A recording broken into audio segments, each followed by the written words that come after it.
Chapter 166. Compassion? It doesn't exist. The London surname is Lei. I want the gold price to fall below 500.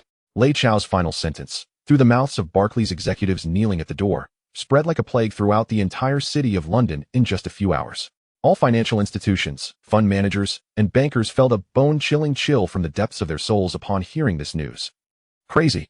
This man from the East is a complete lunatic. He doesn't just want to make money. He wants to exterminate everyone.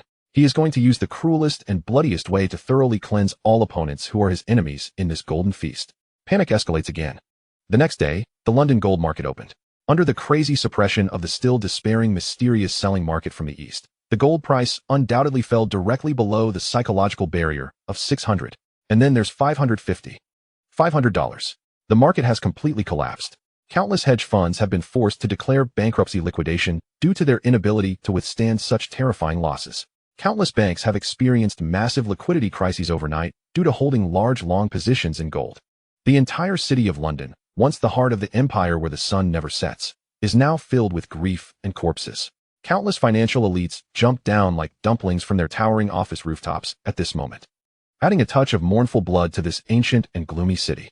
As one of the initiators of this storm, Barclays Bank, once a century-old financial giant, finally welcomed its destined final judgment in the third hour after opening. Urgent notice. Due to a severe liquidity crisis and inability to repay maturing debts, Barclays Bank's global macro hedge fund has officially applied for bankruptcy protection to the High Court of the United Kingdom. As soon as the news came out, the whole of Britain was shocked. The stock price of Barclays Bank collapsed instantly. Countless depositors are crazily flocking to various branches of Barclays Bank to demand a run on their deposits due to concerns about their safety. An unprecedented storm that could shake the foundation of the entire UK financial system has already formed. However, all of this has nothing to do with Lei Chao. He had already issued the order to close all positions at the moment when the gold price fell below 500. Quietly carrying his terrifying profits of over $10 billion stained with blood, he escaped unscathed from this human tragedy directed by him. Hidden skills and fame. London, One Hyde Park. This is the top luxury residential area in London and even the world. Lei Chao was dressed in a relaxed, casual outfit, strolling leisurely here like an ordinary tourist. Accompanying him were Zhao Yaji, who was also dressed in plain clothes, and a piglet carrying large and small bags of spoils of war. Young master, look, it's the building in front. A British old man dressed in a neat British butler uniform, with blonde hair and blue eyes, was pointing at a white mansion not far away that was filled with classical Victorian style, occupying a huge area and resembling a small palace. He nodded and bowed to Lei Chao as he introduced it. This Duke of Wellington house is the best located and oldest property in our Hyde Park area. It was once the private residence of the Duke of Wellington, who defeated Napoleon in the Battle of Waterloo.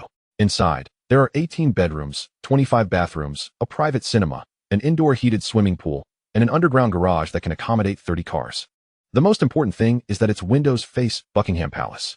You can see Her Majesty's backyard every morning from now on. This British butler is the top agent of London's top luxury real estate agency.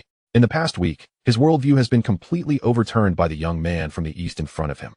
Because Lei Chao's way of buying a house is too fucking simple and rude. He doesn't look at the room type, decoration, pricing, or even the contract. He only has one request. I want all the houses currently for sale in this building, this area, and this street. Then it's swipe card. No, it's directly asking the bank to make a large transfer. In just 1 week, Lei Chao is like buying cabbage at the market, taking in hundreds of top luxury homes, office buildings, and shops in the most central areas of London, including Hyde Park, Knightsbridge, and Belgravia. He spends money faster than a money printer can print money. He single-handedly managed to buy the stagnant London real estate market due to the financial crisis by hitting the daily limit up. He became the largest and most mysterious in the world capital of London. The invisible landlord.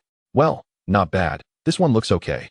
Lei Chao glanced at the white mansion full of historical significance and nodded in satisfaction. How much is it? Back to Sir Lei's words. The agent's face showed a troubled expression.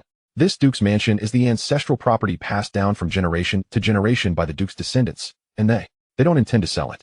Not for sale. Lei Chao's brow furrowed slightly. He hates hearing these two words the most.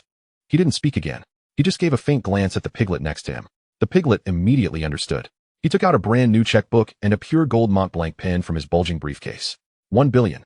Lei Chao calmly spat out a number. Pounds sterling. The intermediary's breathing stopped instantly. £1 billion. This number was an astronomical number in the early 1980s that could drive anyone crazy. Sir Lei, are you serious? The agent's voice trembled. I never joke around. Lei Chao's mouth curved with a hint of evil charm. You go tell that bastard descendant of the Duke. Either he rolls out of this house today with this $1 billion check from me. Either. Lei Chao's eyes instantly turned cold. I will spend $2 billion tomorrow to buy all the houses next to him. Then I will spend another $300 million to surround his dilapidated house, from east to west, from south to north, with the tallest and ugliest billboards in the world. Let him not see any queen's backyard every morning in the future. It's my Lei Group's huge logo printed in Chinese. Let him live in my shadow for the rest of his life. These words are full of the most primitive, barbaric, and unreasonable dash. The violence of money power. The intermediary was so scared that he trembled all over and ran to engage in friendly negotiations with the so-called aristocratic descendant. The result is self-evident. Less than half an hour later, the descendant of the Duke who had previously insisted that ancestral property is sacred and inviolable came over with a real estate certificate and went to handle the transfer procedures with Lei Chao with a smile on his face. The so-called aristocratic dignity is fragile in the face of absolute money. Just as Lei Chao had just signed the transfer contract and was about to inspect his new palace, an unexpected person suddenly appeared in front of him. Son, wait for me. I saw Lei Lo dressed in a fancy Versace outfit, wearing a pair of huge-toed mirrors, followed by more than a dozen bodyguards dressed in flowing clothes, jumping off a lengthened Rolls-Royce Phantom with great enthusiasm. As soon as he got off the car, he was like a local tycoon entering the city, pointing and commenting on the classical British buildings around him. I lost it. This Englishman's house is quite unique. It's just too small. It's not as big as our villa in Repulse Bay. He walked up to Lei Chao, wrapped his arm around his shoulder, and with an arrogant posture filled with the aura of a nouveau riche, pointed to the magnificent palace in the distance under the sunset, the most famous in the world. With a big tongue, he asked, Son, tell me. That looks like the dilapidated house where the emperor lives. What was it called? Dad, that's Buckingham Palace, where the queen lives. Lei Chao helplessly raised his forehead. Chapter 167. Is Buckingham Palace for sale? Father's dream of football domination. Is that thing for sale or not?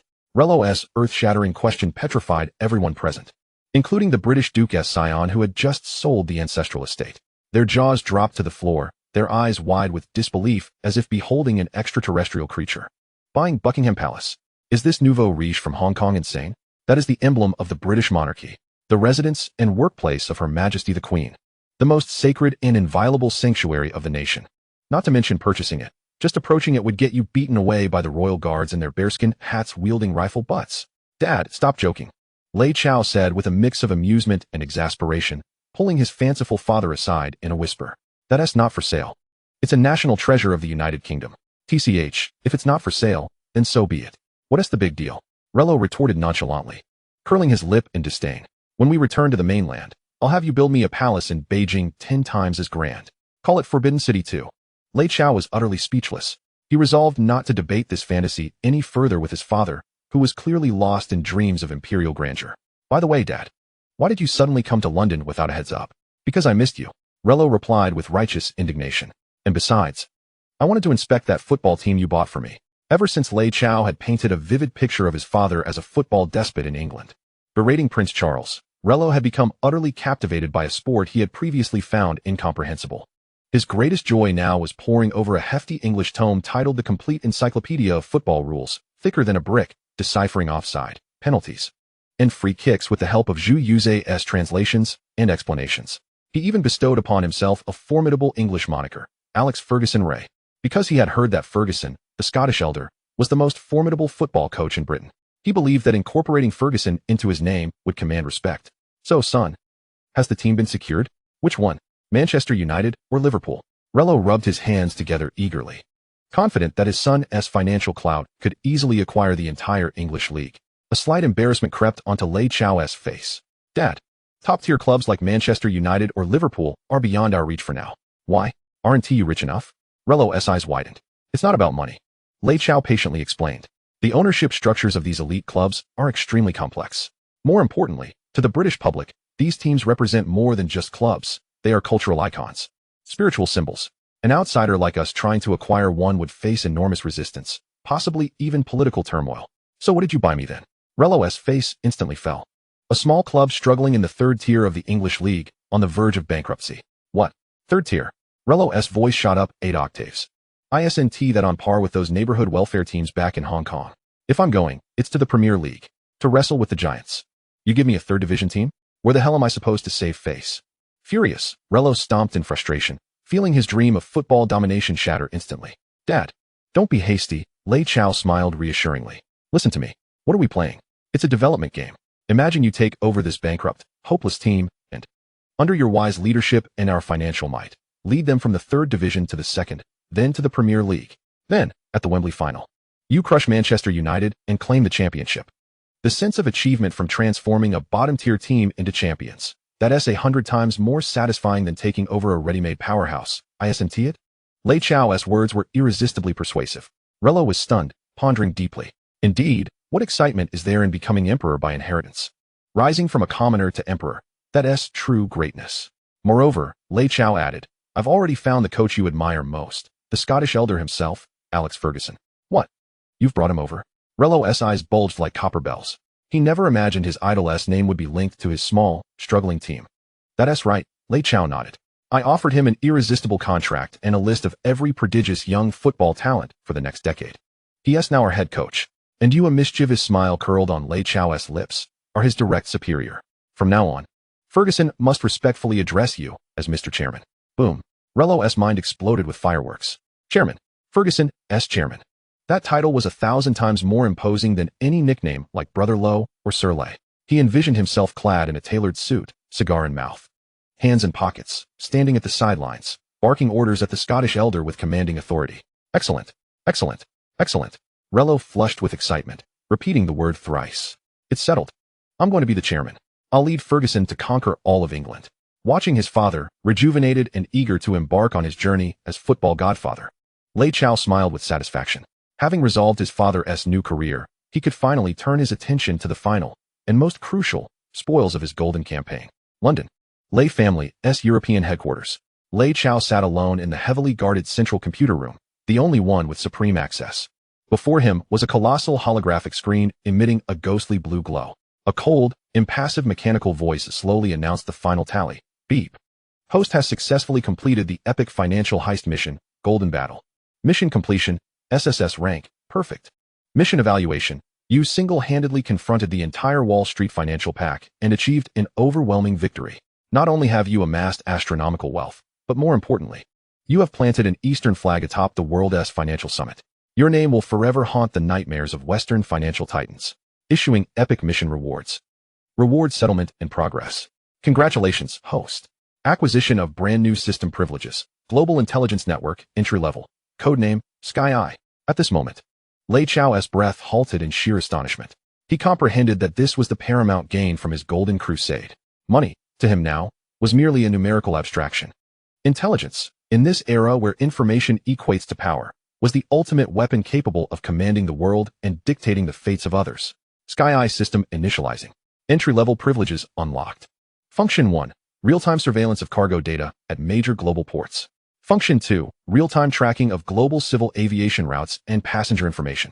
Function 3, interception and decryption of select non-military grade encrypted communication channels. Gazing upon the screen, displaying these unprecedented, almost godlike capabilities, a cold, omnipotent curve crept slowly upon Lei Chao's lips. He understood that from this moment onward, no secret in this world would remain concealed before him. He was the omniscient deity lurking behind the scenes, peering into the entire globe. Casually, he tapped on the vast holographic map. The image instantly zoomed in, precisely focusing on the South China Sea region of Asia. Countless green luminescent points, representing cargo vessel routes, crisscrossed densely over the deep blue sea. Lei Chao's gaze swept casually along these maritime paths. Suddenly, his eyes sharpened abruptly. He discerned a peculiar, clandestine route unreported in any official shipping registry. It was a modest flotilla composed of a dozen or so dilapidated, fishing vessel-like boats. Their trajectories were erratic and disorderly, yet their destination was unmistakably clear, Hong Kong. A slight furrow creased Lei Chao's brow. Instantly, he activated Sky's signal interception module, endeavoring to decrypt the internal communications of this mysterious fleet. Soon, fragmented radio transmissions, laden with despair, cries for help, and heavy Vietnamese accents, were successfully translated into Chinese. Help. Is there anyone who can hear us? We are Vietnamese boat people. Our vessels are nearly out of fuel. Food and water are almost depleted. Some have fallen ill or died. Please, we beg you, allow us to dock. We only wish to survive. Vietnamese boat people? Lei Chao's brows knitted tightly as he observed the desperate, pleading distress signals on the Sky-Eye interface. As a reincarnate from a future era, he was well aware of the profound implications those words bore in the Hong Kong of the 1970s and 80s. It was an epic steeped in bloodshed, turmoil, and controversy. Following the conclusion of the Vietnam War, the newly established North Vietnamese regime initiated a large-scale, ruthless campaign of exclusion and persecution against the ethnic Chinese in the South. Countless Vietnamese Chinese, to preserve their lives, were compelled to liquidate their assets and flee aboard rudimentary, decrepit fishing boats, braving mortal peril across the vast South China Sea. They became stateless, homeless boat people. Hong Kong, gazing across the sea, emerged as their solitary sanctuary, a beacon of hope for survival. In the ensuing decade, hundreds of thousands of Vietnamese refugees surged into this already congested, precious land. Their arrival inflicted unprecedented social upheaval. Public security dilemmas, employment crises, welfare challenges, conflicts abounded. The British colonial administration struggled to accommodate the refugees, overwhelmed by the burden. Ordinary Hong Kong citizens regarded these uninvited guests, who usurped their resources, with rejection and hostility.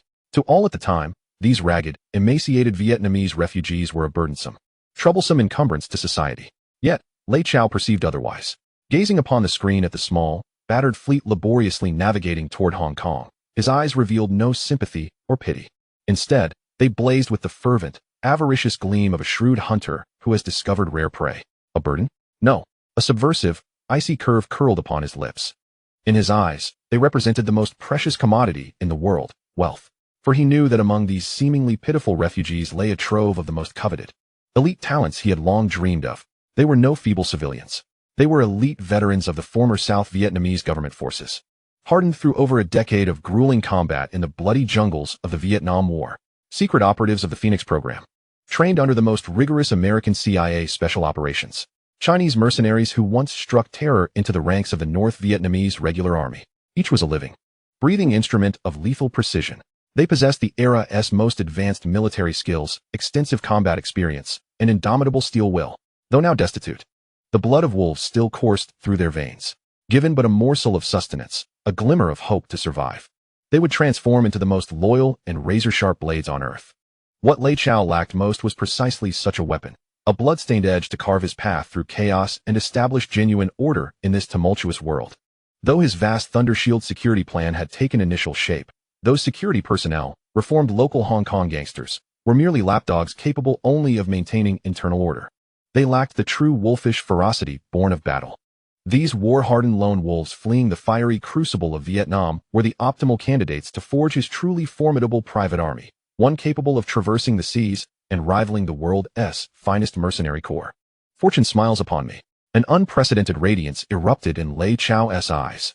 He recognized this as the system's most precious gift in this upgrade. Not gold, not oil, but talent. These were war assets deemed worthless by others, but priceless in his estimation. Overcome with excitement, Lei Chao immediately seized his phone and dialed a Hong Kong number. Abu, immediately investigate. Ascertain the routes and estimated arrival times of all refugee boats entering Hong Kong waters from the Vietnamese direction in recent times. Also, find me the largest and most secluded uninhabited island west of Lantau Island. I want to purchase it at the fastest speed possible. I shall build there the world's largest and most advanced resort. Refugee crisis? No, it is the sharpest path forward. A resort. Although Abu did not comprehend why his boss chose to construct a resort on a desolate and uninhabited island, he had grown accustomed to Lei Chao's unpredictable manner of operation. He refrained from probing further, simply responding with a respectful yes, boss, before promptly executing the command with unwavering determination. 3 days later, in Hong Kong, at the governor's office, Lei Chao once again sat opposite Sir Mark Atchison Young, the governor. This time, Atchison's demeanor was more reverent than ever, tinged with a subtle hint of flattery. He had learned from friends in London just how formidable the young man before him had proven himself to be in the recently concluded Golden War, achieving extraordinary feats that could send tremors throughout the entire world. He understood that he was no longer facing merely a wealthy magnate from Hong Kong or a baronet of the British Empire, but rather an international financial oligarch capable of influencing the economic lifeblood of a small nation at will. Sir Lei, I wonder what delightful surprises you have in store for the economic development of Hong Kong today. Atchison's face was adorned with a smile reminiscent of blooming chrysanthemums. Surprises would be an exaggeration, Lei Chao replied with a gentle laugh, cutting straight to the point. I am here to discuss a modest venture that would benefit both of us and the entirety of Hong Kong without any detriment. Oh, I am all ears, Atchison replied. Intrigued. I have heard that the government is currently troubled by the influx of boat people from Vietnam. Is that correct? At the mention of this, Atchison's expression darkened instantly. He let out a long sigh. Sir Lei, please do not jest with me. It is not merely a headache. It is nearly driving me to my wit's end. In less than a month, over 50,000 Vietnamese refugees have flooded into Hong Kong. Our reception centers are completely overwhelmed.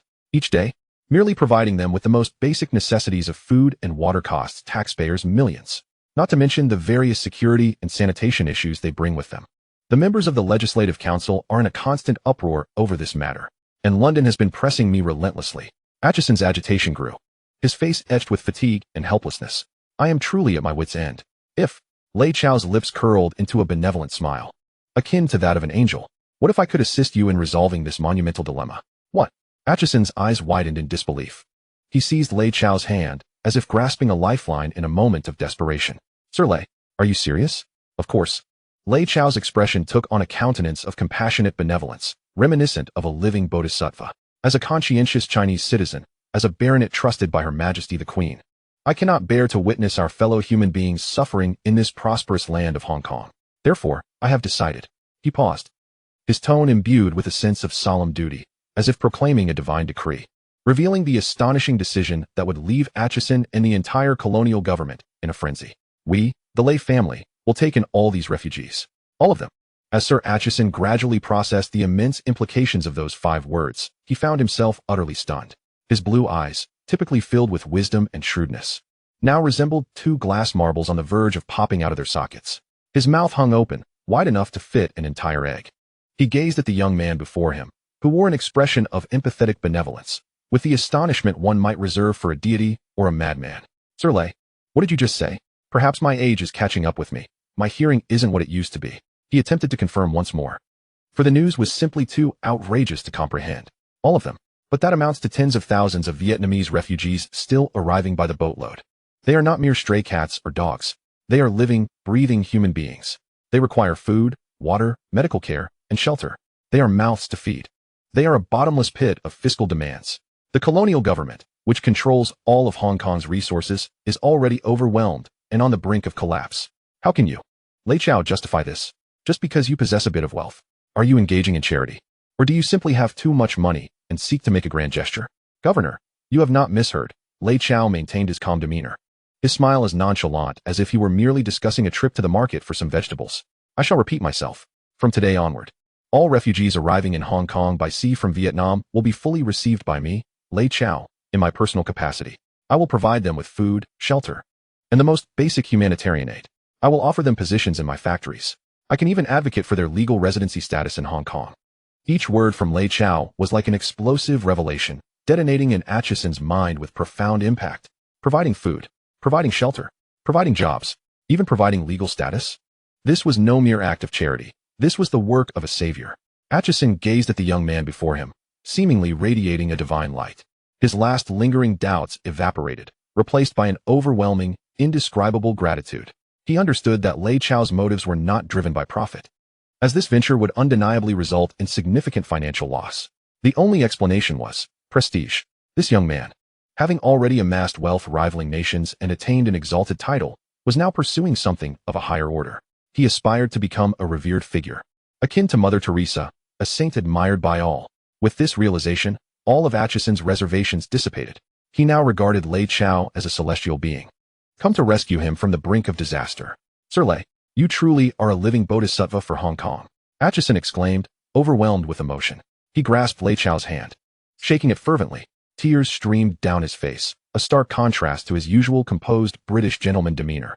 On behalf of the colonial government, on behalf of the 7 million citizens of Hong Kong, and on behalf of Her Majesty the Queen, I extend to you our highest and most sincere gratitude. Rest assured, I will fully commit to this undertaking on behalf of the government. From today onwards, all Vietnamese refugees entering Hong Kong waters will be escorted by our maritime police and directly handed over to your Lei group. As for their subsequent resettlement, identity, and all associated matters, our Hong Kong government shall provide unwavering support and full cooperation. Currently, Mac Lehos is eager to swiftly discard this exceedingly burdensome hot potato. He fears that Lei Chao might have a change of heart. The governor is being overly courteous. A cunning, fox-like smile spreads across Lei Chao's face. reveling in his successful stratagem. It is my solemn duty, as a knight of this empire, to alleviate the Queen's concerns and serve the citizens of Hong Kong. In a small study within the governor's mansion, a monumental and unprecedented refugee resettlement plan, capable of altering the demographic and societal landscape of Hong Kong for decades to come, has been dramatically solidified. The British Hong Kong government breathes a sigh of relief, finally shedding the heaviest burden weighing upon their hearts.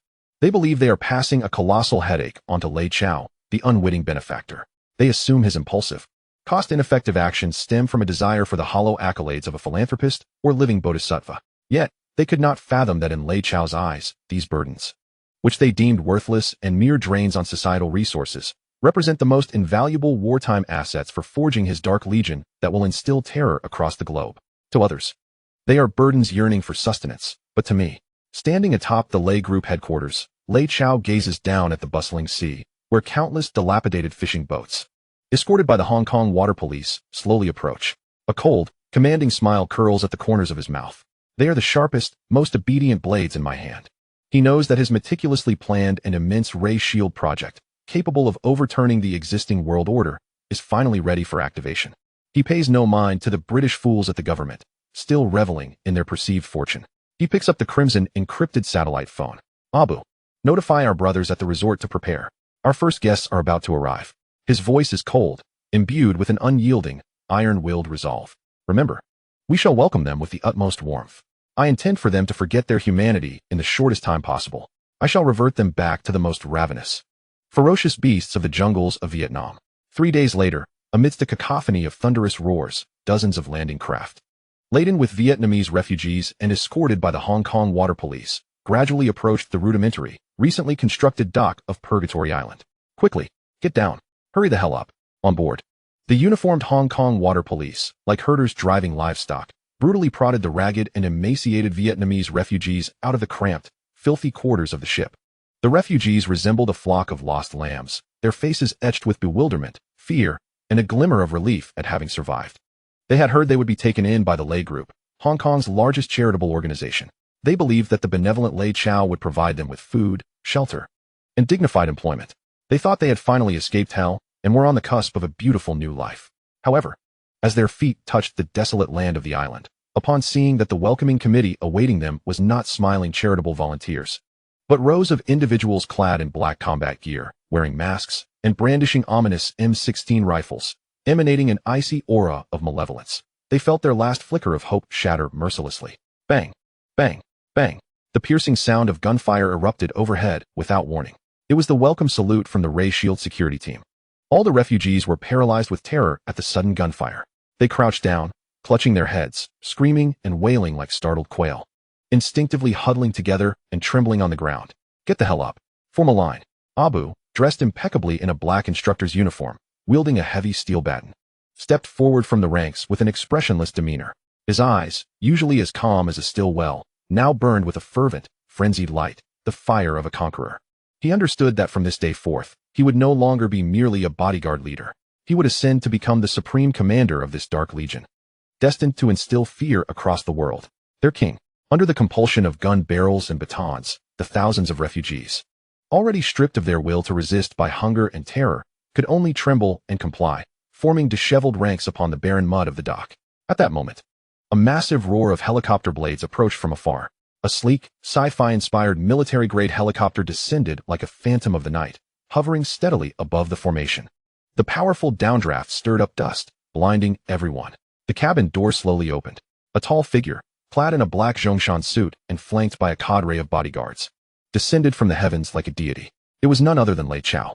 He did not step off the helicopter. He merely stood at the open door, looking down upon the ragged refugees below him, whom he viewed as mere insects. His face bore no expression. His gaze was cold, radiating an air of absolute authority that brooked no dissent. He grasped a high-powered megaphone. He did not speak in English or Cantonese. Instead, he opened with a fluent, authentic Vietnamese, tinged with a hint of Saigon accent. Tail Chao Ray. I am Lei Chao. This simple, direct introduction silenced the restless Vietnamese refugees below in an instant. They looked up, their eyes wide with shock, at the man hovering in midair like a celestial being. They could hardly believe that this legendary Hong Kong bodhisattva could speak their mother tongue. A profound sense of kinship welled up within them.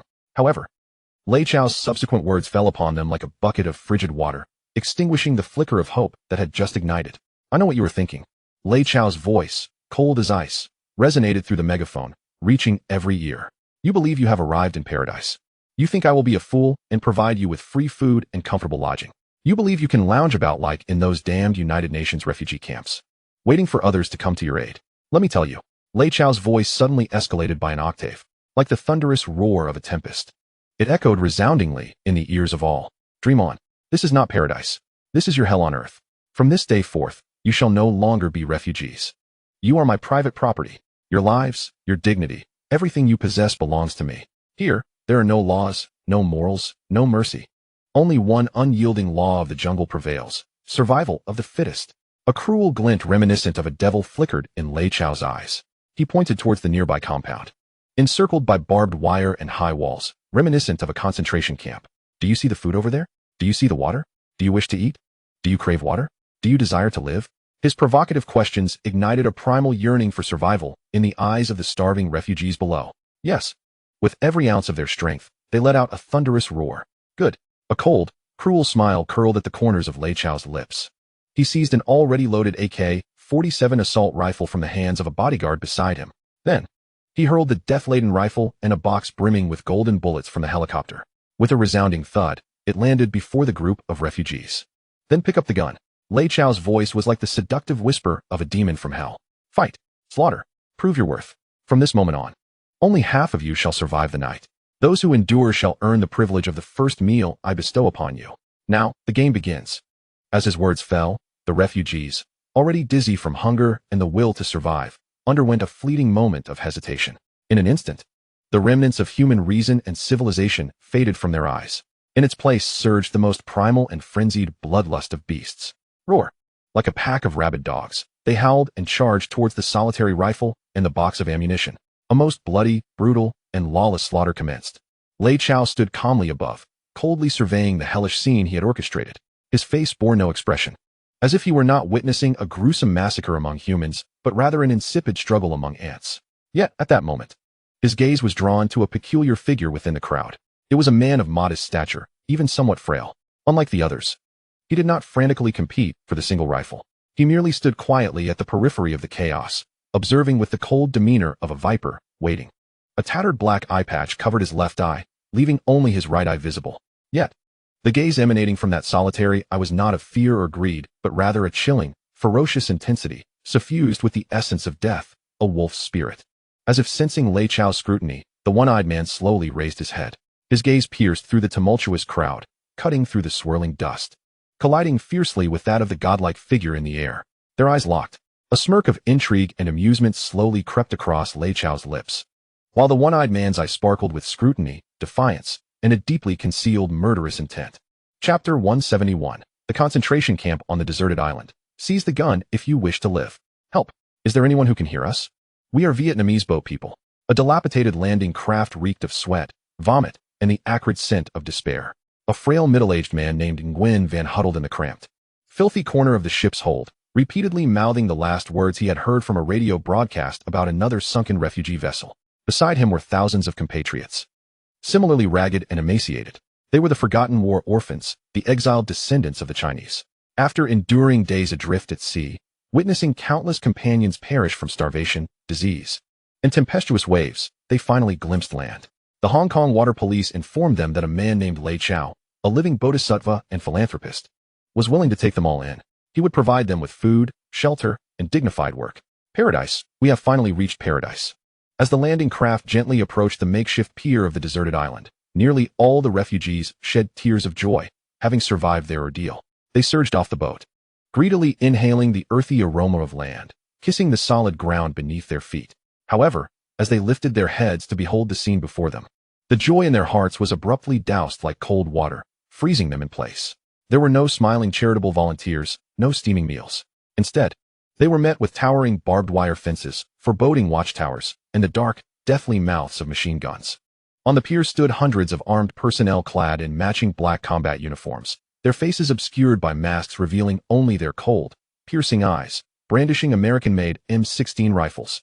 They resembled demons risen from the depths of hell, exuding an aura of chilling menace. silently watching them. Their gazes resembled that of cattle destined for slaughter. Where's this place? Wasn't it supposed to be the Lei Group's charity center? What are those in their hands? Guns. Oh God. Have we fallen into the hands of some gang? The smiles on the refugees' faces vanished in an instant, replaced by an abyss of fear and despair even deeper than during their time adrift at sea. Instinctively, they huddled together, trembling like startled quails. Just then, bang, bang, bang. A series of sharp, jarring gunshots erupted without warning above their heads. It was the welcome salute from the Lei Shield security team. The crowd erupted in heart-wrenching screams. They could no longer bear it. One by one, they clutched their heads, crying out, shrieking, collapsing to the ground. The air was thick with the stench of urine and excrement, with many succumbing to involuntary loss of control from sheer terror. Everyone, stand up. Form a line. A man clad in a crisp black instructor's uniform, towering like an iron tower and wielding a heavy steel baton, emerged from the ranks with an impassive expression. It was Abu. His eyes, typically as calm as an ancient well, now blazed with a fiery intensity, a maddened, fierce light belonging to a conqueror. He understood that from this day forth, he would no longer be merely a bodyguard leader. He would ascend to become the supreme commander of this dark legion, destined to instill fear across the world. He would be their king, under the coercive persuasion of gun barrels and teaching rods, the thousands of refugees, already tormented by hunger and fear to the point of losing their will to resist, could only tremble and form a disordered square on the open muddy ground in front of the dock. At that moment, a tremendous roar of a propeller echoed from afar. Growing closer, a black, military-grade helicopter, its design imbued with a sense of science fiction, descended from the night like a phantom, hovering steadily above the formation. The powerful gusts of wind stirred up clouds of dust, rendering it impossible for anyone to keep their eyes open. The cabin door slowly opened, revealing a tall figure clad in a black Zhongshan suit, flanked by a cadre of bodyguards, emerging at the threshold like a deity. The newcomer was none other than Lei Chao. He did not descend from the aircraft. He merely stood at the open door, looking down upon the ragged refugees beneath him, whom he regarded as little more than ants. His face bore no expression. His gaze was icy, radiating an undeniable and absolute authority. He picked up a high-powered megaphone. He did not speak in English or Cantonese. Instead, he opened his mouth to deliver a fluent, pure Vietnamese, tinged with a hint of Saigon accent. Tao El Chao Rei. I am Lei Chao. This simple and direct introduction instantly silenced the previously restless Vietnamese refugees below.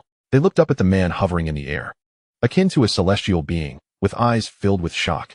They could scarcely believe that this legendary living bodhisattva from Hong Kong could speak their mother tongue. An inexplicable sense of kinship surged within them. However, Lei Chao's subsequent words fell upon them like a bucket of ice-cold water, extinguishing the flicker of hope that had just ignited in their hearts. I know what you are thinking. Lei Chao's voice, cold and cutting, pierced the ears of each individual through the megaphone. You believe you have arrived in paradise. You think I will foolishly provide you with free food and comfortable shelter. You believe you can lie about like in those damned United Nations refugee camps, doing nothing while waiting for others to come and rescue you. Let me clarify. Lei Chao's voice suddenly escalated, booming like thunder in everyone's ears. Dream on. This is not paradise. His tone dripped with unmasked cruelty. This is your hell on earth. From this day forth, you are no longer refugees. You are no longer individuals with free will. You are my private property. You are the dogs of Lei Chao. Your lives, your dignity, your very essence belongs to me. Here, there is no law, no morality, no compassion. There is only one rule of the jungle, survival of the fittest. A cruel glint flashed in Lei Chao's eyes as he pointed towards a nearby area enclosed by barbed wire and high walls, resembling a concentration camp. At the entrance, piles of steaming white rice and whole roasted pigs, exuding an irresistible aroma, were stacked high. Nearby were barrels of clear, sweet fresh water. For these refugees, who had survived for weeks on moldy rations and rainwater, it was the most enticing feast imaginable. Instantly, the eyes of the crowd reddened. Their throats emitted primal growls of hunger, akin to beasts craving sustenance. Do you see that food? Do you see that water? Do you wish to eat? Do you wish to drink? Do you wish to live? His provocative questions ignited a primal desire for survival in the already famished refugees below. Yes, they summoned every ounce of strength, erupting in a thunderous roar, filled with desperation and madness. Good. A cold, cruel smile curled at the corners of Lei Chao's lips. He seized a loaded AK-47 assault rifle from a bodyguard. Then, he hurled the rifle, along with a box brimming with golden bullets, from the helicopter. With a resounding thud, it struck the ground before the refugees. Pick up the gun. Lei Chao's voice resonated like a siren from hell. Fight. Kill. Prove your worth. From this moment on, only half of you will survive the night. Those who remain will earn the right to partake in the first meal I grant you. Now, the game begins. As his words faded, the refugees, already dazed by hunger and the instinct to survive, hesitated briefly, only to be overtaken by a feral, primal greed that eclipsed their humanity and civilization. They howled like mad dogs, rushing towards the lone rifle and the solitary box of bullets in a frenzy. A burly man was the first to seize the rifle, but before he could chamber a round, he was tackled to the ground by 3 or 4 equally frenzied men. They clawed, bit, and struck with stones. Blood instantly soaked the yellow earth. A slender man who managed to grab some bullets attempted to flee but was trampled underfoot by a dozen others, reduced to a bloody pulp. For survival. For a warm meal. Former compatriots, friends, and family turned into mortal enemies in an instant. A bloodbath, the most brutal and lawless of fratricidal conflicts, commenced on this isolated island. Lei Chao stood calmly in midair, coldly surveying the hell on earth he had orchestrated. His face bore no expression, as if he were not witnessing a horrific massacre of humanity, but rather an inconsequential struggle between ants.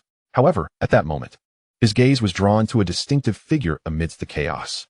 It was a man of modest stature, even somewhat frail. Unlike others, he did not scramble for the rifle. Instead, he stood quietly on the periphery of the chaos, observing and waiting like a serpent lurking in the grass. A tattered black eye patch covered his left eye, leaving him with only his right. Yet, the eye that remained radiated a coldness, a ferocity filled with the essence of death that surpassed that of everyone present. As if sensing Lei Chao's scrutiny, the one-eyed man slowly raised his head. His gaze pierced through the tumultuous crowd, through the swirling dust, colliding fiercely with that of the celestial man above. Their eyes met. A smirk of amusement and intrigue slowly curved at the corner of Lei Chao's mouth. He understood that he had found the alpha wolf he sought. In contrast, the one-eyed man's eyes flickered with scrutiny, defiance, and a deeply concealed, overwhelming bloodlust. He fixed his gaze upon Lei Chao, his expression seemingly conveying the question, "Are you the architect of all this? Very well, I shall remember you." Chapter 172, Devilish Training and Divine Elixirs. Kneel and call me a god. Is there anyone left standing? Abu's thunderous roar reverberated across the blood-soaked, sweat-stained training grounds. In his hand, he wielded a thick vine whip, caked with blood and mud, his cold gaze scanning the ground where the trainees lay sprawled like dead dogs, gasping for breath. A week had elapsed since the bloody welcome ceremony. This desolate island, which Lei Chao had dubbed Purgatory Island, had been utterly transformed into a veritable hell on earth. 5,000 Vietnamese refugees, after enduring a brutal night of internecine struggle for food and survival, were reduced to fewer than 2,000. However, these surviving few did not encounter the peace they had envisioned. Instead, what awaited them was a more brutal, inhumane regimen of devilish training. Each morning at 5, they were roused by the shrill sound of an electric bell. Immediately followed was a grueling 20-kilometer armed cross-country run with a 30-kilogram load. Those who finished in the last 10% were deprived of breakfast. After consuming the barely palatable swill that passed for breakfast, they faced 4 hours of unprotected hand-to-hand combat training. They were instructed to attack their comrades in the most primal, savage manner imaginable, biting with their teeth, clawing with their nails, bludgeoning with stones. The sole rule was, do not kill. At the end of each day's combat training, the training ground resembled a battlefield strewn with broken bones and moaning casualties.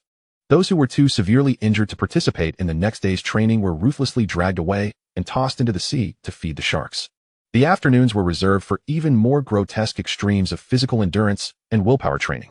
They squatted under the blazing sun, bearing logs weighing hundreds of pounds.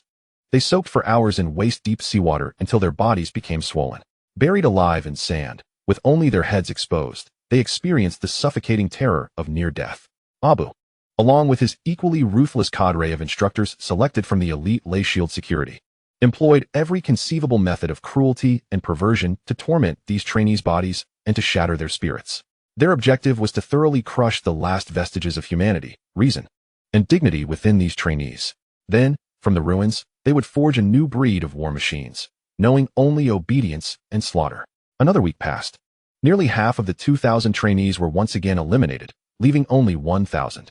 This remaining cohort, compared to the ragged, vacant-eyed refugees of 2 weeks prior, had undergone a remarkable transformation. Their skin had darkened to a sun-kissed bronze under the relentless sun. Though still lean, each muscle was now imbued with explosive power, akin to iron forged in fire. The previous confusion and fear in their eyes had vanished, replaced by a predatory gleam, vigilant, fierce, and chillingly apathetic. They were no longer human. They had become a pack of tamed wolves, poised to rend any foe to shreds at their master's command.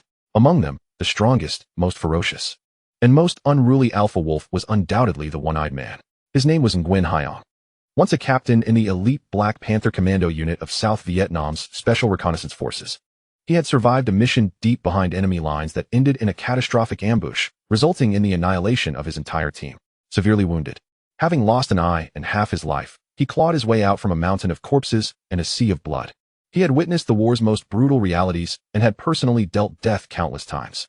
His heart had grown as cold and hard as the volcanic rock beneath his feet. Throughout the past half-month on Purgatory Island, he displayed a terrifying strength and adaptability far beyond the ordinary. In armed cross-country runs and hand-to-hand combat, he always secured first place. His strikes were vicious, each blow lethal. Several burly men who dared to provoke him during training found their necks snapped with swift precision. His coldness and might instilled a profound sense of respect and fear in all the trainees. Even Abu regarded him with a hint of solemnity and admiration. He recognized that this one-eyed warrior was a born fighter, a natural leader. On this day, after yet another round of inhumane extreme training, the remaining 1,000 trainees were herded together in the center of the training field, resembling a pack of beaten dogs. Each one was battered and exhausted, barely able to stand. At that moment, a familiar sound of helicopter blades sliced through the air. The black, deathly-looking armed helicopter descended once more upon the island.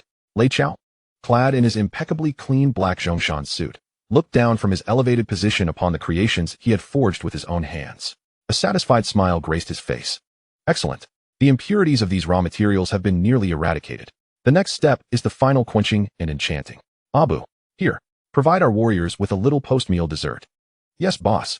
With a wave of his hand, several members of the Lei Shield team, clad in white protective suits resembling medical personnel, approached, carrying sleek silver metal briefcases brimming with technological allure. They opened the cases to reveal a neat array of glass syringes filled with a mysterious light blue liquid. Under the glow of the setting sun, the blue liquid emitted an enchanting and eerie luminescence. What is this? Is it poison? Is he going to kill us? The trainees gazed at the menacing syringes, their eyes once again filled with trepidation and wariness. Silence. Abu's whip cracked sharply against the ground, producing a resounding echo. This is the divine elixir bestowed upon you victors by our master. It will allow you to forget all your pain. It will grant you powers surpassing those of mortals. Now, everyone line up. Step forward one by one to receive the gift of the divine. Under the instructor's coercive urging, although filled with doubt, the trainees had no choice but to form a line, stepping forward to extend their arms. The cold needle pierced their skin. The light blue mysterious liquid was slowly injected into their veins. The first trainee to receive the injection trembled violently at the moment of administration. Then, the dullness in his eyes, which had been dulled by extreme fatigue, ignited instantly with a brilliance akin to that of two 500-watt bulbs. He let out a roar filled with an overwhelming sense of power. He could feel it clearly. A torrent of warm, potent energy, brimming with vitality, surged through his limbs and every fiber of his being at an astonishing velocity.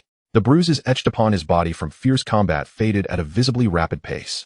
His muscles, sore and taut from extreme training, instantaneously regained their vigor, even more explosive and powerful than before. He felt as if he had been reborn. A miracle, indeed. This was divine intervention. With a resounding thud, he fell to his knees, bowing before the black helicopter hovering above, before the man who resembled a deity, exerting every ounce of strength to prostrate himself in the most reverent manner. What unfolded next plunged everyone into utter madness. The recently anointed disciple, eyes aflame, charged like a frenzied bull toward a massive 200-liter oil drum made of thick steel, designated for waste disposal at the edge of the training ground. He extended his newly fortified, vein-ridden hands, gripping the edges of the drum with fierce determination.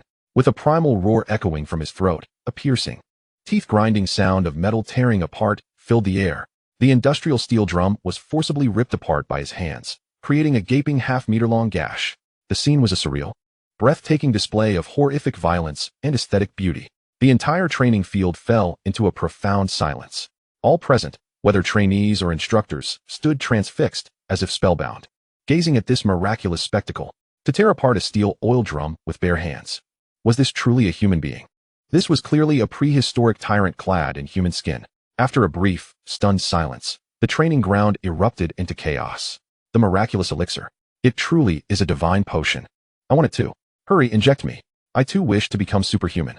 The trainees, once filled with doubt and fear, now resembled a pack of frenzied dogs, rushing eagerly toward the medical personnel clad in white protective gear.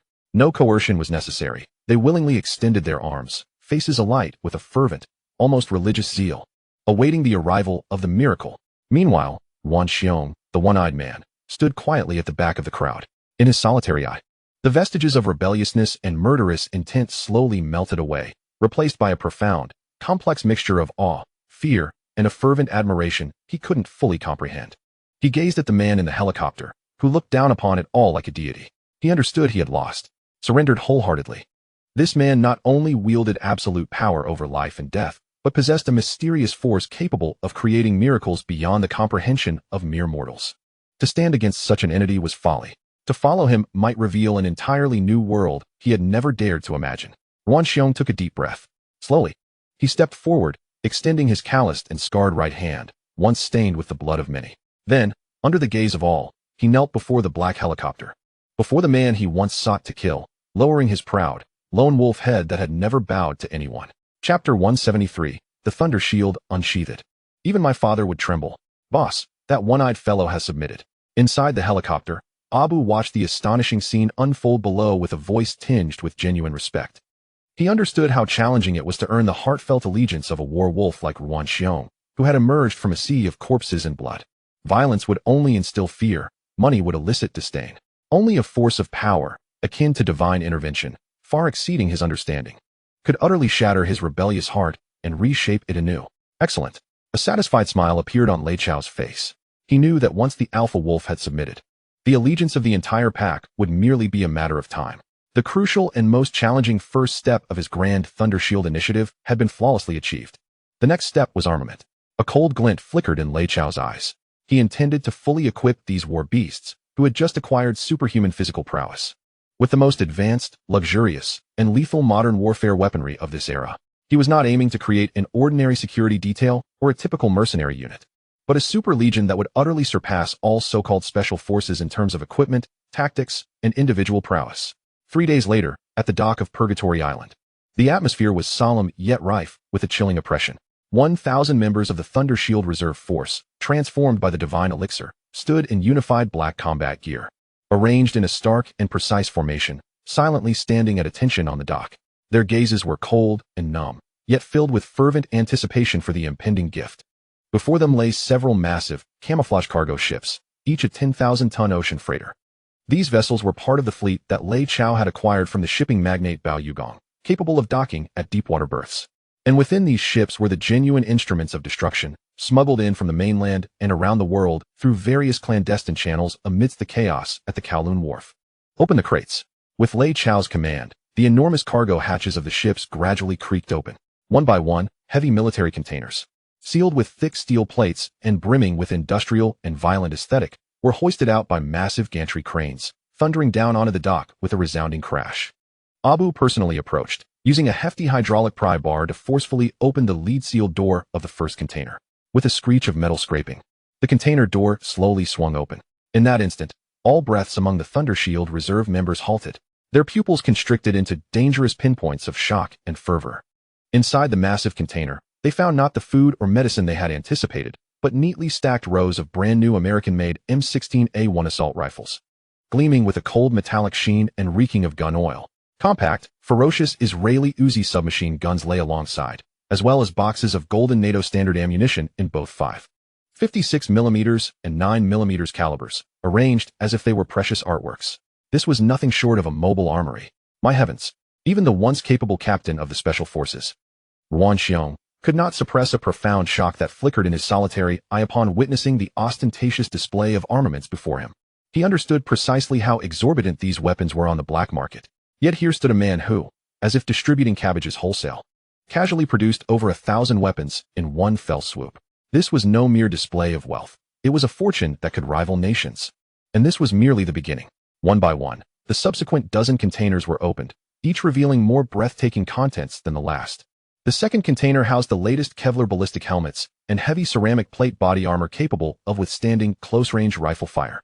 The third contained military-grade night vision goggles equipped with infrared thermal imaging and encrypted communication systems. The fourth was filled with an array of powerful grenades, stun grenades, and smoke bombs. The fifth revealed hundreds of fearsome M72 Law anti-tank rocket launchers, capable of reducing a tank to mere fragments. When the final container was opened, A profound numbness enveloped everyone present. For within lay 3 disassembled, easily assembled, Hugh's company produced little bird-armed reconnaissance helicopters. What the hell was this? This was not mere security equipment. This was the configuration of a modern light infantry brigade capable of instigating a localized conflict. Comparatively, even the police in Hong Kong, still wielding outdated 38 revolvers, paled in comparison, let alone the so-called elite British forces stationed in Hong Kong, whose equipment seemed 100 times less lavish. Now, Lei Chao's voice resonated through the loudspeakers, imbued with supreme authority, declaring that they possessed bodies that transcended the ordinary and weapons that could crush this era. From this day forth, they would no longer be refugees or reserves. They were the thunder shields. They were his sword. They were his shield. They were the sharpest weapon with which Lei Chao would impose his will upon this chaotic world. Roar! As 1,000 fully armed thunder shield soldiers heard this impassioned proclamation, they could no longer contain the fervor and excitement bubbling within them. They raised their cold, deathly rifles high and unleashed a roar that echoed like a wild beast, a sound that melded into a terrifying torrent capable of altering the very heavens and earth. It reverberated throughout the skies of Hell Island, just as Lei Chao was conducting the sword-giving ceremony for his private army. A luxurious private yacht adorned with the Lei Group's flag slowly approached this mysterious island, unmarked on any official map. On the yacht's deck, Lei Luo lounged in flamboyant Versace beach shorts, donning oversized sunglasses, relishing the sea breeze while reclining on a deck chair. He had flown back from England specifically to boast about his third-tier football team's recent historic victory to his son. Furthermore, he had heard from Pig Oil that his son had undertaken some charitable project on a deserted island in Hong Kong, sheltering a large number of Vietnamese refugees. He scoffed at this notion. In his eyes, his son was admirable in every way, save for his occasional softness, indulging in such superficial endeavors. Ah, the naivety of youth. He shook his head, lifted a glass of iced lemon tea from the table beside him, and muttered to himself, "Once I get on the island, I must educate him properly. The money our Lei family earns does not come from thin air. It cannot be squandered on those useless Vietnamese." Soon, the yacht gently docked at the pier. Lei Luo hummed a tune, swaggering down the yacht. However, when he beheld the apocalyptic scene at the pier, the smile on his face instantly froze. His expensive sunglasses clattered to the ground, shattering into pieces. What did he see? He saw over 1,000 soldiers clad in uniform black combat gear, wearing black masks, exuding an aura of icy menace. He saw the dark M16 rifles and rocket launchers that could only be found in war films in their hands. He even spotted the 3 armed helicopters gleaming with cold metallic luster at the end of the pier. In that moment, even Lei Luo's seasoned heart nearly stopped beating from shock. What in the world was his son doing? Wasn't he involved in charity work? This was anything but a charitable center. It was clearly a military base armed to the teeth. "Son." Lei Luo's legs buckled, nearly collapsing to the ground. Trembling, he pointed at the seemingly more elite security personnel than the stationed British forces, his voice trembling with fear. Are you about to start World War III? Just then, he felt a cold, hostile gaze directed at him from a nearby formation. He instinctively turned his head. There, a lean figure with a black eye patch fixed a scrutinizing, predatory gaze upon him. The chill in that stare sent a bone-deep shiver through Lei Luo. A veteran of countless perilous encounters. Chapter 174. The Winds of Malacca. Do you dare to hijack the Lei family ship? What are you looking at? Lei Luo was unnerved by Wan Xiong's snake-like, icy gaze, yet his ingrained bravado as a seasoned veteran compelled him to retort instinctively. However, Wan Xiong could not be bothered to acknowledge him. In the eyes of the lone wolf, Lei Luo, a man whose body had long been drained by indulgence, lacked even the qualifications to be his adversary. He merely redirected his gaze toward the young man standing atop the platform, who appeared to control everything like a deity. That look was filled with absolute, fervent loyalty. "Dad, what brings you here?" Lei Chao descended from the platform, gazing at his father, who was visibly pale with fright. I. Lei Luo pointed at the armed thunder shield soldiers surrounding them, then gestured toward the armed helicopters, his lips quivering as he struggled to form a coherent thought. "Son, you must tell me honestly. What are you doing? Are you planning a rebellion?" "Dad, you're overthinking it." Lei Chao chuckled helplessly, patting his father's shoulder. "This isn't a rebellion, it's self-defense. In this world, only when your guns are strong enough will others be willing to reason with you. These are simply a high-end security team under the Lei Group." "A security team?" Lei Luo's eyelid twitched uncontrollably. He looked at the soldiers equipped more lavishly than the Flying Tigers, feeling as though his decades of experience as a police officer and gangster had been for naught. "Is that what you call a security team? Then what do you classify the stationed British forces as? Boy Scouts?" Despite the overwhelming shock and the urge to scoff, Lei Luo found himself inexplicably calmed by the sight of his son, who appeared unfazed and seemingly in control of the situation. He understood that his son never engaged in ventures lacking assurance. Since he had the audacity to orchestrate such a grand spectacle, there must be his own rationale behind it. Very well, you are impressive, you hold the reins. Lei Lo exhaled deeply, then approached with a curious expression, like an inquisitive child, and touched the cold barrel of the M16 rifle held by a soldier. Son, how significant is the recoil on this thing? Can you get me one to play with? Observing his father, who instantly transitioned from terror to excitement, Lei Chao was left utterly speechless. He knew that his father, at his core, was a war enthusiast who relished chaos. The team had already taken shape, and the equipment was in place. This Dark Legion, meticulously crafted by Lei Chao and imbued with countless resources and effort, had emerged like a legendary sword drawn from its sheath, radiating brilliance. What it now lacked was a real battle, one capable of making the entire world tremble. To sharpen this sword with the blood of enemies. Fortunately, Lei Chao did not have to wait long for this opportunity. 3 days later, in the deep of night, at the headquarters of the Lei Group, in the chairman's office on the top floor, Lei Chao had just concluded a boastful long-distance call with his father, who was far away in London. On the line, Lei Lo exuberantly bragged about how he had triumphed in a board meeting to dismiss the disobedient British head coach, personally appointing the revered Sir Ferguson as the team's new savior. The sight of his father reveling in his small triumph left Lei Chao both amused and exasperated. Just as he was about to hang up and indulge in the late-night snack prepared by Zhong Chuhong, the red encrypted satellite phone on his desk suddenly emitted a shrill and urgent alarm. Lei Chao's expression turned grave. He recognized that this was the S-level alarm triggered only when the group's global assets faced a severe security threat. He promptly answered the call. On the other end, the voice of the CEO of Lei Shipping Group came through, hoarse from extreme anxiety and anger. Boss, a serious situation has arisen. Our special transport vessel, codenamed Dragon Core, was just hijacked by a group of unidentified pirates while passing through the Strait of Malacca. What? Lei Chao's pupils dilated in shock. Dragon Core. That ship was not carrying ordinary cargo. It held the world's most advanced lithography machine core lens components, purchased from Nikon in Japan, as well as the complete design blueprints and samples of the latest Dragon Core 2 chip developed by Zhang Debiao's team. The value of these items was beyond monetary measure. They were the lifeblood of the entire Lei semiconductor empire and the future of the technological industry in China. Absolutely irreplaceable. What about the crew? Are there any casualties? Lei Chao's voice turned as cold as steel. Not for now, the CEO replied with a hint of relief. The assailants have only taken control of the bridge and directed the ship to a hideout island near Indonesia. They just contacted us via the ship's radio. They are demanding a ransom of $50 million.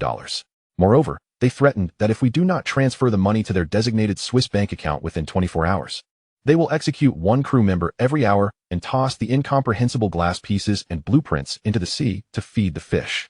$50 million? Killing crew members? A surge of palpable murderous intent erupted in Lei Chao's eyes. It had been a long time since he felt such rage. How dare these audacious scoundrels from the South China Sea target his family? They were challenging the supreme authority of a prehistoric dragon with their own heads on the line. Have we reported this to the authorities? Informed the nearby navy? Lei Chao forced himself to suppress his fury and asked calmly. We have notified them. The CEO's voice was filled with deep helplessness and disappointment. The Singapore Navy stated that the incident was outside their jurisdiction. The Malaysian Navy claimed their ships were conducting exercises and could not spare any personnel. The Indonesian Navy even demanded a hefty fee of several $1 million for their assistance, with no guarantee of rescuing the hostages. As for the U.S. 7th Fleet, they said they only protect vessels flying the American flag. What a bunch of useless fools, Lei Chao exclaimed, slamming the phone down in frustration. He knew that relying on these corrupt, inept entities that merely passed the buck was utterly futile. It was better to rely on oneself. He slowly closed his eyes, took a deep breath. When he opened them again, all traces of anger and anxiety had vanished from his deep-set gaze. In their stead was a cold, merciless resolve even colder than the eternal glaciers of Siberia. He approached his desk and pressed the red emergency button that connected directly to the command center of Purgatory Island. The call connected instantly. Boss, came Abu's calm, yet powerful voice from the other end. Abu, Lei Chao's voice was eerily tranquil. Notify One-Eyed Dragon. Have him select his 100 most elite brothers to form the Black Scale Assault Team. Prepare our 2 specially modified Nighthawk armed transport helicopters. The target is the Strait of Malacca, the pirate hideout. Lei Chao's gaze pierced through the large floor-to-ceiling window, staring into the distant, dark southern sea. A cold, grim smile slowly crept across his lips, reminiscent of the Grim Reaper. I want to see the heads of those scoundrels hanging neatly from the mast of Dragon Core before dawn. Chapter 175, The Hunt in the Night. Welcome to Hell. Understood. Boss. Abu's response was succinct, brimming with unmasked excitement and bloodlust. He understood what this command from the boss signified. It meant that their long-dormant, ravenous killing blade was finally about to taste blood. 2 hours later, in the Strait of Malacca, the night was as dark as ink. A solitary waning moon hung forlornly in the cloud-laden sky, casting a pale and chilling glow. The sea roared, waves crashing, and the wind howled, resembling countless vengeful souls weeping softly. On an unmarked isle near Sumatra in Indonesia, the scene was vibrant with light and bustling with voices. This was the infamous lair of the Black Sharks, the most notorious band of pirates in these waters. Hundreds of dark-skinned pirates, bare-chested and adorned with ghastly tattoos, gathered around a massive bonfire, gulping down low-quality rum and tearing into freshly roasted lamb. Their faces were alight with the thrill of survival and greedy laughter. "Ha, brothers. Drink up." A burly pirate captain, with a face full of blubber and a thick gold chain around his neck, raised his bottle high, bellowing at his equally exhilarated crew. He is the leader of the Black Shark, a notorious outlaw named Bong, who has reigned over the chaotic waters of Malacca for over a decade. His hands stained with countless bloodshed. "This time, we have indeed caught a monumental prize. The Lei Group, the wealthiest individual in Hong Kong. That lad named Lei Chao, whose riches rival nations. $50 million. As long as he obediently transfers the money to us. My brothers and I will never have to worry about food and drink for the rest of our lives. Afterwards, we shall take our fortune to Thailand, purchase a small island, and indulge in the company of beautiful women. We will throw parties every day, living a life akin to that of deities." Bong's words ignited a frenzy among those present. Oh, all the pirates unleashed a primal roar, akin to beasts, filled with an uncontrollable yearning for wealth and women. They envisioned themselves embraced by pleasures, intoxicated by luxury. Little did they know that what awaited them was not a Thai island or lovely ladies, but rather the cold judgment of death from the depths of hell. Just as they raised their cups in celebration, above their heads, in the pitch-black sky, 2 entirely black, unmarked, and specially silenced Night Hawk armed transport helicopters, resembling enormous bats from the inferno, approached rapidly, gliding silently just above the sea toward this brightly lit island of sin. Inside the helicopter, the dim lights illuminated 100 fully armed members of the Black Scale Assault Team, seated quietly in their respective positions, eyes closed in meditation. They donned the most advanced black digital camouflage combat suits, equipped with 4-eyed night vision goggles that allowed clear vision in darkness. Gripping M4A1 carbines fitted with silencers and infrared laser pointers. Their breaths were steady, their heartbeats calm, exuding an aura of absolute tranquility and focus akin to machines, forged through countless trials of life and death. At the forefront was the one-eyed man, Ruan Xiong. He did not close his eye. The only one he had glimmered with a wolf-like thirst for blood and excitement. He relished this feeling, the sensation of hunting prey like a ghost in the night. It reminded him of his tumultuous past filled with blood and fire in the jungles of Vietnam. No, it was even more exhilarating now, for he possessed a stronger body, advanced weaponry, and a cadre of equally formidable and utterly obedient comrades. And above all, a master for whom he would willingly sacrifice everything, even his life. Calling Eagle's Nest, "This is Black Scale 1. Ruan Xiong spoke into his throat microphone with an emotionless, icy tone, conducting his final pre-battle communication. Eagle's Nest received. Target area locked. Real-time infrared scan images have been transmitted to your tactical tablet, came Abu's calm voice through the earpiece. Ruan Xiong glanced at the military-grade tactical tablet, developed by Lei Electronics, strapped to his arm, surpassing technology by at least 30 years. The three-dimensional infrared thermal imaging of the entire pirate island was vividly displayed on the screen. Every pirate's location, number, armament, and even the brand of alcohol they were consuming were meticulously annotated in data streams. Received. Image clear. A cruel smile curled at the corners of Ruan Xiong's mouth, as if he were observing a troop of naked monkeys. "The boss has issued orders." Abu's voice turned serious. "Swift battle, leave no survivors." "Understood." Ruan Xiong terminated the communication. He slowly stood, pulling open the side door of the cabin. A gust of cold, briny sea wind rushed in, causing his black combat suit to flap ominously. He gazed down at the increasingly close, brightly lit island of sin, where the foolish revelers remained blissfully unaware of the impending death. A fleeting glimmer of pity, akin to that felt toward corpses, flickered in his solitary eye. He signaled to the 100 Black Scale members, who were also rising, with a simple yet ominous tactical gesture. "Prepare to descend. In 30 seconds, commence the hunt." At the center of the pirate island, the bonfire party had reached its zenith. The drunken pirate chief Bong was embracing 2 equally tipsy women, boasting of his past heroics. Just then, he suddenly felt as though the pale moon above was being obscured by something. The entire camp momentarily dimmed. Instinctively, he looked up toward the sky. And then he saw it. He beheld two colossal, grotesque black steel beasts, seemingly emerging from the depths of hell, hovering silently above their encampment. He even noticed numerous black ropes, akin to spider silk, being rapidly dropped from the bellies of these iron giants. Following this, figures clad in black combat gear and terrifying four-eyed night vision goggles descended with an unimaginable, lightning-like speed along those ropes. Enemy attack. Bosong's alcohol-fogged brain finally registered the threat. He shoved the women aside and seized the AK-47 beside him, attempting to retaliate against the sky. However, it was too late. Just as he raised the weapon, a minuscule red laser settled silently on his brow. Thud. The faint sound of a suppressed gunshot, akin to a lover's whisper, was nearly inaudible amidst the raucous bonfire festivities. Bong's body stiffened suddenly. The arrogance and greed in his solitary eye froze in an instant, replaced by an overwhelming, disbelieving terror. He struggled to lower his gaze. He saw a small, gaping wound in his chest, from which blood poured forth, deep and unfathomable. His strength ebbed away at a terrifying speed. The AK-47 clattered to the ground. Everything before him began to blur.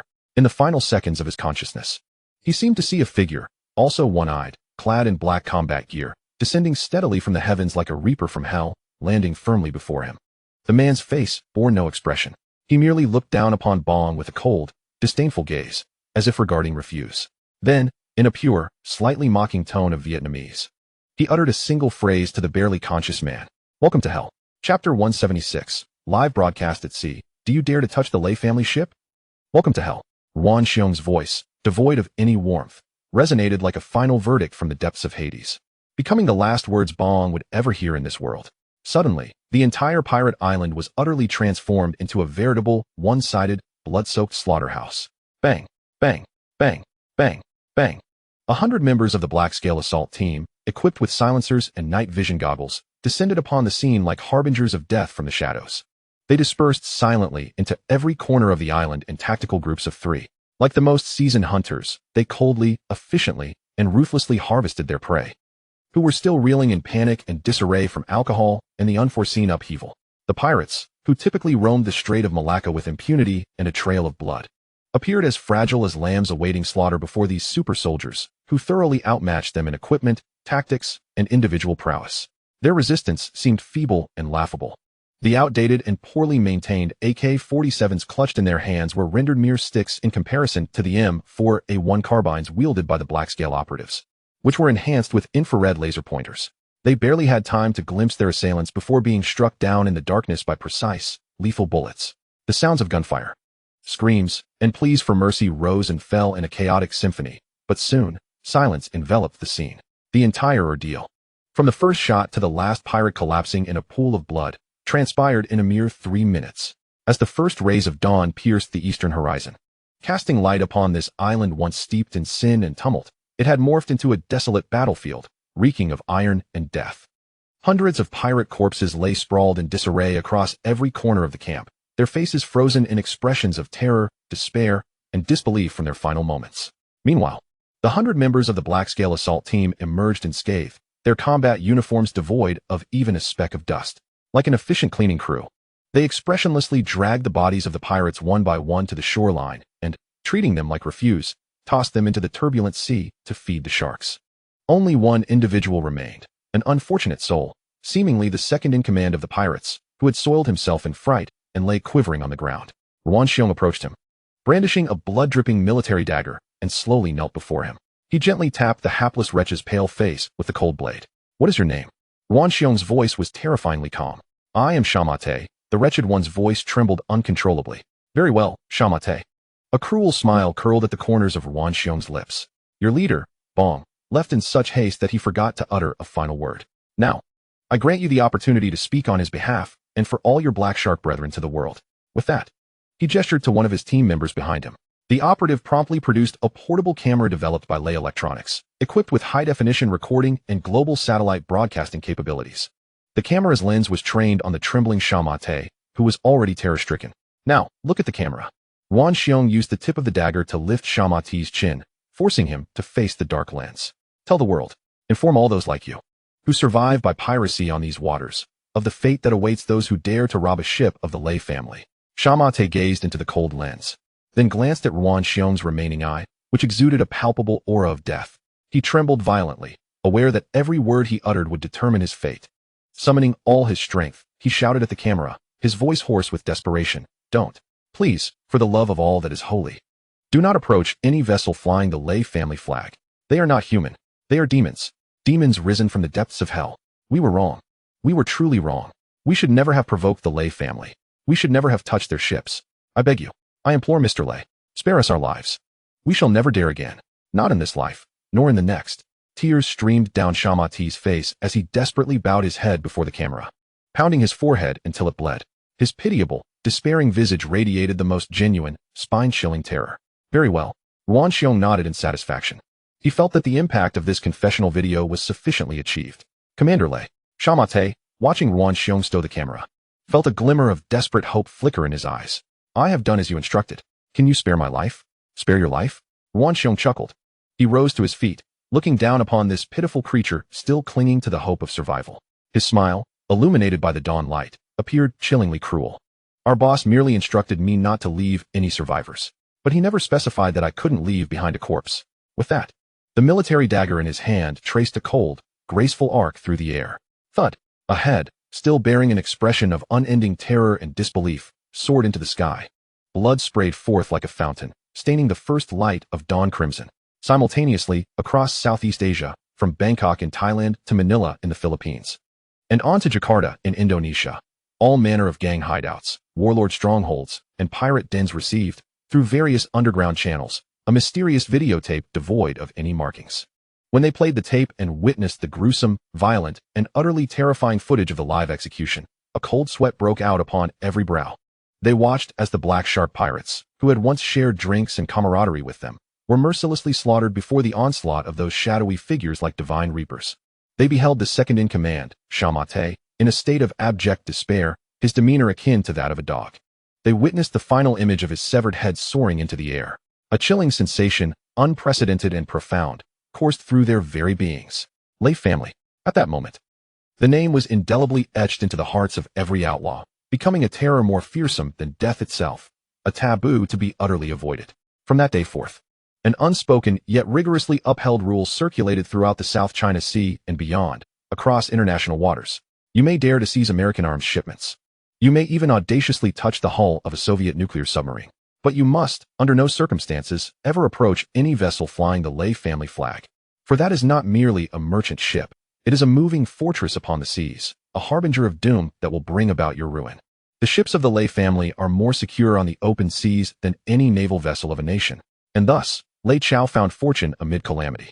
Not only did he effortlessly clear the most significant obstacle in his quest for a future global shipping empire, but he also received an unexpected surprise that left him both amused and bewildered. The chairman of the board at Lloyd's of London, the world's largest and oldest insurance group, personally made a transatlantic call, pleading with Lei Chao to consider two requests. Firstly, they were willing to proactively reduce the insurance premiums for all vessels under the Lei shipping banner by a staggering 50%. Secondly, they earnestly requested, and were even prepared to pay handsomely, to hire Lei Chao's enigmatic Lei Shield security force to provide top-tier armed escort services for ships insured in other nations. Lei Chao, once regarded as a high-risk client, had, in that moment, transformed into an individual capable of offering absolute security for their insurance needs. Chapter 177. The Military Temptation of Zhong Chuhong, the Queen's Private Mission, Armed Escort Services. As Lei Chao listened to the obsequious and ingratiating tone of the Lloyd's chairman on the other end of the line, a wry smile tugged at the corners of his mouth. He realized that his recent display of force had yielded results beyond his expectations. Not only had he instilled fear throughout the entire Southeast Asian underworld with a bloody massacre, but he had also inadvertently provided a legitimate platform for his still shadowy private army to step onto the world stage. The international high-end security market. It was an untapped expanse, brimming with limitless opportunities. In an era marked by geopolitical unrest, rampant local conflicts, and frequent terrorist attacks in the 1980s, the insatiable demand for security from affluent oil magnates, multinational CEOs, and even dignitaries from small nations was palpable. They were willing to pay any exorbitant price for it. And the Lei Shield Legion, composed of super soldiers and top-notch equipment, was undoubtedly the most elite, scarce, and competitive luxury within this market. Certainly, Lei Chao replied succinctly into the phone. However, he quickly added, "The price will not be inexpensive.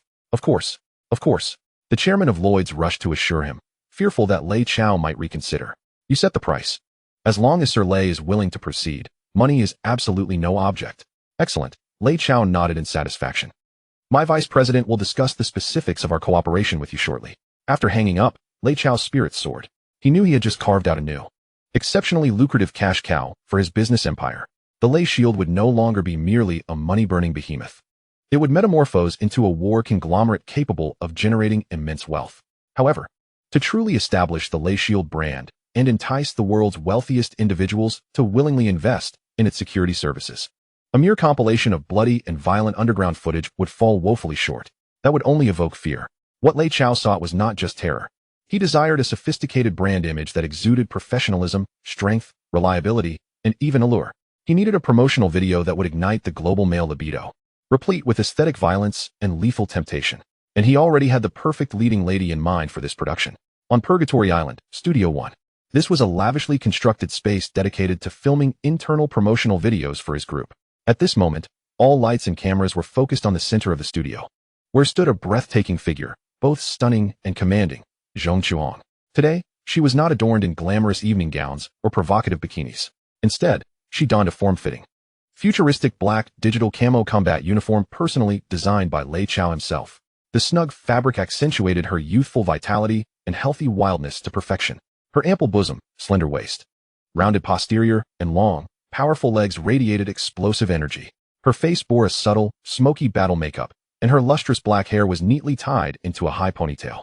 In her hands, she held an M4A1 automatic rifle, its cold metallic sheen starkly contrasting with her petite frame, sensuality and wildness, femininity and strength. These two contrasting qualities harmoniously fused in her, creating a visually striking embodiment of allure. She was like a deadly black rose, blooming amidst the flames of war, a beauty that sent shivers down the spine. Wow, absolutely stunning. Even Zhu Yuzi, who had long been accustomed to various breathtaking beauties, could not help but swallow hard and utter genuine admiration upon seeing Zhong Chuhong's appearance. If those filthy men outside catch a glimpse of her, they might just lose their minds. Click, click, click. The top-tier fashion photographer, hired at great expense from Hollywood, was fervently capturing every moment, feeling as though he was not photographing a star, but rather a war goddess descending from the heavens. Every glance, every movement of her was imbued with narrative. At times icy, at times fiery, at times innocent, at times irresistibly seductive. Perfection. Simply perfect, the photographer exclaimed, his face flushed with excitement as he lavished praise upon Zhong Chuang. However, as the director of this entire spectacle, Lei Chao remained quietly seated behind the monitor, his brow slightly furrowed. Something is amiss. He slowly shook his head. It's missing something. Missing what, boss? The photographer asked, perplexed. Lei Chao did not respond. He rose slowly and walked to the center of the stage. From a prop box, he retrieved a real, glinting military dagger, its blade shimmering ominously under the lights. Then, he approached Zhong Chuang. As she gazed at the cold blade in his hand and the aggressive look in his eyes, which seemed as if they could consume her whole, her heart inexplicably skipped a beat. Boss, her voice trembled slightly. Lei Chao remained silent. He merely extended his hand, using the cold dagger to gently slice open the collar of her tight camo uniform. With a swift motion, the fabric parted, revealing her exquisite collarbone and a stunning expanse of flawless, porcelain skin. Then, with the tip of the dagger, he traced a shallow, realistic scar across her face. A trickle of crimson, blood slowly ran down her smooth cheek. At this moment, Lei Chao gazed upon the figure before him, who had transformed from a war goddess into a captivating yet haunting beauty, imbued with a sense of destruction and melancholy. A faint smile of satisfaction graced his lips.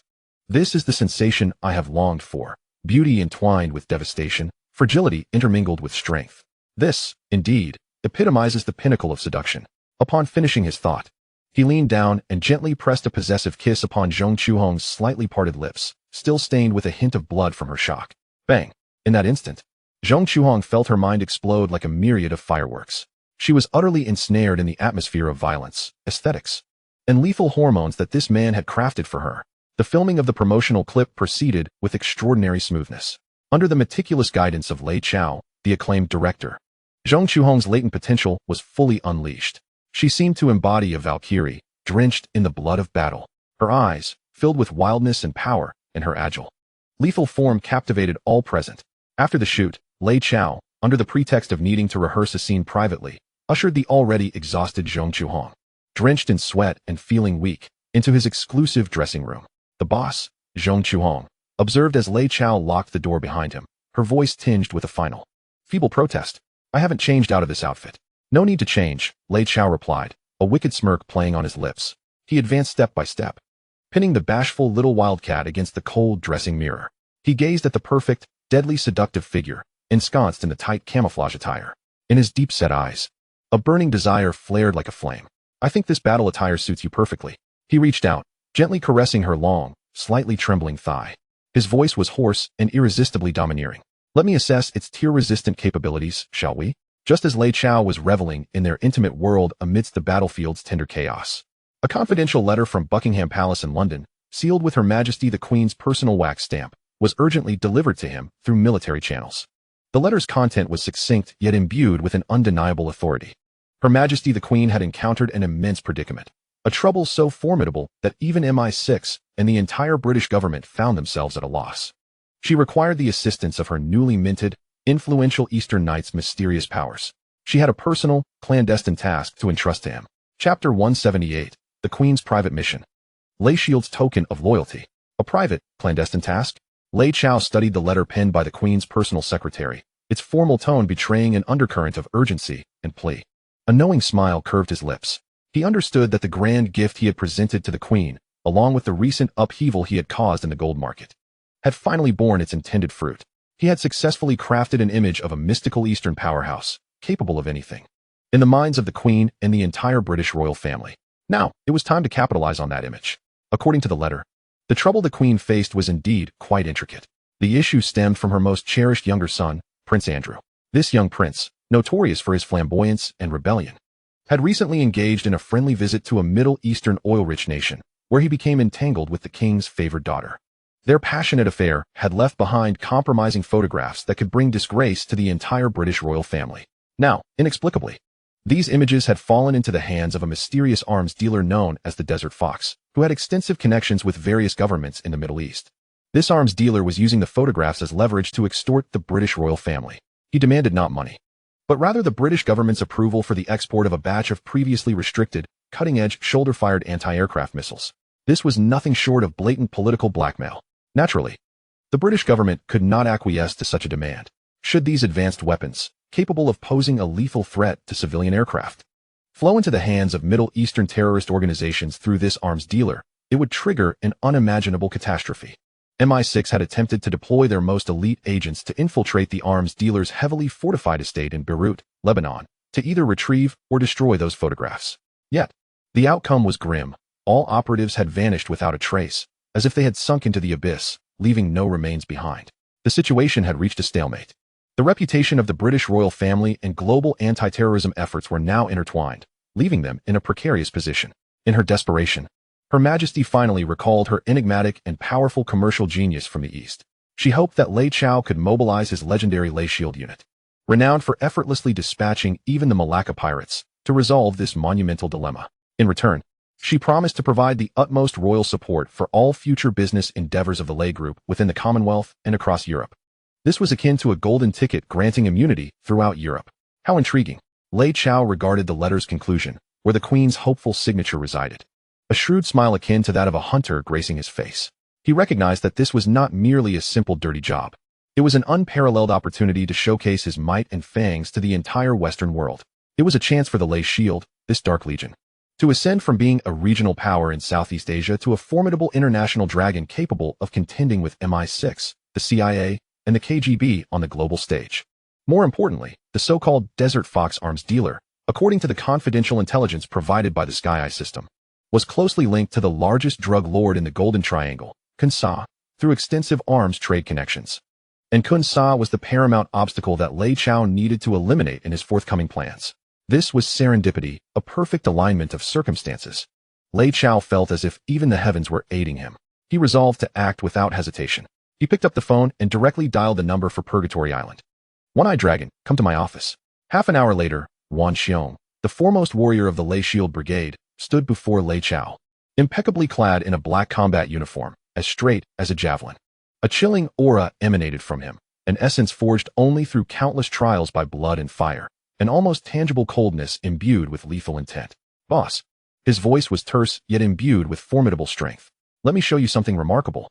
Lei Chao retrieved from the Sky system a comprehensive dossier on the notorious Desert Fox arms dealer, along with an intricate three-dimensional blueprint of his private estate nestled in Beirut, projecting it onto the colossal holographic display in the office.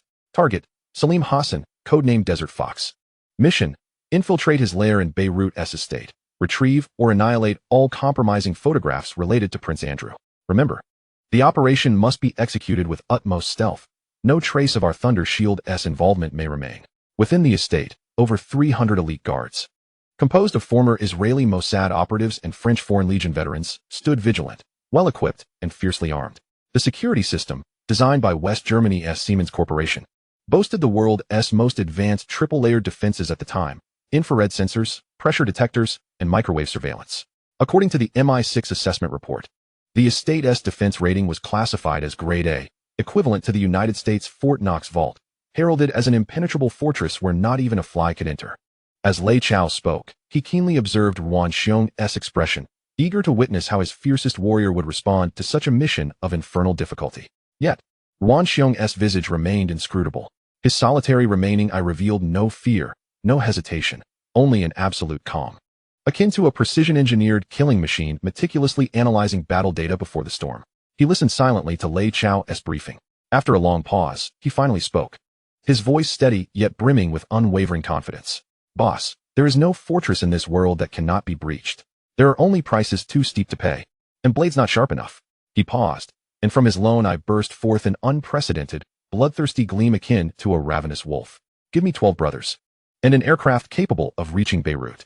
Within 3 days, I will wrench the Desert Fox's head off and present it to you as a chamber pot. Chapter 179, Operation Fox Hunt, the gateway to the Golden Triangle. Excellent. Lei Chao's heart surged with indescribable fervor as he gazed upon the one-eyed warrior radiating boundless confidence and ferocity. This is the soldier I desire, the blade with which I shall conquer the world. I shall grant you not 12, but 24 brothers. Lei Chao's voice resounded with indisputable authority. I am dispatching the 2 most elite combat squads from the Black Scale unit. The aircraft shall be the latest Gulfstream G4 ultra-long-range business jet from Gulfstream Aerospace, capable of direct, non-stop flight from Hong Kong to Beirut. Your equipment will be the most advanced single-operator infiltration gear, procured through Blackwater's clandestine channels, technology at least 2 decades ahead of its time, including electromagnetic pulse disruptors capable of nullifying all electronic signals, and optical camouflage suits that can simulate any background. Lei Chao's eyes sparkled with the divine aura of omnipotent control. I have but one condition. This mission, codenamed Fox Hunt, demands not only the retrieval of those photographs. I also require you to pry from the Desert Fox's mouth an item far more intriguing. What might that be? A flicker of curiosity crossed Ruan Xiong's lone eye. The entire map of arms smuggling routes within the Golden Triangle, along with the internal communication cipher of his largest partner, the Kuncha Group. A cold, hunter-esque smile curved Lei Chao's lips. That is the true objective of our operation. Yes, boss. Ruan Xiong nodded resolutely. He understood this was no mere dirty job. It was a grand strategic gambit laid out by his superior. He, along with his Black Scale unit, were the critical and lethal pawns in this game of conquest. 3 days later, Beirut, Lebanon, once hailed as the Little Paris of the Middle East, now a scarred city ravaged by years of civil war, littered with ruins and bristling with armed factions. The air was thick with the oppressive blend of gunpowder, dust, and death. Within a sprawling, opulent estate on the city's outskirts, encircled by towering walls and electrified fences, a corpulent Middle Eastern man adorned with a bushy beard and a gold chain thicker than a thumb lounged amidst opulence. He was the Desert Fox, Salim Hassan, the largest and most enigmatic arms kingpin in the region. His face bore a triumphant, all-controlling smile as he toyed with a pure gold, diamond-encrusted latest model Apple phone, system designed for encrypted communications. The screen displayed a freshly received encrypted message from MI6 in London. Mr. Salim, we sternly warn you to cease your foolish extortion immediately. Otherwise, you shall face the harshest reprisals from the British Empire. Reprisals? Salim burst into a shrill, night owl-like laugh at the feeble warning. He knew the proud Brits had exhausted their tricks. Their so-called elite agents were still submerged in the cesspool behind his estate's garden. He was confident the British monarchy would soon capitulate. Then, not only would he acquire the advanced surface-to-air missiles he coveted, but the Desert Fox's name would soar to unprecedented heights within the global arms trade. Yet, as he reveled in his impending glory, little did he know, death had silently descended upon his very head. 1 kilometer outside the estate, atop an abandoned, unfinished high-rise. Ruan Xiong, clad in an optical camouflage suit seamlessly merging with the night, observed the brightly illuminated, seemingly impregnable Fox den through a high-powered military infrared telescope. Beside him stood 24 fully armed black-scale operatives. Inside the den, 327 guards were deployed, 108 fixed sentries, and 219 mobile patrols. A technical support member quietly reported, referencing the tactical tablet's real-time enemy deployment map transmitted by the Sky system, accurate down to the individual. Surrounding the estate were 3 layers of defenses. The first layer, a 3-meter-high electrified wall. The second layer has an infrared sensing alarm every 5 meters. The third layer is a pressure-sensing landmine buried under the lawn. Inside the estate, all doors and windows are equipped with microwave detectors. The central control room has 24-hour uninterrupted closed-circuit television monitoring. It's like a military fortress armed to the teeth. Listening to the team members' report, Ruan Xiong's face showed no expression. His only remaining one eye even flashed a hint of disdain. Fortress? In my opinion, it's just an exquisitely designed iron coffin. He slowly stood up and pulled down the black mask on his face. His one-eyed creature erupted with a wild beast-like desire and excitement for slaughter. He made a simple and deadly tactical gesture towards the 24 war machines behind him, who were also already thirsty and restless. Fox hunting operation, begin. Target, beheading. Remember, the boss wants to live. Next second, 25 black, ghostly figures instantly disappeared into the Beirut night, filled with sin and death. They are like 25 silent poison daggers that have emerged from hell. Silently, it stabbed towards the plump desert fox still in its den, dreaming of spring and autumn. Inside the estate, in Salim's luxurious bedroom, the melancholic sound still lingers. Salim had just finished a thrilling multiplayer activity and was about to embrace her favorite blonde Ukrainian beauty and fall asleep. At this very moment, Pata, a very subtle, almost imperceptible sound suddenly came from his closed French window. Who is it? Salim's animalistic alertness, honed by years of wandering on the brink of life and death, instantly caused him to bounce out of bed. He grabbed the already loaded golden desert eagle from the bedside cabinet and aimed it firmly towards the direction of the window. However, there was silence outside the window. Only a few leaves that were blown off by the night breeze were gently tapping against the glass. Damn it, scare yourself. Salim breathed a sigh of relief and chuckled self-deprecatingly. He thought he had drunk too much today and experienced auditory hallucinations. He slowly put down the gun in his hand and prepared to lie back on the warm, beautiful bed. However, at the moment he turned around, his pupils suddenly contracted into the most dangerous needle-like shape, because he saw it. At his bedside, at some unknown time, a black, ghostly figure emerged silently. Like a ghost emerging from the shadow of the wall, the figure was wearing a strange combat suit that he had never seen before, as if it could absorb all the light. Wearing a black face mask that only revealed one cold, one-eyed face. In his hand, he held a military dagger that was still dripping with blood, so sharp that it was heart-stopping. And beneath his feet were the bodies of his dozen or so stunning beauties who had just been caught up in the storm with him, but had already been silently cut off in the throat and died with no peace of mind. Blood stained the priceless Persian carpet red. It also dyed Salim's eyes red, filled with endless fear and disbelief. Who are you? Salim's voice trembled uncontrollably. He felt his entire body's blood freeze at this moment. He wants to scream. He wants to call for help. He wants to press the emergency alarm button at the bedside. However, he couldn't do anything, because that one-eyed man, like a devil, only looked down at him with a cold gaze like that of a dead person. Then, slowly, and with a hint of sarcasm in his pure Arabic, he spoke softly to the frightened desert fox, saying the words that would plunge him into an endless hell. Our boss said he wants to invite you to his island for a cup of tea. Chapter 180. The Poison King of the Golden Triangle, the Contempt of Kunsha. Drink tea? When Ruan Xiong's cold and emotionless voice sounded in Salim Hassan's bedroom, filled with extravagance and death. This desert fox, who has been rampant in the Middle East for decades and has terrified countless politicians, finally snapped his nerves, which were on the brink of collapse due to extreme fear. He rolled his eyes and was so scared that he fainted. Waste material. Ruan Xiong looked at the limp fat pig in a pool of blood, and a hint of undisguised contempt flashed in his only remaining one eye. He ignored the prey that had already been scared out of its wits. He just gave the command to retreat in the same cold tone towards his own earpiece. The fox has entered the cage. Clean up. Ready to go home.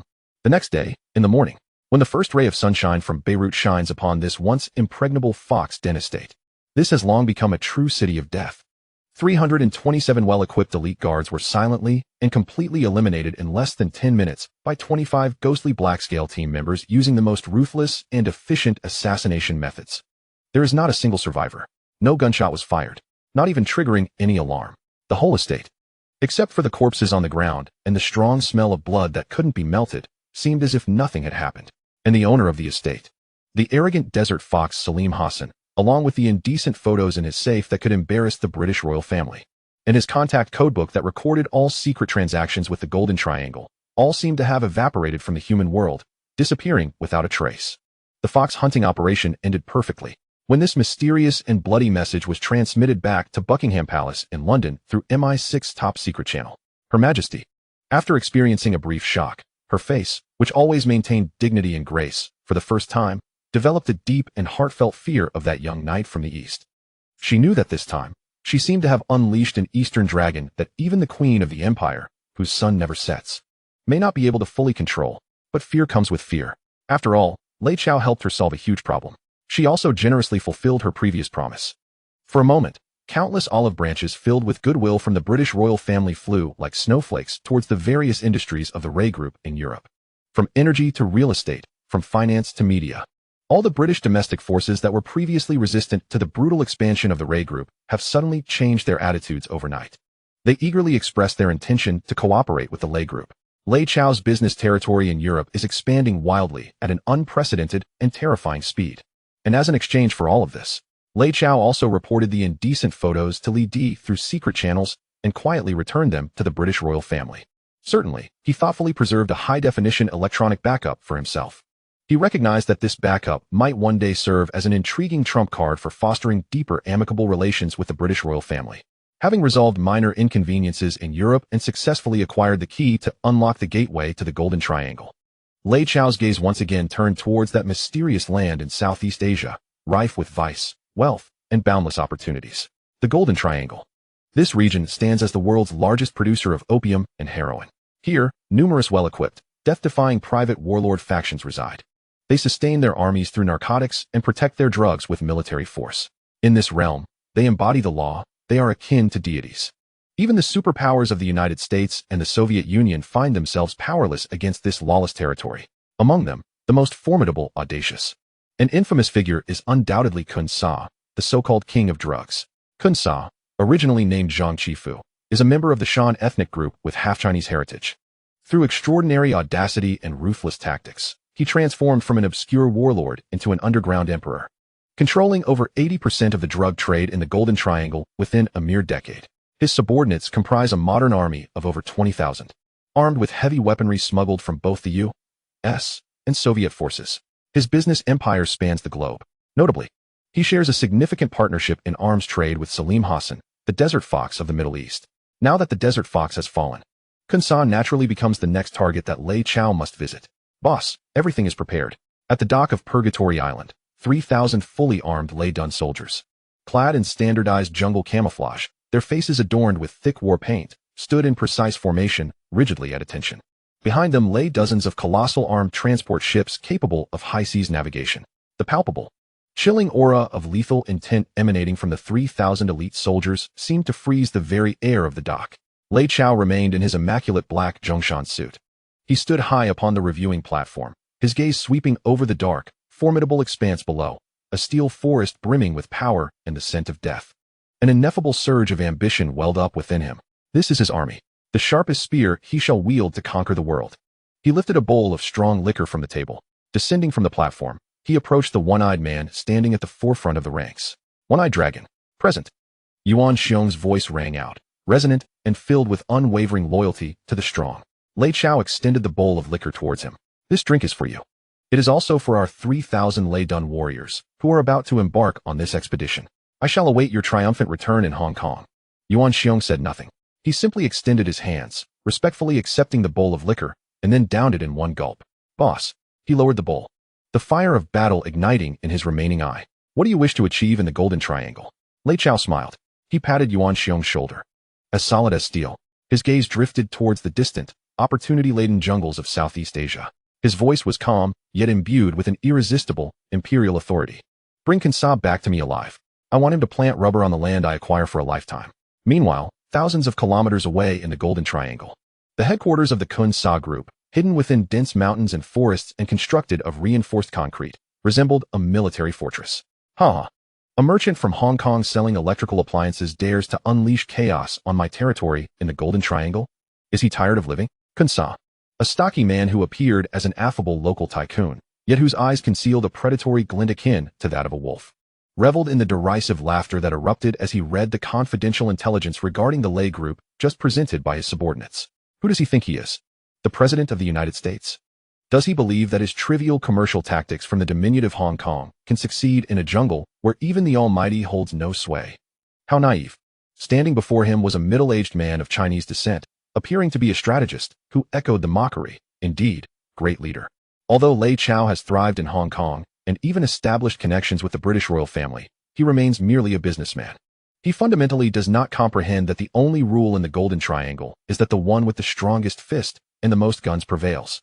Does he wish to establish land routes through here? Let him bring $10 billion to purchase passage. $10 billion? Kunsa scoffed, a greedy light flickering in his eyes. That is far too little.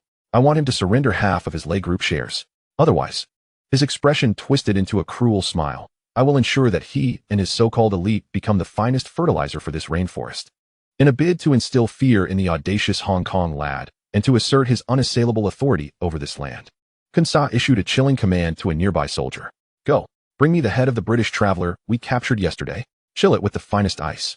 Package it in the most exquisite gift box and personally deliver it to Hong Kong, placing it in Lei Chao's hands. Inform him that this is a small gift from me, Kunsa, to commemorate our meeting. Chapter 181. Kunsa's mockery. The Hong Kong merchant knows nothing of warfare. Ha! A merchant from Hong Kong selling electrical appliances dares to unleash chaos on my territory in the Golden Triangle? Is he tired of living? The Golden Triangle, hidden deep within the dense and pestilential jungles of towering mountains, is home to the headquarters of the Kunsa Group. Constructed from robust reinforced concrete and fortified to resemble a small military outpost. In the conference hall, a middle-aged man stood bare-chested, his corpulent frame on display, flanked by two strikingly beautiful Burmese women. His laughter echoed with utter disdain and scorn. He appeared as a genial neighborly tycoon, yet his small eyes sparkled with the cunning and ferocity of a wolf. As he perused the confidential request regarding the Lei Group's intentions to establish land transport routes, he was none other than Kunsa, a name that instills dread in the hearts of drug enforcement agencies across Southeast Asia and the world. A kingpin who dominates over 80% of the drug trade in the Golden Triangle, wielding a private army of over 20,000 well-equipped soldiers, reigns supreme in this lawless territory. Such is the world of the drug lord. The esteemed leader has spoken. This Lei Chao is utterly oblivious to the gravity of his situation. Standing before him is a middle-aged man, donned in gold-rimmed spectacles, exuding an air of scholarly propriety, resembling a cunning strategist. He hurriedly nods in agreement. His name is Zhang Su, the deputy to Kunsa and his chief advisor. I have conducted my research, although Lei Chao thrives in Hong Kong, skillfully manipulating the British, and has even acquired a rather dubious noble title, he remains, at his core, merely a businessman, a speculator. Zhang Su's tone is laced with disdain for the very notion of being a merchant.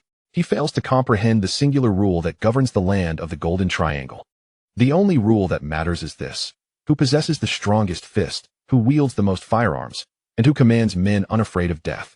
Does he believe that his commercial games and capital maneuvers, honed in the confines of Hong Kong, can possibly succeed in a jungle where even God dares not tread? How naive, how tragically foolish. Indeed, Kunsa, reveling in his power, squeezed the voluptuous thigh of the beauty nestled in his embrace, eliciting a chorus of sultry gasps. He seized a succulent, sizzling venison leg from the table, biting into it with fervor, his mouth glistening with grease as he declared, "This is the Golden Triangle, my domain. Let it be known, even if a mere Hong Kong upstart dares to tread here, or if an American aircraft carrier were to dock at Yangon, their special forces would find themselves leaving behind thousands of corpses in this wilderness." His words are imbued with absolute confidence in his military strength. This conviction stems from his legion of over 20,000 mercenaries, forged in the fires of conflict since childhood, ready to pull the trigger for money and drugs. It derives from the heavy artillery of American and Soviet origin smuggled from the Desert Fox, Salim. It arises from this sprawling jungle, riddled with traps and hidden sentries, where he reigns supreme. This is his kingdom. He, the singular monarch. He wishes to establish a land route to sell his electronics to the mainland? Very well. A glint of unmasked greed flickers in Kunsa's eyes. Let him offer $1 billion for passage. Not a cent less. The leader is wise. Zhang Su immediately lavished him with praise. Yet, I have heard that the Desert Fox, Salim, has seemingly gone missing recently, posing a threat to our arms trade. Should one Salim fall, another desert wolf or desert tiger shall surely rise. Kuncha nonchalantly waved his hand, reassured that as long as our product remains the purest in the world, those affluent Middle Eastern magnates will come knocking like sharks sensing blood. Now, it is imperative to make that oblivious Hong Kong boy recognize a harsh reality. A cruel smile spread across Kuncha's face. He must learn who truly holds sway in this land, to impart a lasting lesson to that naive Hong Kong lad, and to affirm his unassailable authority in this territory. Kuncha issued a cold command to a nearby soldier, standing ramrod straight with a fierce gaze. Go, bring me the head of that oblivious traveler, apparently from Britain, who was apprehended at the border yesterday, wandering about with a shabby bag. Remember, it must be a clean cut, an exquisite execution. Then, chill it with the finest ice from our ice house. We cannot allow it to spoil. Find our most skilled craftsman, and encase it in a beautiful gift box made of the finest pomelo wood. A sinister smirk graced Kuncha's lips, dripping with blood and mockery. Send our most trusted individual on the fastest flight to Hong Kong, to personally deliver it to that Lei Chao. Inform him that this is a small token from me. Kuncha, a welcoming gift from the Golden Triangle.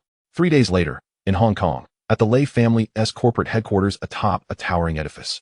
Lei Chao reclined leisurely in his million-dollar executive chair, indulging in a head massage from Lin Qingxia, who had just returned from Hollywood, dressed in casual home attire. Her natural beauty was striking. Her delicate hands, honed from years of playing piano, expertly kneaded his temples with a gentle yet professional touch. Brother Chao, how is the pressure? Is it comfortable? Her voice was as soothing as a gentle breeze. Quite pleasant. My Qingxia's skills improve with each passing day.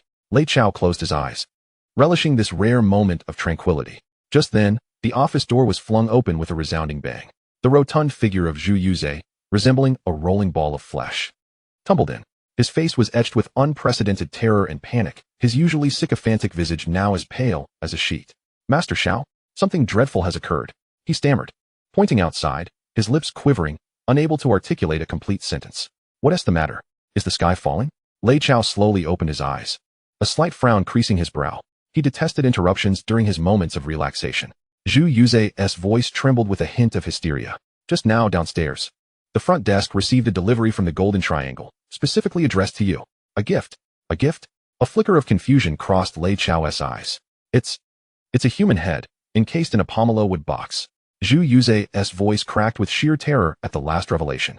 A man who had navigated the treacherous waters of both the underworld and the legitimate world for decades nearly wet himself at the sight of the still dripping head of a Caucasian. Horrified, Lin Qingxia instinctively covered her mouth, her complexion paling as she stifled a gasp. The atmosphere in the office plummeted to absolute zero. Lei Chao's previous languor and ease evaporated in an instant, replaced by an icy calm, colder than the ancient Siberian glaciers. He rose slowly, adjusting his impeccably crisp collar, then approached the exquisite pomelo wood gift box resting on the coffee table, emanating a faint metallic scent. Without a moment's hesitation, he reached out and opened the lid. Before him lay a golden-haired, blue-eyed head, frozen in an expression of terror that lingered until the last moment of life. Zhu Yuze and Lin Qingxia turned away, their stomachs churning violently. Yet, Lei Chao stood there, unflinching, his expression inscrutable as he gazed at the severed head. His eyes were as deep as the ocean, devoid of ripples. No one could fathom his thoughts. After a long silence, he slowly closed the box. Then, he turned to the now utterly disoriented Zhu Yuze and uttered a chilling remark that sent shivers down everyone's spine. Excellent. The corners of his mouth curled into a chilling smile, reminiscent of a devil's grin. He spared me the need for negotiations. Chapter 182. Death descends from the heavens. This is the wrath of God. Excellent. He spared me the need for negotiations. Lei Chao's voice was soft and unremarkable, as if he were commenting on the fine weather of the day. Yet, to Zhu Yuze and Lin Qingxia, it sent a shiver through their very souls, a bone-chilling dread. They understood that beneath this calm exterior lay a tempest of fury capable of upending the entire Golden Triangle. That world drug lord, nestled in his jungle kingdom 1,000 miles away, could never have imagined that his self-proclaimed show of strength would not intimidate this young dragon from the east, but instead seal his own irrevocable death warrant. Dispose of this, Lei Chao said, pointing at the blood-stained teak box, addressing the already petrified Zhu Yuze with a cool detachment. Furthermore, notify everyone that all planned business negotiations are hereby cancelled. Yes, young master, Zhu Yuze replied, trembling as he scurried away. He knew a tempest of unprecedented bloodshed was impending. Super brother Lin Qingxia approached Lei Chao, observing his eerily calm profile, her eyes filled with concern. She reached out, wanting to grasp his icy hand. However, Lei Chao merely patted the back of her hand gently, revealing a fleeting smile of tenderness. Do not worry, everything is fine. It is merely a group of foolish jungle monkeys provoking the authority of a lion. I shall attend to a minor matter. You should return and rest. With that, he made no further delay and strode directly into the heavily fortified command center, where he alone held the highest authority. As the massive alloy door closed slowly behind him, the trace of warmth vanished from his face, replaced by an icy, bone-chilling, and absolute murderous intent. He approached the vast, holographic operational map connected to the Sky Eye system. The map vividly displayed the verdant jungle of the Golden Triangle, rife with both sin and opportunity. A blinking red coordinate was precisely marked at the heart of the map. There lay the headquarters of the Kuncha Group, a jungle fortress so formidable that even America's B-52 bombers could not breach its defenses. Abu. Lei Chao pressed the communication button, linking him directly to the highest command of Purgatory Island. Boss, the 3,000 warriors of the Thunder Shield have assembled and are on standby. On the other end, Abu's voice resonated with calm strength. Excellent. A cold glint flickered in Lei Chao's eyes. However, this time, we shall not engage in ground infiltration. He understood that the jungles of the Golden Triangle were the most complex and perilous battlegrounds in the world, filled with traps, hidden sentries, and desperate men familiar with the terrain. If ground troops were recklessly dispatched, even the formidable Thunder Shield Legion would inevitably suffer unnecessary and grievous losses. Lei Chao never engaged in losing ventures, nor would he gamble the lives of his meticulously trained elite soldiers against a worthless band of drug traffickers in a foolish exchange. What he aimed to wield was the crushing force of technology, the overwhelming power of capital, an absolute strike from a higher dimension. Abu, immediately initiate the Thor's Hammer plan. Deploy our entire air squadron. What? Deploy the entire squadron. Abu's voice betrayed a rare tremor of shock and fervor upon hearing this command. The Thor's Hammer plan was Lei Chao's ultimate strike strategy, codenamed Doomsday Judgment, devised for the highest level of military conflict. The air squadron referred to was the most mysterious, extravagant, and devastatingly powerful elite within the Thunder Shield Legion. Comprising 6 heavily armed helicopters, Lei Chao had smuggled them through various secret channels, investing astronomical sums of money to acquire them from Bell and Sikorsky in the United States, and had undergone the most advanced modifications. 4 of these were the renowned UH-1 Huey multi-purpose helicopters, known as air cavalry, reinforced with heavy composite armor and equipped on both sides with a launch system for a veritable forest of 70mm Hydra rockets, capable of saturating an area the size of a football field. The other 2 were even more terrifying prototypes of the AH-64 Apache attack helicopter, dubbed the Night Reaper, which boasted Hellfire anti-tank missiles and a 30mm chain gun among its arsenal. More importantly, they were equipped with the latest God-SI precision strike system, developed by Lays Electronics, integrating satellite positioning and artificial intelligence fire control algorithms. This system allowed them to execute surgical strikes on any ground target larger than a basketball from tens of kilometers away with an accuracy margin of no more than 10 centimeters. This aerial formation of 6 armed helicopters in the early 1980s, when ground-based air defense systems were still woefully underdeveloped, was akin to a squadron of steel vultures sowing death at will from the skies. They were true harbingers of doom. Indeed, deploy the entire squadron. Lei Chao's voice was cold and resolute. I do not care what methods you employ, low-altitude flight, electromagnetic interference.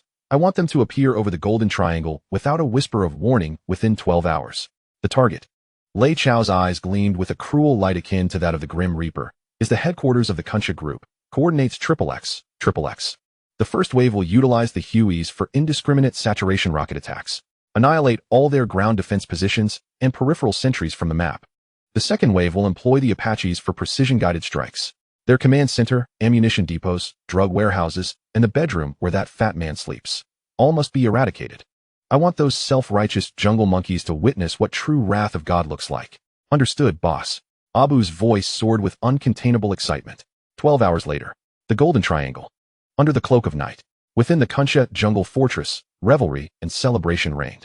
Having just indulged in the special services of 2 Thai beauties, Kuncha reclined contentedly on his luxurious bed crafted from solid Burmese rosewood, ready to drift into slumber. He fantasized about how the young man from Hong Kong would react upon receiving the grand gift he had sent, picturing him in a state of sheer terror, utterly flustered. He had even devised how he would humiliate and extort him when the plea for mercy call came in the following day. However, he could never have anticipated that the call he awaited would not be one of surrender, but rather a thunderous roar of death from the depths of hell. A piercing, shrill wail, akin to the anguished cries of the damned, unexpectedly shattered the tranquil night sky over the golden triangle. What is happening? What has transpired? Kunsha abruptly leapt from his bed. Before he could don his trousers, the massive floor-to-ceiling window of his bedroom, crafted from bulletproof glass, revealed a night sky suddenly illuminated as if it were day, awash with a dazzling array of fire. Hundreds of rockets, trailing long, brilliant tails, descended like a meteor shower from the heavens, hurtling towards his seemingly impregnable jungle fortress, heralding an apocalyptic spectacle. The thunderous roar echoed. In the next moment, a cacophony of deafening, relentless explosions erupted, reverberating like rolling thunder through the ancient jungle that had slumbered for millennia. The earth trembled violently. The forest ignited in a frenzied blaze.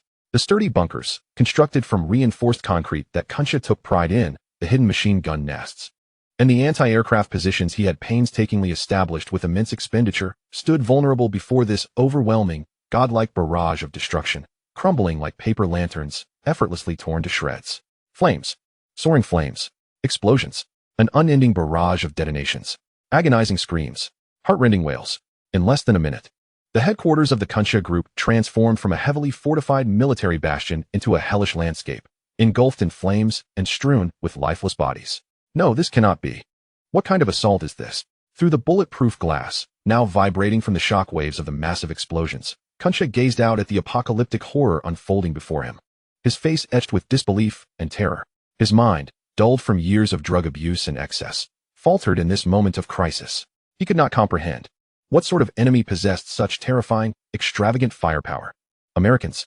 No. Even during their campaign in Vietnam, they had never displayed such lavish might. Just as despair gripped him, he suddenly beheld two even more slender and swifter streaks of fire, slicing through the night sky, like precision instruments from the depths of hell. One darted directly into his vast underground armory, stocked with thousands of tons of munitions.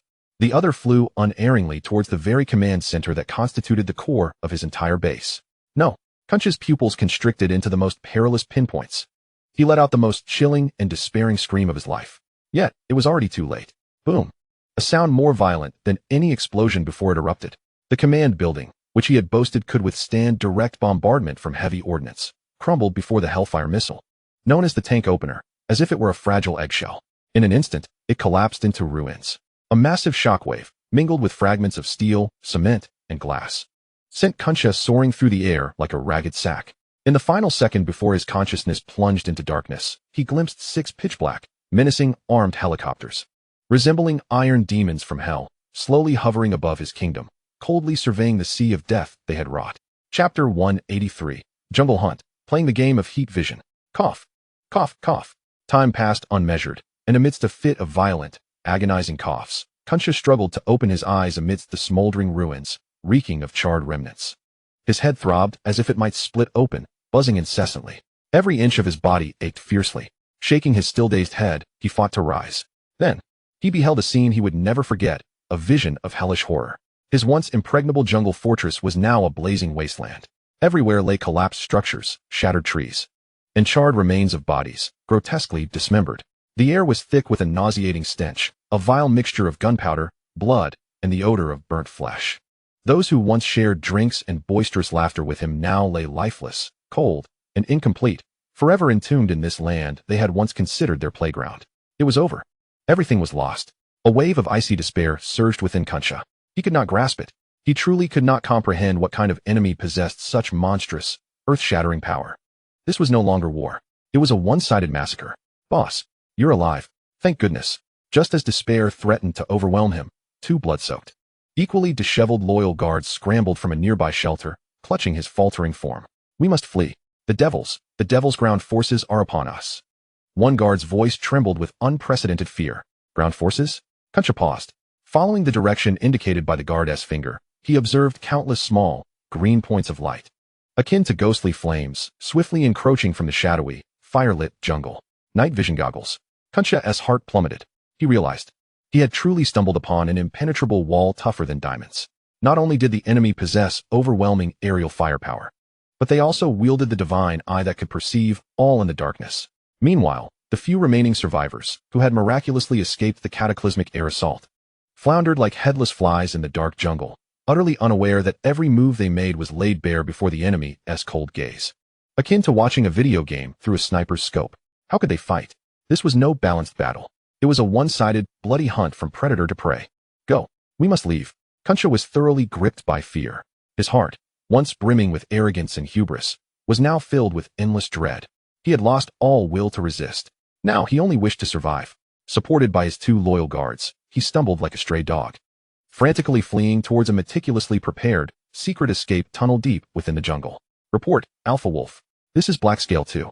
3 rabbits spotted, moving towards coordinate C3. One of the creatures was corpulent, its infrared signature perfectly matching that of the intended target, the notorious fat pig. Acknowledged. Deep within the jungle, atop the canopy of a colossal ancient tree, so immense that it would take 3 or 4 men to encircle its trunk. Ruan Xiong was clad in a suit of optical camouflage that blended seamlessly with the surrounding environment. Like the most patient and consummate hunter, he coldly observed through the high-powered thermal imaging sniper scope at the 3 pitiful creatures scurrying frantically below in the darkness, resembling frightened birds startled by the snapping of a bowstring. A faint, cold smile, tinged with the playful cruelty of a cat toying with its prey, curled at the corners of his mouth. No rush. Into his earpiece, he issued a command devoid of any emotion. Instruct the brothers not to fire. Let them play a while longer. Allow them to run a bit more. Let them savor a fleeting taste of hope in their final despair. Yes, Alpha. Thus commenced a brutal, darkly theatrical hunt within this pitch-black, death-laden primordial jungle. Kuncha and his 2 hapless guards remained utterly unaware. Every breath they took, every pause, every self-deluded evasion was already laid bare before 100 pairs of cold, mocking eyes concealed within the shadows. They were like 3 helpless mice trapped within a vast labyrinth, while outside lurked 100 merciless experimenters wielding the power of life and death over them. Surely, who should now be safe? After more than an hour of frantic flight, Kuncha finally arrived, supported by his 2 guards, at the entrance of the secret cave he believed to be absolutely secure. He leaned against the cold rock wall, gasping heavily, feeling as though his lungs might burst. Boss, let's get inside. This cave leads through to the other side of the mountain. If we can just get through, we'll reach the territory controlled by the Burmese government forces. We'll be safe there. The guard's voice brimmed with the relief of a survivor. Yes, get in quickly. A flicker of hope rekindled in Kuncha's eyes. Yet, just as he took a step forward to enter the pitch-black cavern, bang! The muffled report of a silenced sniper rifle echoed abruptly through the silent night like the whisper of death. The guard ahead of him had his head shattered like a melon struck by a sledgehammer, bursting open instantly with a gory splatter of reds and whites that splashed across Kuncha's face. The warm, foul-smelling liquid extinguished the faint spark of hope that had just been rekindled within him. Oh! The other guard let out a heart-wrenching scream. Instinctively, he raised his AK-47 and fired wildly toward the direction of the gunshot. Bang! Another muffled yet equally lethal shot rang out. A small, blood-spurting hole appeared precisely between his eyebrows. His body collapsed backward like a severed log. His eyes wide with disbelief and terror remained fixed in a final, haunting stare. The cave entrance was left with only Kuncha, trembling violently as if abandoned by the entire world, a pitiful orphan bereft of courage even to flee. He knew that before the ghostly sniper hidden in the darkness, any attempt to escape was but a futile struggle. Tap, tap, tap. A deliberate, rhythmic set of footsteps slowly approached from the nearby dark jungle. In the silent night, the sound was chillingly clear, striking Kuncha's already fragile heart like the relentless drumbeat of death's summons. At last, a tall figure emerged from the shadows, clad in black combat attire, an eye patch adorning the visage of a one-eyed assassin seemingly risen from the depths of hell. In his hand, he held a menacing Barrett M82, a one-heavy anti-material sniper rifle, still emitting wisps of smoke. His soul eye was void of any emotion, cold and indifferent as though gazing upon a corpse. He loomed over the utterly petrified Kuncha, who had collapsed to the ground, unable even to stand. With a disdainful smirk, he slowly uttered in flawless Mandarin, laced with a hint of mockery, words that shattered the courage of his terrified compatriot. Our boss says your jungle game is over. Chapter 184. The moment of judgment, my utmost hatred for treachery and glory-seeking. Our boss says your jungle game is over. The cold, emotionless voice of Ruan Xiong, like a final verdict from the depths of hell, utterly crushed the last shred of hope in Kuncha's heart. He slumped to the ground like a puddle of sludge, trembling uncontrollably, lacking even the courage to raise his head and meet the gaze of the one-eyed assassin. He knew that he was finished, completely and utterly finished. The empire of sin he had built upon drugs and blood was razed to the ground overnight by a terrifying force beyond his comprehension, as if swept away by a cataclysm from another dimension. Please, don't kill me.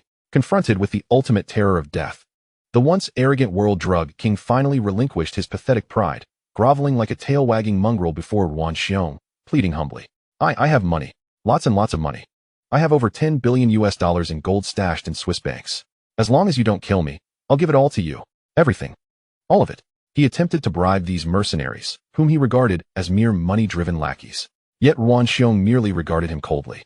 His one eye filled with undisguised contempt and disdain. Money? Our boss never lacks for money. With that, he dismissed the pitiful creature still foolishly clinging to the hope of buying his life, signaling toward the dark jungle behind him. Several fully armed black-scale operatives appeared like phantoms, dragging the now utterly defeated Kunsha from the ground as if he were a lifeless carcass. Half an hour later, in the midst of the blazing ruins of Kunsha Group S headquarters, a sleek black Gulfstream G4 ultra-long-range business jet, exuding an aura of futuristic technology, descended gracefully onto a makeshift airstrip freshly cleared by bulldozers. The cabin door slowly opened. Lei Chao, impeccably dressed in a spotless black Zhongshan suit, strode leisurely down the steps, flanked by a cadre of black-clad bodyguards. Beneath his feet lay scorched earth, still smoldering with mingled blood and ash. His face bore no expression. His gaze was as tranquil and unfathomable as a deep, icy pool. Before him lay the hell on earth he had crafted with his own hands, yet to him, it was no more than a banal oil painting. Boss, Ruan Xiong, bearing the tightly bound Kunsha that resembled a lifeless dog, approached Lei Chao and respectfully knelt on one knee. He had fulfilled his mission admirably. Well done, Lei Chao acknowledged with a satisfied nod. He slowly approached the Kunsha, whose face had turned ashen from fear and whose body trembled uncontrollably like a leaf caught in a storm. Crouching down, he gently lifted the Kunsha's dirt and blood-stained chin with a single finger, their eyes locking in a tense confrontation. A cold, mocking smile curved at the corners of Lei Chao's lips. You are Kunsha? Why yes, I am Kunsha. The voice trembled as a foul liquid began to seep from his trousers. He had, in fact, been so frightened that he had lost control of his bladder. Heh, the king of drugs? Lei Chao's expression grew even more derisive. I expected a formidable figure, a dragon crossing the river. Instead, I find only a fat pig who cannot even hold his urine. This ultimate humiliation caused a fleeting flush of shame to cross Kunsha's face, yet he dared not utter a sound, for he could distinctly sense the overwhelming, suffocating imperial aura emanating from this exceedingly youthful man, one far more terrifying than any warlord or politician he had ever encountered. It was an absolute authority that could regard human life as mere chaff, a power of life and death. Lei Chao dismissed the now thoroughly terrified wretch without another glance. He slowly rose and issued a command to Abu beside him. Go, bring all the goods we've seized here. Yes, boss. Soon, hundreds of Lei Shield soldiers emerged, carrying enormous burlap sacks filled with white powder from the half-destroyed drug warehouse. They stacked these bags in the center of the square, creating a towering mound of white powder, several meters high and weighing tons, exuding an aura of sin and death. This was the heroin that Kunsha's organization had distributed worldwide over the past decades, capable of shattering millions of families. Kunsha gazed at the mountain of white that represented his life's work, a flicker of pain and reluctance flashing in his eyes. He knew it was more than just drugs. It was a veritable goldmine worth over $1 billion. However, Lei Chao's next action plunged his already bleeding heart into an abyss of despair. He took a blazing torch from one of his bodyguards and, before Kunsha and all the Lei Shield soldiers, he hurled the flame, symbolic of destruction and purification, forcefully at the mountain of sin. Whoosh! The sky erupted in flames, accompanied by billowing clouds of acrid, chemical-laden smoke, instantly painting the night sky a bizarre shade of blood red. The billion-dollar gold mine was rapidly consumed, melted, and turned into a pile of worthless black ashes amidst the roaring fire. No. Kunsha watched in horror as the scene before him incinerated all his sins and wealth, letting out the most heart-wrenching and despairing scream of his life. It was a pain more profound than death itself. Yet Lei Chao merely stood silently, expressionless, before the roaring inferno. The flickering, blood-red flames cast an unearthly glow upon his handsome, yet cold visage, making him appear as an avenging angel executing divine retribution. In my life, I have loathed two things above all. His voice was cold, filled with righteous indignation, resonating in everyone's ears. First, drugs, for they nearly destroyed my country and my people. Second, his gaze slowly fell upon the still wailing Kunsha, his eyes growing colder than the Siberian winds. Yes, traitors. Those who forget their roots, recognize thieves as their fathers, and sell out their country and nation for their own selfish interests. You, Kunsha, whose real name is Zhang Qifu. Your father was a Chinese soldier who once ventured into India and Myanmar. Your veins run with the blood of our Han people. Yet, for money, for your ludicrous drug empire, you willingly became a lapdog for Western anti-China forces. You wield their weapons to create chaos and produce drugs, then sell these poisons worldwide. Poisoning your own compatriots. Scum like you, traitors. Lei Chao's voice surged in intensity, booming like thunder, suffused with a relentless, murderous intent. You deserve a fate worse than 1,000 cuts. Kunsha was utterly paralyzed by Lei Chao's righteous and lethal words. He could not fathom that his adversary was so thoroughly aware of his secrets. He never imagined that the reason for his impending death was not a matter of commercial rivalry, but rather the purest sense of national righteousness. No, please don't kill me. I was wrong. I won't dare again. Kunsha, terrified and trembling, prostrated himself, begging for a final chance at life like a desperate puppy. Want to live? A cold smile curled at the corners of Lei Chao's mouth. Very well. I shall grant you a singular opportunity. He took a prepared document from a secretary and tossed it before Kunsha. It was an agricultural transformation cooperation development agreement for the Golden Triangle region. From this day forth, you are no longer the king of drugs. Lei Chao's voice bore an imperious authority that brooked no dissent. You are now a proud agricultural technical advisor for my Lei Agricultural Development Company in the Golden Triangle region. Your sole task is to ensure that your remaining band of scattered troops lays down their arms and takes up hoes, cultivating this land once rife with sin into a place of honest coffee and rubber cultivation. Chapter 185. Unexpected Wealth. There lies a rare earth gold mountain. Agricultural Technical Advisor? Kunsha stared at the absurd and ironic appointment letter in his hands, his already intoxicated and drug-addled mind struggling to comprehend the situation.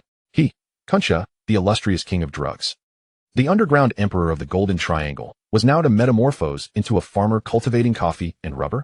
This was an insult far worse than death. What? You refuse? Lei Chao observed his fluctuating expression, a cold, dangerous smile creeping across his lips. He slowly drew a menacing, silver desert eagle from his waist, positioning the dark, deathly barrel gently against Kunsha's sweat-drenched forehead. I shall ask you once more. Will you take this position, or not? The icy metallic touch and the chilling aura emanating from the gun's muzzle made Kunsha shudder violently. In his heart, the last vestige of the formidable hero's dignity was utterly shattered at that moment. What? Am I not allowed to? He cried out, akin to a dog whose tail had been stepped on, emitting a heart-wrenching wail. He understood that before this man, who resembled a demonic deity, he had no bargaining power whatsoever. It was either to live on as a humble farmer or to become a cold corpse. Very well. Lei Chao, satisfied, holstered his weapon. He realized that from this moment forth, the once notorious kingdom of crime, which had caused the world much distress, had irrevocably taken on the surname Lei. With the active cooperation of Kunsha, the local tyrant, an unprecedented transformation campaign in the Golden Triangle was fervently underway. Tens of thousands of local farmers, who had once subsisted through drug trafficking, along with the remnants of Kunsha's defeated forces, laid down their weapons and took up hoes under the dual allure of the Lei Shield Legion's ominous firepower and the promising vision of cultivating coffee and rubber that promised not only higher incomes, but also provisions and wives. They set ablaze the very lands that had once bloomed with the wicked poppy flowers. Then, under the guidance of the expert team dispatched by the Lei agricultural sector, they replanted the finest coffee beans and rubber tree saplings sourced from Brazil and Malaysia. Overnight, the entire Golden Triangle seemed to transform from a realm rife with drugs and violence into a sprawling tropical farm brimming with hope and vitality. Just as Lei Chao's agricultural reform plan was in full swing, a more astonishing revelation, capable of altering the future technological landscape of the world, quietly descended upon him. Boss, we've made a monumental discovery. On this day, Lei Chao was at the former headquarters of Kunsha, which he had converted into a temporary command center, contemplating how to craft the local coffee beans into a global high-end brand rivaling Starbucks. Suddenly, his chief technology officer, the reclusive and tech-obsessed scientist Zhang Debiao, burst in like a madman, forgetting to knock. His face radiated an unprecedented, almost frenzied joy. In his hands, he clutched several seemingly unremarkable, dark stones. Old Zhang, at your age, how can you still be so reckless? Lei Chao remarked, bemused by his uncharacteristic display. Boss, you must see this. Look at this. Zhang Debiao disregarded all decorum, rushing to Lei Chao's side and slamming the black stones onto his desk as if presenting a treasure. Stones? Aren't these just some worthless rocks? What is all the fuss about? Lei Chao questioned, picking one up and weighing it in his hand. No, boss. These are no ordinary stones. Zhang Debiao's voice, laced with overwhelming excitement, pierced the air. These were discovered by our geological survey team in an inconspicuous mountain range behind Kunsha's lair, based on the samples we retrieved. After preliminary testing with the most precise mass spectrometry instruments, Zhang Debiao took a deep breath, seemingly exhausting all his strength to squeeze out the earth-shattering conclusion that would send the entire world into a frenzy. Within lies a colossal deposit of ultra-high-grade heavy rare earth minerals. Boom. Even though Lei Chao possessed a heart of extraordinary resilience, akin to a V-12 engine unfazed by the looming threat, when he heard the words heavy rare earth, his hand holding the teacup trembled uncontrollably. Scalding tea spilled forth, reddening the back of his hand, yet he remained oblivious. His mind buzzed. Rare earth. What is that? It is the vitamin of modern industry, the lifeblood of all high-tech sectors. From the Lungsan chips he was developing to the precision-guided missiles on his Apache helicopters. From the mobile phones he intended to use to revolutionize global communications to the futuristic laser weapons and aerospace aircraft. Everything hinged upon this strategic core resource known as the universal soil. Among all the rare earth elements, heavy rare earth is particularly precious due to its unique physical and chemical properties and its exceedingly scarce reserves. Its value is even 100 times more than gold. In the future, to seize such a strategic resource, several major world powers would not hesitate to engage in fierce technological wars. And now, a deposit so vast it defied estimation had appeared before him without warning. This was no mere windfall. It was as if the heavens were feeding him directly. Just as he was engulfed in overwhelming astonishment, that cold, distant mechanical prompt echoed in his mind once more. Ding. Detected that the host has successfully discovered and controlled an unexplored, world-class, super-large, strategic resource, ion adsorption heavy rare earth mine. The system is conducting a final evaluation of the strategic value of this resource. Evaluation complete. This mine is estimated to have a total reserve exceeding 2 million tons, accounting for over 70% of the currently known global heavy rare earth reserves. Its potential commercial and strategic value. Incalculable. Congratulations, host. You have successfully grasped the lifeline of high-tech industrial development for the next 30 years. You are the one and only king of resources. At that moment, Lei Chao's breath stilled. His heart thudded like a V-12 engine pushed to its limits, pounding fiercely and violently. His eyes ignited with a brilliance more fervent, more frenzied, and more avaricious than ever before. He realized that from this moment forward, the cards in his hand were no longer merely wealth and power. He possessed an ultimate trump card capable of constraining all high-tech nations of the world at any time.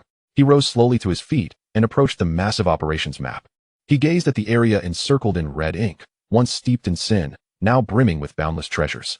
A cold arc of satisfaction curled at the corners of his mouth. Reminiscent of a deity commanding all, he turned to face the equally ecstatic Zhang de Biao and the newly arrived Abu. With an undeniable, sovereign tone, he issued a highest command imbued with chilling intent. Immediately, centered around that mountain range, extend outward 50 kilometers. Declare this area a complete S-class military exclusion zone.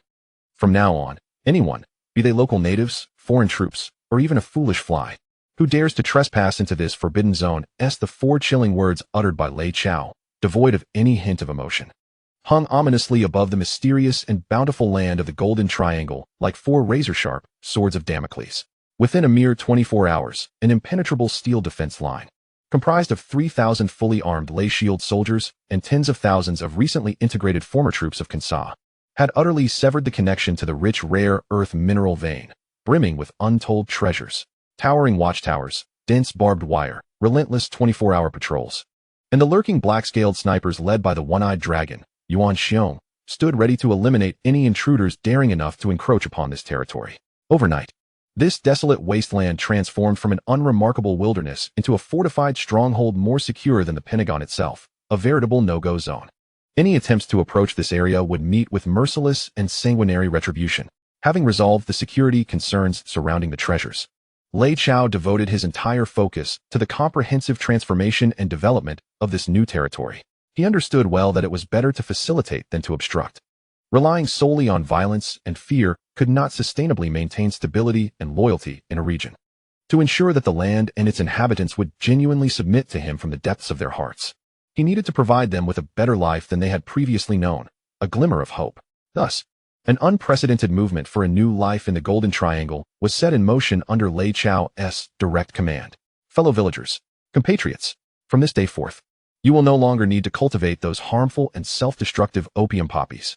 I, Lei Chao, assure you, as long as you follow me and switch to growing coffee beans and rubber trees, your incomes will undoubtedly rise.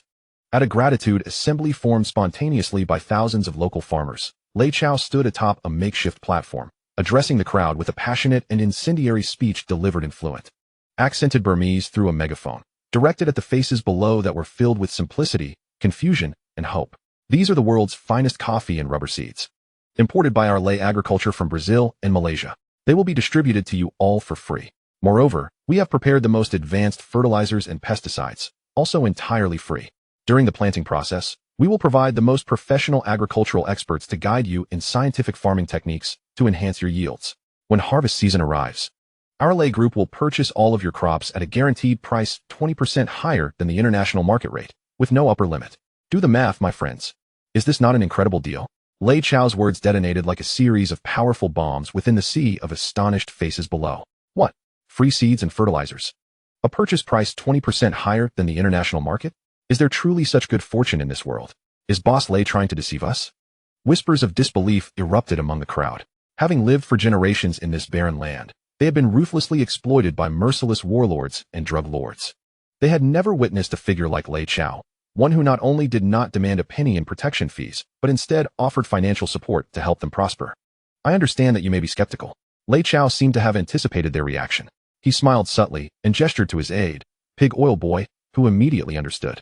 He commanded his subordinates to bring forth the heavy, large black cases that had been meticulously prepared, placing them atop the platform. Then, with a decisive snap, he flung open the case in front of everyone. In an instant, all breath was suspended. Their eyes were nearly blinded by the dazzling golden light that erupted from within the box. Instead of the anticipated seeds or fertilizers, the cases were filled to the brim with gleaming gold bars and stacks of crisp, new U.S. dollars, exuding the scent of fresh ink. That mountain of gold bars and millions in cash, basking in the scorching sunlight of the Golden Triangle, radiated an irresistible allure that could drive anyone to madness. These are merely the down payments. Lei Chao's voice resonated through the megaphone, imbued with undeniable confidence. As long as you are willing to work with me, I promise that within 3 years, every household in the Golden Triangle will reside in homes more beautiful than those in Bangkok and drive cars more impressive than the Americans' Fords. Your children will wear the cleanest clothes, carry the most beautiful backpacks, and attend school. They will lead lives that you once dared not even dream of. This tantalizing vision and the visual impact of the immense wealth before them obliterated any lingering doubts among the farmers. Suddenly, someone knelt down. And soon thousands of farmers followed suit, collapsing to their knees before Lei Chao like a row of fallen dominoes. Their faces were devoid of confusion or doubt, replaced solely by an overwhelming, fervent reverence akin to that reserved for deities. Boss Lei, you are our rebirth and salvation. No, you are not just a boss. You are a living Buddha sent by heaven to rescue us. Long live Master Lei. A thunderous chorus of gratitude and adulation erupted, echoing like rolling spring thunder across the land that had once been steeped in sin. Lei Chao gazed down at the sea of worshipful faces, a satisfied smile slowly curving his lips. He knew that from this moment forth, he had utterly conquered this land and the hearts of its people. This would no longer be the chaotic, lawless Golden Triangle. It would be transformed entirely into the private domain of the Lei family, a solid, reliable, and prosperous base for his vast commercial empire. An endless supply of high-quality coffee beans, natural rubber, and strategically vital rare earth resources would be transported from here, via land and sea routes under his control, to Hong Kong and around the globe, generating boundless wealth for him. He also fulfilled his promises.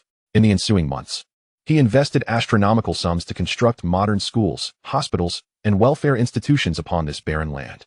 He ensured that every eligible child, regardless of gender, could receive the best education free of charge.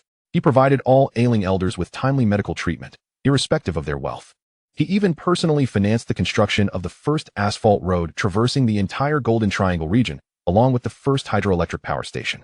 This land, forsaken by modern civilization for nearly a century, was illuminated for the very first time, its darkness pierced by the glow of electric lights. When those myriad lights, like countless stars, first flickered to life in the once pitch-black forests, innumerable local inhabitants spontaneously emerged from their homes, kneeling reverently toward the radiant glow. They repeatedly chanted the name of the deity who bestowed upon them light and hope, Lord Lei Fo. Chapter 187. My father's jadeite dream. This stone is dearer than my grandson. Good heavens. This is outrageously green. It's so verdant it seems to be dripping with moisture. Within a vast jade mine recently seized by the Lei Shield Legion in the Golden Triangle, Lei Lo, clad in a bespoke, exorbitantly priced Italian handcrafted camouflage suit and equipped with a professional high-intensity flashlight and magnifying glass, scrutinized a colossal jade raw stone freshly extracted from the mine, over a man's height, with the awe and finesse of a seasoned jade appraiser. His eyes, perpetually tinged with a hint of world weariness, were now fixed intently on a small, cut window within the stone. Inside that tiny portal shimmered a hue as deep, pristine, and majestically noble as the clearest lake water, a supreme green of unparalleled quality. The verdant color was so rich it seemed to ooze forth. Under the beam of his powerful flashlight, it radiated a captivating glass-like luster capable of driving any jade enthusiast to frenzy. Imperial green. And not just any imperial green, but the most exquisite glass-type imperial green. Fortune has smiled upon me. This time, I've truly struck it rich. Lei Luo's face flushed with excitement, saliva nearly escaping his lips. He embraced the towering, icy-cold stone as if it were his long-lost son, showering it with kisses and bites. His obsessive fervor left the mine manager and several Lei Shield soldiers standing nearby utterly dumbfounded and half-amused. Since Lei Chao's sweeping reforms in the Golden Triangle had achieved significant milestones, this restless patriarch could no longer contain his yearning for wealth. He entrusted his struggling British 3rd Division football team entirely to his most trusted ally, Sir Ferguson, and swiftly boarded a private jet to this obscure, forsaken place he had never even heard of before. Ostensibly, he claimed to be inspecting his son's new domain. But everyone knew the truth. He was here for the vast, premium-quality jade and ruby mines. In his own words, I toiled to carve out this vast empire, surely. Collecting some spoils is not unreasonable. Lei Chao turned a blind eye to his father's eccentric hobbies. After all, these jade mines were mere trinkets in his eyes. Handing them over to his father would not jeopardize the foundations of his vast commercial empire. As long as the old man was content, that was all that mattered. Thus, over the following days, the entire mine became Lei Luo's personal treasure-hunting playground. Rising before dawn daily, accompanied by a few bodyguards and expert jade appraisers, he eagerly delved into the dark, damp tunnels. Like a tireless worker ant, he sifted through piles of rough stones, tapping and examining each with care. Remarkably, his fortune bordered on the uncanny. Within mere days, he unearthed several high-quality icy and high-icy jade specimens. Today, however, he truly struck gold, a once-in-a-century, peerless glass-type imperial green. If auctioned in later generations, this raw stone's value would be reckoned in billions. No one shall lay a hand on this treasure. It is mine. A family heirloom to bequeath to my future grandson. Lei Luo, like a fierce dragon guarding its hoard, spread his arms wide to shield the enormous imperial green raw stone, issuing a domineering proclamation to the enraptured miners and guards around him. With great solemnity, he even produced a marker from his pocket and scrawled several large characters across the stone. Lei family heirloom, exclusive to eldest grandson Lei Chao. Trespassers will be punished. His childish yet endearing demeanor elicited a mixture of amusement and exasperation from Lei Chao, who accompanied him on the inspection tour not far off. Dad, really? It's just a rock. Our family vault holds gold bars far more valuable than this. Don't you understand? Lei Chao sighed wearily. Don't be ridiculous. Lei Luo rolled his eyes dramatically, his expression dripping with disdain. This is culture. This is heritage. Do you comprehend? Gold is vulgar, reek of base metal. Only this jadeite's gentle luster befits the status of our affluent and cultured Lei family. Lei Luo spoke with vehement conviction, spittle flying. Lei Chao was utterly speechless. His father was truly incorrigible in some respects. All right, as you say. So how do you plan to handle this heirloom? Just hug it forever? Of course not. Lei Luo's eyes gleamed shrewdly. Such a conspicuous piece is far too ostentatious. I must devise a way to sneak it back to Hong Kong unnoticed. I want T-metal. Son, this is your territory. You figure it out. Lei Luo whined like a petulant child. Lei Chao smiled indulgently yet resignedly at his father's antics. He knew that no matter how grand his own achievements, no matter how lofty his position before this elder, he would always be the son tasked with cleaning up the mess. And, strangely, that sense of being needed was rather comforting. All right, stop whining. Lei Chao patted Lei Luo's shoulder. I'll have Abu arrange a military transport plane and dispatch a company of Lei Shield soldiers to escort your treasure personally. I guarantee it'll be safer than the British crown jewels. That's more like it. Lei Luo beamed, tears turning to laughter. Contentedly patting the cold yet intimately cherished heirloom, he hummed a discordant Teochew tune. Already envisioning the day he would cradle his grandson and recount the heroic tale of how he unearthed this unparalleled treasure in this wild, untamed land. Watching his father's satisfied and familial bliss, Lei Chao felt an unprecedented warmth and tranquility swell within his heart. Perhaps this was the ultimate meaning behind all his relentless struggle and battles, to safeguard all that he held dear, to preserve this hard-won peace and happiness. Yet, just as this rare tenderness flowed gently through his soul, the cold, mechanical chime that had long since faded from his mind suddenly erupted without warning. More urgent and piercing than ever before. S-level, red, highest, security alert. Ding. Warning. The Sky system has detected an unidentified signal of extreme danger, belonging to a top agent of the CIA that has successfully infiltrated Hong Kong. This signal is currently transmitting high-density information reconnaissance and infiltration at an abnormal frequency towards the regions housing your core industry and family. Preliminary assessment indicates that the target is highly likely to be your woman. In that moment, the smile on Lei Chao's face froze instantly. A wave of murderous intent, colder than the eternal glaciers of Siberia, surged through him. Like a dam bursting, it erupted from his deep-set eyes. Chapter 188, The Shadow of the CIA. The prey is locked on Zhao Yaji. CIA. The name slipped from Lei Chao's lips, uttered softly yet laden with the chill of the world's most powerful and darkest intelligence empire. His eyes, once filled with warmth, now transformed into two celestial bodies ablaze with hellish black flames. An invisible, terrifying, suffocating surge of murderous energy erupted from him. The atmosphere around him felt as if it had frozen in place. Even Lei Lo, who was nearby foolishly clutching his family heirloom, shuddered involuntarily.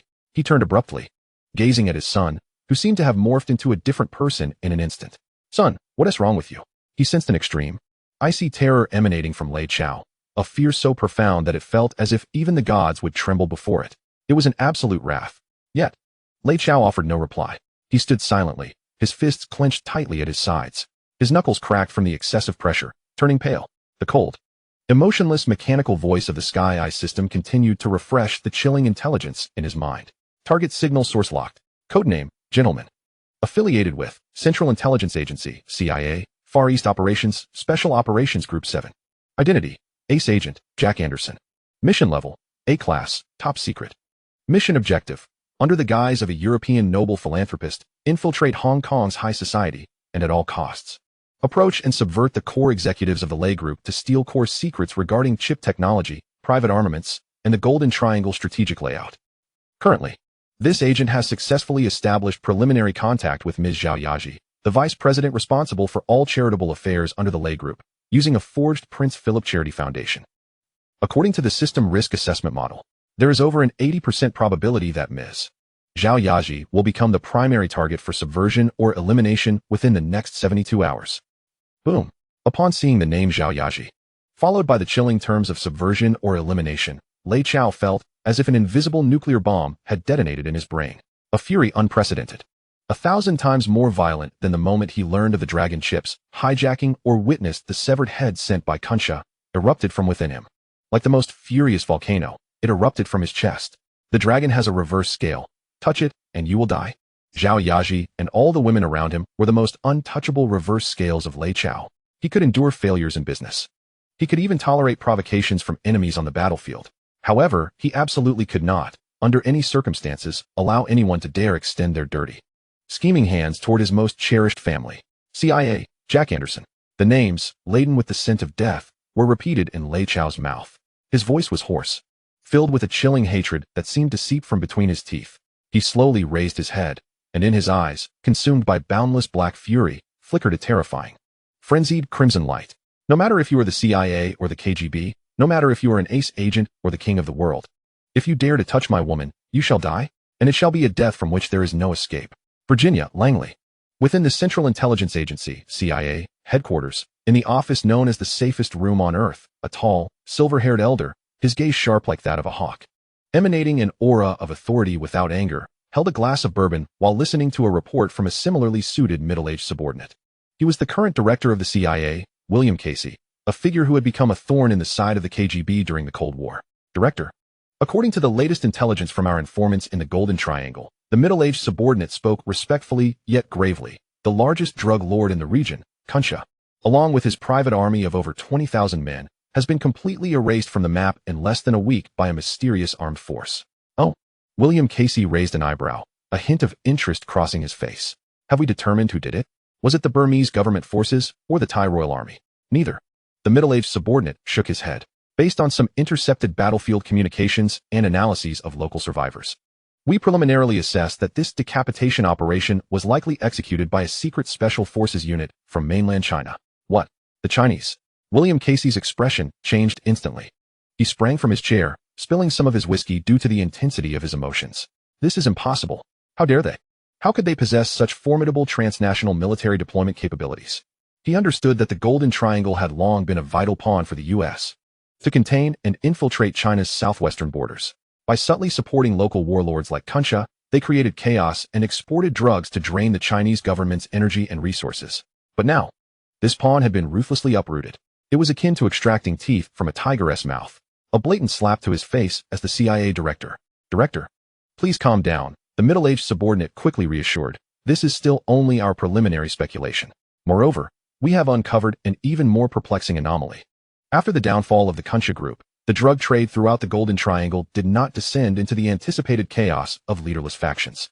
On the contrary, under the unification of a far more formidable and enigmatic force, it was restored within mere days. Indeed, it seemed to have vanished entirely. Vanished. William Casey was once again struck with astonishment. What do you mean by that? It means that the entire Golden Triangle has ceased cultivating opium poppies.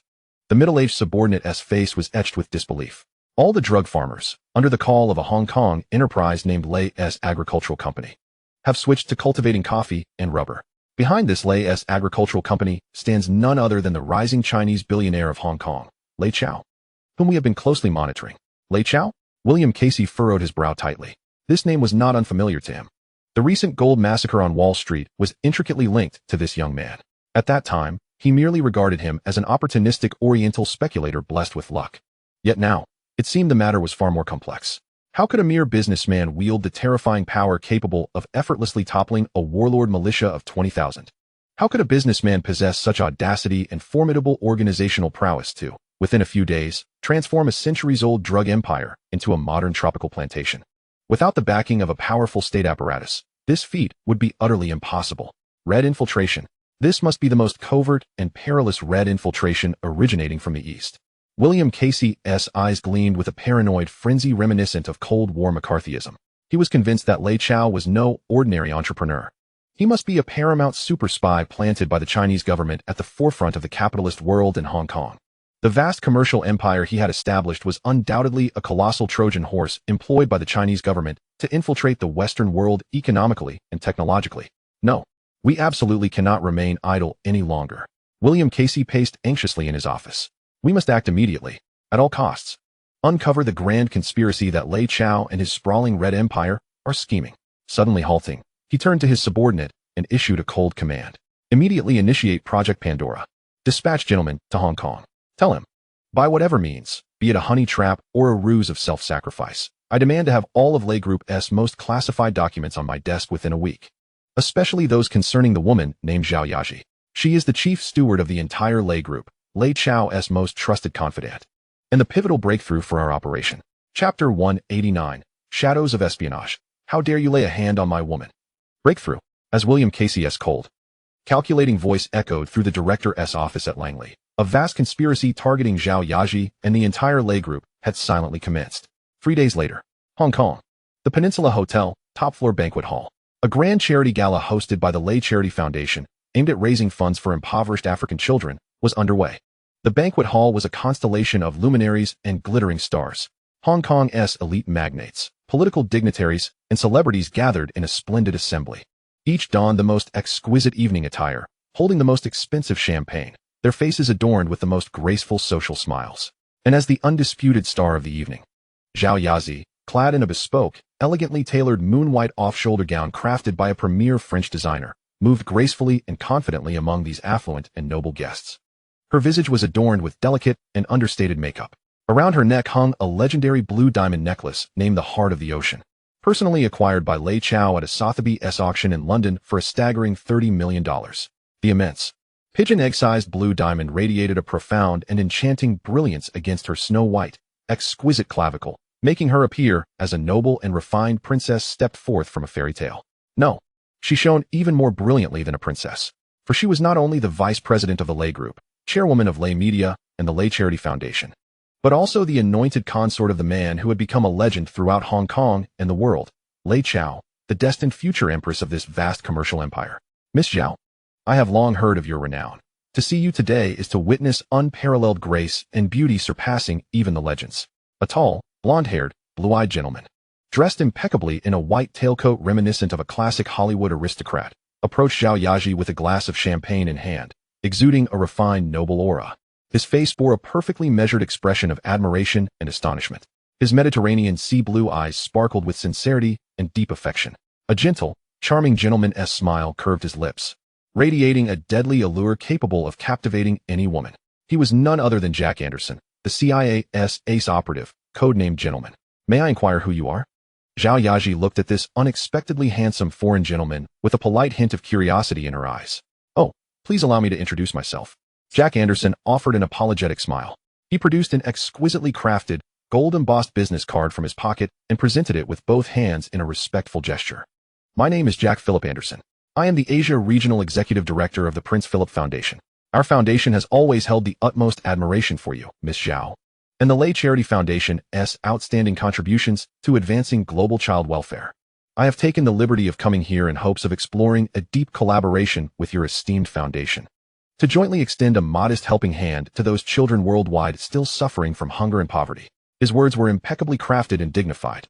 His fluent, elegantly Oxford-accented English, combined with his humanitarian gaze of genuine sincerity, dispelled any trace of suspicion. Director Anderson, please forgive my rudeness. Zhao Yaji returned a professional, courteous smile and gently shook his hand. Yet, at the very instant their hands met, a barely perceptible tremor, so subtle that only Zhao Yaji could sense it, suddenly emanated from the depths of the marine heart pendant adorning her neck. Simultaneously, a faint warmth, almost imperceptible, began to flow along the cold diamond, gradually reaching her alabaster skin. In an instant, Zhao Yaji's expression shifted. A fleeting glimmer of suspicion and vigilance flickered in her typically gentle, water-like eyes. For she understood that this seemingly ordinary diamond necklace was far more than a mere extravagant accessory of immeasurable value. It was, in fact, an absolute talisman, meticulously crafted by Lei Chao just before her departure, integrating the pinnacle of Lei's electronic black technology. This intelligent pendant, powered by a Longshin 2 chip, housed an extraordinarily sensitive microbioelectrical field and electromagnetic wave sensor. It could instantly detect any bioelectrical field signals emanating from those harboring intense malice towards the wearer, as well as any concealed, operational eavesdropping or surveillance devices in the vicinity. Upon detecting anomalies, it would promptly issue an urgent alert through subtle vibrations and warmth. And now, it had activated.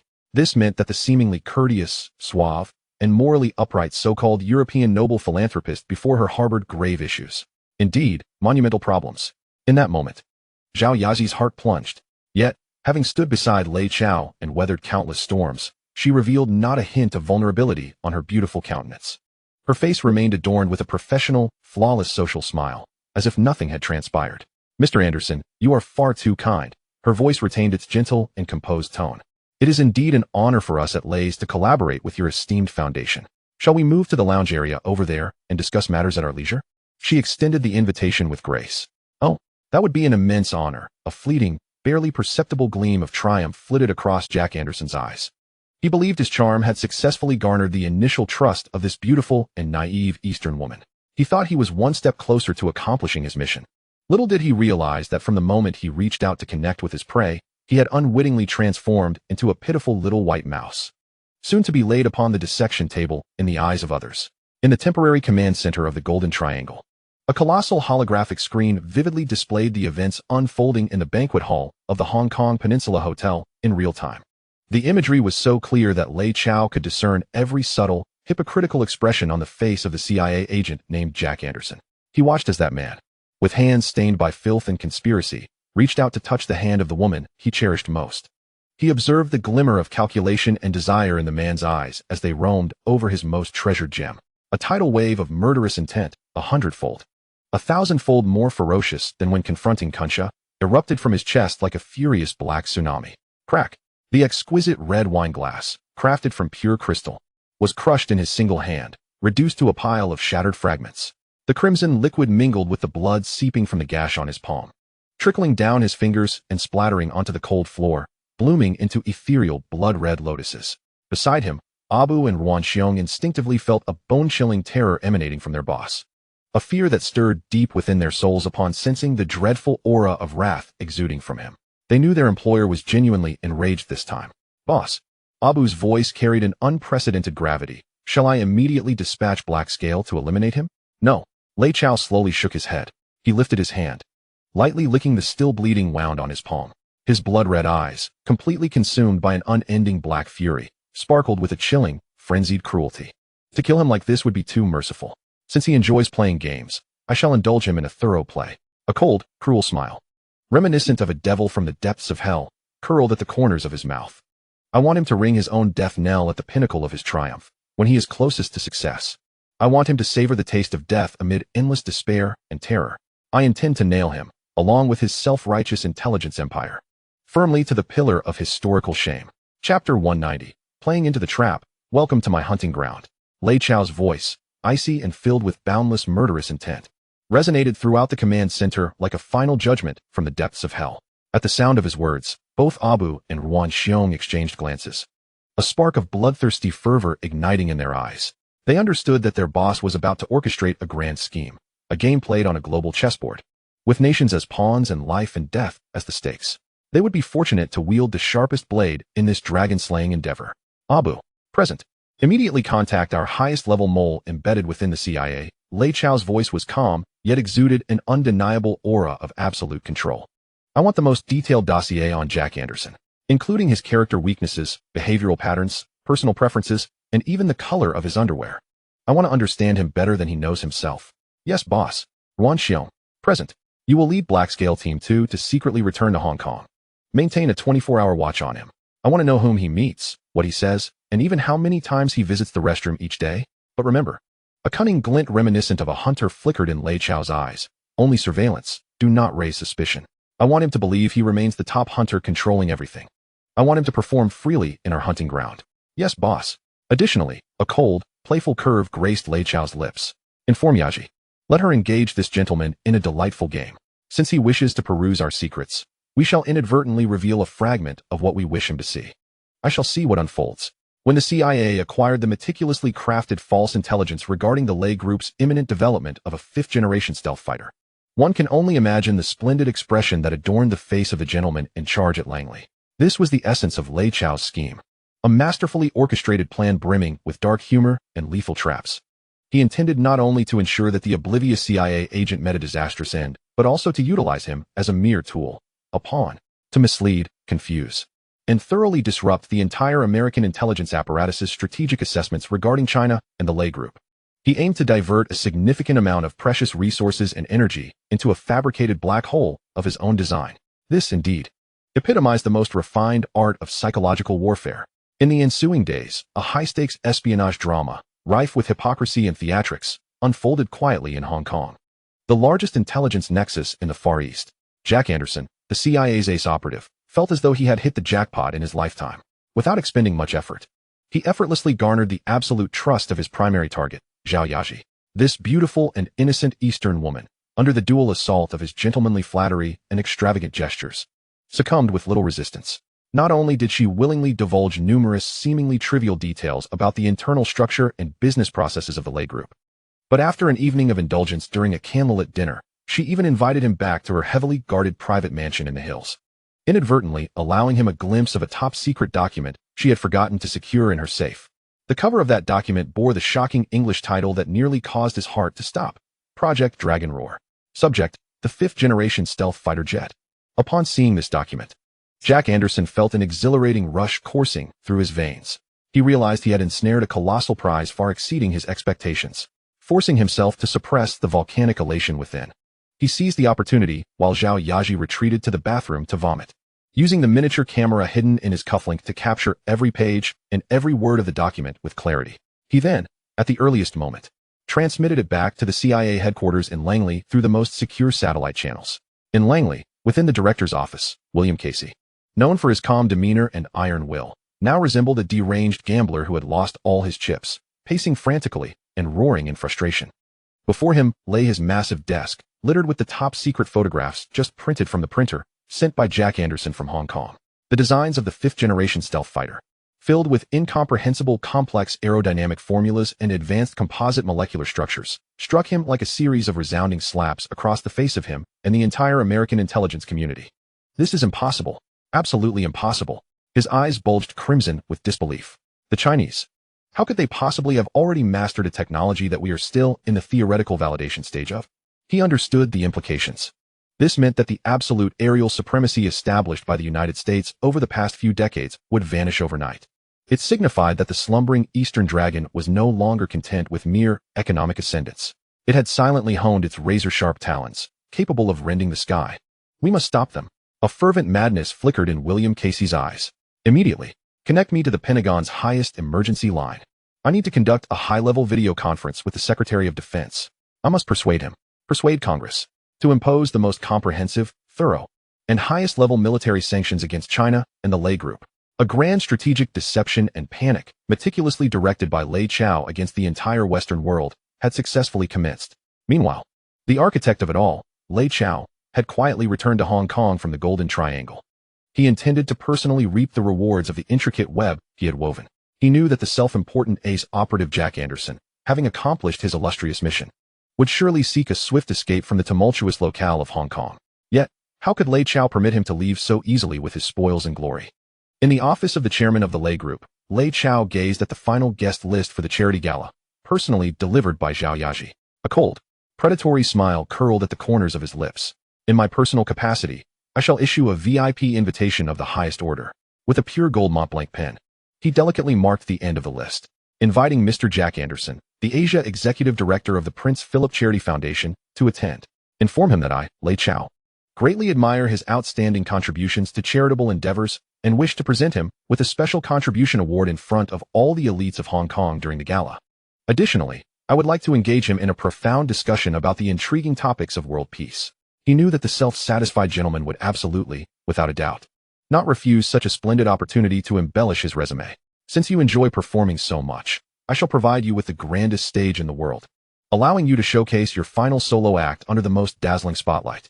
Since you have arrived, do not leave, Lei Chao murmured to himself, gazing out at the vibrant night scene of Victoria Harbor. Just perfect. My surveillance system still requires several fresh data packets to enhance the database. Chapter 191. The Hunter at the Gala. Your listening device is showing. Mr. Anderson, you are far too gracious. At the top floor of the Peninsula Hotel, in the luxurious Lee's Hall banquet room, crystal chandeliers illuminated the scene, filled with a cacophony of laughter and clinking glasses. Zhao Yaji, adorned in a moon-white Valentino haute couture gown, wore an impeccable smile as she gently clinked glasses with the handsome man before her, who claimed to be the Asia Executive Director of the Prince Philip Charity Foundation. The magnificent blue diamond, known as the Heart of the Ocean, adorning her neck, refracted a mesmerizing and profound light under the dazzling illumination. This accentuated the noble elegance of her snow-white, swan-like neck, rendering her the indisputable, most radiant gem at tonight's charity gala hosted by the Lei Charity Foundation. It is indeed our honor to collaborate with your esteemed foundation. Perhaps we could relocate to the lounge area over there, sit down, and engage in a more leisurely discussion? Zhao Yaji extended the invitation with grace. Her demeanor and tone were gentle and appropriate, exuding poise and sophistication, perfectly embodying the role of a hostess touched by the gentlemanly charm and philanthropic spirit of her counterpart. Only she was aware of the truth. At this moment, deep within the icy depths of the blue diamond resting against her chest, a faint warmth, perceptible solely to her, lingered like the gentle caress of a lover's fingertips, persistently reminding her. The man before her was a wolf, a predator cloaked in the most exquisite, elegant, and deceptively charming attire, a ravenous beast emerging from the depths of hell. Oh, how fortunate indeed, Jack Anderson, the CIA's ace operative, codenamed the Gentleman's Top Hunter, observed the beautiful, noble, yet somewhat naive Oriental woman before him. A flicker of barely perceptible delight and disdain passed through the depths of his Mediterranean blue eyes, signaling that his prey was about to be ensnared. He believed his disguise to be flawless. He thought his charm, honed through numerous real-world encounters, capable of leaving any woman spellbound, had successfully breached the defenses of this lady of the Lei Empire. He had even begun to conceive strategies in his mind on how to subtly extract more confidential information about the Lei Group from her during their in-depth discussions. Little did he know that from the moment he stepped into this opulent hunting ground, meticulously crafted for him by Lei Chao himself, this self-proclaimed top hunter had unwittingly transformed into a pitiable prey, destined for public execution in the eyes of others. As they traversed through the bustling crowd, rife with hypocritical pleasantries, wine glasses in hand, heading towards the relatively tranquil VIP lounge in the corner of the banquet hall, Jack Anderson displayed his unparalleled gentlemanly demeanor. His conversation was witty and erudite, ranging from the Florentine school of the Renaissance to Beethoven's late string quartets, and extending to his heartfelt concerns for the future of impoverished children in Africa. A gentle, Compassionate smile adorned his handsome face as his deep blue eyes remained tenderly and intently fixed upon Zhao Yaji. This impeccable performance captivated the surrounding elite Hong Kong socialites, their eyes sparkling with desire, longing to rush forward and take Zhao Yaji's place. However, just as they were about to enter the already cleared VIP lounge, and as Jack Anderson believed his hunt was nearing its critical phase, a voice rich with magnetism yet tinged with a chilling amusement unexpectedly resonated from behind them. Yaji, who is this? Zhao Yaji and Jack Anderson instinctively turned to see Lei Chao, having silently appeared behind them, dressed in a perfectly tailored black Armani suit, with no tie and the top 2 buttons of his shirt casually undone, revealing a hint of his bronzed, muscular chest. He held no wine glass, casually slipping his hands into his pockets. A subtle, enigmatic smile graced his lips, yet his deep, starry-eyed gaze resembled the sharpest X-ray scalpel, capable of exposing the innermost truths of a person in an instant. Brother Chao, you've arrived, Zhao Yaji exclaimed, her usually vigilant eyes filling with a sense of reassurance and reliance akin to seeing a steadfast pillar. She stepped forward, affectionately linking her arm with Lei Chao's. Before turning to introduce Jack Anderson, Director Anderson, allow me to introduce you to my... She paused, a hint of perfectly timed shyness crossing her face. My fiancé and the chairman of the Lei Group, Mr. Lei Chao. Oh, so you are the illustrious Sir Lei. Jack Anderson's face instantly lit up with an exaggerated expression of surprise. He swiftly extended his hands, greeting him with fervor. It is an honor. Your legendary feats in the international financial market are the epitome of aspiration for all in our business realm. Meeting you today, you are indeed even more youthful and accomplished than the tale suggests. He gushed like an ecstatic fan meeting an idol, showering Lei Chao with effusive praise. The performance was theatrical yet appeared genuinely sincere. Had it not been for the omniscient observance of the heavenly eye system, which had laid bare all his hidden cards beneath the guise of deceit, even Lei Chao might have been swayed by this Oscar-worthy display. Director Anderson, you are too kind. Lei Chao replied, a similarly warm smile illuminating his face. He extended his hand, firmly clasping the one adorned with a luxurious Patek Philippe watch. I have long heard of you from Yaji. She spoke highly of your compassion and charisma as a European noble philanthropist. Today's encounter certainly lives up to the reputation. As he spoke, he affectionately patted Jack Anderson's sturdy shoulder, his demeanor suggesting the treatment of a highly regarded partner. In that moment, Jack Anderson's final shred of vigilance dissipated entirely. He believed he had successfully deceived everyone around him, thinking he was merely a step away from attaining his ultimate goal. Yet, just as he prepared to ride the wave of Lei Chao's words, continuing their charade of hypocritical commercial flattery, Lei Chao's subsequent action and words struck him as if struck by lightning. Lei Chao's hand, which had rested on his shoulder, did not retreat, but rather glided upward along his shoulder, gently yet irresistibly adjusting the already impeccably tailored lapels of his tailcoat. Then, Lei Chao leaned closer, his lips brushing against Jack Anderson's ear, speaking in a tone only they could hear, akin to a devil's whisper. However, Mr. Anderson, as a professional operative, did your superior not instruct you? A chilling smile slowly curved at the corners of Lei Chao's mouth, filled with endless mockery and derision. Next time, while executing a mission, remember to conceal that latest model, the Dragonfly 3 Mini Bug, manufactured by the Israeli Raphael Company, hidden behind your tie clasp, a little deeper. You see Lei Chao lightly flicked the tie clasp with his finger. It's exposed. Boom. Jack Anderson's mind, at that moment, felt as though it had been instantaneously wiped clean by an invisible, detonated EMP electromagnetic pulse bomb. The handsome visage, perpetually adorned with a perfect gentleman's smile, drained of all color in an instant, becoming as pale as parchment. In his blue eyes, which were usually brimming with confidence and composure, all pretenses were utterly shattered in that fleeting moment, leaving only boundless, overwhelming disbelief and terror. How could he possibly know? How could he know the model of his listening device? This was the latest classified equipment from the CIA's Weapons Development Division, the most sophisticated in the world. Undetectable even by the KGB. Who was this man? Was he human or a devil? Under the extreme fear of the unknown and the uncontrollable, Jack Anderson's instincts as a top agent compelled him to instinctively execute the most direct and effective counterattack. He wanted to retreat. He wanted to create distance. He longed to draw out the Walther PPK pistol, already chambered, from the concealed quick-draw holster at his waist, and then to put a bullet through the head of the devil who instilled in him such relentless dread. However, it was already too late. Just as his battle-hardened, lightning-fast right hand grazed his waist, a cold hand, powerful as a vice, had silently reached from behind him. It forcefully restrained his hand, poised to draw the weapon. The terrifying strength that surged from his wrist felt as though it could crush bone, eliciting an involuntary, muffled groan of pain from him. Struggling, he turned his head and beheld a man, towering like an iron tower, expressionless, with eyes as cold as two frozen stones from Siberia. Standing like a silent shadow behind him, the man exuded a chilling, blood-soaked aura, forged only in the crucible of carnage. Don't move. Abu's voice was soft and flat, yet it sliced through Jack Anderson's final vestiges of hope like a sharp, cold scalpel. Otherwise you die?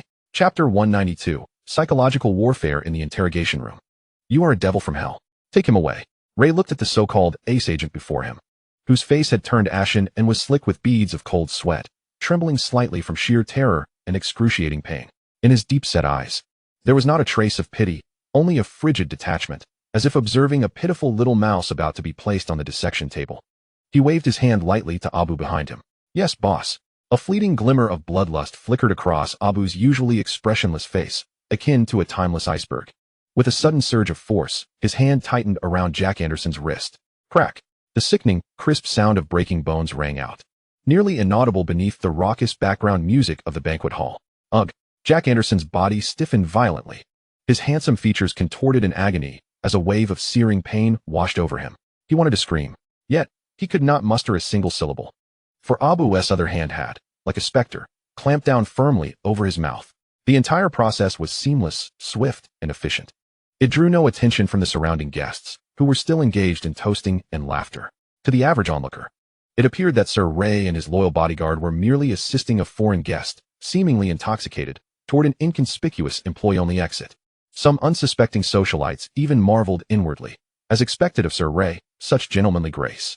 Half an hour later, in the subterranean 7th level of the Ray Group headquarters, within a soundproof interrogation chamber constructed from heavy, noise-absorbing lead plates, saturated with an oppressive chill. Splash! A bucket of icy salt water, mixed with ice cubes, was mercilessly poured over Jack Anderson from head to toe. Cough! Cough! Cough! Cough! The frigid shock jolted Jack Anderson, who had just slipped into unconsciousness from pain and fear. Back to awareness, he blinked open his slightly unfocused blue eyes. Surrounding him were gray walls, cold and devoid of windows, and above, a glaring overhead light that emitted a harsh, white glow. To his horror, he discovered he was stripped to his underwear, bound in a humiliating spread-eagle position with thick iron chains to a cold stainless steel interrogation chair. His right hand, the wrist crushed by Abu, twisted at a grotesque angle, sending waves of piercing pain coursing through him. The air was thick with a damp, oppressive atmosphere, tainted with rust and a faint metallic scent of blood. Is this hell? No. A deeper, more profound fear welled up within Jack Anderson, one that surpassed even the terrors of hell itself. For he understood that this place was 100-fold more horrific than any inferno. As a top agent who had endured the CIA's most rigorous and brutal SEER, survival, evasion, resistance, escape, interrogation training, he knew all too well what awaited him. The tiger chair, pepper spray, electric shocks, and nail extraction, those tortures that had only existed in textbooks and films, were about to be enacted upon him in grim reality. Yet, contrary to his expectations, the anticipated tortures did not materialize. The heavy alloy door to the interrogation room creaked open. Ray entered, still clad in immaculate black attire, holding a cup of rich, aromatic hand-ground Blue Mountain coffee, strolling in leisurely. His face bore a gentle smile, as though addressing an old friend. Unlike the brutish interrogators, he did not commence with insults or blows. Instead, he elegantly pulled a chair before Jack Anderson and sat down. He gently placed the coffee on the cold stainless steel table before him. Mr. Anderson, please don't be nervous. Ray's voice was soothing and magnetic. I have always preferred to avoid violence. I invited you here simply to chat as friends. Jack Anderson gazed at the man before him, whose benevolent smile belied the abyss of coldness hidden within his eyes. A sense of foreboding intensified within him. He realized this was a psychological strategy far more sophisticated and terrifying than any torture. The adversary seeks to dismantle his psychological defenses gradually, employing a method akin to boiling a frog in warm water. Humph! Jack Anderson let out a cold sneer in his mind. He resolved to combat this with silence. Closing his eyes, he turned his head aside, adopting a posture of nonviolent resistance. He believed that as long as he gritted his teeth and remained mute, the other party could never extract even the slightest shred of valuable intelligence from his lips. After all, he was a CIA ace, a warrior whose will was harder than steel. However, a subsequent action by Lei Chao caused a minuscule crack to appear in his seemingly indestructible heart of iron.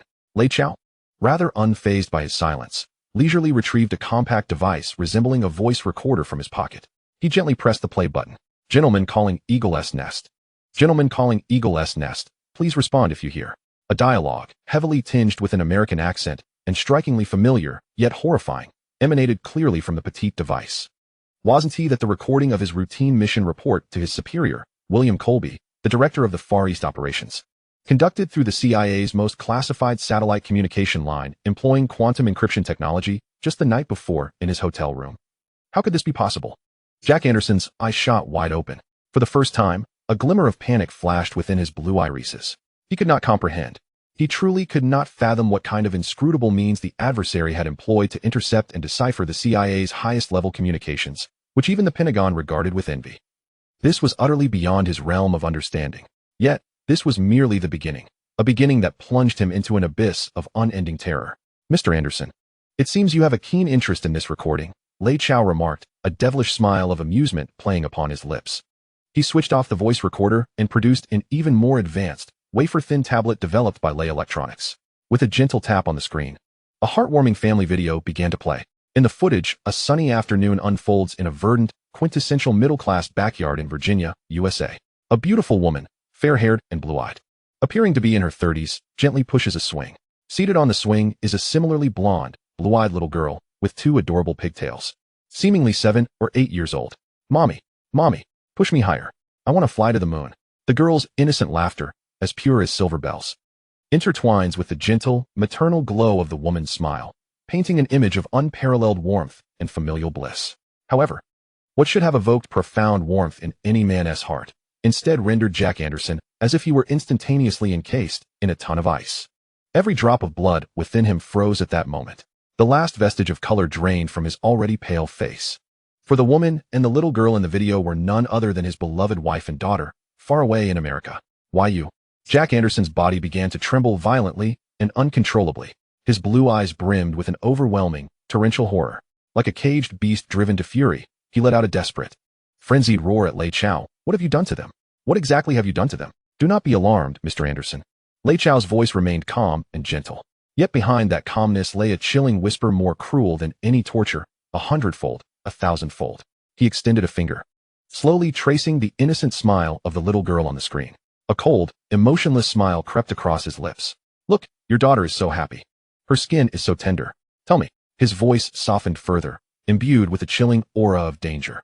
If I were to send someone to meticulously peel away that lovely layer of skin from her face with a rusted scalpel, what a fascinating piece of art that would be. No.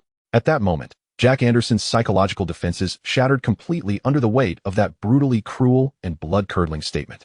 His heart, once thought to be indestructible, crumbled into a pile of meaningless, fragile dust. He could no longer endure. Like a dog stripped of its backbone, he slumped in the cold interrogation chair. 2 streams of murky tears, filled with boundless fear, regret, and despair, surged uncontrollably from his once confident and proud blue eyes. He lifted his gaze, locking onto the man before him, whose serene smile remained intact. With eyes that reflected the true essence of a devil from the deepest recesses of hell, his lips trembled, summoning the last vestiges of his strength. He managed to rasp out a final judgment drenched in fear and trepidation. Why you? You are not human. You are a devil. Chapter 193. The Birth of a Double Agent. Go tell the CIA that all is well. A devil? As Lei Chao listened to Jack Anderson's final, fear-laden proclamation, his smile brightened, becoming ever more radiant yet increasingly frigid. He slowly rose, approaching the utterly broken so-called ace agent, extending his hand, as if to soothe a frightened creature. He gently patted Anderson's pallid face, now soaked with cold sweat and tears. No, Mr. Anderson, you are mistaken once more. His voice was soft yet imbued with an irresistible, divine authority. I am not the devil. I am the deity who can determine whether you and your family ascend to heaven or descend to hell. With that, he turned away from the pitiful wretch he had thoroughly shattered. He gestured dismissively to Abu, who had remained silent in the corner like a shadow. Release him. Also, summon a doctor to reattach his hand. Prepare him a clean set of clothes and a feast of the most authentic roasted turkey from his hometown in Virginia. Yes, sir. Abu harbored no doubts and immediately turned to execute the command. Meanwhile, Jack Anderson, upon hearing Lei Chao's unexpectedly audacious directive, felt a fleeting glimmer of the last fragile hope for survival flicker within his hollow blue eyes. He understood that the fact he was not killed outright indicated he still held some value. An hour later, in a similarly heavily guarded room adjacent to the interrogation chamber, lavishly adorned like a 5-star hotel, Jack Anderson, clad in a pristine Armani leisure suit with his right arm encased in a fresh cast and suspended from his neck, sat like a mere shell of a man, expressionless on a plush leather sofa. Before him lay a sumptuous feast of authentic American Thanksgiving fare, replete with golden, crispy roasted turkey, sweet and velvety pumpkin pie, and a glass of exquisite bourbon whiskey, imbued with the rich aroma of oak barrels. These were the familiar tastes of home. Yet at this moment, the very foods that once brought him endless warmth and solace appeared to him as a final, ironic, and bloody meal. Just then, the door to the lounge swung open. Lei Chao entered, maintaining his calm demeanor, bearing 2 glasses of the same amber bourbon whiskey. He gently placed 1 glass before Jack Anderson. "Do take a sip," he urged, a mild smile gracing his face, as if nothing had transpired. "I had this 1954 Buffalo Trace airlifted from Kentucky just for you. I trust you will appreciate its flavor." Jack Anderson gazed at the enticingly glossy liquid in front of him, instinctively recoiling. His eyes brimmed with wariness and fear. He suspected the drink was poisoned. "Huh, Lei Chao?" Perceiving his thoughts, chuckled disdainfully. He raised his own glass and downed it in front of him. Then, he slowly articulated the words that would seal Jack Anderson's fate. "Mr. Anderson, I now present you with 2 choices." His voice, calm yet imbued with an undeniable authority, brooked no opposition. "First, you refuse to cooperate with me. If that is the case, I regret to inform you." The corners of his mouth curled into a chilling smirk. "Starting tomorrow, the headlines of major news outlets worldwide will proclaim the scandal of a CIA ace operative who, while on a covert mission in Hong Kong, tragically succumbed to an overdose from soliciting prostitutes in a seedy hotel." He continued, "And your beautiful wife and lovely daughter, far away in America, will be at the mercy of a gang of merciless drug traffickers from Mexico who take pleasure in the torture of children."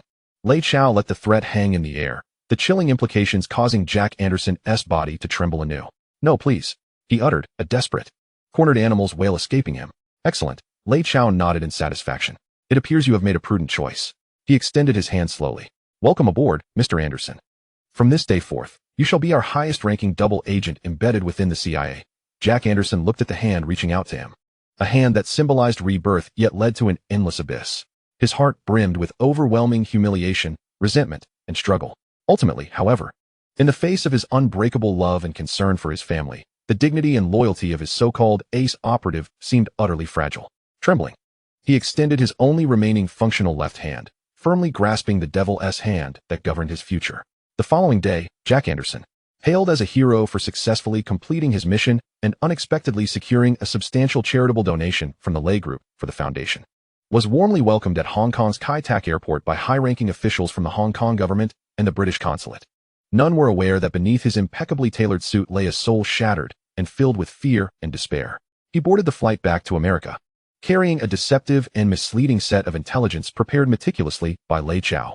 This intelligence detailed the true strategic intentions of the Lei Group in the Golden Triangle, asserting that the organization was fundamentally a profit-driven commercial entity.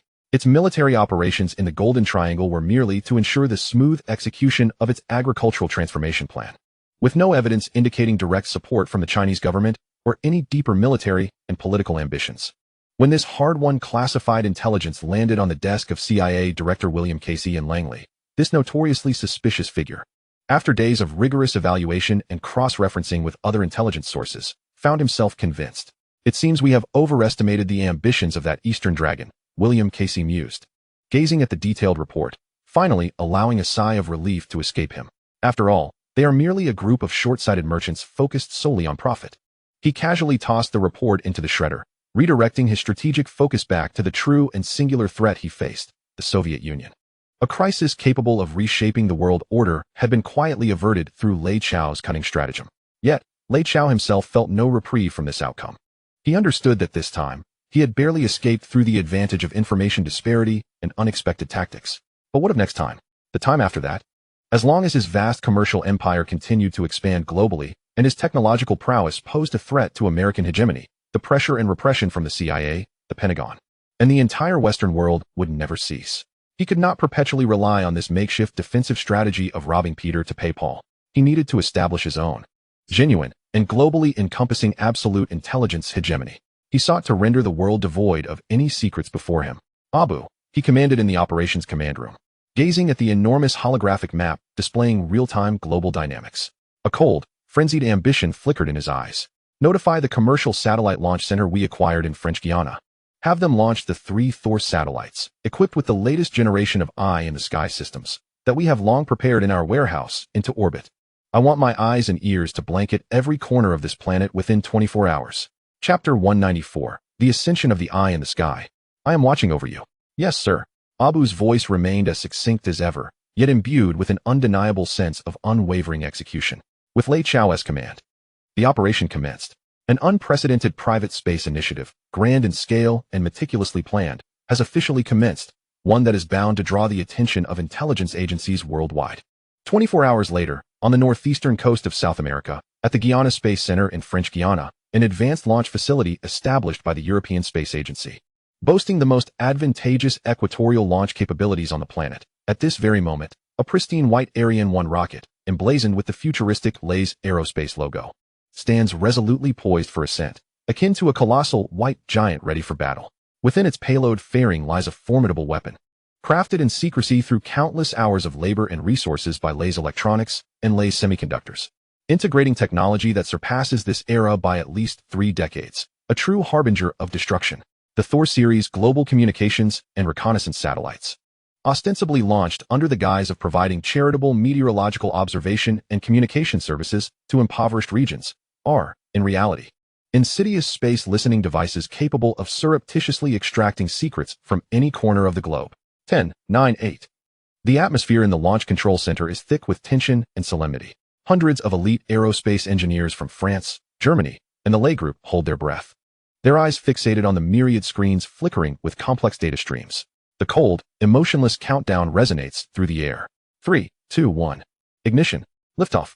With a thunderous roar that shakes the very earth, a blinding orange flame, reminiscent of the sun, erupts from the rocket's base. The white behemoth, embodying Lei Chao's insatiable ambition and desire for conquest, breaks free from the planet's gravitational grasp with a steady yet resolute ascent, trailing a magnificent, miraculous white plume behind it. With a ferocious and unstoppable momentum, it pierces the azure sky, launching into the vast, profound expanse of stars brimming with unknowns and opportunities.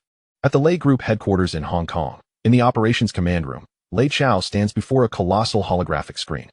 The screen displays in real time and from multiple angles the breathtaking journey of the white rocket, from liftoff to booster separation, culminating in the successful deployment of 3 satellites into their designated geostationary orbits. His face remains inscrutable, his gaze as tranquil as an unfathomable abyss. Yet within, his heart races with an unprecedented fervor, excitement, elation, and an intoxicating sense of absolute power, akin to a deity poised to dictate the fates of all living beings. Beep. Detected. Thor 1, Thor 2, Thor 3 satellites have successfully entered their designated orbits. The Global Intelligence Network is in its final stages of configuration and calibration. Network configuration complete. Global real-time signal interception and decryption system activated. Global high-precision optical and infrared imaging system activated. Congratulations, host. Your all-seeing eye is now officially open. From this moment forth, there will be no secrets on this planet that can elude your gaze. As the mechanical prompt reverberates in Lei Chao's mind, the colossal holographic screen transforms. The vibrant blue earth appears as a crystalline sphere, suspended before him. Its surface is interwoven with countless invisible data strands, representing various communication signals like telephone, telegraph, fax, and radio. In the outer realms of space, 3 silver glimmering Thor satellites float in a perfect triangular formation, unwavering sentinels at an altitude of 36,000 kilometers in geostationary orbit. They encompass the entire planet within their omnipresent surveillance. Lei Chao slowly extends his hand. His finger lightly touches the technologically advanced virtual globe. The map magnifies instantly, pinpointing the capital of the United States, Washington, D.C. A red blinking coordinate, indicating a high-value intelligence target, is clearly marked. Target, the White House, Oval Office. Enable real-time audio interception. The system's prompt echoes once more. A cold, sardonic smile curves the corners of Lei Chao's lips. He understands that from this moment forth, the so-called presidents, kings, and supreme leaders of the world will appear as mere naked jesters before him. He will become the hidden architect behind the curtain, privy to all secrets and wielding dominion over all destinies. Turning slowly, he approaches the expansive floor-to-ceiling window, gazing down upon the vibrant, illuminated city he has conquered. His vision seems to pierce through the thick clouds and endless darkness, beholding the 3 satellites that vigilantly guard the world for him alone. A deep, resonant murmur escapes his throat, imbued with an overwhelming sense of grandeur and authority. They say God is watching over you. But now, with a cold glimmer akin to a deity surveying humanity, I am watching, God. Chapter 195, Pandora's Box. I possess all the world's dark secrets. I am watching God. As Lei Chao's self-assured musings echo through the cavernous command room, a new era of absolute intelligence supremacy, one that belongs solely to him, dawns. In the following days, Lei Chao confines himself entirely within the heavily secured command center, akin to a child who has just received a cherished toy. Utterly absorbed in the divine game, he has only just begun, filled with endless secrets and deadly temptations. Before him, the vast holographic screen displays the azure virtual globe, revolving and zooming under his mental command. In just a few short days, he has virtually traversed the most clandestine and fortified corners of the earth. He has borne witness to the clandestine discussions among the highest echelons of the Soviet leadership within the crimson walls of the Kremlin, deliberating their next military maneuvers in Afghanistan. He witnessed firsthand, within the Prime Minister's residence in Nagatacho, Tokyo, how the seemingly virtuous Japanese Prime Minister engaged in sordid and corrupt dealings with several of the most powerful Zaibatsu magnates.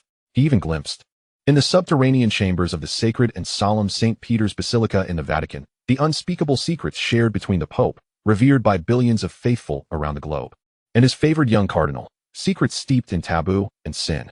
Secrets, endless secrets, those so-called state secrets, meticulously shielded by the most advanced encryption technologies and stringent physical safeguards employed by governments worldwide, were as fragile as a mere sheet of paper before Lei Chao's omniscient gaze. Beyond these state matters capable of igniting global conflict, Lei Chao also uncovered a more intriguing treasure.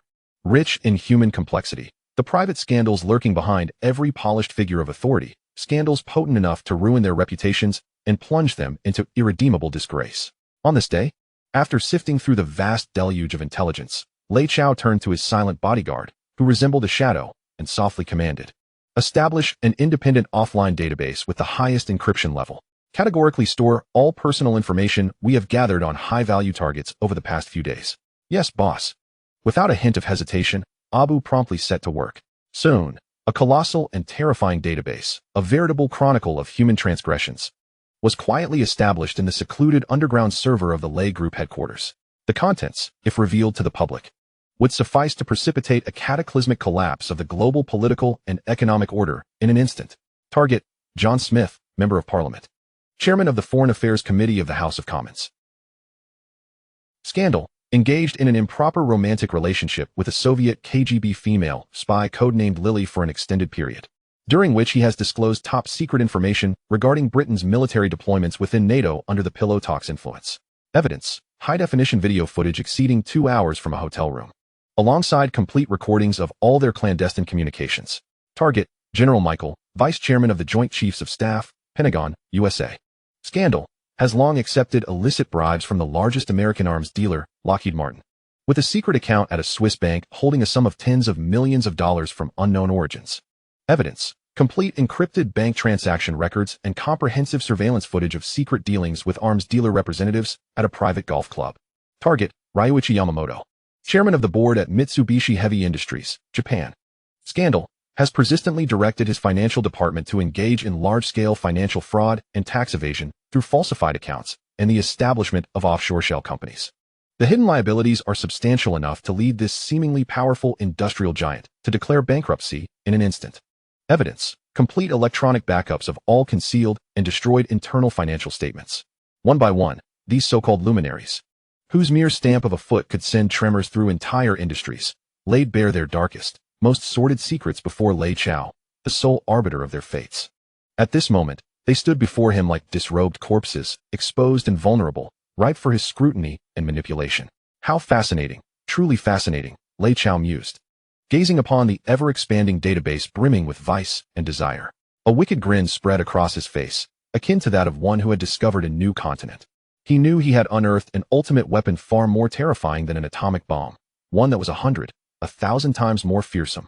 Slowly, he reached out and delicately typed 3 names, laden with ominous and mysterious connotations from ancient Greek mythology, into the database's title field: Pandora's Box. He understood that from this day forth, what lay within this box would not be mere ephemeral disasters or plagues, but rather the sharp sword of Damocles poised precariously above the heads of all the world's elites. Ready to fall at any moment, he would become the sole wielder of this sword, just as he reveled in the magnificence of his creation. A bolder and more audacious thought surged through his mind. "Abu," he began, a chilling smile curling at the corners of his lips. What if we were to inadvertently reveal Sir Mark's private comments from last night's quarrel with his wife about how he believes Her Majesty's posterior is less appealing than that of his corgi? Do you suppose he would wear a rather splendid expression? Perhaps he might soil himself on the spot, Abu ventured. The usually ice-cold man, who resembled an eternal glacier, couldn't help but manifest a rare glimmer of amusement, a peculiar smile threatening to breach his stoic facade. He found it hard to imagine how the typically dignified and poised governor would contort his expression upon realizing his most intimate and embarrassing whispers had been overheard. Perhaps soil himself? Lei Chao's face broke into a devilish grin, filled with eager anticipation. No, I believe that such a scene would lack sufficient amusement. What I desire is to instill within him a profound and absolute terror, akin to that which mortals feel in the presence of the divine. The following morning, in the governor's residence, within a study steeped in classic British charm, Sir Mark, in high spirits, engaged in a cordial and friendly private discussion with his most trusted guest, the esteemed Sir Lei Chao, whom he regarded as his financial benefactor. The conversation primarily revolved around Lei's grand plans for a super tourism resort, one that would be the largest in the world, featuring a theme park, luxury hotels, and duty-free shopping centers, set to be constructed in Hong Kong's outlying islands. Once completed, this project would undoubtedly propel Hong Kong's tourism industry to unprecedented heights and add a resplendent feather to Sir Mark's cap as he neared the conclusion of his governorship. Consequently, he approved all of Lei Chao's requests regarding land approvals, tax incentives, and policy support with barely a moment's thought. Sir Lei, you are truly a commercial genius of our British Empire, a once-in-a-century talent for Hong Kong. Macintosh lifted the exquisite cup of top-tier Ceylon black tea from his private collection, his face beaming with a genuine smile as he expressed heartfelt admiration towards Lei Chao. Rest assured, as long as I, Macintosh, am in office, any commercial project that aligns with Hong Kong's laws and promotes its prosperity and stability will have my unwavering support, as well as that of the entire British Hong Kong government. He had entirely come to regard Lei Chao as his most significant political ally and benefactor. Haha. Then allow me to extend my sincere gratitude for your steadfast support, Your Excellency, Lei Chao replied, his visage also adorned with a sincere smile. The two engaged in a seemingly cordial and constructive dialogue regarding Hong Kong's future development and the amicable relationship between China and Britain.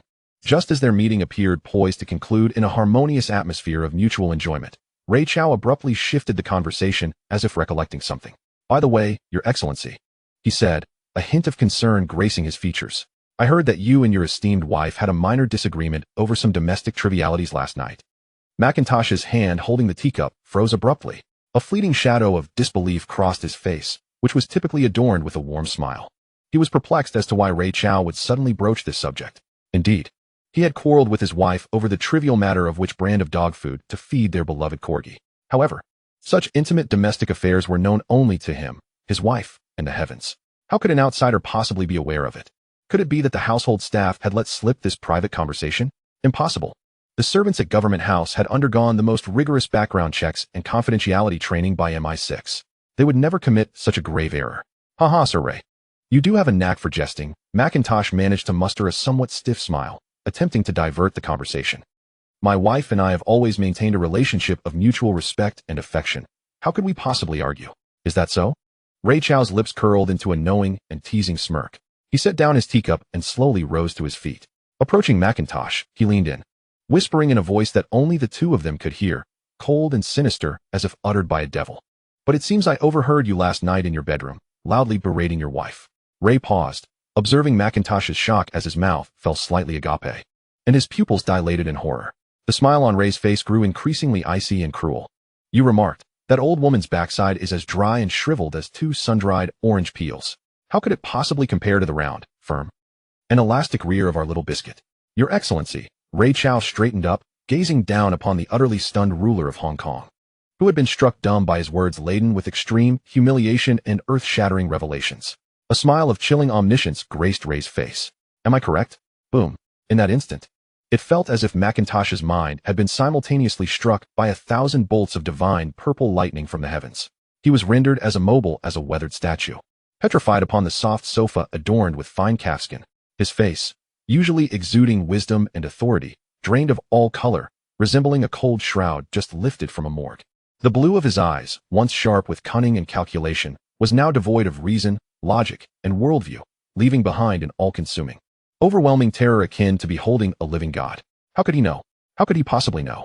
This utterance, made in the sanctuary of his government house bedroom, which he believed to be the safest place in the world, during an intimate midnight conversation with his closest wife, had been an irreverent outburst of frustration. This event, known only to him and God, could not possibly be known by anyone else.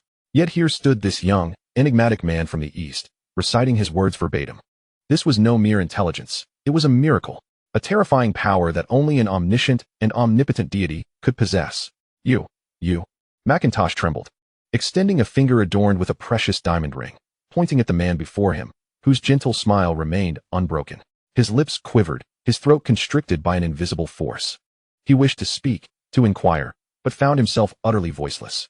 All that remained in his heart was a singular thought that sent shivers through his very soul. This man before him was not human. He was a god.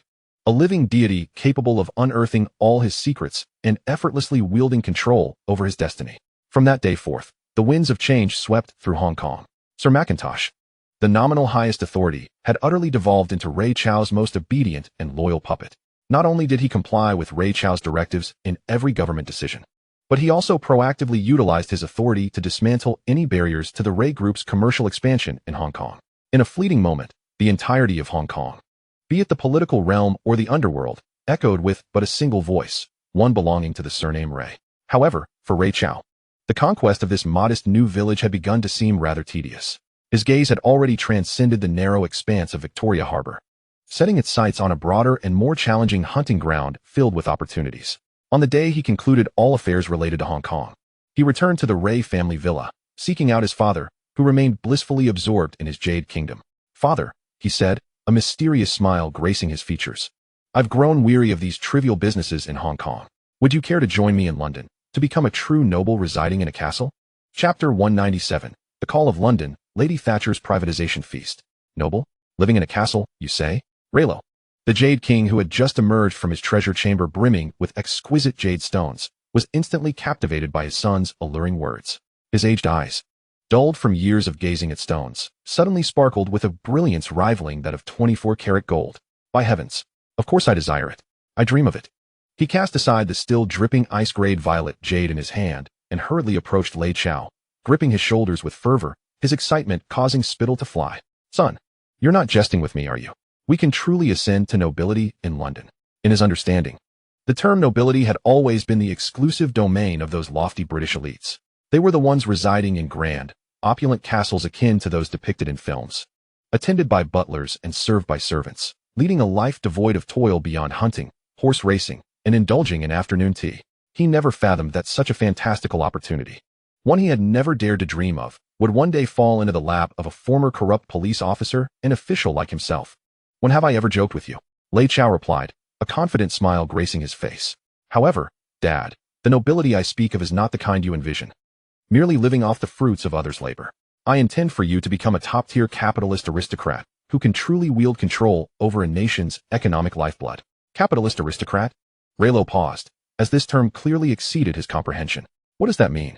More powerful than the Queen? Huh, the Queen? Lei Chao's lips curled into a disdainful smirk. In her own realm, she may still hold some significance. Yet, in the face of true capital, his eyes gleamed with a cold, divine insight. She is but a mere mascot, reliant on the patronage of us, the wealth gods, to sustain her laughable royal dignity.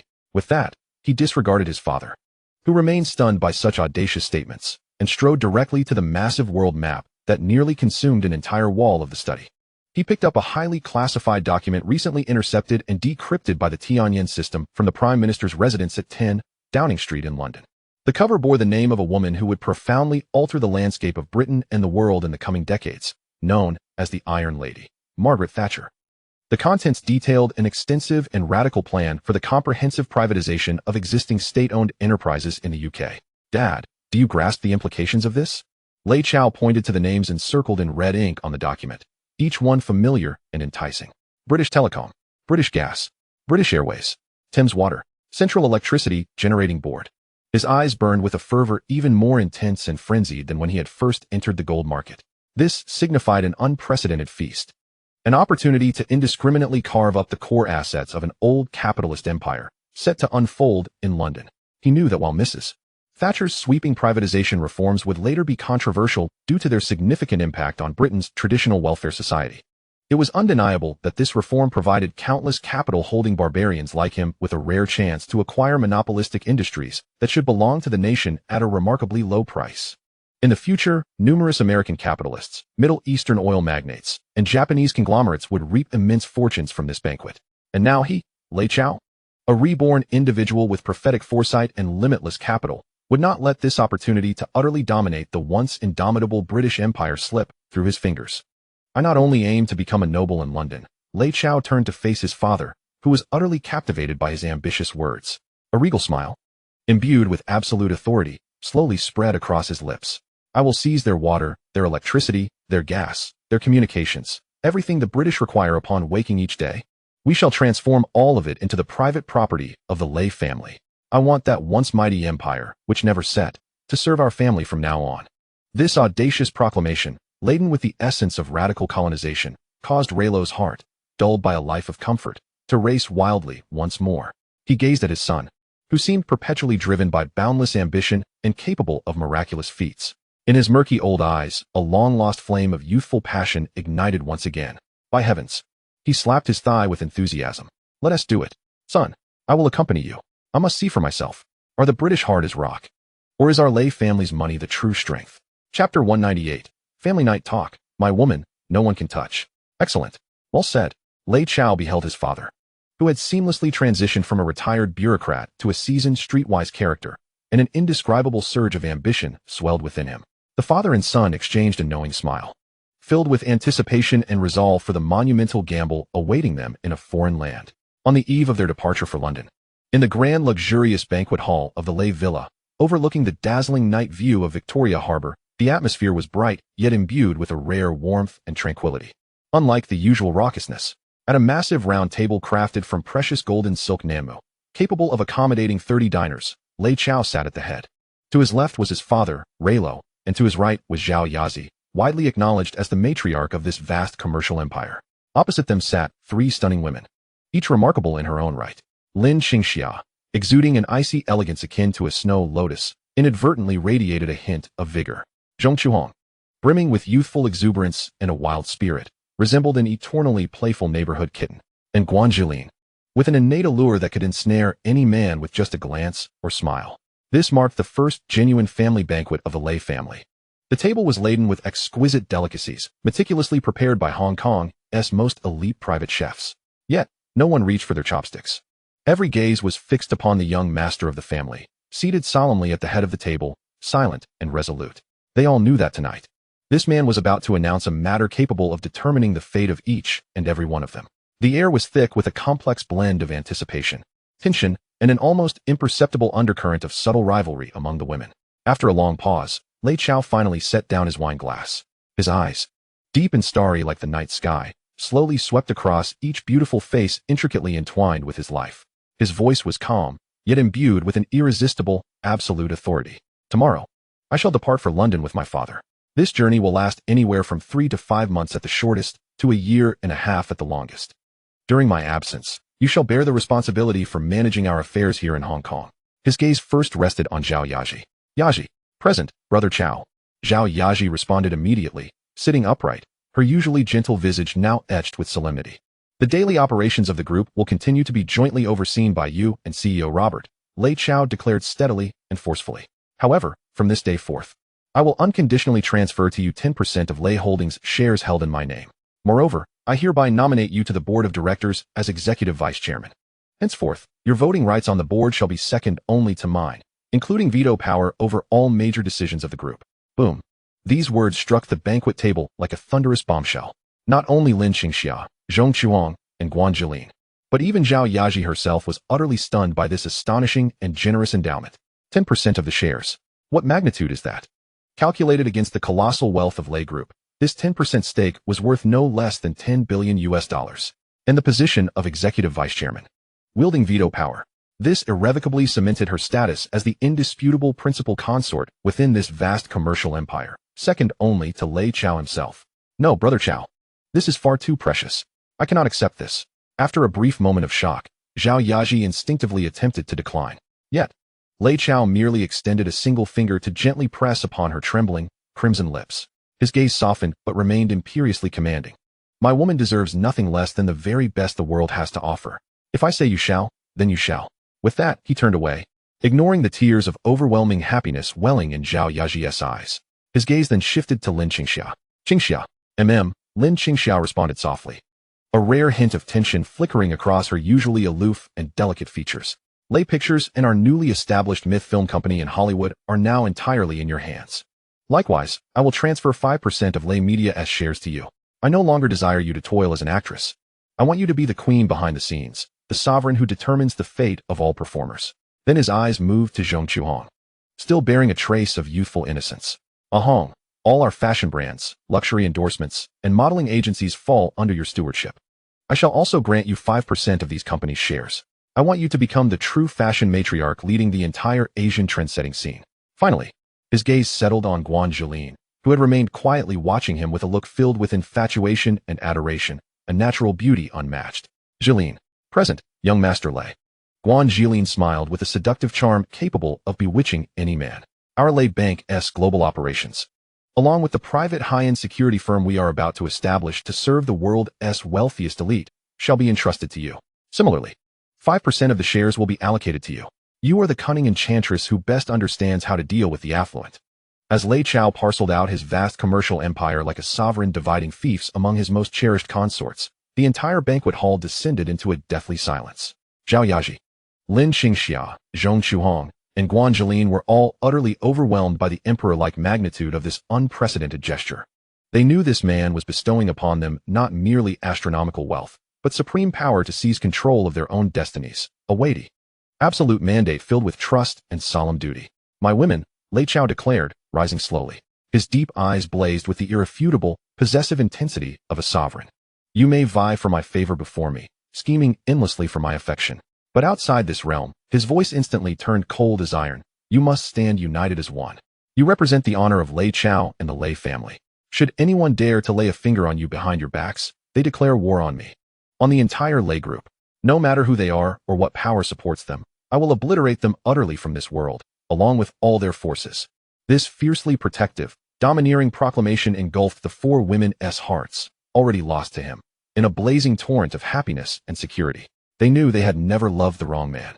This was their one and only son. The banquet concluded amid an atmosphere brimming with warmth and heartfelt emotion. While everyone else retired to their rooms, satisfied and weary, Lei Chao alone entered the cold study adorned with a colossal world map. He retrieved a bottle of 1982 Lafite from the wine cabinet. Without a glass, he poured a generous draught directly to his lips. The spicy yet mellow liquid burned a path down his throat and ignited the raging ambition long suppressed within his chest. Approaching the vast map, he grasped a red marker from the desk. His hand glided slowly across it, tracing Wall Street in New York, the Kremlin in Moscow, the endless deserts flowing with black gold in the Middle East. At last, his pen firmly pressed upon the heart of the former Sun Never-Set's empire. Upon the venerable city known as London, he inscribed a crimson circle steeped in conquest and dominion with unrelenting fervor. At that very moment, the cold, mechanical prompt, the main quest notification that had long lain dormant in his mind, resurfaced punctually. Chapter 199. The System's Ultimate Task. Reward. Nuclear Fusion Technology.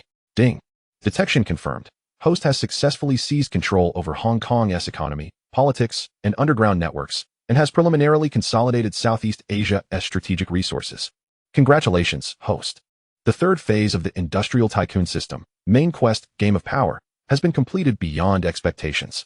System is now performing final evaluation based on task completion. Evaluation complete. Completion rating, SSS, perfectly surpassed. System undergoing comprehensive upgrade. Upgrade progress, 1,050-100. System upgrade complete. Level 4 unlocked. Issuing the fourth phase, the ultimate main quest of this system. A relentless cascade of emotionless, mechanical notifications thundered through Lei Chao's mind like a tidal wave. His breath caught in his throat at that very instant. The ultimate quest. He understood the gravity of this revelation. It signified that he stood but a single step away from unveiling the final enigma behind this mysterious system and his own rebirth. His heart pounded wildly, more fiercely than ever before. He fixed his gaze unwaveringly upon the virtual screen visible only to him, a luminous interface imbued with the aura of future technology. Before him, lines of golden data streams coalesced into grandiose, gilded characters, suffused with epic grandeur and imposing majesty, gradually manifesting, Ultimate Main Quest. Seize control of the suzerain nation's economic lifeblood. Quest description. Esteemed host, you have already transformed Hong Kong, the Pearl of the Orient, into your personal dominion. Yet, for a true sovereign, this is but a modest beginning. A genuine titan never rests content reigning over a mere colonial outpost. His gaze, brimming with insatiable conquest and possession, turns towards the lofty suzerain that once colonized him. Go forth. Venture to the heart of the once omnipotent, sun-never-setting empire. Deploy your capital to acquire their waterworks, seize their electricity grids, monopolize their communications, and annex their banks. Leverage your power to infiltrate their parliament, sway their policies, and empower your proxies to ascend to the Prime Minister's seat at number 10, Downing Street. With your transcendent, godlike foresight, utterly subjugate the so-called aristocracy and royalty who once subjected our ancient nation to endless humiliation and suffering through opium and cannon fire. Make them taste the bitterness of being trifled with and exploited as second-class citizens. Quest requirements. Within 10 years. Control at least 50% of Britain's core livelihood industries and become the most influential hidden hand in British politics. Quest difficulty. Infernal level, hell level. Quest time limit. 10 years. Failure penalty. The system will forcibly sever its bond with the host's soul, resulting in the host's complete annihilation and erasure from this world. Quest success reward.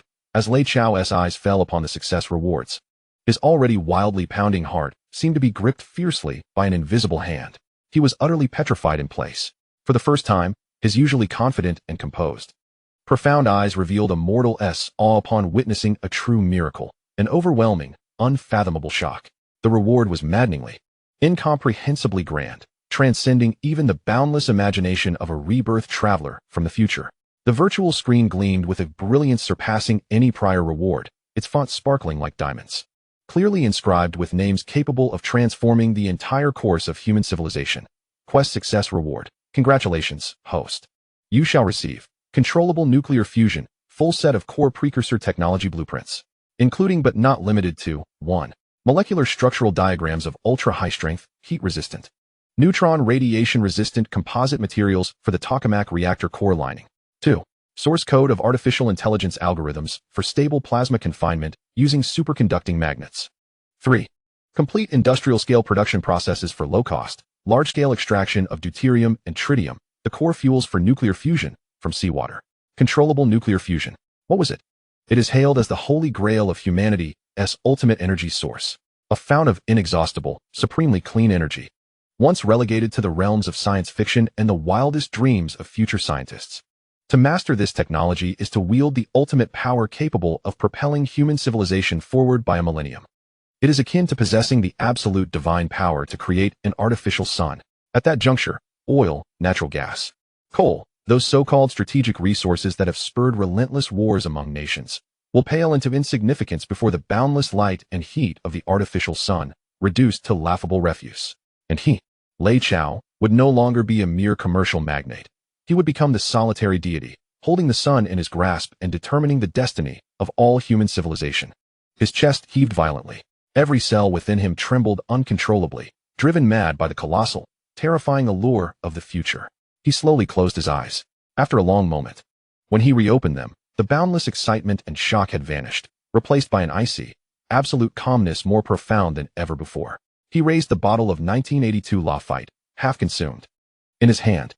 Gazing out at the pitch-black night sky, fraught with unknowns and challenges, he lifted the bottle high.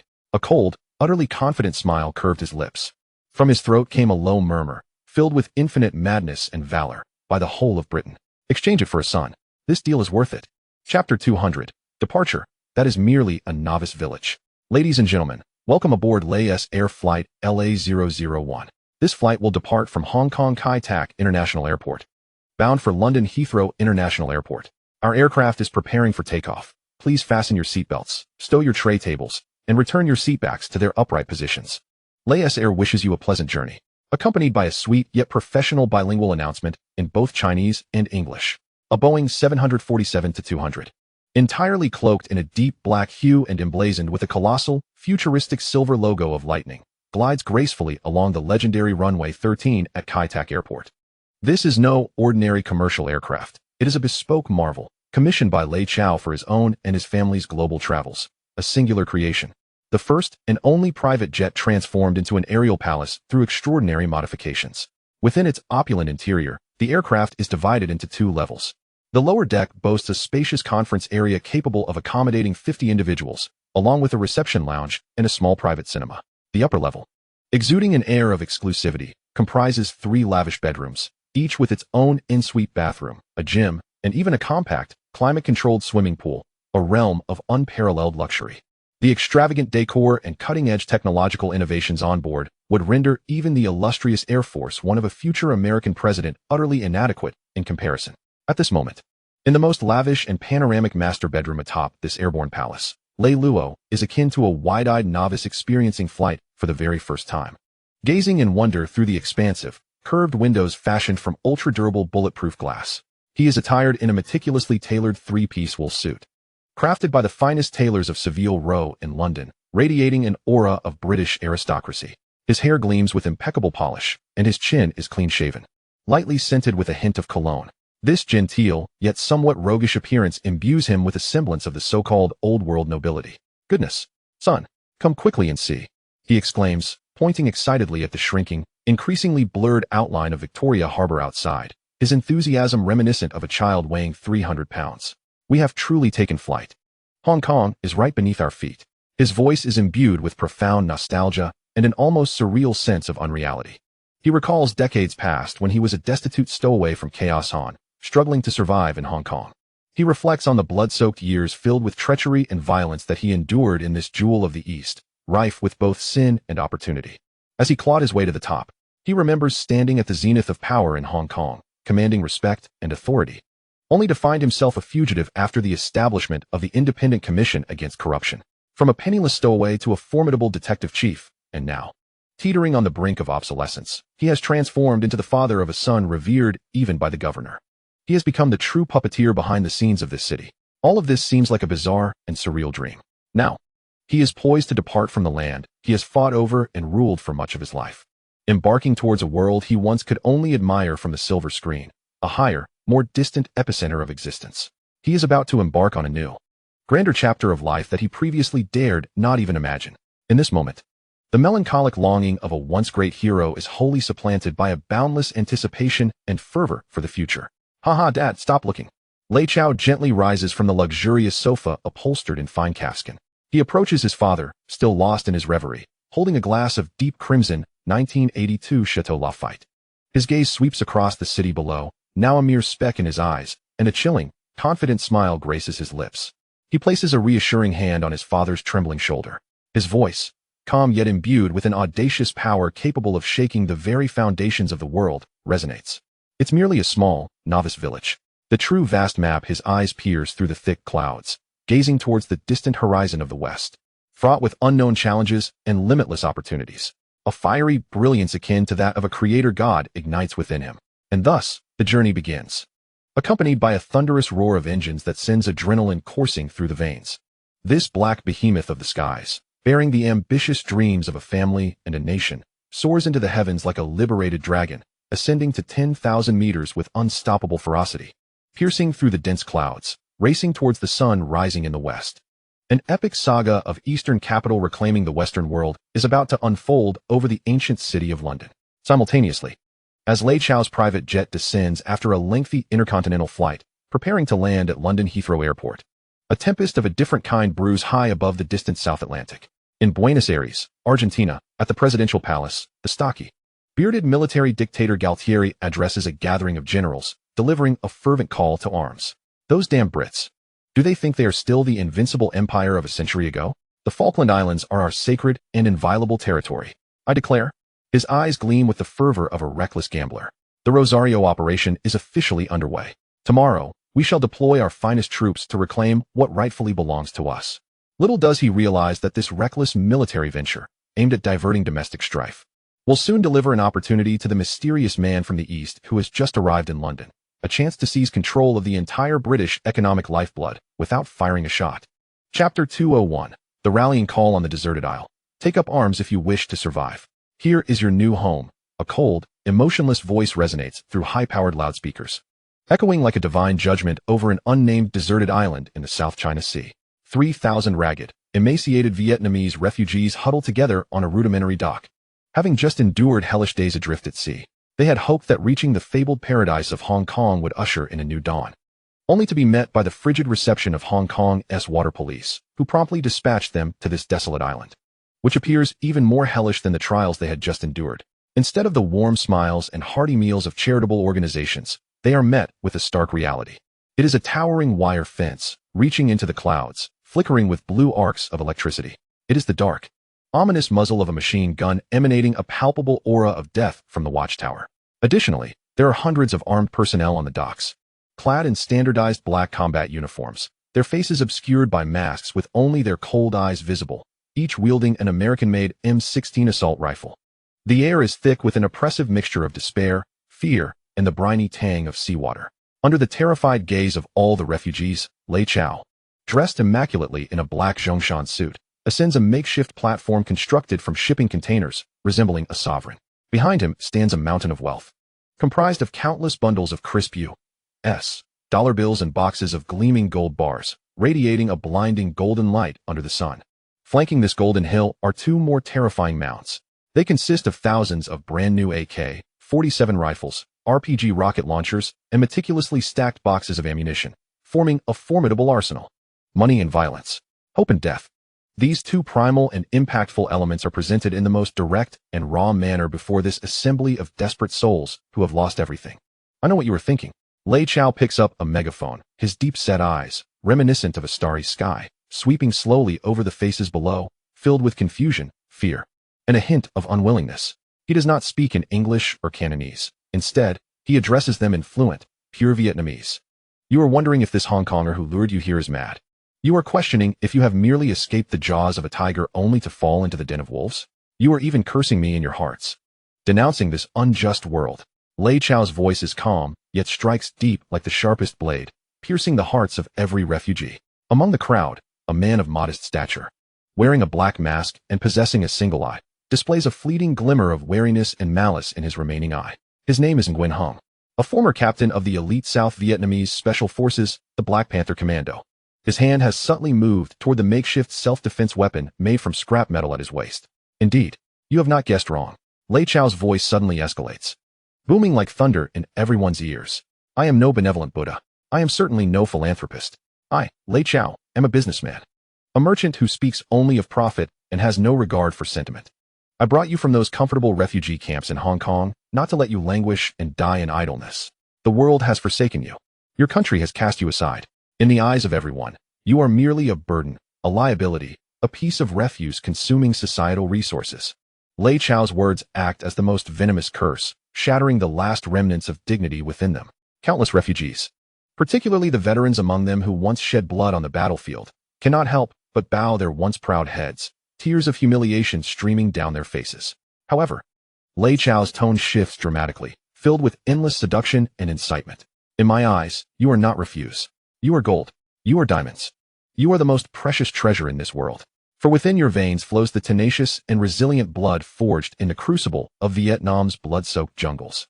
In your hearts burns a profound and seething hatred for those who betrayed and abandoned you. What you lack is not the courage to survive. What you lack is merely an opportunity to reclaim your weapons, to wash away your humiliations with the blood of your enemies, to regain all that you have lost. Lei Chao gestures emphatically toward the looming mounds of weaponry behind him, exuding an aura of death. Now, the opportunity lies before you. I will provide you with weapons, with ammunition, with the most advanced equipment in the world. I will give you money, women, the wealth and glory that you once dared not even dream of. His gaze becomes fervent and frenzied. From this day forward, here, there are no refugees. There are only my soldiers, my death warriors. Your lives belong to me. Your loyalty belongs to me. The sole purpose of your existence is to become the sharpest and most obedient blade in my hand, to conquer this world for me, to tear apart all who dare stand in my way. Do you wish to regain your lost dignity? Do you wish for those who once looked down upon you, who humiliated you, to kneel at your feet and lick the soles of your shoes like dogs? Do you wish for it? Below, the crowd erupts into a wild, beast-like roar, the suppressed frenzy spilling forth. All eyes turn red, their breaths quicken, their hearts, long frozen by despair, are ignited by Lei Chao's words, filled with primal violence and ultimate temptation. Excellent. A satisfied smile graces Lei Chao's face. However, His voice turns cold as iron once more. My soldiers, I do not tolerate waste. Starting tomorrow, you will undergo 3 months of hellish training. Each day, there will be deaths. Each day, there will be eliminations. Only the strongest, the fiercest, the most fearless wolves will qualify to remain, to become my soldiers. Now tell me, are you ready? Ready. A roaring chorus erupts, akin to rolling spring thunder, reverberating across the desolate island. At that moment, the one-eyed man, Nguyen Hung, who had been coldly observing the proceedings from the crowd, slowly releases his homemade dagger from his waist. He parts the crowd before him, stepping forward resolutely to the base of the platform. Then, under the gaze of all, he kneels before the young man above, who controls their fates like a deity, and, with a raspy yet resolute voice, utters the oath that represents his choice and that of all the refugees present. I, Nguyen Hung, pledge my life to Mr. Lei. Pledge my life to Mr. Lei. With Nguyen Hung leading the way, the 3,000 war-hardened lone wolves behind him, ignited by all their primal instincts, collapsed to their knees before Lei Chao like a cascade of fallen dominoes. Their fervent and loyal oaths coalesce into a terrifying torrent that could alter the very heavens. Lei Chao gazes upon the sea of worshippers below, a cold smile creeping upon his lips, reminiscent of a deity commanding everything. He knows that from this moment forth, this dark legion, destined to instill fear across the globe, has begun to take shape. Chapter 202. The gene lock is activated. Are you raising poisonous insects? Ah. The shrill cries of agony pierce the dawn of the hellish island, filled with the stench of blood and sweat. On the training grounds, mud splatters, and flesh is torn apart. 2 bare-chested men, their bodies marred by grotesque scars, resembled 2 frenzied beasts engaging in a brutal struggle in the most primal and savage manner. There were no rules, no techniques, no mercy. Only pure, unadulterated ferocity unleashed in the name of survival. One man's eye was ruthlessly gouged out by the other's claws, blood mingling with fragments of his eyeball splattering across his face. Yet, he seemed impervious to pain, opening his mouth to sink his sharpened teeth, worn down by countless encounters, into his opponent's throat. With a sickening crunch, accompanied by the excruciating sound of splintering bones, the man whose windpipe had been severed stiffened momentarily before collapsing lifelessly to the ground. The victor, however, felt no elation. He merely slumped down like a lifeless dog in the cold, muddy water, gasping for air, savoring a fleeting moment of peace after the carnage. Surrounding them were hundreds of pairs of similarly engaged trainees, locked in lethal combat. This was the first lesson of the hellish training camp prepared for them by Lei Chao, awakening the beast within. Useless. No better than a woman. Get up. Abu, clad in a sharply tailored black instructor's uniform, wielded a thick vine whip smeared with blood and mud, expressionless as he surveyed the training ground. His cold eyes betrayed no emotion, as if he were observing a herd of mindless beasts. Any trainee daring to slack off or exhibit even the slightest hint of fear would immediately face the merciless lash of his whip. As swift and venomous as a striking serpent, the whip sliced through the air, leaving gruesome welts of flesh in its wake. Yet, not a single trainee dared to utter a cry of pain, for they understood that in this realm, screams were a sign of weakness. And the fate of the weak was death. Since the bloody call to arms had sounded, this desolate island, which Lei Chao had dubbed Purgatory Island, had transformed into a veritable hell on earth. Each morning at 5, they were roused by the shrill sound of an electric bell, followed by a grueling 20-kilometer armed cross-country run with a 30-kilogram load. Those who finished in the last 10% were denied breakfast. After consuming a repugnant meal akin to swine feed, they endured 4 hours of unprotected hand-to-hand combat training. The afternoons brought even more sadistic challenges, extreme physical endurance, and willpower tests. They squatted under the relentless sun with logs weighing hundreds of pounds, immersed in waist-deep seawater for hours until their bodies swelled from prolonged exposure. Buried alive in sand with only their heads exposed, experiencing the suffocating terror of near death. Abu and his cadre of equally ruthless instructors, selected from the elite of the Lei Shield security, employed every conceivable method of cruelty to torment these trainees, dismantling not only their bodies but also their spirits.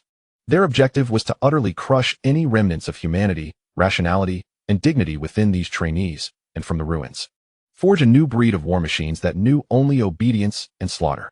In the brief span of a week, the number of trainees had plummeted from 3,000 to fewer than 2,000 through this brutal process of elimination.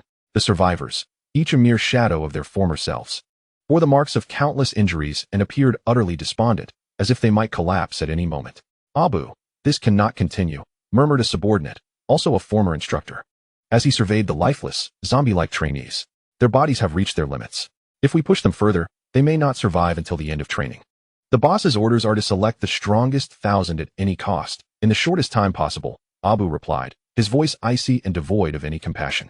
But there are no buts, Abu interrupted, his gaze fixed on the tumultuous sea in the distance, his voice imbued with a fervent reverence. The boss has his divine strategy. That very night, as all the trainees returned to their camp, weary and bracing for another night filled with nightmares, barrels of clear, sweet-smelling special drinking water were delivered to them. What is this? It smells delightful. Who cares what it is? I'm parched. The trainees, already parched and desperate, rushed forward like ravenous wolves, gulping down the special water. The cool, sweet liquid coursed down their throats. In an instant, a warm, powerful, and inexhaustible surge of life-giving energy erupted within their battered, nearly broken bodies like a flood unleashed. Countless cries of relief and disbelief echoed throughout the barracks. They were astonished to find that the gruesome wounds inflicted during the day's brutal training were healing at a miraculous, visible rate. Their muscles, aching and strained from extreme exertion, regained vitality in an instant, even more explosive than before. Their eyes, dulled and clouded from sleep deprivation and mental torment, sparkled with a clarity surpassing that of an owl in the night, allowing them to discern the antennae of an ant crawling in the distance. A miracle. This is a divine phenomenon. It is the blessing of the Buddha. It is the elixir of immortality. After a brief moment of shock, the barracks erupted in fervor.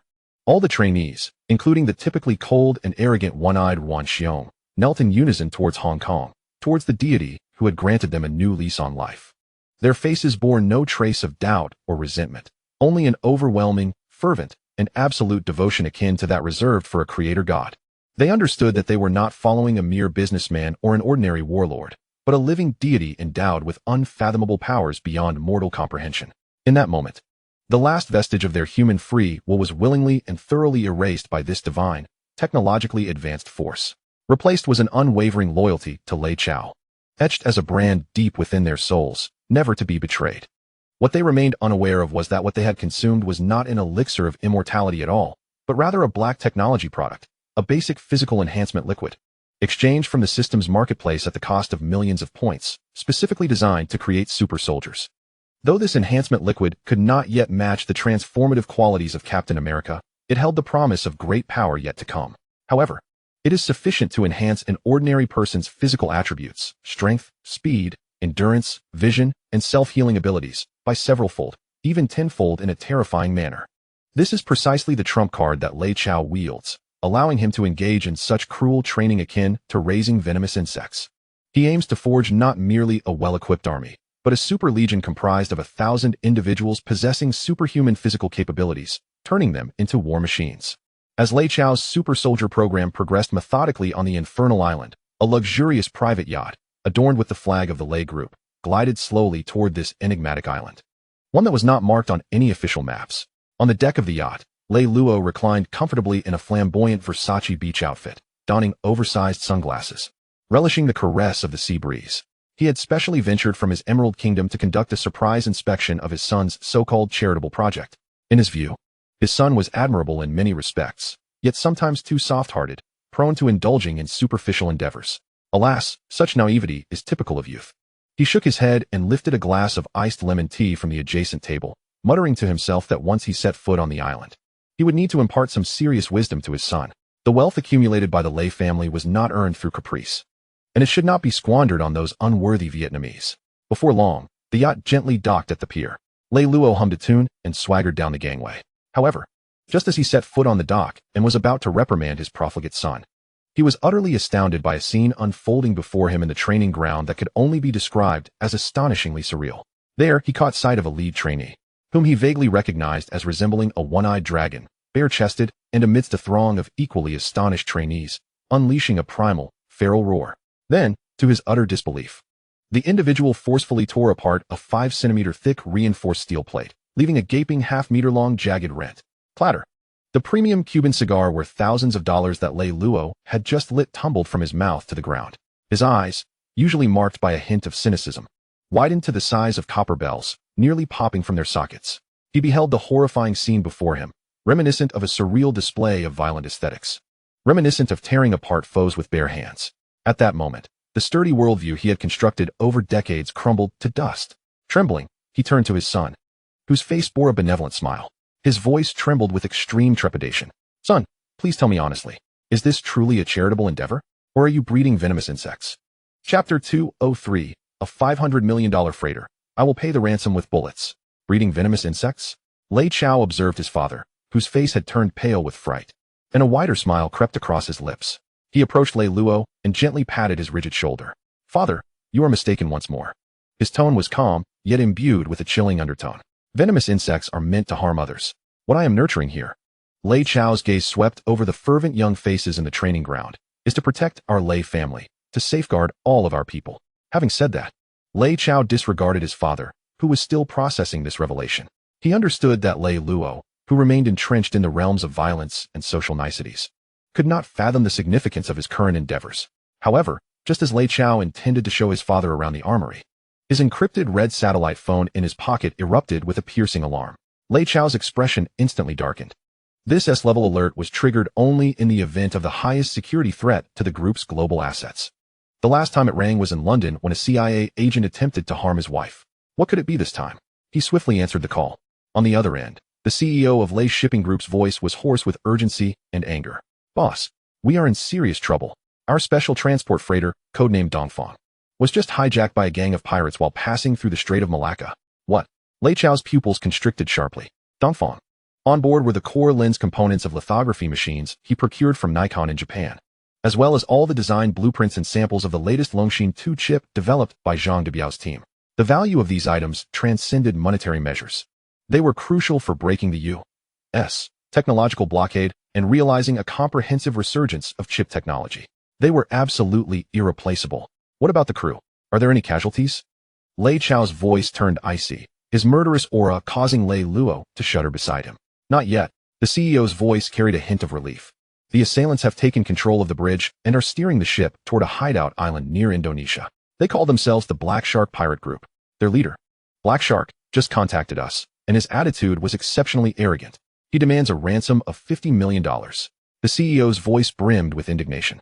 He threatened that if we do not transfer the money to their designated account within 24 hours, they will execute one Chinese crew member every hour and throw those incomprehensible glass pieces and blueprints into the sea to feed the fish. $50 million? Killing Chinese crew members? A terrifying blaze of fury erupted in Lei Chao's eyes. How dare these insolent fools target the Lei family? Have the authorities been alerted? Have you notified the nearby navy? Lei Chao forced himself to suppress his rage, calmly inquiring. Yes, we have notified them. The CEO's voice was tinged with helplessness. The Singapore Navy claims the incident falls outside their jurisdiction. The Malaysian Navy stated their warships are engaged in friendly visits and cannot spare personnel. The Indonesian Navy was even more direct, demanding several $1 million as an emergency response fee, yet they cannot guarantee the rescue of hostages. I suspect they are in collusion with the pirates.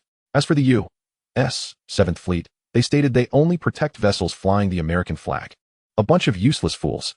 Upon hearing this, Lei Chao smashed the satellite phone he held onto the ground, shattering it into pieces. He understood that relying on these so-called international forces was futile. It was better to rely on oneself. Slowly, Lei Chao closed his eyes and took a deep breath.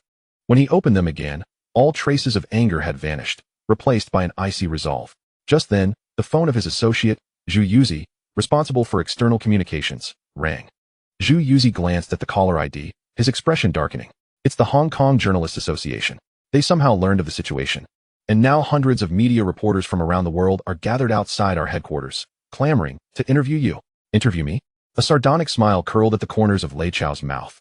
He was acutely aware that this group of reporters was undoubtedly eager to witness the spectacle of Lei Chao's misfortune.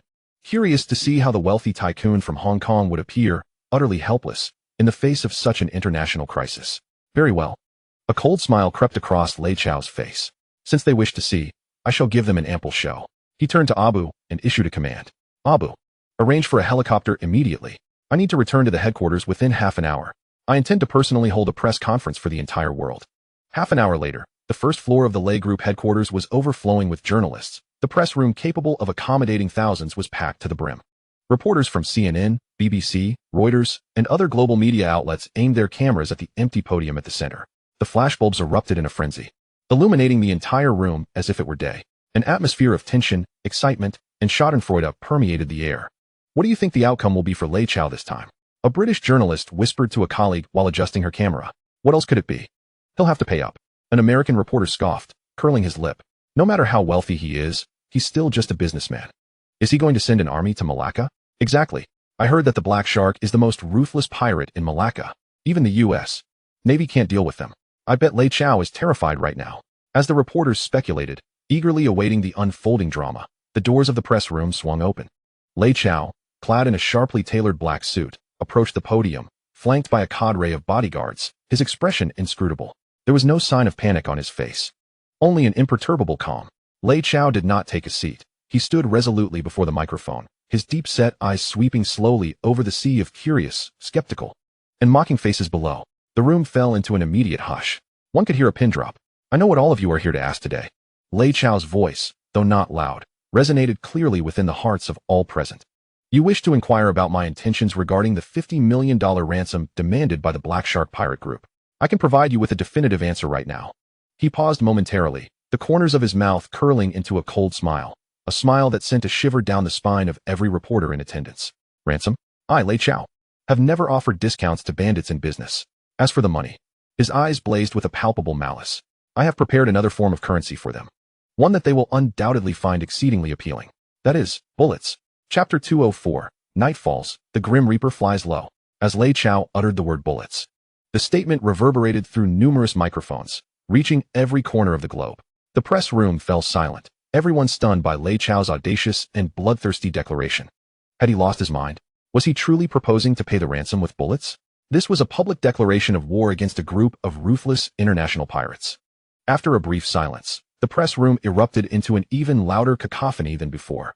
Good heavens! What have I just heard? This is monumental news. Hurry. Relay this back to the newspaper. Front page headline. In the largest font possible.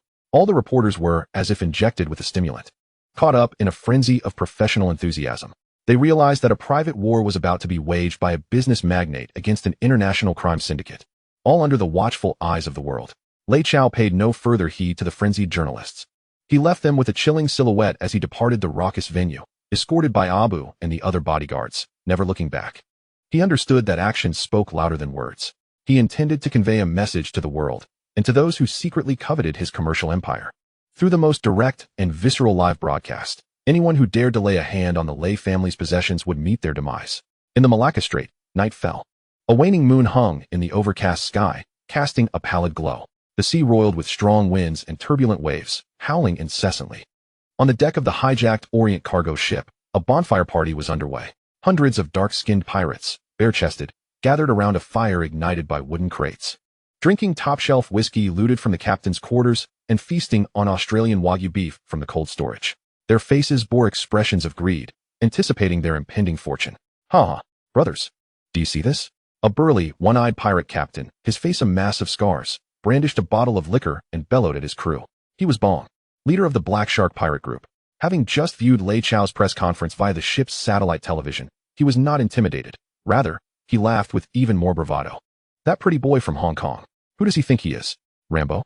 Using bullets to pay a ransom? Uffed. Bong spat a thick glob onto the deck. He's just putting on a show, trying to play mind games with us.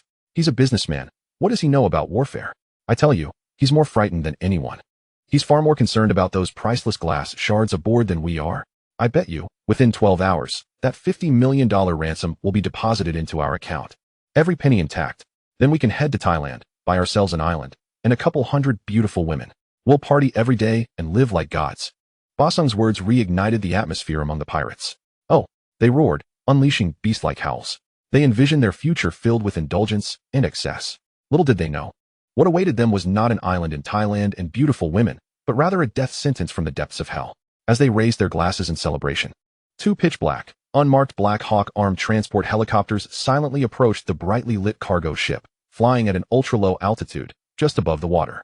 These helicopters had been smuggled in from the Sikorsky Company in the United States through clandestine channels and modified by Zhang Debiao's team, specifically designed for the Thunder Shield Legion. They were equipped with stealth coatings developed by Lei's electronics division and featured ultra-quiet engines provided by Rolls-Royce.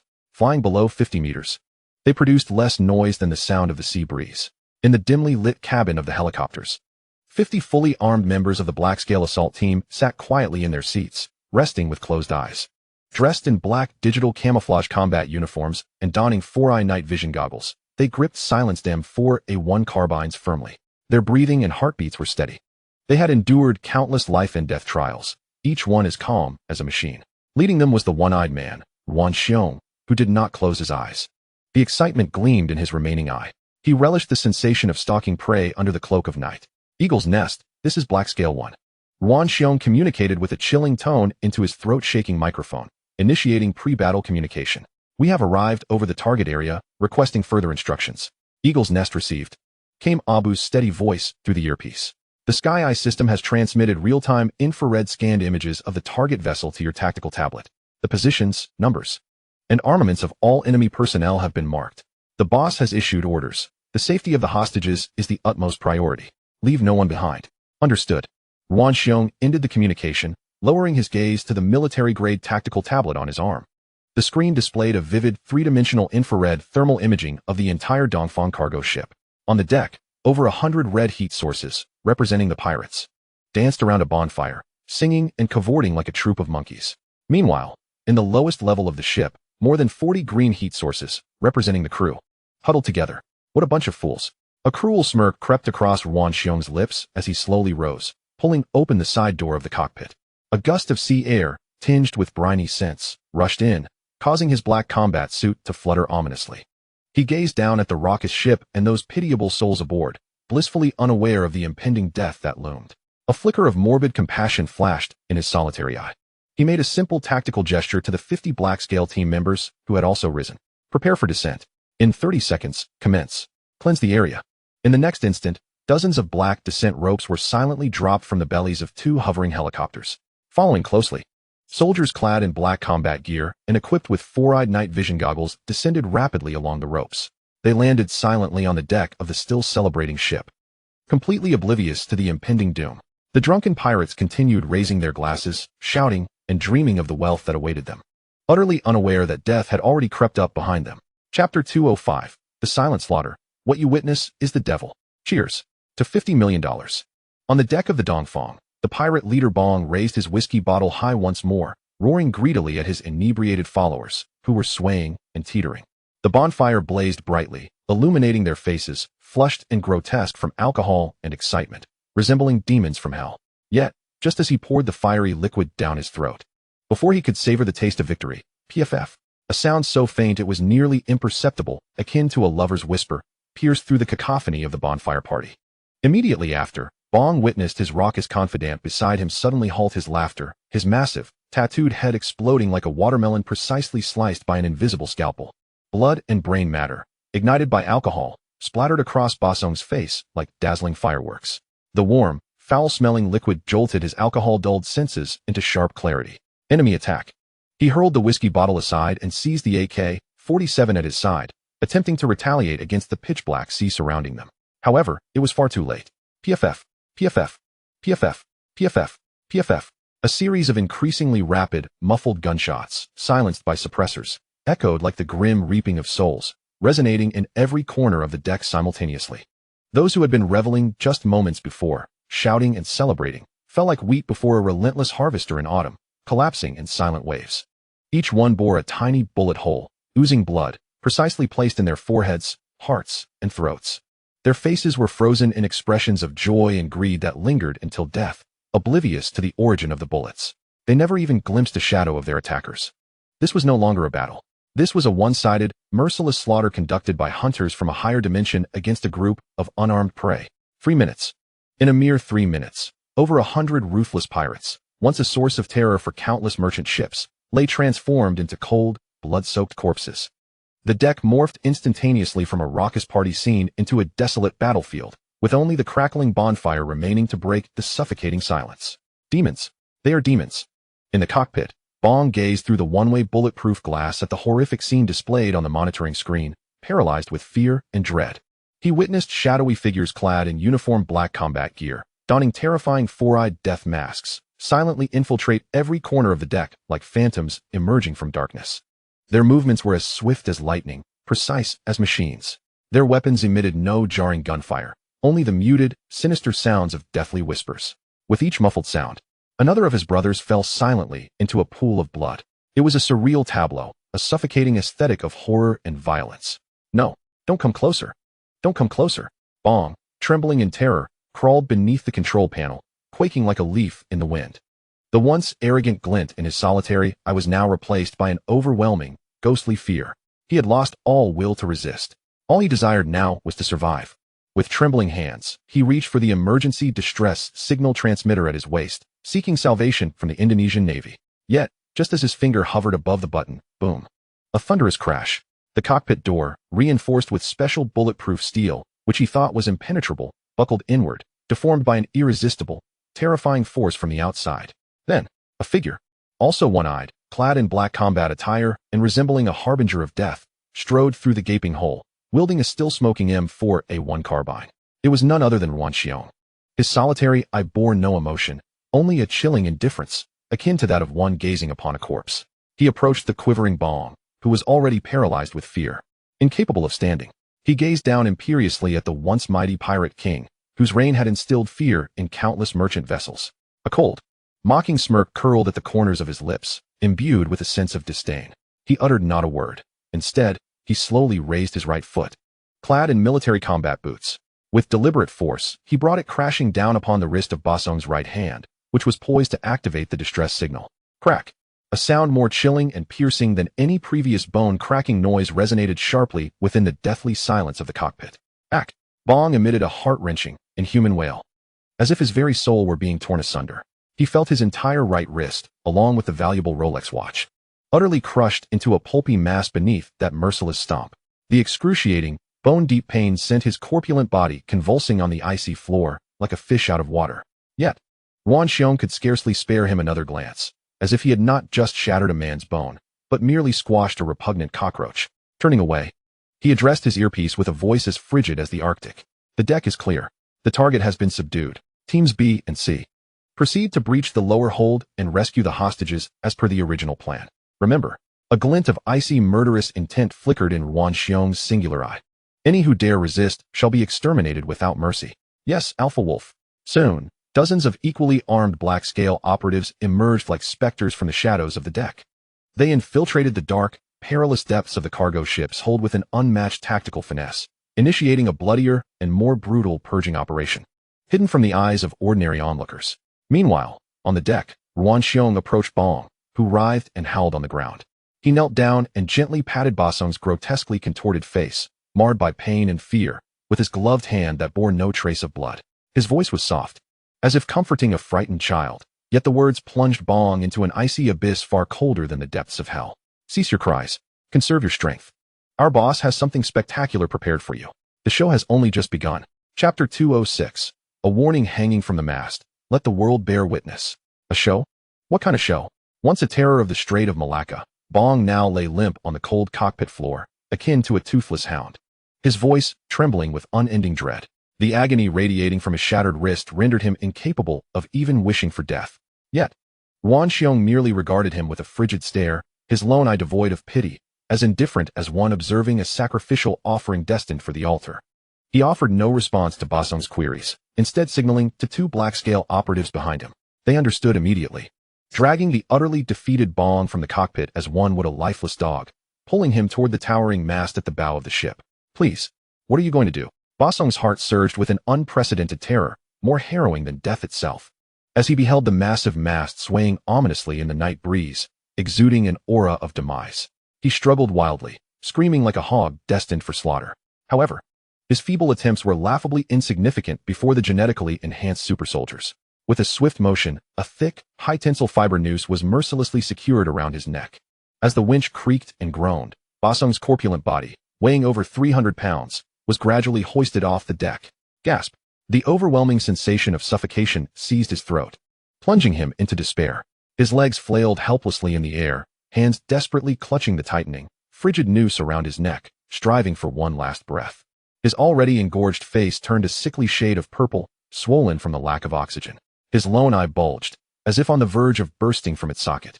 Filled with boundless agony, regret, and the most vicious curses aimed at the young man in Hong Kong whom he had never met. He regretted it. He lamented his foolishness in provoking that death ship bearing the thunderous flag. He regretted his arrogance, believing he could still manipulate those so-called fat sheep at will. To his dying breath, he could not comprehend why a mere merchant possessed such terrifying, godlike destructive power. Yet, in this world, there is no remedy for regret. With the last weak, rattling gasp escaping his throat, this once mighty pirate king, who had ruled the Strait of Malacca for over a decade, finally ceased his nefarious breathing entirely. His body swayed like a piece of dried meat in the chilling night wind, gently swaying with the rocking of the ship. The scene was a visceral display of primal, bloody, and visually striking violence. Beneath the mast, Ruan Xiong and 50 other expressionless black-scale operatives stood in solemn formation. They resembled the most devout of worshippers, paying homage to the offering that floated above them, as if it were not a filthy, sinful corpse, but a flag of death raised by their own hands, symbolizing their master's supreme authority and absolute power. At that moment, a trembling journalist, armed with a high-definition camera, approached under the escort of 2 black-scale operatives. He was a Star Wars correspondent from Lei's media, the only one permitted to remain on deck and witness the silent slaughter firsthand. At that moment, his face, usually brimming with professional confidence, was etched with an indescribable shock and terror. He felt that what he had experienced that night was more horrifying than any battle he had witnessed in the Middle East, utterly shattering his worldview. Click. Ruan Xiong pointed at the swaying corpse hanging from the mast, addressing the stunned journalist with a dispassionate tone, uttering a single word. Huh. Oh, yes. All right. As the journalist emerged from a daze, he hastily raised his camera, his trembling hands aimed at a horrifying scene capable of inducing nightmares in any sane individual, and frantically pressed the shutter. Click, click, click. The flash illuminated the pitch-black night, capturing the tormented, twisted, and despairing visage of the deceased Bong, alongside the endless sea stained crimson with blood, freezing them into photographs saturated with the essence of death, destined to shock the world. The following morning, as the first rays of dawn bathed the bustling yet wicked Malacca Strait, all the merchant ships, fishing boats, and even the crew aboard naval vessels bore witness to a sight they would never forget, an eerie and terrifying tableau. There, a colossal cargo ship, emblazoned with a silver lightning logo, lay quietly anchored in the middle of the shipping lane. Its hull bore no signs of damage, and its deck was pristine, as if it had just been scrubbed clean, devoid of any trace of blood. Yet, high atop its towering mast dangled the lifeless body of a man, long since rendered rigid by the sea breeze. The corpse swayed like a dark flag of ominous portent, whispering a tale of horror filled with blood and death to all who beheld it. Was that not Bong, the Black Shark, the captain of a passing Filipino ship? Upon recognizing the face of the corpse through his binoculars, nearly toppled from the helm in fright. My God, how could he have met his end here? And been hung from the mast? What transpired last night? Soon enough, answers would be revealed. For, by noon that very day, the latest edition of the Lei family daily burst forth onto the global stage with a sensational impact. Its front page featured but a single photograph accompanied by a colossal, menacing headline that exuded an air of ruthless authority and bloody warning. The photograph depicted that haunting close-up of Bong, suspended from the mast of the Dongfang, billowing in the wind. The headline was strikingly simple, direct, and chilling. Dare to touch the Lei family ship? This report detonated like an atomic bomb, instantly igniting chaos within Southeast Asia and beyond, shaking the very foundations of the underground order. All the gangsters, warlords, and pirates reliant on thievery for survival felt as though they had been doused with a bucket of ice-cold water in the sweltering heat of summer. A shiver coursed through them, from head to toe. They gazed at the death-laden photograph in the newspaper, sensing the chilling gaze of the man named Lei Chao emanating from the image, as if observing a throng of corpses. An unprecedented, soul-deep dread seized their hearts. From that day forth, an unwritten yet universally adhered to rule spread across the South China Sea and the high seas worldwide. You may pillage American armed ships. You may even dare to touch the hull of a Soviet submarine. But you must, under no circumstances, ever lay a hand on any vessel flying the Silver Lightning flag. For that is no merchant ship. It is a floating fortress that will bring about your utter ruin. It is an invitation from death. Chapter 207, The Insurance Industry's Subservience. My safety is my own to command. Sir Lei. Oh no. Mr. Lei. God Lei. At Lloyd's in London, the world's largest and oldest insurance conglomerate. The chairman of the board, Sir Edward Green, a distinguished British nobleman in his 60s known for his meticulous and austere demeanor, stood before the telephone like a chastised schoolboy, exuding an air of reverence as he spoke in a tone that bordered on pleading, filled with flattery and obsequiousness. To the young man in Hong Kong on the other end of the line, on behalf of the board of Lloyd's, I extend to you the highest and most sincere respect. You are truly the maritime guardian of our era. With your singular effort, you have eradicated the greatest scourge that plagued our entire Far East shipping industry for decades. Your accomplishments are akin to those of Sir Francis Drake, who vanquished the Spanish Armada. Sir Edward's words flowed with fervor and sincerity. Had one not known of his profession as an insurance actuary, Even Lei Chao might have been moved by this Oscar-worthy performance. Seated in his top-floor office overlooking Victoria Harbor, Lei Chao leisurely savored a cup of premium West Lake Longjing tea, freshly brewed by Zhao Yaji. A subtle, playful smile graced his lips. He was acutely aware that these insurance moguls, with their keen instincts surpassing even that of a hound, had not come to pay him compliments. They had scented opportunity. Speak. Sir Edward. Lei Chao's voice remained calm and unperturbed. Let us dispense with the pleasantries. State your business plainly. Yes. Mr. Lei speaks candidly, and I shall be forthright. Sir Edward eagerly replied, his tone increasingly respectful. Here is the matter, Mr. Lei. Our board has conducted thorough deliberations and has unanimously decided, effective immediately, all vessels flying the Lei shipping flag will receive a reduction in their global shipping insurance fees. We at Lloyd's shall proactively lower these rates beyond the current pricing. Sir Edward paused, as if summoning every ounce of strength to extract the astonishing figure that would send shockwaves through the insurance industry. 90%. Moreover, we promise that this discount will be permanent. Regardless of how international shipping market risks may evolve in the future, this rate shall remain unchanged. Even though Lei Chao was accustomed to tumultuous tides, he could not help but pause slightly at the mention of 90%. He comprehended the implications. It signified that Lloyd's, a century-old titan controlling the lifeblood of global maritime insurance, was willing to forfeit any potential profit from him to win his favor, to avoid offending this harbinger of death. This was no mere commercial discount. This was unequivocal subservience.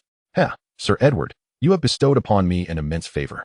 A knowing smile played at the corners of Lei Chao's mouth. He understood that these old foxes would never engage in a losing proposition. Having offered such a grand gift, they would undoubtedly follow with a far greater request. Not at all. This is merely our duty.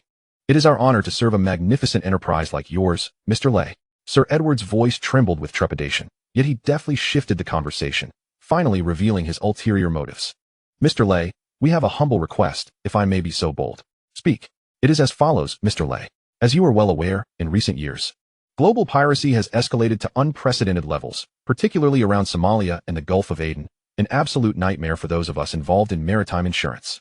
The astronomical sums we disperse annually in claims due to pirate hijackings are simply staggering. Consequently, Sir Edward's tone grew increasingly humble, even tinged with a hint of supplication. Our board earnestly implores you. Indeed, we are willing to pay handsomely to engage your formidable Thunder Shield security forces, like celestial warriors descending from the heavens, to provide the highest caliber armed escort services for vessels insured by our Lloyd's syndicate under other nations' flags. Naturally, the price is yours to set. No matter how exorbitant, we are prepared to pay. Our sole desire is for the renown of Thunder Shield to extend its protective shadow over our beleaguered clients. The true intent behind their call today was laid bare. They sought to wield Thunder's most razor-sharp blade to carve away the vexing troubles plaguing them. They aspired to transform Thunder Shield's formidable private army into an exclusive enforcer for their Lloyd's syndicate. Upon hearing this, Lei Chao smiled, a smile brimming with merriment and scorn. He knew the long-awaited opportunity had finally arrived. The sanguinary and brutal execution footage he had deliberately released after eradicating the Black Sharks had achieved its ultimate purpose flawlessly. His aim was not merely to intimidate petty criminals. He sought to elevate the Thunder Shield brand from an underground taboo whispered only in shadows to a globally recognized, openly flaunted luxury commodity with a transparent price tag. A superlative security service that the world's wealthiest magnates and multinational conglomerates would willingly pay astronomical sums to secure. Indeed, Lei Chao uttered two words softly over the phone. Certainly. Yet, his tone swiftly turned imperious and unequivocal. My Thunder Shield soldiers do not escort just any ship. From this day forth, the Thunder Shield Global Escort Company shall be established. We shall accept only the most elite contracts. Those who seek our protection may come to Hong Kong with genuine sincerity and ample dollars to queue up. My security, my command. My rules are absolute. Lei Chao's proclamation, relayed through Lloyd's, the world's largest intermediary, rapidly reverberated throughout the global shipping and commercial spheres. Hong Kong instantly reclaimed its position as the epicenter of international attention. Scores of top-tier billionaires, CEOs of multinational conglomerates, and even royal family members from Middle Eastern oil states surged like bloodhounds drawn by scent. They brandished their checkbooks, jostling fiercely just for a chance to partner with Thunder Shield Global Escort. They understood that in this turbulent world, wealth, status, and power are but fleeting illusions.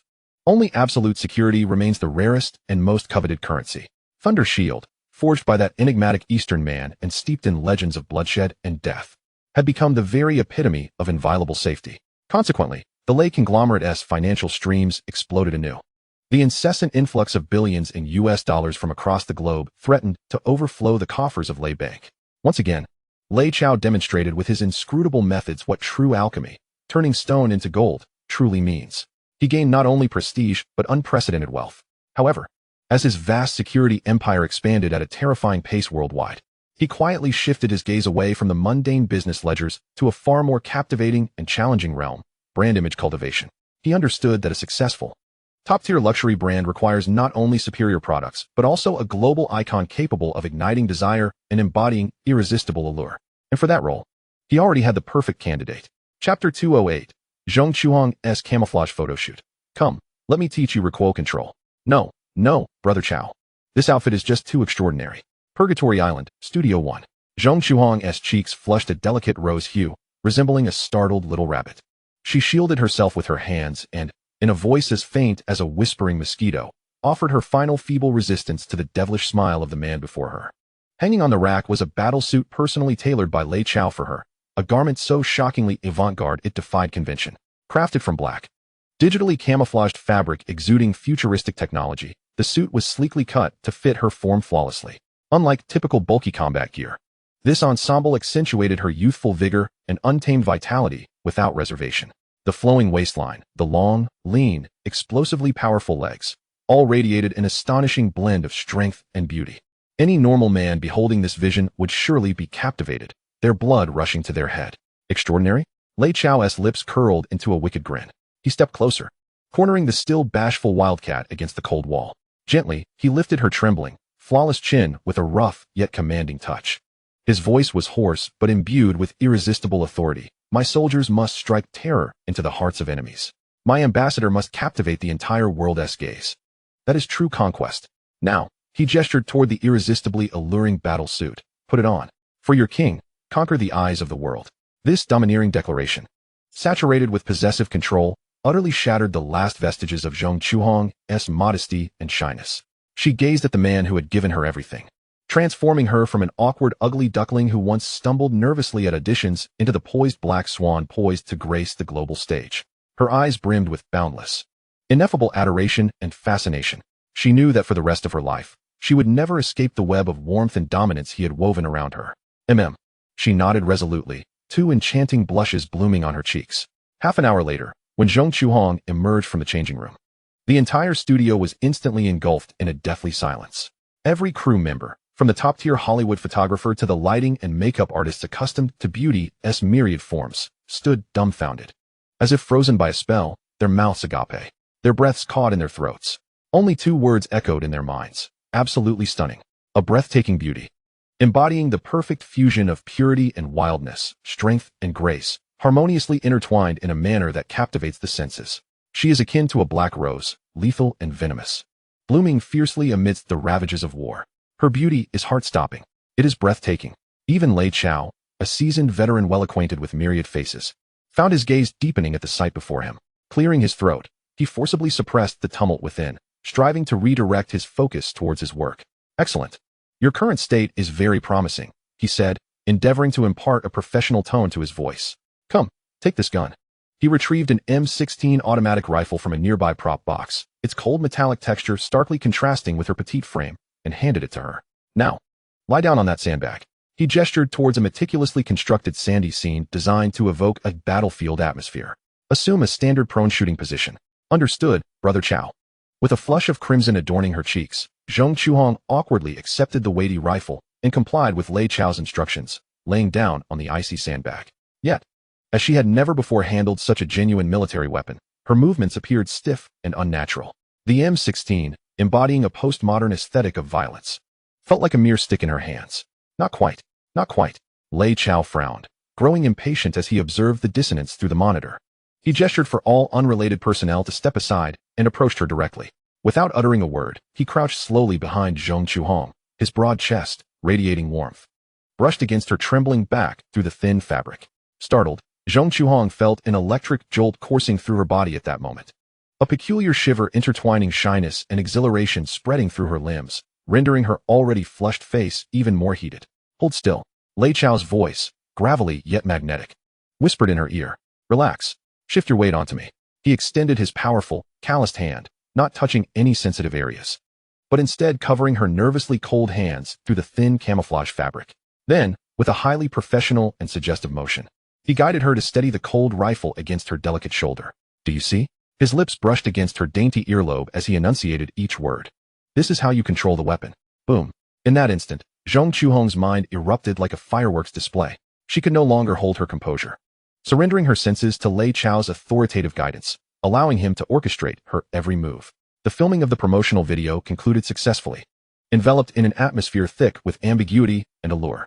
The following day, the series of camouflage photographs featuring Zhong Chuhong, replete with wildness, sweat, metal, and deadly allure, was disseminated worldwide through the expansive media network of Lei's corporation.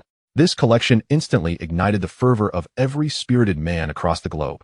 Countless veterans, elite security personnel, and martial arts experts surged towards the recruitment points established by Lei Shield Global Escort Company, brandishing their cash in a fervent quest to join this legendary divine legion, yearning for a chance to behold the camouflage goddess, more deadly than war itself. As a result, the brand image of Lei Shield transformed overnight from a grim underground legend steeped in blood and death into a coveted military luxury brand, embodying formidable professionalism and lethal allure. The pinnacle of global desirability. However, just as Lei Chao reveled in the resounding success of his marketing ploy, an unexpected alarm from the long-dormant Eye of Heaven system blared more urgently and piercingly than ever before, signaling an S-level, red, highest security alert. Ding. Warning. Warning. The Eye of Heaven system has intercepted multiple high-level encrypted communications from within the military. Analysis of signal content reveals senior officials of the military government are clandestinely orchestrating a large-scale, organized violent uprising. According to the system's risk assessment model's projections, a tumultuous and bloody uprising, reminiscent of the Black May, is poised to erupt. Upon receiving this intelligence, Lei Chao's expression shifted dramatically. A palpable, icy fury surged within his normally confident and composed gaze. The tragedy that should have unfolded years later was now set to occur prematurely due to unforeseen global upheavals. Bang! The exquisite crystal goblet in Lei Chao's hand shattered under his grip. The sparkling glass shards mingled with crimson liquid, slicing through his steadfast palm. Blood dripping steadily onto the cold floor, yet he remained oblivious. The depths of his eyes burned with a rage more searing and tempestuous than the fires of hell. This time, his voice, hoarse yet laced with a chilling intent, emerged with a menacing clarity. I will not allow history to repeat itself. Chapter 209. A call for help from Indonesia. I will not permit history to repeat itself. Brother Chao, your hand. Zhong Chuhong gasped in alarm, hastily retrieving gauze and antiseptic from a nearby first aid kit to tend to Lei Chao's bleeding hand. Yet, he gently pushed her away. The warmth and ambiguity in his deep-set eyes had vanished, replaced by an icy, bone-chilling resolve. Ahong, you must leave. His tone was calm, yet bore an undeniable authority that brooked no dissent. But your hand, leave. As she beheld his eerily composed visage and those eyes seemingly ablaze with black flames, her heart inexplicably quivered. She sensed that something monumental was about to transpire. Daring not to speak further, she nodded obediently and stepped back, casting anxious glances as she exited the oppressive command room. As the heavy alloy door closed behind her, the room was enveloped in an eerie silence. Only Lei Chao's breathing became somewhat heavy due to extreme anger. Indonesia. Jakarta. Lei Chao's mouth repeatedly chewed on these two names full of blood and sin. In his deep eyes, which were always full of confidence and composure, there was now a surge of icy and murderous intent that was as real as substance. The memories of his past life, like the most terrifying tide, surged wildly in his mind. He remembered the horrifying and hellish scenes he had seen in the later news reports, in the secretly recorded video clips filled with ambiguity and shaking. He remembered those Chinese shops that were looted and burned down by the rioters using the most brutal means. He remembered those Chinese compatriots on the streets of Jakarta, who were mercilessly beaten and humiliated with sticks and machetes by animals who had already lost their humanity. He remembered the innocent Chinese women and children who cried out in the sea of despair but did not receive any assistance from the international community. That is a scar engraved in the deepest memory of the entire nation, filled with blood and tears, and will never be erased. It is a scar that makes every descendant with the blood of the Yellow Emperor feel heartbroken and unable to breathe due to powerlessness and anger when they dream back at midnight. In his past life, he was just an ordinary and powerless bystander. He could only watch helplessly in front of the screen as his fellow countrymen were being ravaged like beasts, but he was powerless. The deep-seated sense of powerlessness and humiliation, once like a venomous snake, gnawed at his soul day and night. And now, he has been reborn. He is no longer the powerless bystander. He possesses wealth that is comparable to that of an enemy country. He possesses the terrifying force that can overthrow a country's regime. He even has the eye of God, which can detect all conspiracies.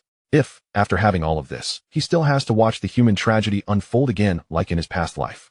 What kind of man is he, Lei Chao? Is he still worthy of being a Chinese? Bang! Lei Chao could no longer suppress the raging anger in his heart. He punched hard and slammed it onto the sturdy combat command post made of special alloy in front of him, which was capable of withstanding direct bullets. A loud bang. That incredibly sturdy command post was unexpectedly hit by his punch filled with endless anger, leaving a deep and inwardly concave terrifying punch mark. And his right hand, which had just been cut by glass and was still bleeding, was now even more bloody, revealing a thick white bone. But he seemed to feel no pain at all, because the pain in his heart is 10,000 times greater than the pain in his body. 100 million times. This time, his voice was hoarse, yet filled with a deathly, absolute killing intent as if squeezed out from between his teeth. He slowly lifted his head. In his blood-red eyes, which had already been completely engulfed by endless black anger, there was a chilling and insane gleam of destruction.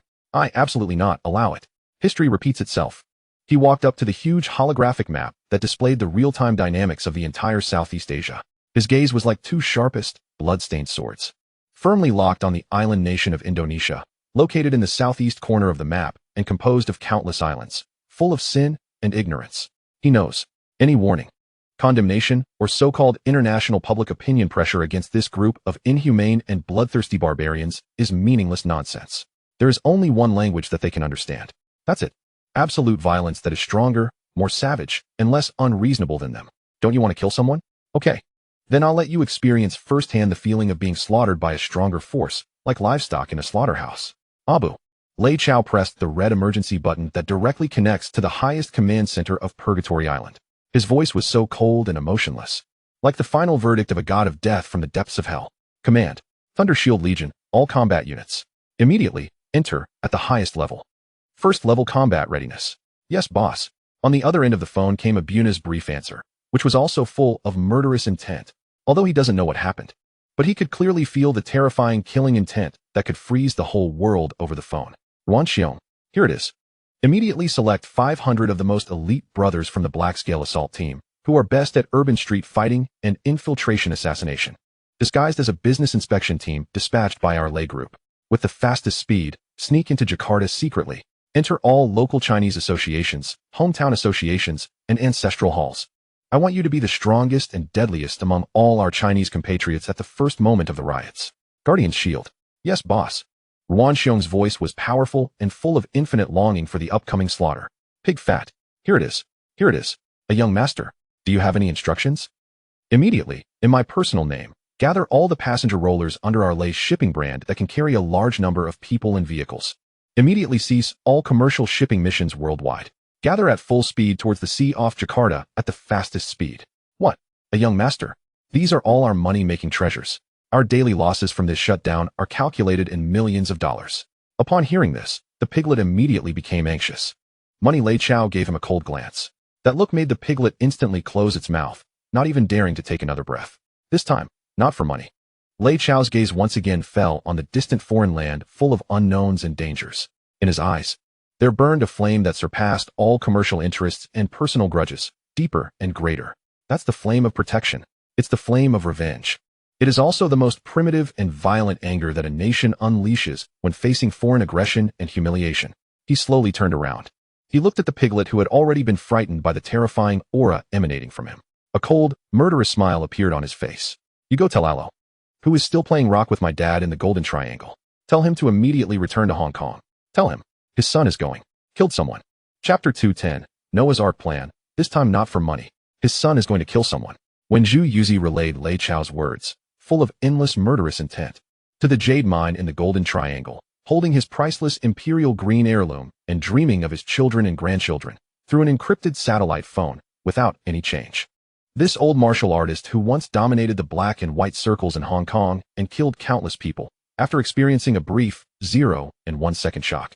His murky old eyes, which always had a hint of cynicism, instantly burst out with a raging and bloodthirsty aura even more violent than when he was young.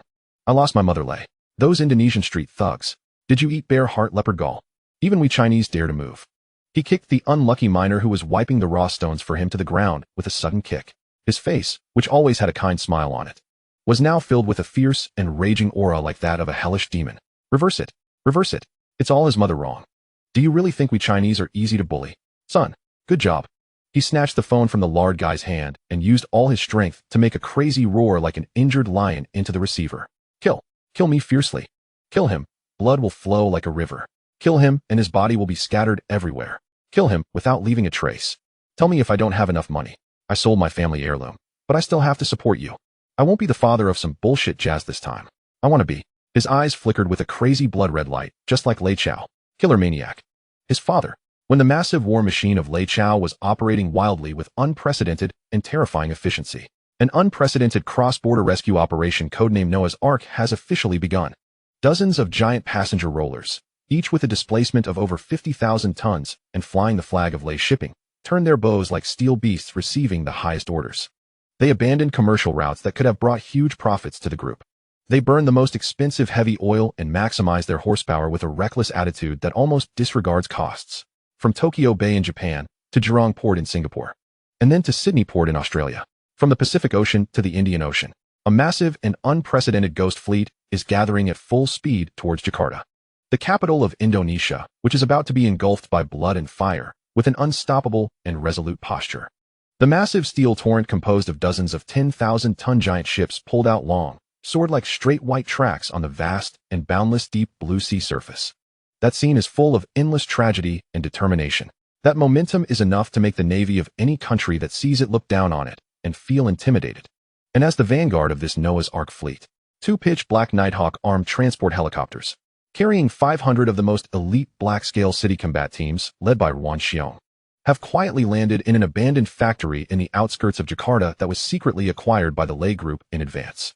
They are like 500 death ghosts infiltrating from the dark night. Under the cover of the local Chinese Chamber of Commerce, the whole was broken down into smaller parts. As a legitimate member of the Lei Group's business inspection team, they quickly and quietly entered Jakarta's Chinatown, the most important and vulnerable Chinese associations, hometown associations, and ancestral halls. They will become the last, strongest, and deadliest steel defense line to protect the lives and property of their compatriots. However, regarding the secret infiltration of Thunder Shield, the Indonesian military leaders who are busy planning a bloody carnival against the Chinese, as well as the local radical forces who have already been incited to sharpen their knives, are completely unaware of this. In their view, the ones sent by the Lei Group are just a group of so-called business elites dressed in suits and leather shoes, powerless. They may bring a few burly bodyguards around them, but so what? In the face of the fierce attack of tens of thousands of rioters that they were about to launch, like a tsunami, those few poor bodyguards were as fragile as praying mantis with their arms in tow. Not even enough to stuff their teeth. They and the wealthy Chinese fat sheep they want to protect will become the most delicious and abundant offerings at their great feast. A huge misjudgment caused by information asymmetry and absolute arrogance, which is about to pay a bloody price, has quietly taken shape. Jakarta, at night, 11 o'clock. The air was filled with a suppressed aura of impending mountain rain and wind filling the entire building. Chinatown, the bustling street that used to be brightly lit and bustling at night, is now dead silent. All Chinese shops have already closed their doors and windows, pulling down heavy iron gates. Every household has turned off their lights. Only a few dim yellow streetlights swayed alone in the damp and cold night breeze, casting a pale and eerie halo. Occasionally, a few stray cats would emerge from the dark alley, emitting one or two mournful, baby-like cries, adding a chilling and terrifying atmosphere to this ominous night. Everyone was like a startled rabbit, curled up in their self-proclaimed safe home, trembling with fear. They could clearly feel that in the darkness that enveloped the entire city, there was a huge beast full of malice and greed slowly opening its blood-red, thirsty eyes. It is waiting for a signal to start killing and partying freely and recklessly. At this very moment, bang-dang, a piercing, crisp sound of glass shattering shattered the deathly silence without warning. Immediately after, like a flood that has breached its banks, a tsunami of wild and violent roars, curses, and all kinds of obscene language surged in from all directions like a tide. Go ahead, kill those Chinese pigs, grab all their money, burn down their shop, rape their women. Jakarta is ours. Indonesia is ours. Go back to China. Countless Indonesian thugs with black cloth on their faces, machetes, iron bars, and Molotov cocktails in their hands, like a group of evil spirits released from hell, crazily emerged from the dark streets and alleys. They were red-eyed, screaming, roaring. They crazily smashed the Chinese shops that were already tightly closed with stones and iron bars in their hands. The glass window of the first gold shop was shattered by a whistling brick. Next up are the second and third companies. The riot has begun. The human tragedy that caused countless Chinese people to feel grief, anger, and tears in their past lives finally opened its bloody and sinful prelude. And on the rooftop of the Fujin Association building, the tallest building in Chinatown, Yuan Xiong was wearing a black plainclothes that perfectly blended with the darkness.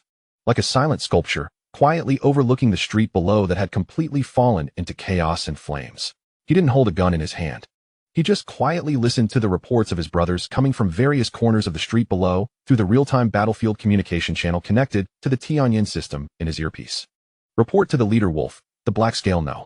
One team has arrived at the designated location and is ready to conduct precise sniping on the rioters in Zone A at any time. Report to the Wolf leader. The Black Scale Team Number 3 has successfully deployed the broad-bladed anti-infantry mines along the main thoroughfare of Sector B, now awaiting the arrival of those misguided fools to ensnare themselves. Report to the Wolf leader. The Black Scale Team Number 5 has secured all high ground in Sector C. Offering an unobstructed field of vision, we request permission to open fire. A series of voices, laden with a chilling intent, resonated calmly through Yuan Xiong's earpiece.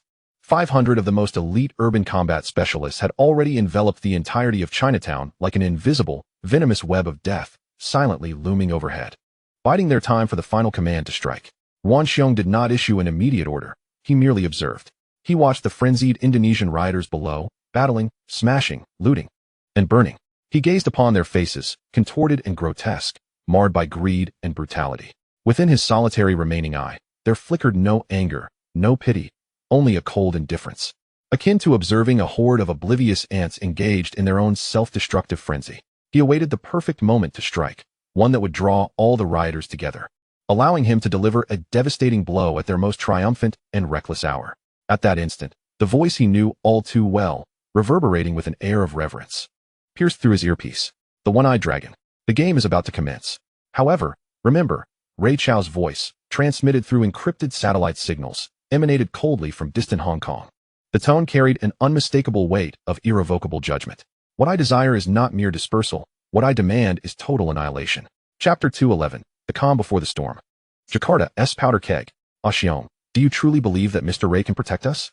In Chinatown, Jakarta, within the quaint three-story building of the Fujin Association, darkness enveloped the space under strict blackout conditions.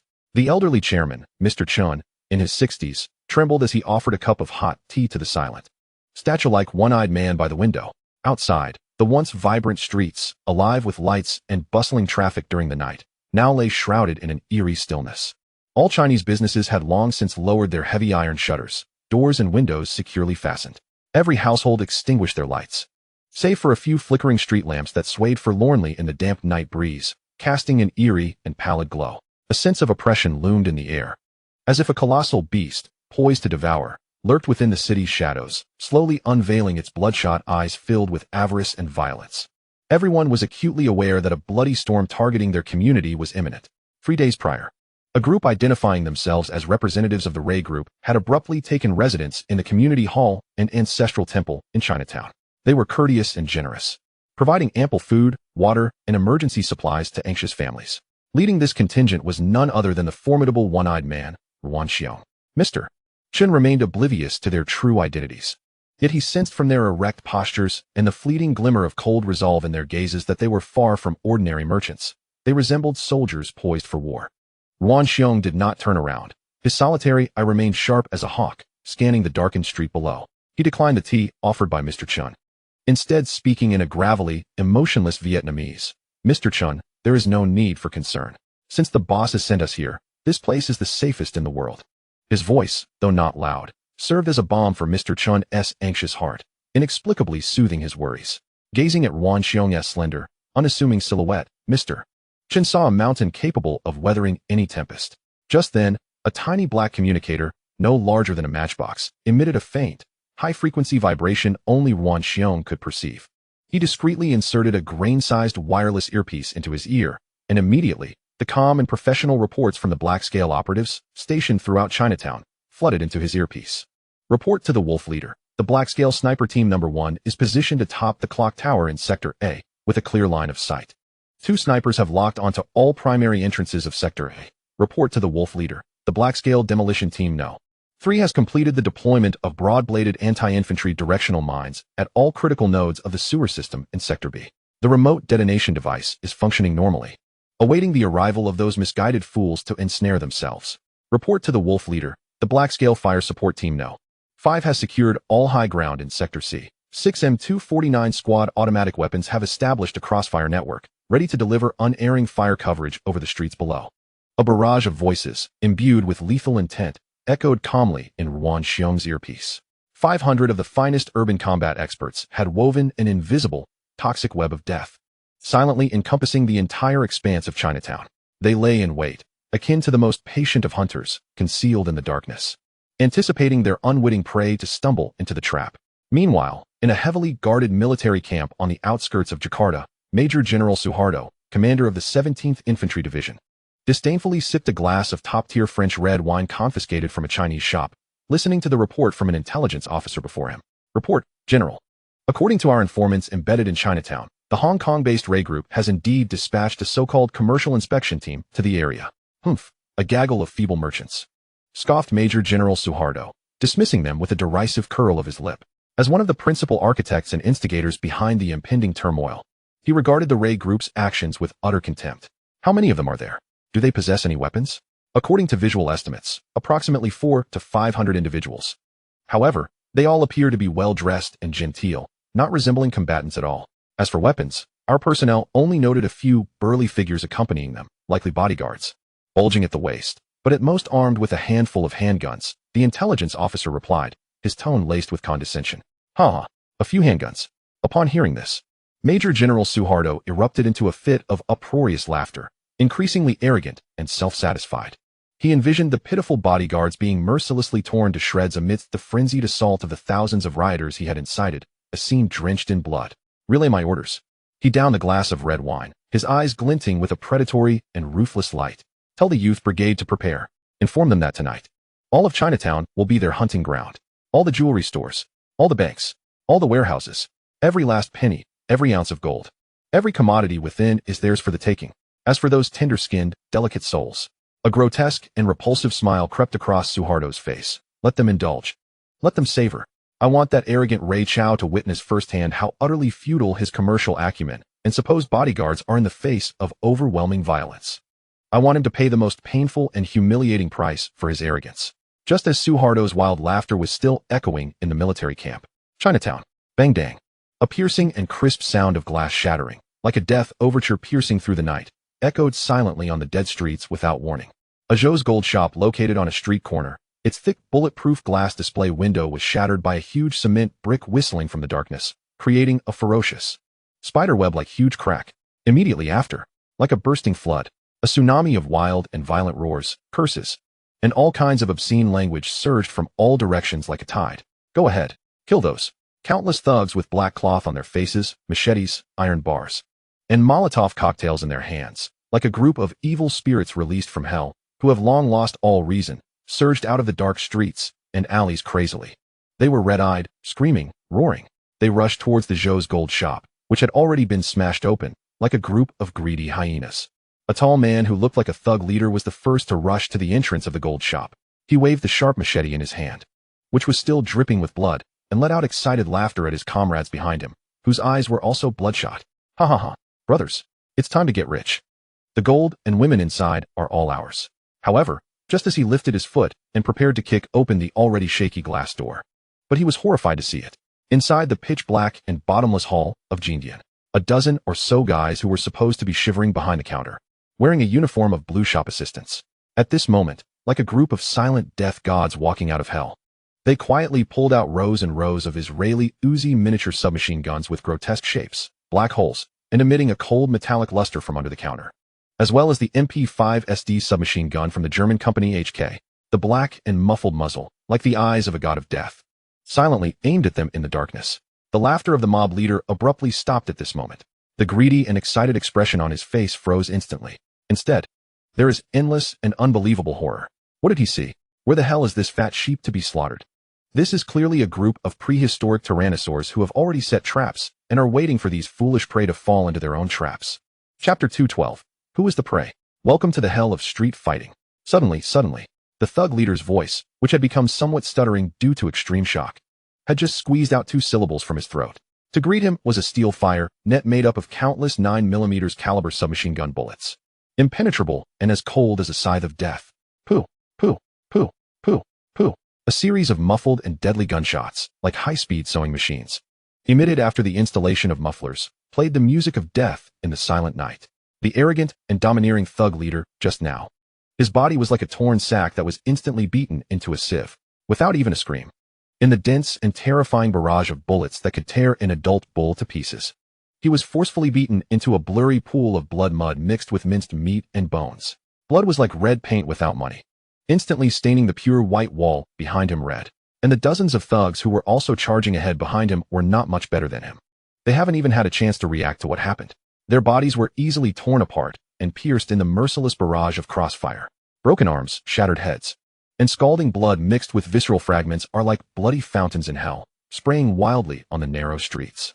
That scene is bloody, terrifying, filled with the most primitive and nauseating aesthetics of violence. Oh, there's a gun. They have guns. It's a submachine gun. Hurry up. It's a trap. This is a trap. The rioters who were lucky enough not to be covered by the first wave of bullets, after experiencing a brief 0 and 1 second days, finally woke up from their dream of making a fortune. They looked at the bloody scene in front of them, like a purgatory on earth, and at those companions who were just calling themselves brothers a second ago, but now have turned into piles of rotten meat. A tremendous and unprecedented fear from the depths of their souls, like the coldest tide, instantly engulfed their brains that had become hot due to greed. They no longer have any trace of holy war spirit. They threw away the machetes and iron bars in their hands, like a group of hornets stabbed in a honeycomb, crying, screaming, and turning around to escape into the darkness that came their way. However, they want to run. Lei Chao didn't want them to leave.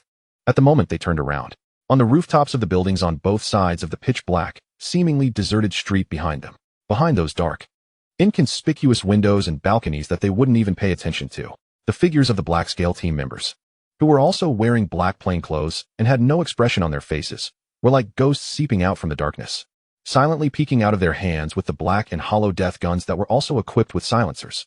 A death net consisting of hundreds of submachine guns and automatic rifles, with no blind spots, intersecting, three-dimensional, and enough to completely block the entire street, has already been silently woven.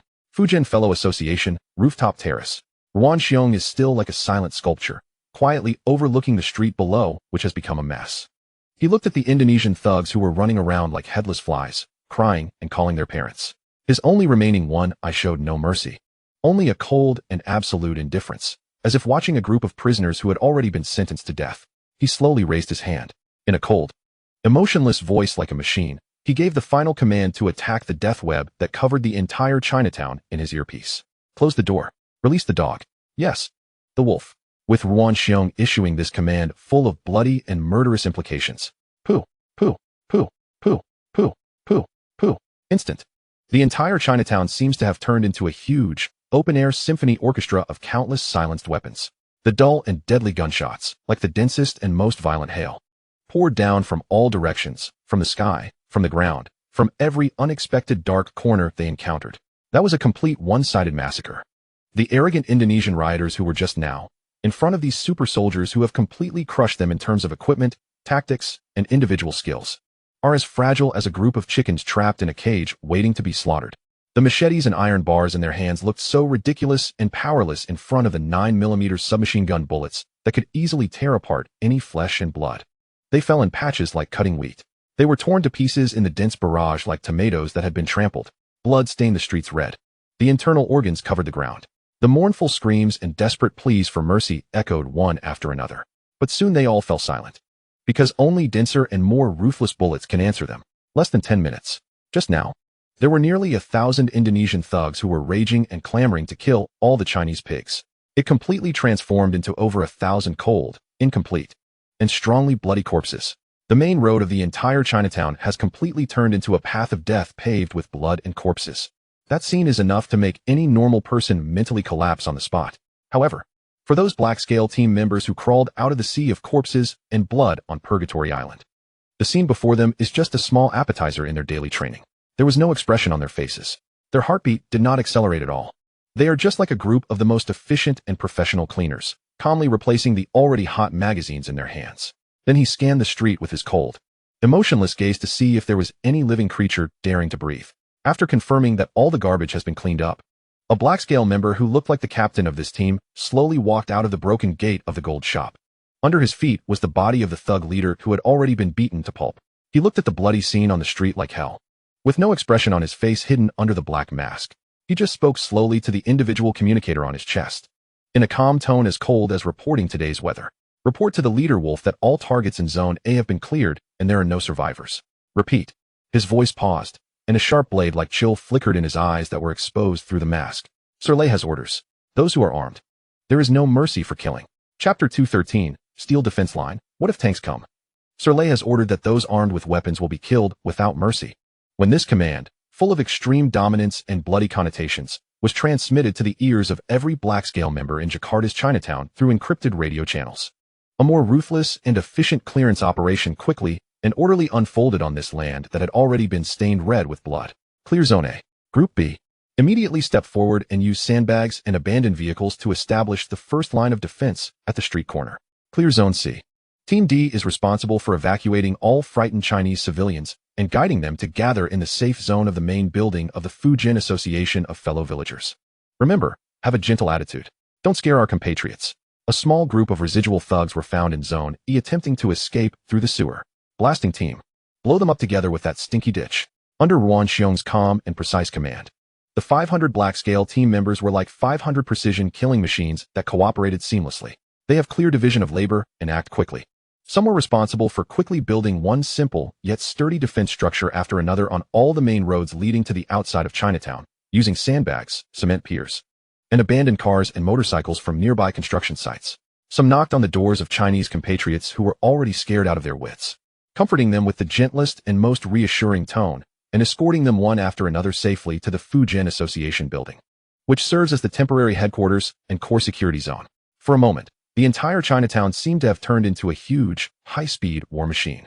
Outside is a cold, death line composed of steel and sandbags. Inside is the Noah's Ark filled with warmth and hope. In less than half an hour, the entire Chinatown has been completely transformed by the black-scale army into a truly isolated steel fortress. And tens of thousands of Chinese civilians who narrowly escaped the impact of the first wave of riots, like sheep that have found their backbone, have continuously poured into the safe zone established by Thunder Shield. When they saw the soldiers of their fellow countrymen who were armed with guns and had resolute eyes, guarding them like heavenly soldiers. When they drank the steaming ginger soup handed over by the logistics personnel and ate the soft and delicious bread, everyone can no longer suppress the excitement and gratitude in their hearts. They all seem to have found their long-lost loved ones, holding onto those young shield soldiers and crying loudly, "Thank you. Thank you all. You are true heroes. He is our savior. I thought we were going to die here tonight. Woo, my shop was burned down by those beasts. All the hard-earned possessions I've accumulated in my life are gone." Crying, thanking, and cursing echoed one after another, formed into a complex torrent full of grief, anger, and post-disaster relief. And those young black-scale players, although their faces still had that cold, emotionless expression, but in their hearts, the heart that had long been tempered like a rock by the cruel training of Purgatory Island, was quietly melted by the most sincere tears and gratitude of these compatriots at this moment. For the first time, they truly felt the true meaning of the cold, deadly weapon in their hands, not for the sake of killing, not for money, but for the sake of protection. Protect these kind, innocent, and fragile compatriots who share the same bloodline as them. An unprecedented sense of sacred mission and responsibility arises in the hearts of every Thunder Shield soldier. Their eyes became more resolute than ever before, even sharper. The order within Chinatown is rapidly being restored, while an unbreakable steel defense line is being rapidly established. Outside Chinatown, the bloody riot orchestrated and incited by the Indonesian military behind the scenes is spreading in an even more frenzied manner towards the entire city of Jakarta. Countless Chinese shops have been looted. Countless Chinese residences were burned down. Countless Chinese compatriots were mercilessly beaten and humiliated on the streets by thugs who had already lost their humanity. The entire Jakarta has completely turned into a human hell filled with cries and screams. And after learning about the situation in Chinatown, the Indonesian division commander, Major General Suharto, who was still dreaming of getting rich in the military camp, was so angry that he overturned the table on the spot. Trash. A bunch of trash. Thousands of people. I can't even break into a small gold shop. Was someone even killed in retaliation? These damn Chinese pigs. Where did they get all these automatic weapons from? General Suharto, like a completely enraged mad dog, rampaged, and roared back and forth in his command room. He knew that if we couldn't break through the hard bone of Chinatown as soon as possible, the promise he made to the senior officials of the military government that he could extract billions of dollars in wealth from the Chinese will completely turn into a huge joke. At that time, waiting for him will not only be the end of his career, even possibly ruthless liquidation from higher-ups. No way. We absolutely can't just let it go like this. Suharto's eyes flashed with an unprecedented madness and fierceness. He knew that since those unruly thugs were unreliable, then we can only have him personally leave the field as a regular soldier. Pass on my command. He gave a cold, bloody command to the adjutant beside him. Immediately, mobilize our armored battalion. Drive the tank over for me. His face twisted with anger revealed an extremely cruel smile. I don't care what submachine guns they have. What defensive works are there? In the face of an absolute and crushing torrent of steel, everything will be crushed into powder. Tell those damn Chinese pigs. Their game is over. Now, it's our turn as true professional soldiers to take over this anti-rebellion war. Quickly, accompanied by waves of deafening, earthquake-like engine roars that are heart-stopping. More than a dozen T-55 main battle tanks painted with Indonesian Army camouflage and manufactured by the Soviet Union, as well as dozens of BTR-60 armored personnel carriers with equally fierce firepower, appeared in the streets of Chinatown like a dozen steel giants crawling out of hell. Already covered in corpses and fresh blood, the huge tank main gun with a black hole and a caliber of up to 100 millimeters, like death fingers pointing towards the sky, emitted a suffocating, terrifying pressure. All the Chinese civilians who had just been rescued and hadn't had a chance to catch their breath, when they saw this terrifying scene that could be called the end of the world, their hearts that they had just let go of suddenly came to their throats again. Their faces once again showed endless, even deeper despair than before. Submachine guns may still be able to deal with those unruly thugs. However, facing these truly invincible and powerful war machine tanks, what else are they using to resist? Is today really the end of all Chinese people in Indonesia? Just as everyone fell into the abyss of despair, just as General Suharto thought he was about to easily crush the lifeless mantis in front of him with the posture of a king returning, a surprise that he never dreamed of, even crazier and more unreasonable, is waiting for him. Report the wolf. Enemy armored units have been discovered at the intersection of Zone A. Repeat. Discovered enemy armored units. The quantity exceeds 30 vehicles. This includes at least 12 T-55 main battle tanks. They are approaching our first line of defense. The sound of anxious and nervous reports from the frontier observation post was clearly transmitted to Ruan Xiong's ears through radio. However, Ruan Xiong's face still had the calmness of an ancient well without waves. His only remaining one eye even flashed a cold arc full of mockery and disdain. Tank. Good.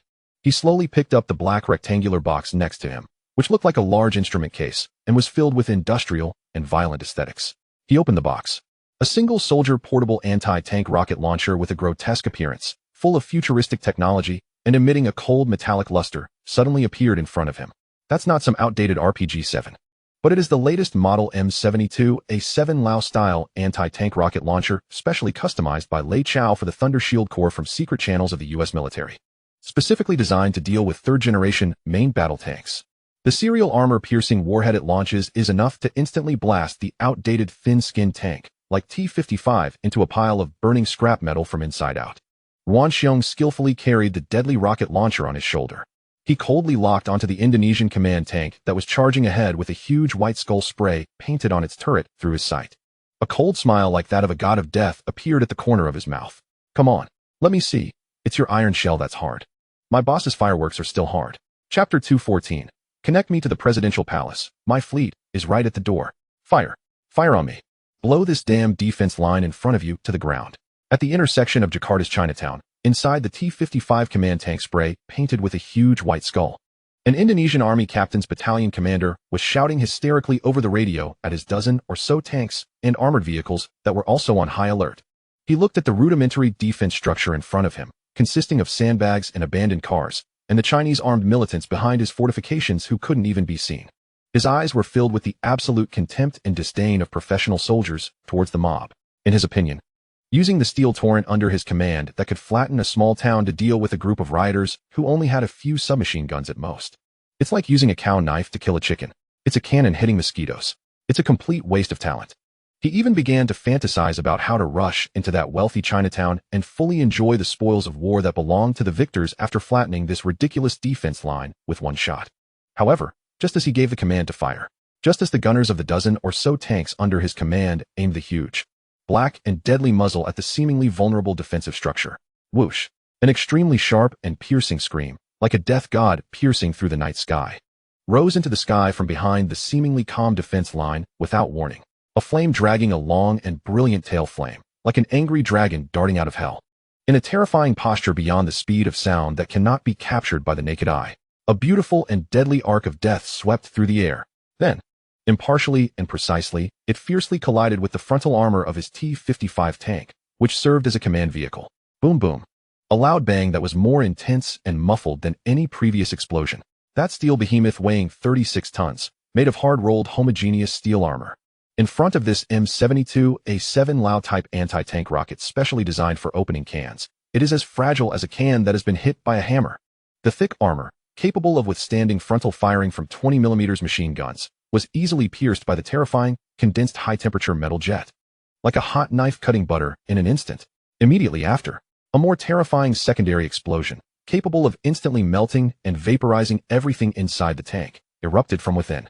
A colossal orange fireball, reminiscent of a blossoming flower of death, erupted violently from the turret and all observation ports of the tank. The sturdy turret was forcefully propelled into the air, soaring several meters high by the irresistible wave of terrifying heat. After tumbling in the air for a few moments, it crashed down with a resounding thud. Inside the tank, the once arrogant captain and his ill-fated crew, who were dreaming of fortune, did not even have time to utter a scream. In the midst of the terrifying heat exceeding 3,000 degrees Celsius, they were utterly vaporized, body and bone, into a wisp of blue smoke. The entire battlefield instantaneously fell into a deathly silence.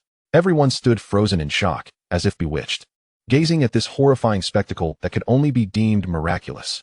Whether it was the soldiers of the Indonesian armored forces or the recently rescued Chinese civilians within the defensive line, their minds were blank. Their worldview was irrevocably shattered in that moment. Just one shot. Merely one shot. A main battle tank, seemingly indestructible and akin to a mobile fortress, had transformed before their eyes into a heap of smoking, burning scrap metal. What in the world is this divine weapon? Where did these Hong Kong merchants procure such a top-tier killing machine that even the U.S. Army has yet to fully field?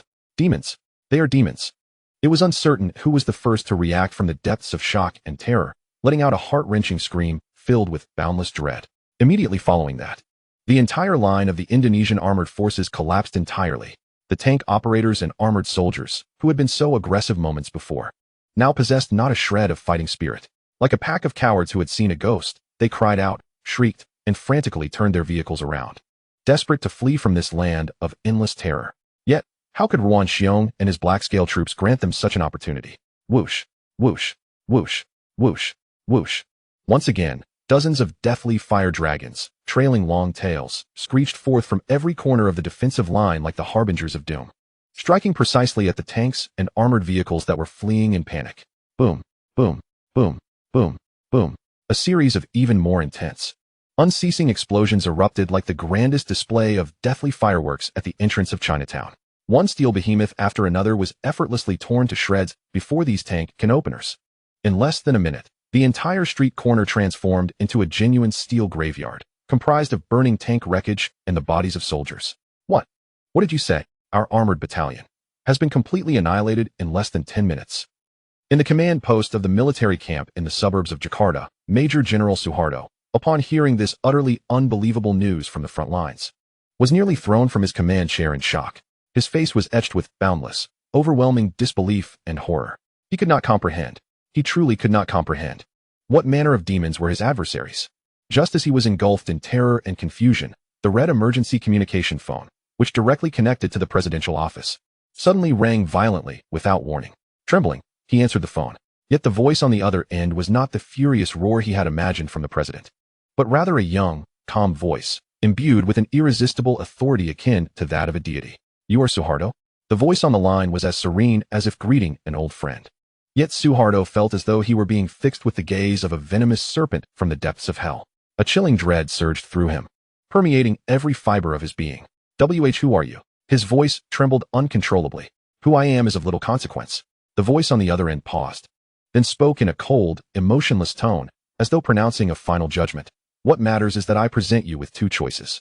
First, immediately order all your troops to withdraw from the vicinity of Chinatown, allowing a safe passage for my employees who require urgent evacuation. Second, The voice suddenly turned ice cold, overflowing with undisguised, cataclysmic intent. Should you refuse, you may look up and see the sky outside your window. Behold the surprise I have prepared for you. Suharto instinctively raised his head and gazed through the large floor-to-ceiling windows of his command room towards the pitch-black night sky. Then, he beheld it. He saw, hovering silently above the bustling city of Jakarta, dozens of small yet lethal points of light, trailing long tails, hurtling towards his military camp. The distant presidential palace, and the city's critical infrastructure such as power plants, water facilities, and communication centers. What is that? Cruise missiles? Suharto's mind crashed in that moment. He had never imagined that his adversaries possessed such terrifying, strategic long-range strike capabilities. This was no power that a mere merchant could wield. This was unmistakably the might of a national army. Now, tell me your choice, General. The voice of Lei Chao resonated like the final whisper of death in his ear. My fleet is positioned just off the coast of Java. My missiles are all locked onto your fragile city. You and your president, still lost in grand delusions at the presidential palace, have 60 seconds to decide. Will you allow my employees to leave safely? Or will the entirety of Jakarta pay the price for your folly and arrogance? Chapter 215, The Great Exodus of Noah's Ark, A New Racial Destiny. As Lei Chao's cold, emotionless ultimatum was transmitted clearly to Major General Suharto's ears through encrypted satellite signals, the once imperious Indonesian army commander, who had boasted of turning Chinatown to dust, found his heart, filled with arrogance and greed, utterly shattered by an unprecedented fear that could freeze his very soul. He collapsed to his knees, his legs giving way beneath him, crumpling onto the cold, hard floor. His face, slightly puffy from indulgence, drained of color, turning as pale as a sheet. His eyes, usually filled with malice and calculation, now bulged like two dead fish, on the verge of bursting from their sockets, filled with boundless, overwhelming disbelief and horror. Missiles. Oh, but that is a cruise missile. An ultimate weapon of annihilation, worthy only of the two superpowers, the United States and the Soviet Union, capable of executing precise strikes beyond visual range. This businessman from Hong Kong, from where has he acquired such a terrifying weapon that even the gods cannot withstand? Who is he truly? Is he a mere mortal, or a warlord draped in human skin, emerging from the depths of hell? Tick-tock, tick-tock, tick-tock. The chilling countdown emanating from the phone, reminiscent of the death knell, jolted Suharto back from the abyss of his endless horror into the stark reality. 59, 58. He understood that he could no longer afford to ponder these philosophical queries that surpassed the bounds of his comprehension. The only course left for him was to make the singular, correct choice before the deluge of missiles, akin to divine retribution, obliterated both himself and the entire city of Jakarta from the map. I agree. Like a rabid dog whose tail has been stepped on, he emitted the most desperate and humble wail of his life into the receiver. Please, Mr. Lei, God Lei, I implore you, show mercy. Halt your missiles. I shall command all my forces to retreat at once. I will ensure a completely safe passage for your employees. I swear. I vow on the lives of my entire family. Not a single hair on their heads will be harmed. Soon, under the urgent command of Major Suharto, filled with fear and trembling, the Indonesian troops that had previously surrounded Chinatown, standing at the ready, turned tail like prisoners granted an unexpected pardon, scrambling to retreat at a speed tenfold faster than their arrival, escaping from this land of endless terror. In the sky, dozens of Tomahawk cruise missiles, having entered their terminal attack posture, produced by Lei's military industry, specifically for export revenue, received the ceasefire order from Lei Chao at the last second.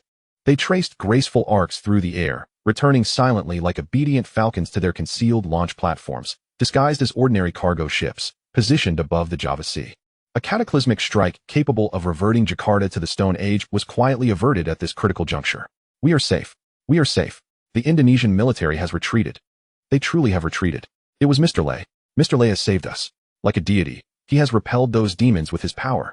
Within the steel defense line constructed by Lei's shield in Chinatown, as tens of thousands of Chinese civilians witnessed through hastily erected broadcasts and television screens the once indomitable Indonesian tanks and armored vehicles fleeing in utter disarray like a pack of frightened dogs. An eruption of cheers far greater and more fervent than ever before reverberated throughout the safe zone. Tears of joy streamed down their faces as they embraced one another. They raised high the small Lei group flag, which they had come to regard as their talisman, expending every ounce of strength to fervently chant the name of the god who had given them a new lease on life and restored their dignity. Long live Lord Lei! Long live Lord Lei! Those cries, imbued with boundless gratitude and fervent reverence, coalesced into a mighty torrent that could move the heavens and the earth, echoing throughout Jakarta's night sky. And on the rooftop of the Fujian Association, Wan Xiong quietly listened to the surging tide of applause from below. In his solitary remaining eye, the icy indifference of a killing machine melted ever so slightly.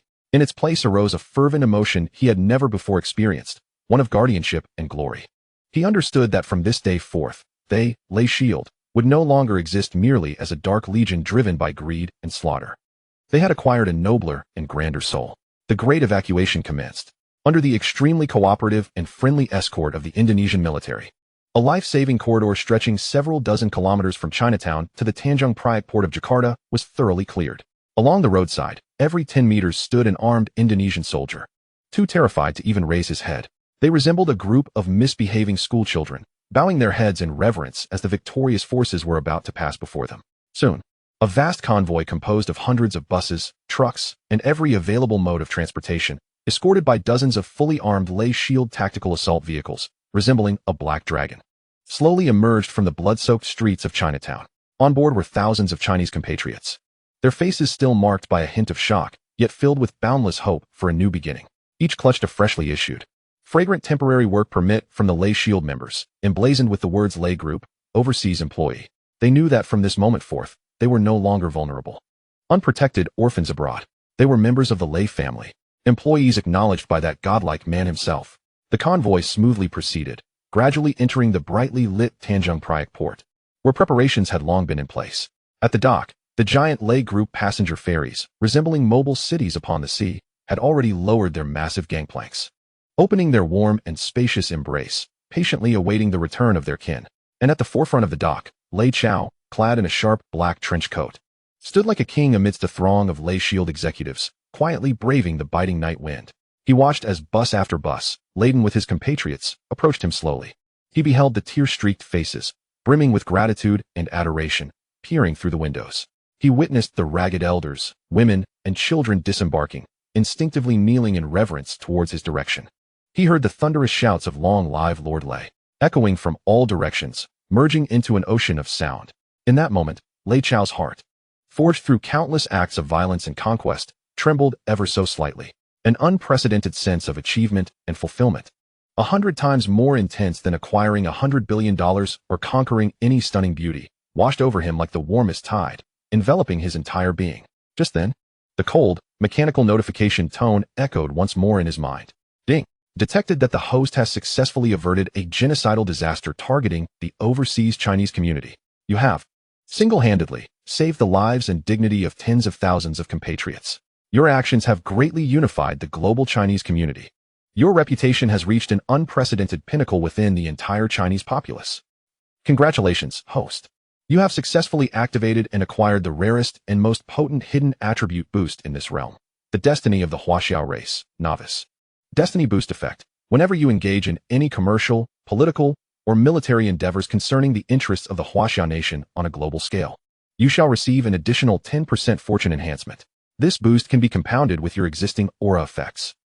Congratulations, host. Your personal reputation has reached the maximum threshold of the current world level max.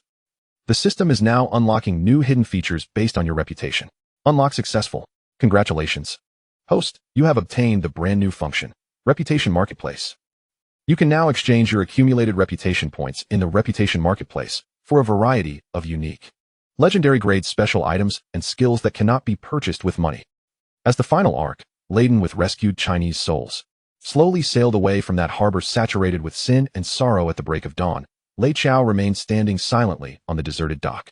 He did not depart with the fleet. Slowly turning around, he gazed upon the city behind him, worn and weathered in the morning light, yet still bustling with life. All warmth and affection vanished from his deep, profound eyes, replaced instead by a hunter's icy, calculating, and merciless gleam. Saving lives was merely the first step. Next, a devilish, cold smile curled upon his lips. It was time to settle this bloody debt once and for all. Since you so eagerly play with fire, I shall let you experience firsthand what it truly means for a family to be torn asunder, a nation to crumble. Chapter 216. Economic Strangulation. Turning your Indonesian rupiah into worthless paper. Mr. Lei, we were wrong. Truly wrong.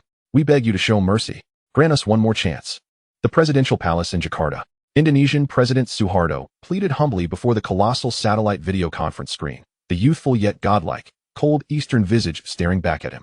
Less than a week had passed since the world-shaking evacuation of Jakarta. The entire archipelagic nation of Indonesia had utterly transformed into a living hell. Lei Chao's retribution came swifter, fiercer, and more ruthless than they had ever imagined. No troops were deployed, no missiles launched. He merely moved a finger, signing a personally drafted bill, the Comprehensive Economic Sanctions and Trade Embargo Act targeting Indonesia. The legislation was brutally straightforward. Yet every clause struck lethally. First, all enterprises under the Lei Group, including but not limited to Lei Shipping, Lei Energy, Lei Mining, and Lei Agriculture, would immediately cease all official and unofficial commercial dealings with Indonesian entities. This severed the maritime lifeline for over 70% of Indonesia's vital strategic imports, grain, oil, industrial raw materials, overnight. Second, Lei International Bank, in collaboration with its global strategic partners, including HSBC, Standard Chartered, Morgan Stanley, Goldman Sachs, and other elite international investment banks, would halt all international settlement services for the Indonesian rupiah and launch an unrestrained, devastating short-selling assault on the currency in foreign exchange markets. This rendered the already fragile rupiah utterly worthless on the international stage overnight. Third, and most fatal, Lei Chao, under his personal moniker Lei Foye, issued a heartfelt, tear-stained, and wrathful global Chinese business coalition initiative to every commercial organization and individual of Chinese descent worldwide. Unite. Impose the most thorough and comprehensive economic boycott against this shameless nation soaked in the blood of our compatriots. This manifesto exploded like a detonated atomic bomb. From the Lee family of Singapore to the Gua Group of Malaysia and the Chia Thai conglomerate of Thailand, all instantly aligned with Lei Chao. They recognized this was no mere business reprisal. It was a battle for their dignity and survival in the ruthless world for decades, even centuries to come. Thus, an unprecedented, self-organized network of Chinese capital initiated a silent, yet unstoppable economic stranglehold over Indonesia. The Indonesian economy collapsed instantaneously, stock markets halted, currency markets imploded. The rupiah depreciated over 1,000% within 3 days, reduced to mere worthless paper akin to the Zimbabwean dollar. Prices soared absurdly. A sack of ordinary rice was black market priced beyond gold. The nation descended into unprecedented hyperinflation and resource scarcity panic. Countless factories shuttered for lack of raw materials. The architect of this calamity finally faced his destined reckoning. Unable to pay his troops or appease famished soldiers, a mutiny of enraged junior officers executed him with a volley of bullets in his own command room, a grisly demise. This was Lei Chao's vengeance, a form of killing more sophisticated and crueler than annihilation by missile. He intended for them to perish slowly, hopelessly, and remorsefully amid endless poverty, hunger, and chaos. Mr. Lei, we truly repent. We are willing to compensate. We even offer to hand over that damned individual to Hong Kong for your disposal. We only plead for you to loosen the economic noose hanging over our necks just a little. On the video, President Suharto sobbed his final, futile entreaties.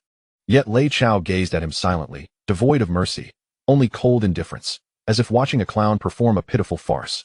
After a long pause, he pronounced the final verdict that would determine the nation's fate for decades to come. No compensation is necessary, because soon, everything in your country will become private property of the Lei family. At that moment, a cold smirk curled upon Lei Chao's lips. The game had only just begun. Enjoy it slowly. With that, he abruptly ended the communication, leaving the poor puppet president engulfed in endless darkness and despair within the presidential palace.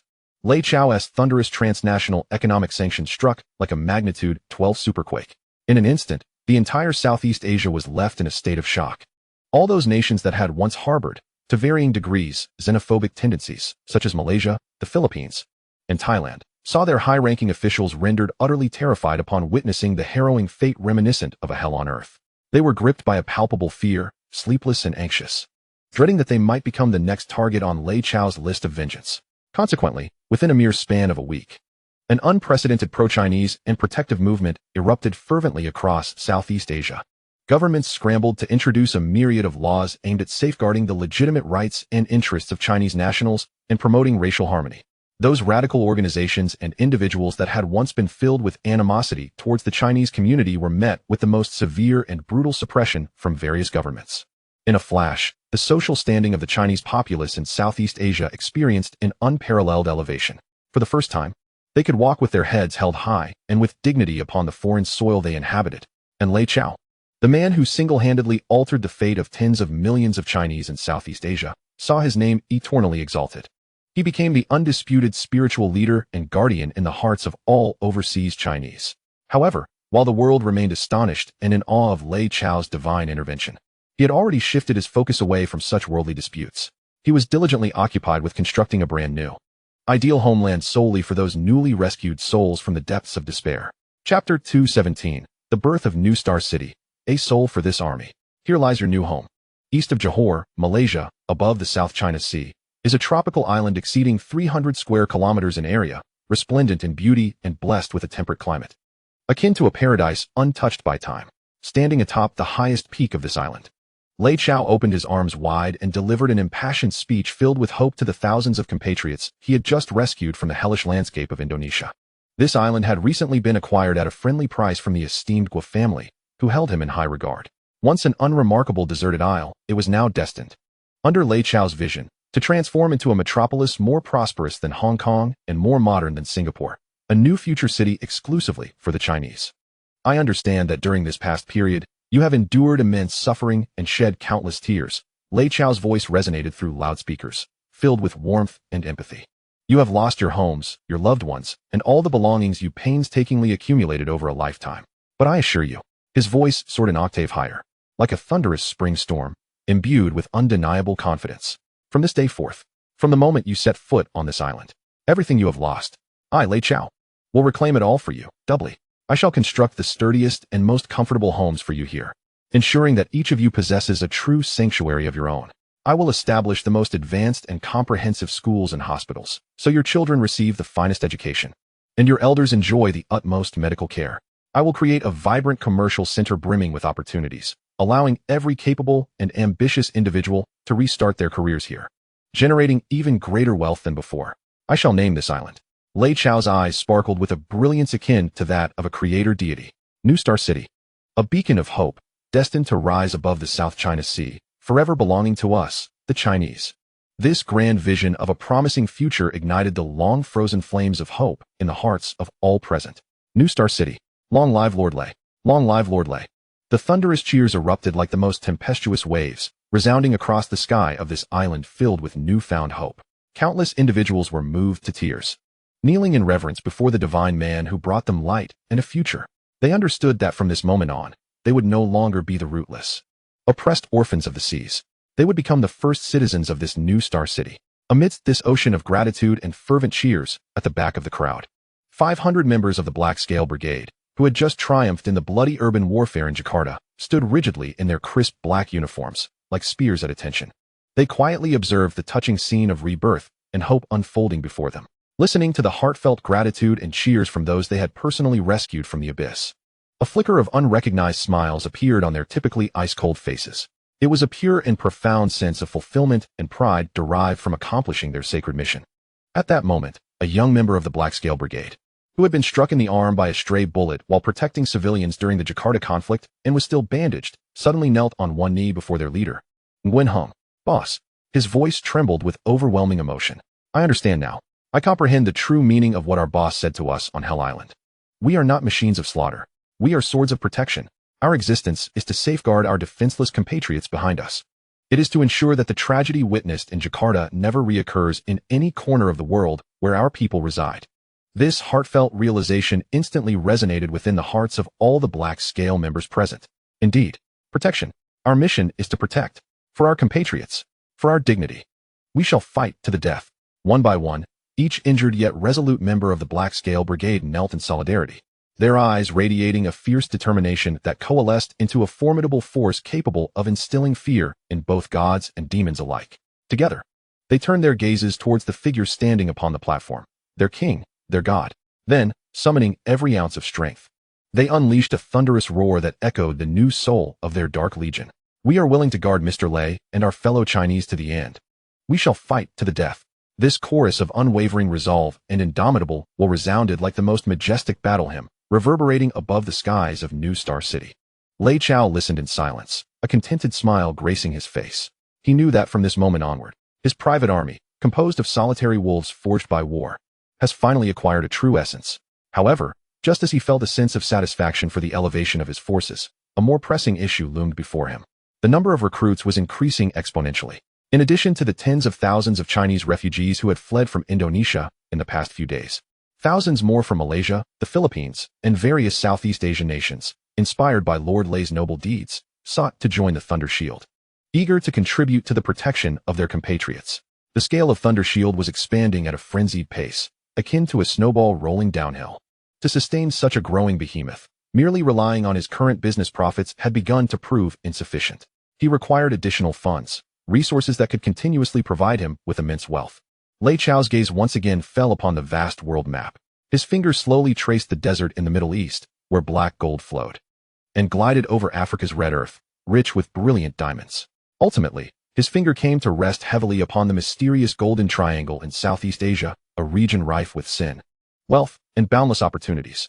He knew that not only did it harbor the super-rare earth mine he had previously discovered, which could drive the world into madness, but it also concealed a colossal, unknown secret worth 10,000 times more than drugs. This secret was the true objective he must firmly grasp in his next steps. Just as he prepared to activate the Eye of Heaven system for deeper intelligence reconnaissance of the Golden Triangle region, an unexpected high-value intelligence window, flashing a red alert, suddenly popped up on the holographic screen. It was a segment of highly encrypted secret communication intercepted by the Eye of Heaven satellite between the CIA in Washington and the local warlord, Kunsa. Chapter 218. The secret intercepted by the Eye of Heaven. A trade worth more than drugs. General Kunsa, the samples you provided this time have undergone preliminary analysis at our Washington headquarters laboratory. The encrypted communication intercepted by the Eye of Heaven, after being decoded in a mere 0.01 seconds, revealed a voice thick with an American accent, laced with arrogance and condescension, resonating clearly in Lei Chao's command center. The analysis results have pleasantly surprised us. We are willing to purchase all of this black, soil-like special mineral from you at a price of $1,000 per kilogram.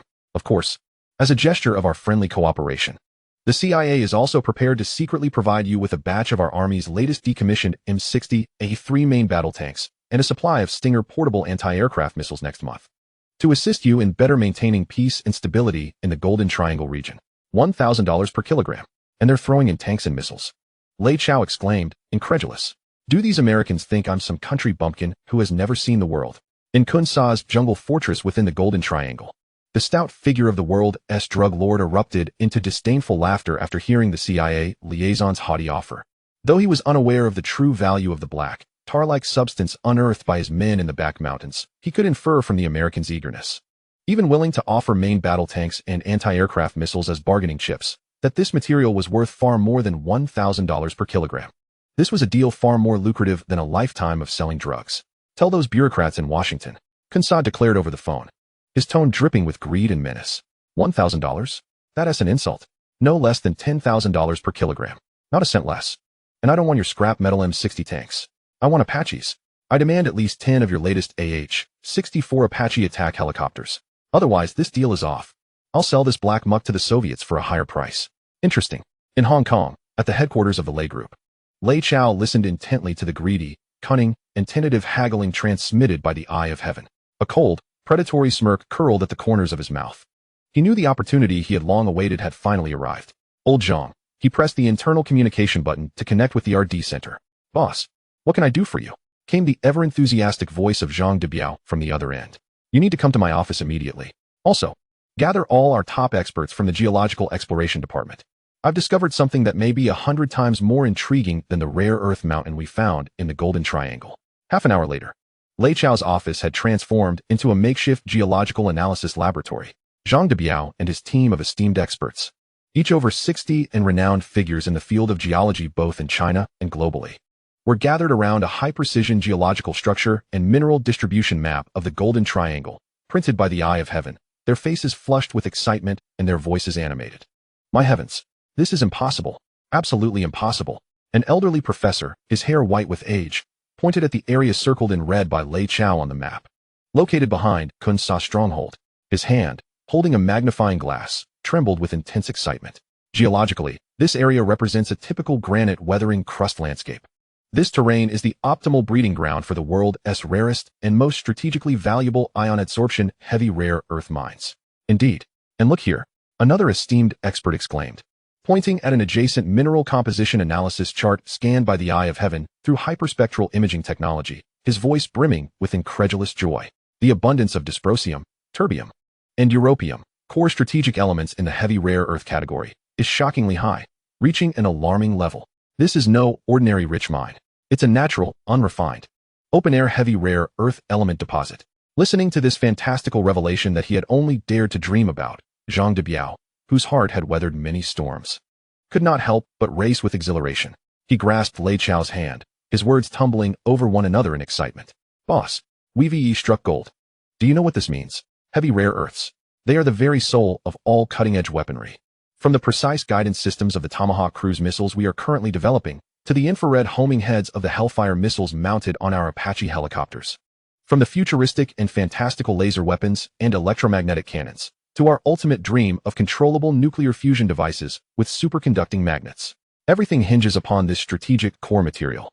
A treasure more precious than gold or diamonds by a factor of 10,000. As long as we can firmly hold this mine in our grasp. A fervent, almost frenzied fire ignited in Zhang Debiao's eyes. Let alone the mere CIA of the United States. Even the entirety of America and the Western world. In the imminent high-tech warfare of the future, they will be thoroughly ensnared by us. Lei Chao listened quietly, a victorious smile already gracing his face. Knowing that his decision to intervene in the tumultuous Golden Triangle was indeed astute. Here lies not only sin, but also the ultimate trump card that could secure him and the ancient nation he represents in the forthcoming brutal global battle for technology and resources. Excellent. Lei Chao slowly rose to his feet, his gaze once again fixed upon the colossal world map. His eyes became colder than ever, filled with an irresistible, absolute intent to kill. Since the Americans have set their sights on our treasure, we have even less reason to allow that little clown named Kunsha to live another day. A chilling smile, reminiscent of the Grim Reaper, curled at the corners of his mouth. This time, I shall not only eradicate the bandits, but also seize the American strategic resources before the eyes of the entire world. Chapter 219, The Reward from Guanjiling. My hero belongs only to me. Knock, knock, knock. Just as the atmosphere in Lei Chao's command center grew tense and oppressive, laden with the weight of the imminent gamble against the world's foremost superpower for resource control, a gentle, tentative knock at the door unexpectedly broke the silence. Come in. Lei Chao gradually tempered the palpable murderous intent in his eyes, restoring his voice to its usual calm. The heavy metal door to his office swung open softly, revealing a stunning beauty who made his eyes widen in delight. She pushed in a silver cart laden with an array of exquisite pastries and top-tier red wine, striding in with an elegant and sensual catwalk. The visitor was none other than Guanjiling. Yet today, she was distinctly different from any other time. She was not clad in those extravagant, shimmering evening gowns, nor in the enticingly fitted office skirts. Instead, she wore a pristine, holy nurse's uniform, stretched tight by her devilish figure, exuding an endless allure of forbidden temptation. The pure white, well-tailored nurse's skirt barely covered her pert and rounded peach-like posterior, accentuating her long, straight legs clad in white stockings, which were irresistibly curvaceous and enticing. The similarly snug nurse's top had 2 buttons inadvertently undone at the collar, revealing her delicate collarbone and a deep, mesmerizing valley of flawless white skin. A petite, charming white nurse's cap adorned her head, and her face was graced with an exquisite, subtly melancholic makeup. Her large, expressive eyes, usually brimming with allure and charm, now shimmered with a hint of neighborly concern and admiration, purity and seduction, innocence and allure. These two utterly contrasting, yet paradoxically harmonious qualities merged within her in the most perfect and exquisite manner. She resembled a fallen angel, descended from heaven to heal the weary heroes returning from the battlefield, capable of mending physical wounds and soothing the emptiness of the soul. Lei Chao. Her voice was soft and seductive, laced with just the right amount of concern and tenderness. I heard that you haven't had a proper rest for several days due to the matters concerning our compatriots in Indonesia.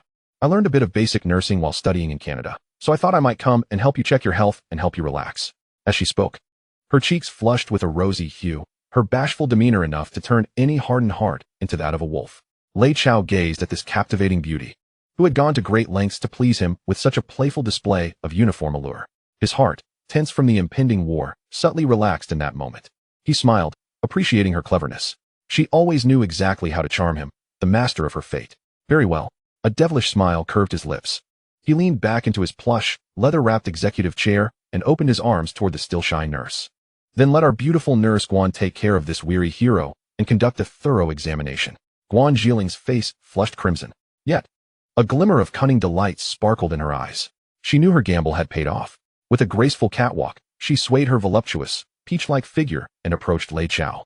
Without a moment's hesitation, She boldly perched herself sideways on his broad and solid thigh.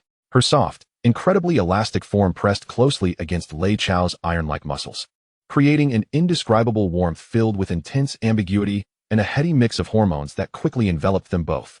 Lei Chao. Guanjiling willingly wrapped her ivory-like arms around his neck. Her crimson lips brushed against his ear, exhaling softly. Her voice was both tender and beguiling, imbued with an intoxicating admiration that could render one weak at the knees. When I heard you say in the press conference that you would pay the ransom with bullets, I knew. I, Guanjiling, have never loved the wrong person in my life.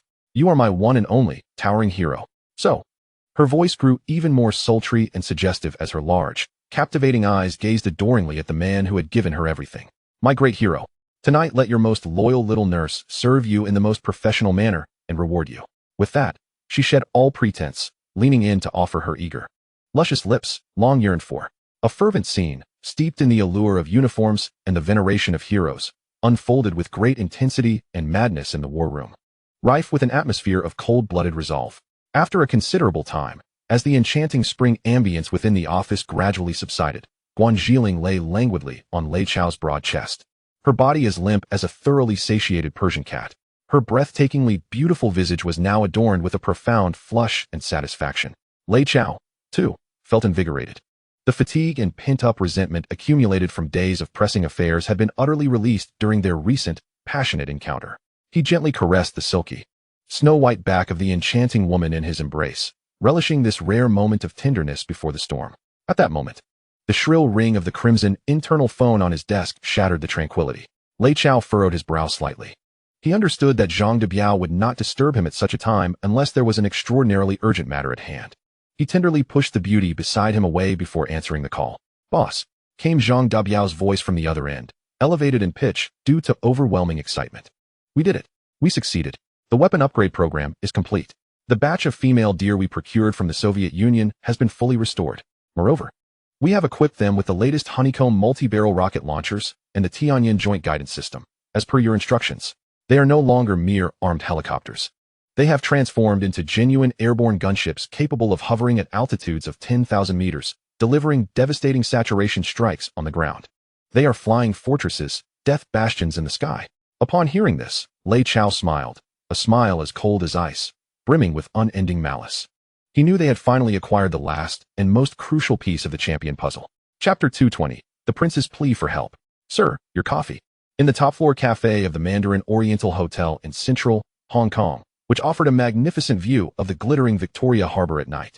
A sharply dressed waiter in a crisp uniform and pristine gloves was respectfully presenting a cup of rich, aromatic Jamaican Blue Mountain coffee. Suddenly, his satellite phone, designated for private communications, vibrated in his pocket. The caller ID displayed a name that was both surprising and yet not unexpected, Salman bin Abdulaziz Al Saud, the third heir to the Kuwaiti throne, a young Middle Eastern prince imbued with idealism and reformist spirit, whom Lei Chao had fortuitously met during his acquisition of Harrods in London. As soon as the call connected, the voice of Prince Salman, filled with acute urgency and despair, came through, raspy and almost pleading. Lei, my dear friend, save me. Only you can rescue me. My uncle has allied with the conservative factions in the military and staged a coup. My father, His Majesty the King, has been placed under house arrest. Their tanks have surrounded my palace. They want to kill me. Lei, for the sake of our past friendship, I implore you, send your thunder shield to save me. Lei Chao listened in silence, his expression inscrutable, yet his gaze pierced through the confines of the cafe, transcending the vast oceans and deserts, landing upon the bounteous Arabian Peninsula, flowing with black gold. A cold, insatiable smile slowly crept across his lips. I can assist with this endeavor, my friend. However, you must understand, I am a businessman. The price for my Thunder Shield's intervention is rather steep. I do not seek your money.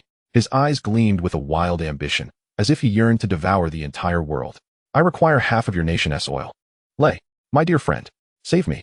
Only you can rescue me. The satellite phone echoed with a desperate wail, filled with urgency, fear, and despair, tinged with a hint of tears. The voice belonged to Prince Salman bin Abdulaziz Al Saud, the third heir to the Kuwaiti throne, whom Lei Chao had met during his acquisition of Harrods in London. Lei Chao's brow furrowed slightly as he glanced at the enormous world map hanging on the wall, his eyes settling on the small, affluent nation in the northwest corner of the Persian Gulf, rich in black gold that constituted 1/10 of the world's total reserves. Salman, he said slowly, what has transpired? His voice remained as calm as ever, possessing a magical quality that could instantly soothe the most troubled souls. A coup. It's a coup. Prince Salman's voice trembled uncontrollably, akin to a small boat on the verge of capsizing in a tempest. That cursed uncle of mine, Fahd. He colluded with a faction of conservative military leaders and seized power while my father attended the OPEC meeting in Geneva. Now, the entire royal palace, television stations, and all essential departments in Kuwait City have been seized by his rebel forces. I am trapped with the last loyal guards in the Sabah Palace. We can hold out for no more than 12 hours with the remaining food and ammunition. I sought help from the Americans and the British. But those damned bastards declared this an internal affair of our nation, insisting they cannot interfere. Bah! If there isn't a shadow of the French Thales group behind Fahd, I'll twist my head off and kick it like a ball. Salman's voice brimmed with boundless anger and disappointment. He realized how utterly insignificant the notions of friendship and morality became in the face of national interests and oil dollars for those so-called Western allies. They were likely hoping to witness the Kuwaiti royal family embroiled in chaos, so they could reap the benefits and install a more compliant puppet willing to betray the nation's interests. As he contemplated the global landscape, he discerned that only one individual possessed the capability to alter the situation in such a short time, transcending the constraints of international political norms with an audacious approach, the mysterious, powerful, almost godlike Eastern man who had orchestrated one business and military miracle after another in Hong Kong, London, and the Golden Triangle. Lei Chao. Lei, my friend. I realize my request is exceedingly presumptuous, but I truly have no other options left. Salman's voice was laden with desperation. If you can help me quell this rebellion and preserve my father's throne, I am willing to pay any price. Any price? A knowing smile curled at the corners of Lei Chao's lips. He slowly rose from his chair, upholstered in exquisite calfskin, and approached the vast, nearly wall-sized, three-dimensional holographic world map generated by the Tianyan system. His fingers gently tapped the technologically advanced virtual globe, and the map instantly magnified. It precisely locked onto Kuwait. Subsequently, under the astonished and incredulous gaze of Prince Salman, the enormous holographic screen in Lei Chao's office vividly displayed in real time the location of the Sabah Palace, along with a detailed troop deployment map of the insurgents surrounding the palace like a relentless tide. Every tank's model, every machine gun nest position, every sniper's coordinates, all were marked with a divine clarity and ruthless precision. Furthermore, through the Sky Eye system, Lei Chao was able to intercept all encrypted radio communications between a prince named Fahd and his subordinates within the insurgent command center. Mr. Lei, what is this? On the other end of the line, Prince Salman gazed at the miraculous scene on the screen, his fear rendering him incapable of completing his sentence. He felt like a naked clown before this Eastern man, devoid of any secrets. Do not be anxious, my friend. Lei Chao's voice remained calm, imbued with a reassuring strength. I am merely assessing the risks of assisting you. He surveyed the antiquated T-62 main battle tanks and BMP-1 infantry fighting vehicles, entirely Soviet-made, equipped by Fahd's insurgents. In stark contrast to his own troops, fully outfitted with exoskeletons and the advanced Deer airborne artillery, they resembled primitive beings wielding mere sticks against a fully armed interstellar Marine Corps. Risk assessment result, 0. Excellent. Lei Chao nodded in satisfaction. He slowly turned to face the young prince, whose face was etched with tension and anticipation. A devilish smile, filled with temptation and the essence of negotiation, graced his lips. He extended a finger and gently circled the area on the holographic map representing the Bergen oil field, the largest in Kuwait and the second largest in the world. This deep blue expanse covered nearly 1/5 of the entire Kuwaiti territory. It was the lifeblood of the nation, a true sea of wealth flowing with black gold. I have assisted you in this matter. Lei Chao's voice was calm, yet undeniably domineering. However, the corners of his mouth slowly curled into a cold arc, brimming with insatiable greed. Half of this nation's oil extraction rights for the next 50 years belong to me. Chapter 221, Desert Storm. Half of the oil extraction rights for the next 50 years. On the other end of the call, Prince Salman felt a wave of complex struggle and anguish wash over his handsome face upon hearing Lei Chao's audacious demand. He understood the implications. It meant relinquishing his country's economic lifeline to a foreigner for the next half-century. This was akin to signing a modern-day treaty of betrayal. Yet, as he glanced out at the dark, menacing insurgents poised to invade, he thought of his infant son and the wife and daughters trembling in confinement deep within the palace. He realized he had no choice. If he refused, he wouldn't just lose the oil rights for the next 50 years. He might not see the sunrise tomorrow. All right. Salman gritted his teeth, a glint of resoluteness flashing in his eyes. I agree. As long as you can help me quell the rebellion, I would concede not just half the extraction rights.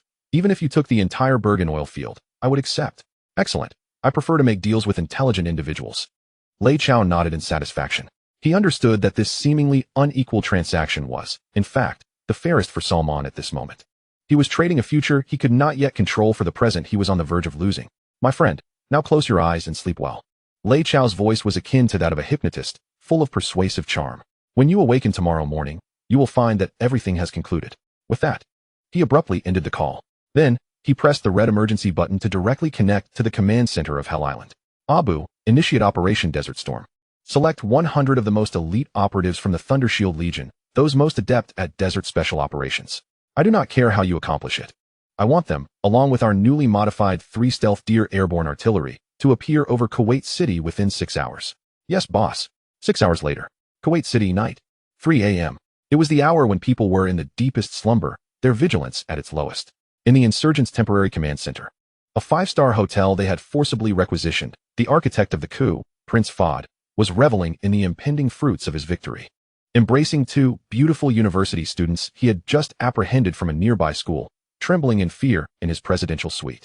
He sipped a glass of expensive Louis XIII cognac, pridefully surveying the cityscape controlled by his army. He envisioned himself ascending to the throne, becoming the new master of this affluent nation. Little did he know, death had silently descended upon him. 10,000 meters above, 3 digitally camouflaged deer airborne artillery, perfectly blending with the night sky, hovered like phantoms from hell amidst thick clouds. Their rotors, treated with Lei's military-grade noise reduction technology, produced less sound than the desert winds. The antiquated Soviet anti-aircraft radars deployed by the insurgents were rendered utterly ineffective against their advanced stealth coatings. They were the true aerial assassins of the night. Eagle's Nest. This is Desert Scorpion 1.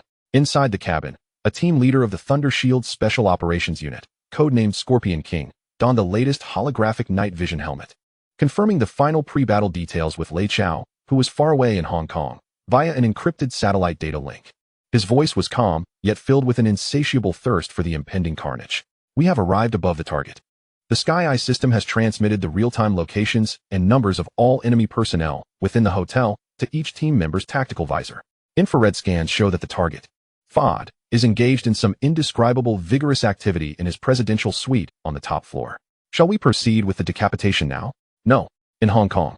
Within the operations command room, Lei Chao observed the crystal-clear, albeit restricted, live broadcast on the holographic screen, a sinister smirk of dark amusement curling his lips. Let him revel for another 5 minutes. Wait until he is in his moment of ecstasy before striking. I wish for him to encounter his creator at the pinnacle of his satisfaction and relaxation. Yes, my lord. The corners of Scorpion King's mouth twitched involuntarily. He perceived that his master was, at times, wicked to the core. 5 minutes later. Execute the plan.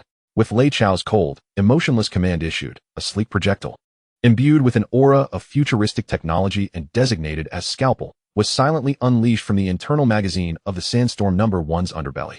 It did not explode or emit flames. Rather, it traversed the air at a terrifying speed surpassing 5 times the speed of sound, eluding both the naked eye and radar, leaving behind an invisible yet lethal trajectory.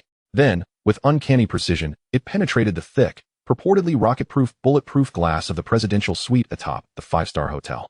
A minuscule, perfectly smooth circular hole, smaller than a coin, remained on the glass.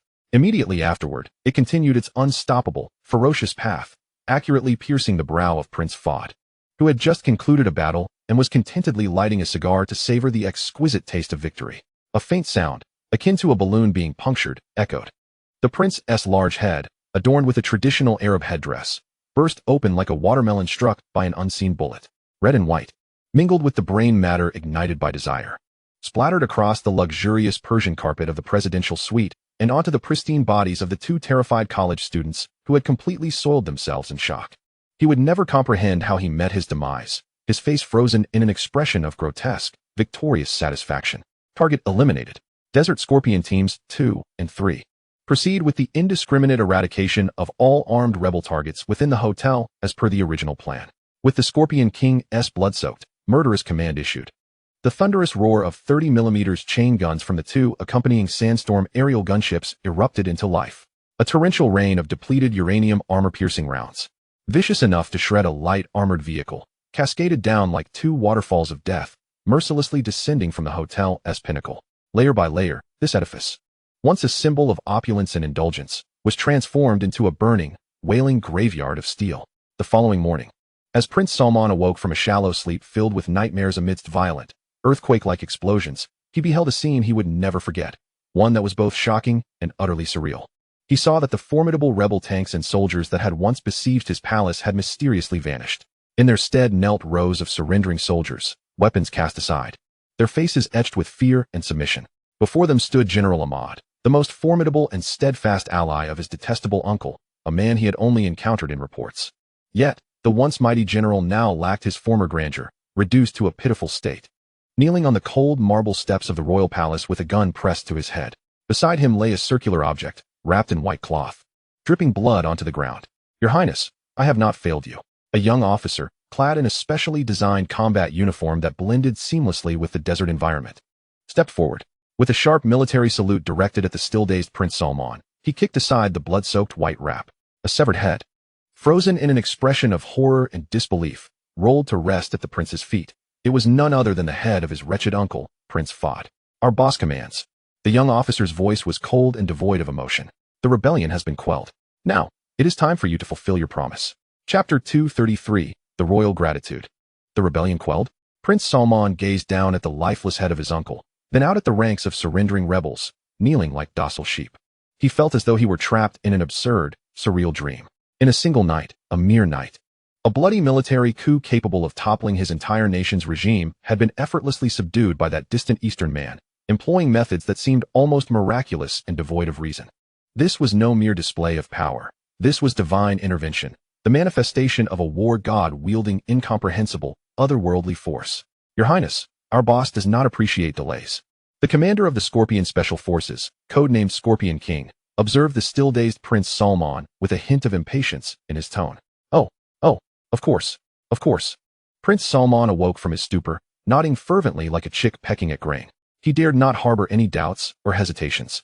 He understood that this group of futuristic warriors, who seemed to have stepped out of a science fiction film, alongside the enigmatic man looming behind him, were the true arbiters of his fate and that of his nation, capable of determining their destinies in a single night. In their presence, his so-called royal dignity and national interests appeared laughably trivial. "Bring me someone, quickly," he bellowed at the stunned royal attendants and cabinet ministers behind him. "Immediately, draft the highest-level royal authorization decree. Transfer the exclusive rights to exploit our Kuwait's largest and most resource-rich offshore Bibian oil field for the next 50 years unconditionally to our most esteemed and illustrious friend, Sir Lei Chao from Hong Kong. Furthermore, prepare the highest honor of our royal family, the Mubarak Al-Sabah Grand Cordon Medal. I shall personally bestow this medal, symbolizing our entire Kuwaiti royal family's utmost respect and eternal friendship, upon the envoy of Sir Lei." 3 days later, a grand and luxurious ceremony for the awarding of honors and the signing of strategic cooperation agreements took place in the Kuwaiti royal palace, which had just endured a baptism of blood and fire. Lei Chao did not attend in person.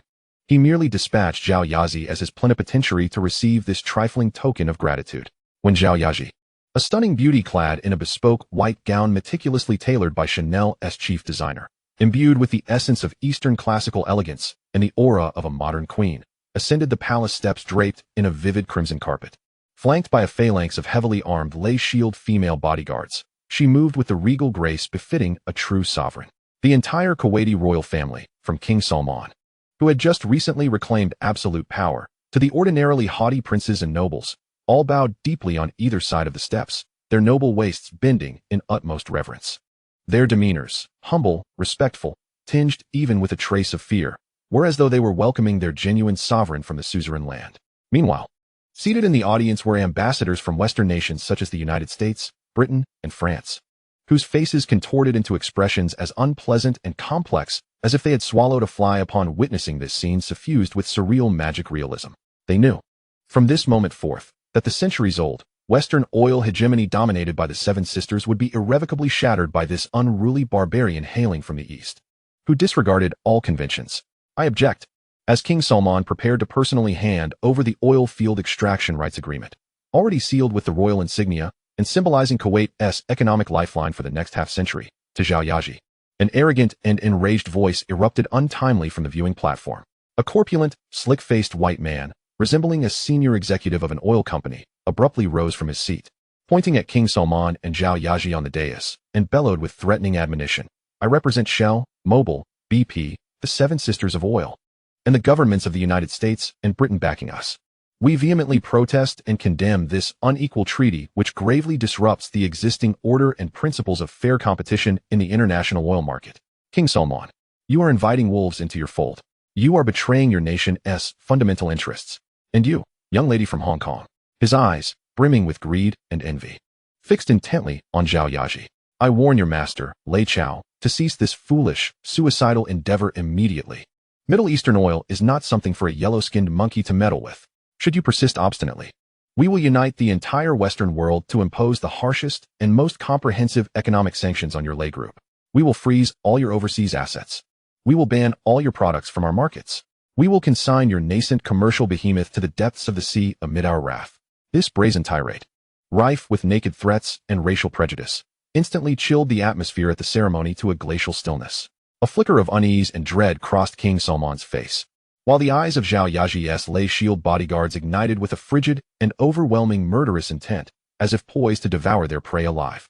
Yet, at the eye of the storm, Zhao Yaji's countenance remained serenely composed, adorned with the queenly poise and confidence of one unruffled by such hysteria. The adversary's frenzied bellowing sounded to her like the impotent barking of a deranged cur. She neither lost her temper nor spared the buffoon a glance. Instead, she slowly raised her hand, withdrew a compact, futuristic satellite video phone, an advanced device developed by Lei Electronics for high-level communications, from her exquisite Hermes handbag, and gently pressed the call button. Soon, Lei Chao's handsome visage, capable of captivating every woman present, materialized on the small holographic projection screen. Darling, is everything settled? Lei Chao's voice was tender, as if conversing with a beloved. Almost, Zhao Yaji replied, a blissful, demure smile gracing her lips, though she remarked, there seem to be a few flies buzzing here, quite vexing. As she spoke, she turned the camera toward the Shell executive, whose face had turned crimson with fury from being ignored. Lei Chao glanced at the rotund, large-eared white man on the screen, a cold, disdainful smirk curling his lips. He said nothing further to Zhao Yaji, instead, addressing the phone with a calm, yet monarchical tone capable of shaking the world. He slowly proclaimed a staggering decree destined to upend the global financial and energy order. Yaji announced to all the world's media present that from this day forward, my Lei Oil Company and all future energy products under the Lei Group's control will no longer accept any form of dollar settlement. Want to buy my oil? Very well. His eyes blazed with an almost tangible, sovereign supremacy. They must use the Lei coin issued by our own Lei Bank, or the most primal and enduringly valuable commodity, gold. Chapter 234, The Energy Currency War. What? Has he lost his mind? When Lei Chao's audacious declaration to abandon the dollar, transmitted clearly through Zhao Yaji's satellite phone, reverberated in every ear present, the entire Kuwaiti palace, and indeed the world, plunged into a deathly silence. Everyone was struck dumb, as if struck by a thunderbolt from the heavens, their jaws agape, collectively speechless. Their minds went blank, their ears rang with the piercing tinnitus born of utter shock. What did he just say? He intends to abolish dollar settlements? He seeks to use his Lei coin and gold as the sole currency for oil transactions? What is he doing? He is openly waging a direct, brazen war against the post-World War II financial hegemony, the petrodollar system, that underpins American global supremacy. This is no mere business rivalry. It is a national war, a relentless financial war waged by one man against the world's foremost superpower. What did I just hear? The greatest joke of the century. After a brief silence, the corpulent Shell executive was the first to recover from his stupor. Clutching his belly, he erupted into an even more arrogant and haughty laughter, as if hearing the world's most hilarious jest. A rustic from Hong Kong, a yellow-skinned monkey without even a country. How dare he challenge the great global financial order established by the United States? Who does he think he is? God. I tell you, he is courting his own destruction. Ring the death knell for himself and the entire Lei Group. Just wait. It won't take 24 hours. The mightiest Nimitz-class aircraft carrier strike group of the United States of America shall soon make its presence known in the Persian Gulf. At that moment, I yearn to witness the so-called Lei's oil and his ludicrous Lei's currency utterly reduced to mere dust of history beneath the relentless bombardment of our carrier-based aircraft armed with annihilating cluster munitions. He has lost his mind. He is unequivocally insane. He is waging war against the very hegemony of the dollar. Meanwhile, in Washington, D.C., the White House, Oval Office, as Lei Chao's outrageous declarations reached here through agents strategically placed by the CIA at the ceremony, the current president of the United States and his cabinet erupted in a fury akin to that of the Shell executive. Immediately. Now, connect me to the Pentagon. The president slammed his palm on the table, his face, once brimming with a warm, approachable smile, now clouded with the dark fury of an impending storm. Order our Eisenhower carrier strike group stationed in the Indian Ocean to cease all leave. Full speed ahead to the Persian Gulf. I care not who stands behind Lei Chao. Be it the Queen of England or the Chinese government. Any adversary daring to challenge our dollar hegemony must face the most ruthless and devastating military response without delay. I shall ensure that the entire world bears witness. A cold, imperious light of undeniable authority flickered in the president's eyes, reminiscent of an imperial monarch asserting dominion over the globe. A cataclysmic energy currency war ignited by Lei Chao himself has commenced in an unprecedented and utterly unexpected frenzy. The eyes of the world are fixated on the narrow yet volatile Persian Gulf. Everyone holds their breath in anticipation of the monumental clash about to erupt between these two colossal powers. The financial markets are engulfed in unprecedented turmoil. Stocks associated with the Lei Group, listed in Hong Kong and London, plummeted the moment the news broke. Countless investors, gripped by panic, frantically divested all assets linked to Lei. It was as if they foresaw the imminent collapse of a once mighty commercial empire under the relentless onslaught of the world's foremost superpower's naval fleet. The entire world seemed to stand in opposition to Lei Chao. Yet, at the eye of the storm, Lei Chao remained composed, exuding an air of serene confidence, as if everything was well within his grasp. In Hong Kong, at the shallow waters of Repulse Bay, in the garden of the Lei family's villa, he donned a casual white polo shirt, leisurely swinging his golf club. With a crisp crack, the ball arched gracefully through the air in a perfect parabola, landing precisely in the hole. "Well done," exclaimed Zhao Yasi, who stood beside him, retrieving the ball, though her face bore an unmistakable hint of concern. "Brother Chao, are you truly confident? That's the American aircraft carrier we're talking about." Despite her almost blind adoration and trust in her partner, the reality of facing the planet's mightiest military empire instilled a flicker of genuine fear within her. An aircraft carrier?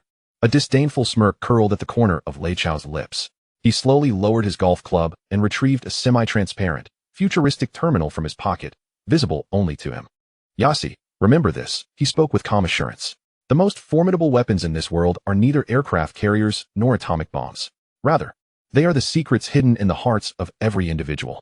With that, he tapped the semi-transparent holographic screen, effortlessly unlocking an encrypted folder brimming with secrets.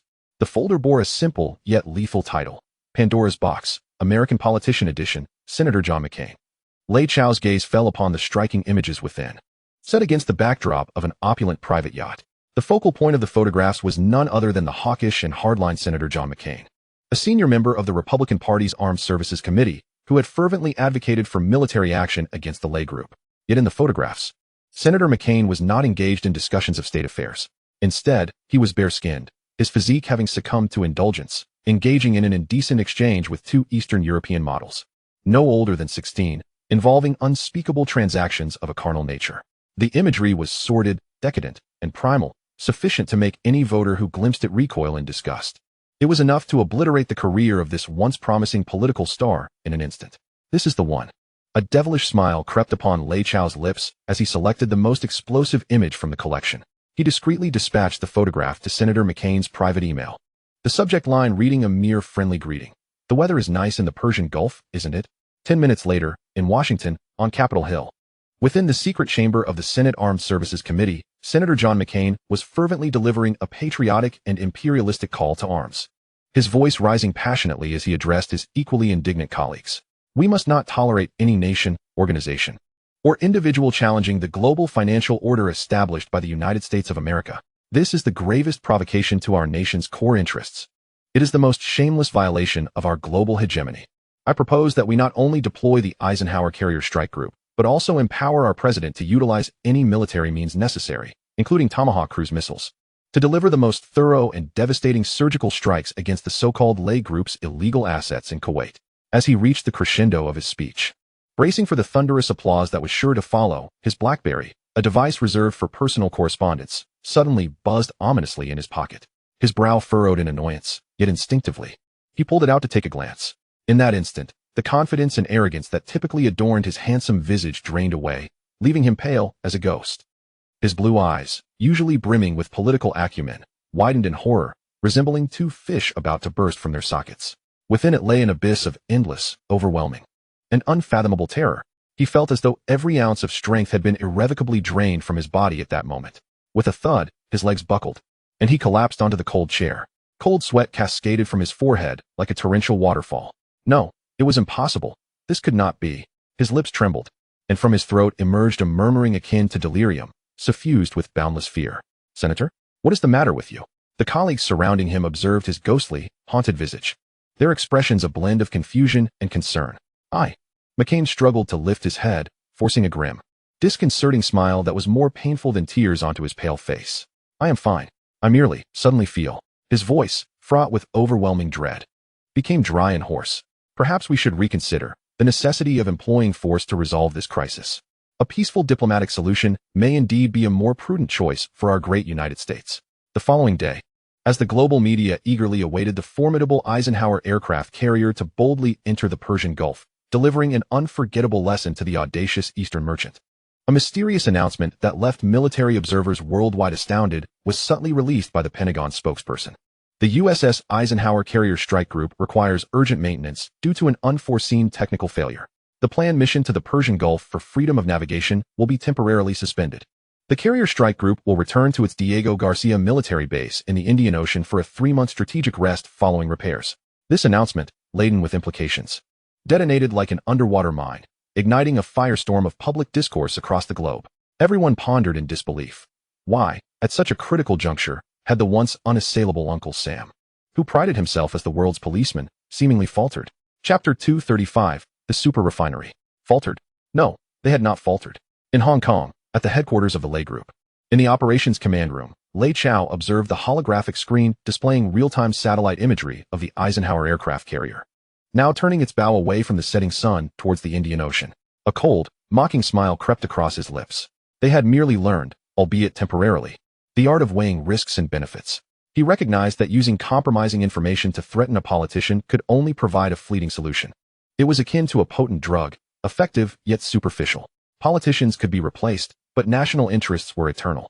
As long as the petrodollar, the foundation of America's global hegemony, remained under threat from him, the next American response would not be a carrier that could be dissuaded, but rather a more direct, lethal, and unreasonable financial nuclear option, or even an actual decapitation strike in the physical sense.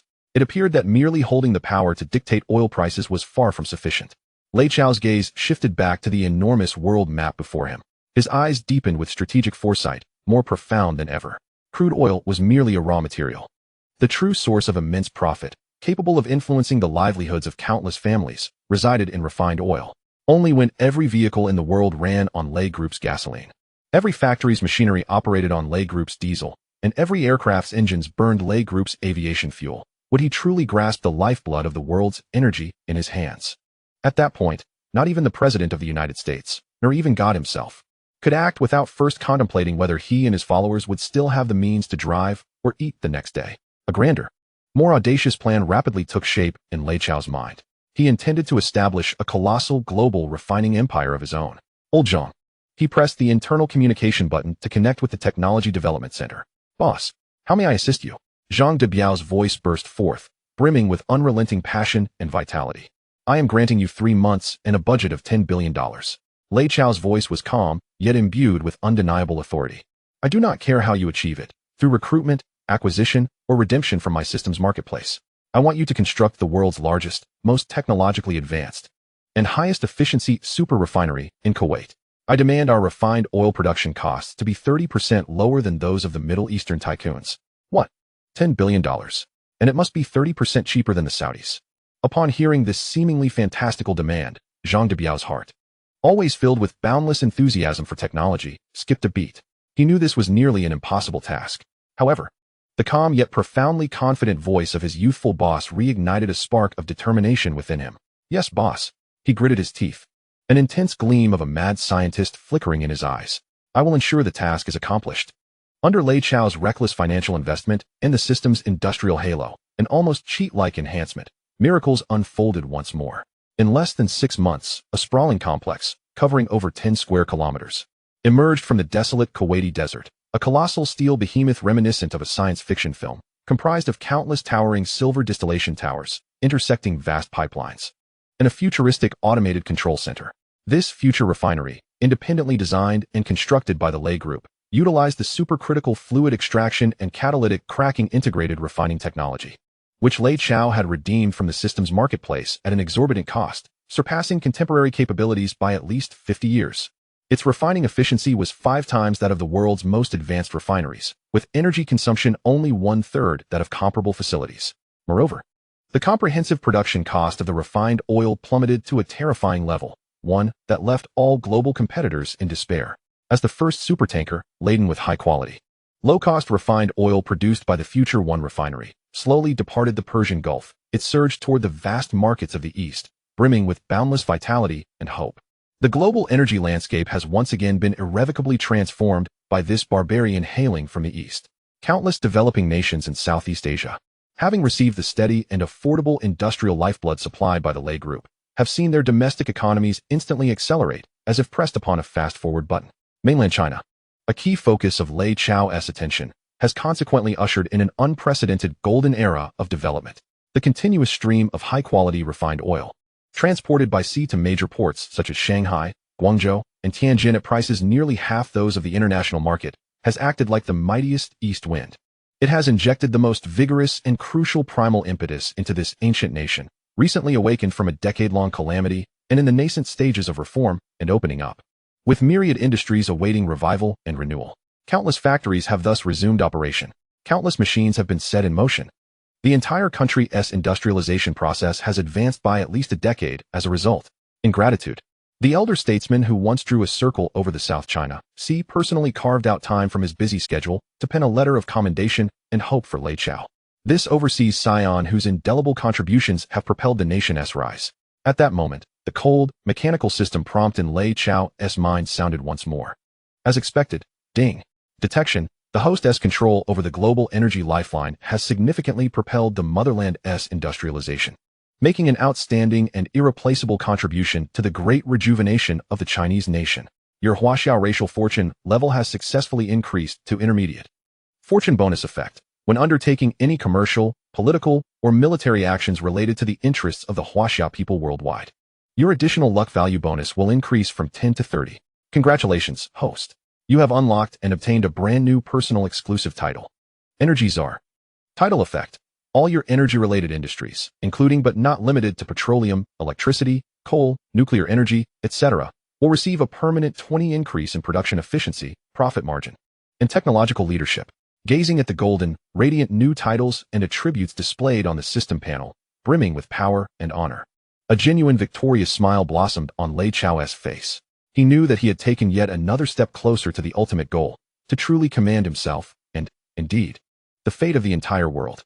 Chapter 236, The Luxurious Desert Palace Lei. My dear friend, you are truly the messenger sent by Allah himself to save Kuwait, the savior of our entire Arab world. In the royal palace of Kuwait, King Salman, once a young prince, now undisputed sovereign of the nation, greeted Lei Chao with the warmest and most sincere embrace during his inspection of the refinery project. His face bore the marks of endless gratitude and admiration. For Lei Chao's future #1 super refinery had not, as initially feared, harmed their national interests. On the contrary, its extraordinary refining efficiency and massive export scale had brought Kuwait, a small country, fiscal revenues many times greater than those earned from merely selling crude oil. The entire nation's economy flourished with unprecedented prosperity. King Salman's domestic prestige and approval ratings soared to unparalleled heights due to this serendipitous political triumph, solidifying his throne as immovable as Mount Tai. To thank you for all you have done for our country, I have prepared the highest honor of the Arab world, a grand desert feast for you and your esteemed guests. The king's face bore a smile imbued with mystery and fervor. Half an hour later, Lei Chao and Lin Qingxia, who had accompanied him for leisure, rode in a Lamborghini Countach forged entirely of pure gold, its tires encrusted with diamonds, the sole example of its kind worldwide. They were escorted by a convoy of dozens of equally resplendent supercars gleaming like molten gold as they ventured deep into the boundless Arabian desert. Even Lin Qingxia, long accustomed to top-tier luxury, was utterly astounded by the ostentatious extravagance exuding from every corner. My heavens, Chao, do they live like this every day? Lin Qingxia gazed out the window at the royal entourage, members of the royal family mounted on towering Arabian thoroughbreds, falcons perched sharply upon their shoulders, and some even leading majestic African cheetahs engaged in hunting games across the desert. She felt as though she had been transported into a mythical world straight from 1001 Nights, awash with gold, spices, and exotic allure. More or less, Lei Chao replied indifferently. For these nations that possess nothing but oil, flaunting their wealth in the most direct and brazen manner is the only way they can assert their existence. Soon, the convoy halted before a vast dune illuminated by countless torches, bright as daylight. Before them stood a sprawling desert tent palace, crafted from hundreds of massive tents woven from the most exquisite Persian silk, exuding an intoxicating aura of exotic splendor. Outside, thousands of royal servants clad in traditional Arab white robes and alluring veiled dancers sang and danced in joyous celebration. The air was thick with the rich aroma of roasted whole lamb mingling with rare spices, creating a heady, enchanting fragrance. Inside the largest and most magnificent tent, reserved specially for Lei Chao and Lin Qingxia, luxury reached its zenith. The floor was adorned with thick, soft, hand-woven Persian carpets. The table was set with exquisite dinnerware forged from gold and encrusted with precious gems. At the tent's center lay a small indoor hot spring, continuously spewing crystal-clear water. "Lei, my friend, tonight everything here belongs to you," King Salman said, a knowing, subtly suggestive smile gracing his face. "I hope you and your beautiful companion will enjoy an unforgettable desert night." With that, he gracefully withdrew along with his entourage, leaving this lavish and intimate sanctuary to Lei Chao and Lin Qingxia alone. Night deepened. The desert sky was extraordinarily clear and luminous, as if one could reach out and pluck the myriad sparkling stars from the heavens. Side by side, Lei Chao and Lin Qingxia reclined upon the vast, plush Persian carpet, quietly admiring the breathtaking celestial panorama through the tent's translucent dome. "Chao, this place is truly beautiful," Lin Qingxia murmured, a blush of contentment and happiness coloring her delicate cheeks. Her eyes mirrored the starlight, rendering her all the more enchanting. "Yes, it is beautiful," Lei Chao agreed, though his gaze was not fixed upon the stars above. Instead, it rested upon the dazzling, incomparable beauty beside him, far more resplendent and captivating than any constellation. He noted that tonight, Lin Qingxia appeared remarkably different. She had forsaken the elaborate evening gowns she usually wore. Instead, she donned an exquisite belly dance costume, resplendent with an exotic flair, composed of translucent purple chiffon and adorned with countless shimmering golden bells. The ethereal fabric, as delicate as a cicada's wing, accentuated her perfect figure, curvaceous and imbued with the allure of mature femininity, rendering her form tantalizingly elusive and irresistibly seductive. With each subtle movement, a symphony of crisp, melodious chimes resonated, akin to an enchanting siren's song. Did it captivate? Lin Qingxia noticed Lei Chao's gaze, imbued with a fierce intensity and possessiveness. Her cheeks flushed with a hint of crimson, yet her eyes sparkled with a daring glimmer of seduction and anticipation. Captivating indeed. Lei Chao swallowed hard, his voice taking on a husky timbre. "Would you like to see something even more enchanting?" Lin Qingxia leaned closer, her crimson lips brushing against his ear, her breath fragrant like orchids. Without waiting for his response, she gracefully rose from the carpet, accompanied by the enchanting strains of exotic, ethereal Arabian music that had mysteriously filled the tent. Barefoot, her feet glistening like jade, she began to perform the sultry belly dance she had secretly practiced for so long, her movements imbued with primal allure and raw sensuality. Her waist writhed like the most supple and agile water snake, while her hips trembled with the vigor of a powerful engine. In her eyes, usually marked by an air of coolness and pride, now danced a mesmerizing charm capable of melting any man's resolve. The jingling of the bells intertwined with the exotic melodies, creating a potent stimulus that electrified every visual and auditory nerve within Lei Chao. At that moment, he felt every drop of blood in his body ignite with fervor. Unable to contain himself any longer, he sprang from the carpet like an enraged lion, seizing the entrancing beauty, ablaze with passion, and lifting her effortlessly into his arms. He then pressed her down onto the lavish, soft Persian carpet, rich with exotic allure. "Ah!" Lin Qingxia let out a startled yet expectant gasp, a delightful blend of panic and anticipation. A tumultuous battle of conquest and surrender, wilder and more primal than a desert storm, unfolded passionately within this luxurious desert palace. After a prolonged moment, as the intoxicating springtime fervor within the tent gradually subsided, Lin Qingxia lay languidly atop Lei Chao's broad, solid chest, resembling a satiated Persian cat. Her breathtakingly beautiful face bore the marks of ultimate satisfaction. Flushed with the hue of contentment, she extended a delicate finger, tracing gentle circles upon his chest, as her gaze wandered to the vast, desolate desert beyond the tent. Filled with a sense of loneliness and the endless romanticism of wandering heroes, an artistic and romantic notion blossomed in her mind. She lifted her head, her enchanting eyes still glistening with a hint of dreamy mist, gazing intently at the man who had bestowed upon her everything. Her voice, tinged with a playful lilt reserved for the most intimate of lovers, whispered, "Chao, I wish to film a movie here. Let us name it." Her eyes sparkled with boundless longing and passion for the art. New Dragon Inn. Chapter 237, Lei Luo's Oil Dream.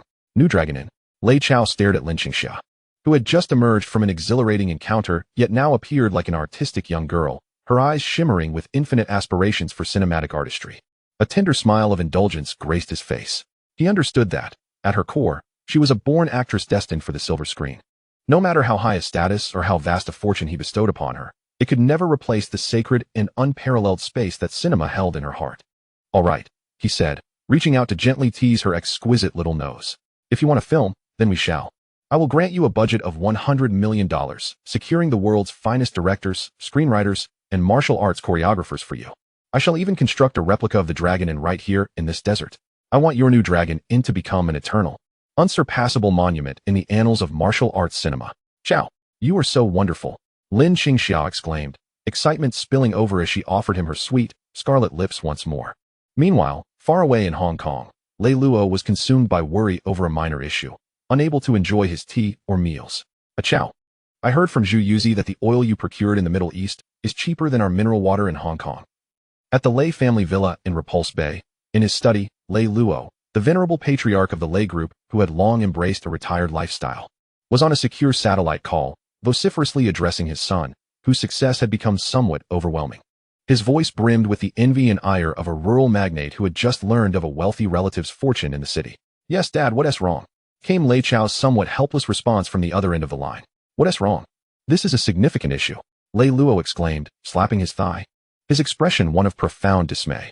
"You possess such a valuable resource, and yet you never thought to bring back a few barrels for your old man to witness. Have you forgotten the father who is still holding down the fort back in Hong Kong?" Lei Luo spoke with righteous indignation, his demeanor suggesting that Lei Chao was not expanding the family empire, but rather abandoning his ungrateful son. "Dad, it's just a sticky, foul-smelling black liquid. What is so fascinating about it?" Lei Chao was utterly speechless. "You know nothing." Lei Luo shot back, rolling his eyes dramatically. "This is dragon's blood. Do you understand? It's black gold. Our ancestors have said that having black items in the home wards off evil and attracts wealth. I don't care. You must immediately airlift several barrels of the purest Kuwaiti crude oil back to me. I want to place them beside the Ming Dynasty blue and white porcelain vases I acquired from Christie S. in my living room. One side is culture, the other is wealth.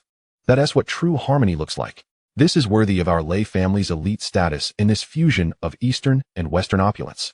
Listening to his father's whimsical grand plans from the other end of the phone, Lei Chao felt his temples throbbing wildly. He realized that reasoning with this aging trickster, who was showing signs of early dementia, was futile. All right, I'll arrange for it. Is that satisfactory?" He surrendered with a resigned gesture. "But I must make it clear first. That contraption has a strong odor and is highly flammable. You must not place it in the living room. If it ignites and sets our home ablaze, I shall not take responsibility." "Understood. How tiresome." Lei Luo waved his hand impatiently, akin to a child who has just received a beloved toy, contentedly ending the call. Yet, while aspirations are often grand, reality can be harsh. 3 days later, as Zhu Yuzi, the chief steward of the Lei family, rushed into Lei Luo's study, drenched in perspiration, he bore bad news. "Brother Luo, it's terrible. An incident has occurred." Zhu Yuzi gasped, breathless from his hurried entrance. "What has transpired? Is it the dragon blood my son sent?" Lei Luo's eyes sparkled with excitement. However, Zhu Yuzi's countenance contorted into a grimace, more sorrowful than that of a weeping person, as he relayed the information. "It has been intercepted." "Intercepted?" Lei Luo's brow furrowed in disbelief. "Who dares to hinder the ships of the Lei family in Hong Kong?"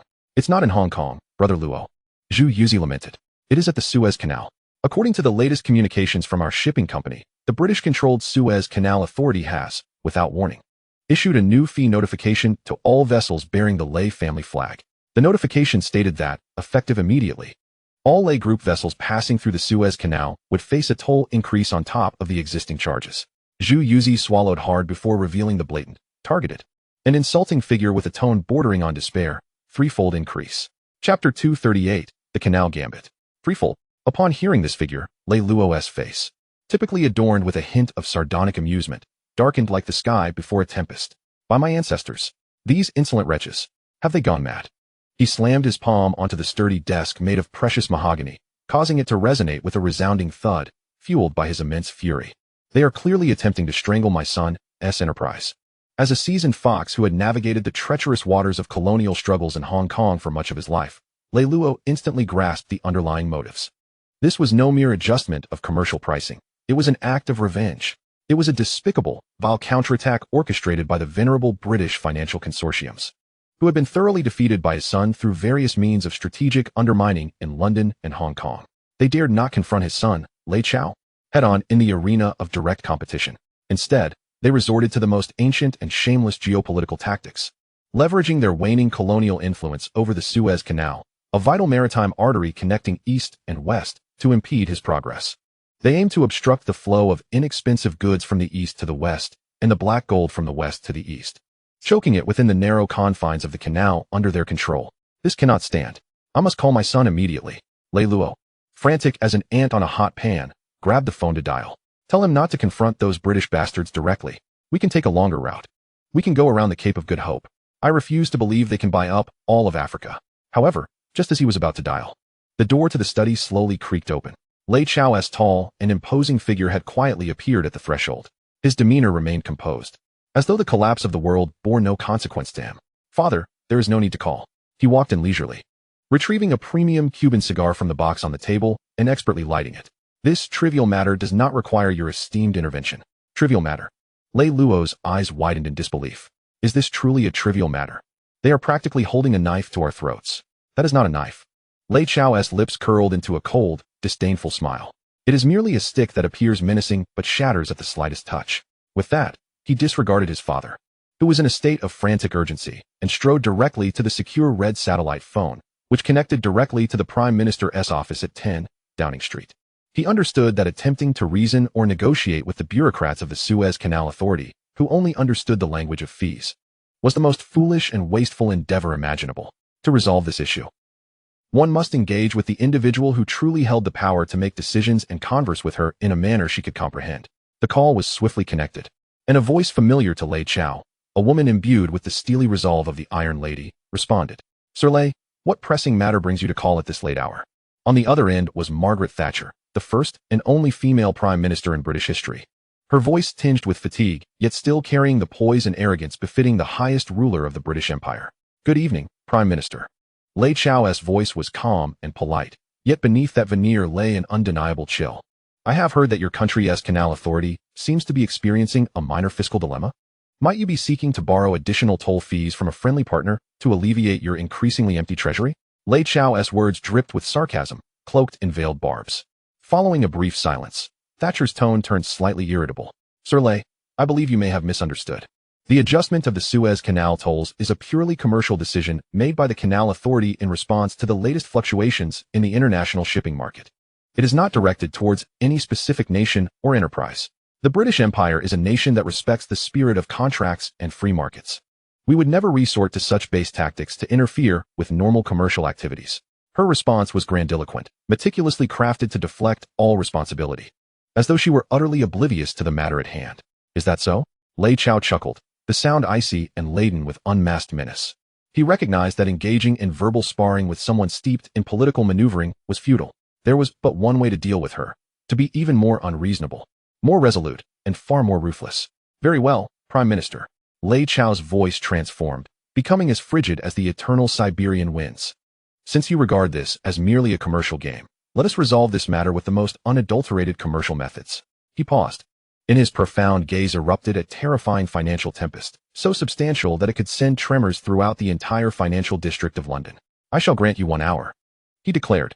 His voice, though soft, resonated like the most razor-sharp, weighty gavel of judgment, striking clearly and forcefully upon the heart of that Iron Lady on the other end of the line, who fancied herself invulnerable. Within the span of an hour, should I fail to see on my desk the official document, personally signed by you, which cancels all unreasonable charges against our lay fleet and grants us permanent most favored nation status, then 1 hour hence, my registered British Renaissance hedge fund in London will deploy all our reserve capital, amounting to a staggering $20 billion, to execute an unlimited, devastating short sale against your currency, the pound sterling.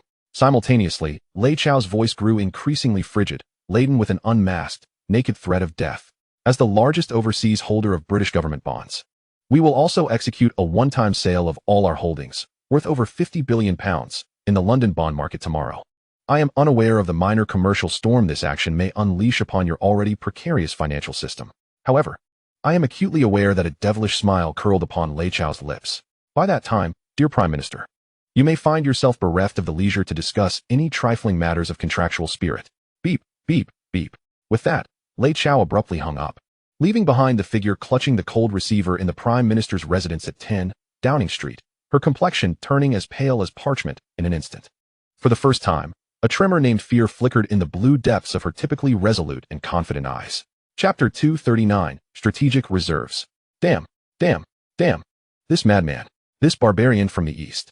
How dare he? In London, at 10 Downing Street, Margaret Thatcher, renowned for her toughness and decisiveness, even daring to declare war against the formidable Argentine military junta, now resembled an utterly enraged shrew, hurling everything within reach on her desk to the ground. The exquisitely crafted Wedgwood bone china teacup, fashioned by royal artisans, was crushed in her hands, contorted by extreme rage. The warm tea, still fragrant with Earl Grey's distinctive aroma, mingled with the crimson blood oozing from her palm, trickling onto the grand desk of precious oak that symbolized the pinnacle of British power. Yet, she remained oblivious. In her blue eyes, usually filled with unwavering determination and confidence, there was now only an endless, overwhelming fury laced with a profound sense of helplessness. She yearned to retaliate. She wished to immediately order MI6 agents to obliterate that audacious Eastern man who dared to openly challenge her, to challenge the supreme authority of the British Empire. But she could not, for she understood better than anyone that every word spoken by that man during their call was no jest. He truly possessed the capability and audacity to act. $20 billion capital to conduct a devastating short sale against the pound. £50 billion of government bonds to be panic sold on the market. Either move alone could unleash a financial nuclear bomb, enough to shatter the already fragile British financial system, already teetering on the brink due to stagflation. If both bombs detonated simultaneously, Mrs. Thatcher dared not contemplate further. She knew it would be a catastrophe 100 times more terrifying than the London Blitz during World War II. By then, not only her position as Prime Minister would be at stake, the entire British Empire, a once glorious realm that had basked in the sun for centuries, would be reduced to a global laughingstock under her stewardship. Damn it, those wretched capitalists, solely driven by profit. In her mind, Mrs. Thatcher cursed the ancestral lineage of the board members of the British Financial Consortium who had dared to encourage her to confront Lei Chao. She finally comprehended why even the imperious Uncle Sam chose to retreat in the face of that Eastern man. Because one could not employ conventional political or military tactics against a financial behemoth that had entwined its commercial empire with the lifeblood of an entire nation. He was a walking anomaly, a super player who disregarded all established rules. After a prolonged silence, Mrs. Thatcher gradually regained her composure from the depths of fury and helplessness. She recognized she had no choice. Between national interest and the pitiful visage of the sun never setting on her empire, she could only choose the former. Slowly, she returned to her chaotic desk. She picked up the red internal hotline phone, her voice hoarse, laden with fatigue and humiliation. Connect me to the Chancellor of the Exchequer's office. Instruct him to immediately draft a high-level government executive order in my name, granting all vessels bearing the Lei Group flag permanent most favored nation status with priority passage through the Suez Canal and all future global shipping routes under the control of our British Empire. Furthermore, she paused, a grimace more grotesque than tears crossing her face. Convey to Sir Lei my most sincere apologies.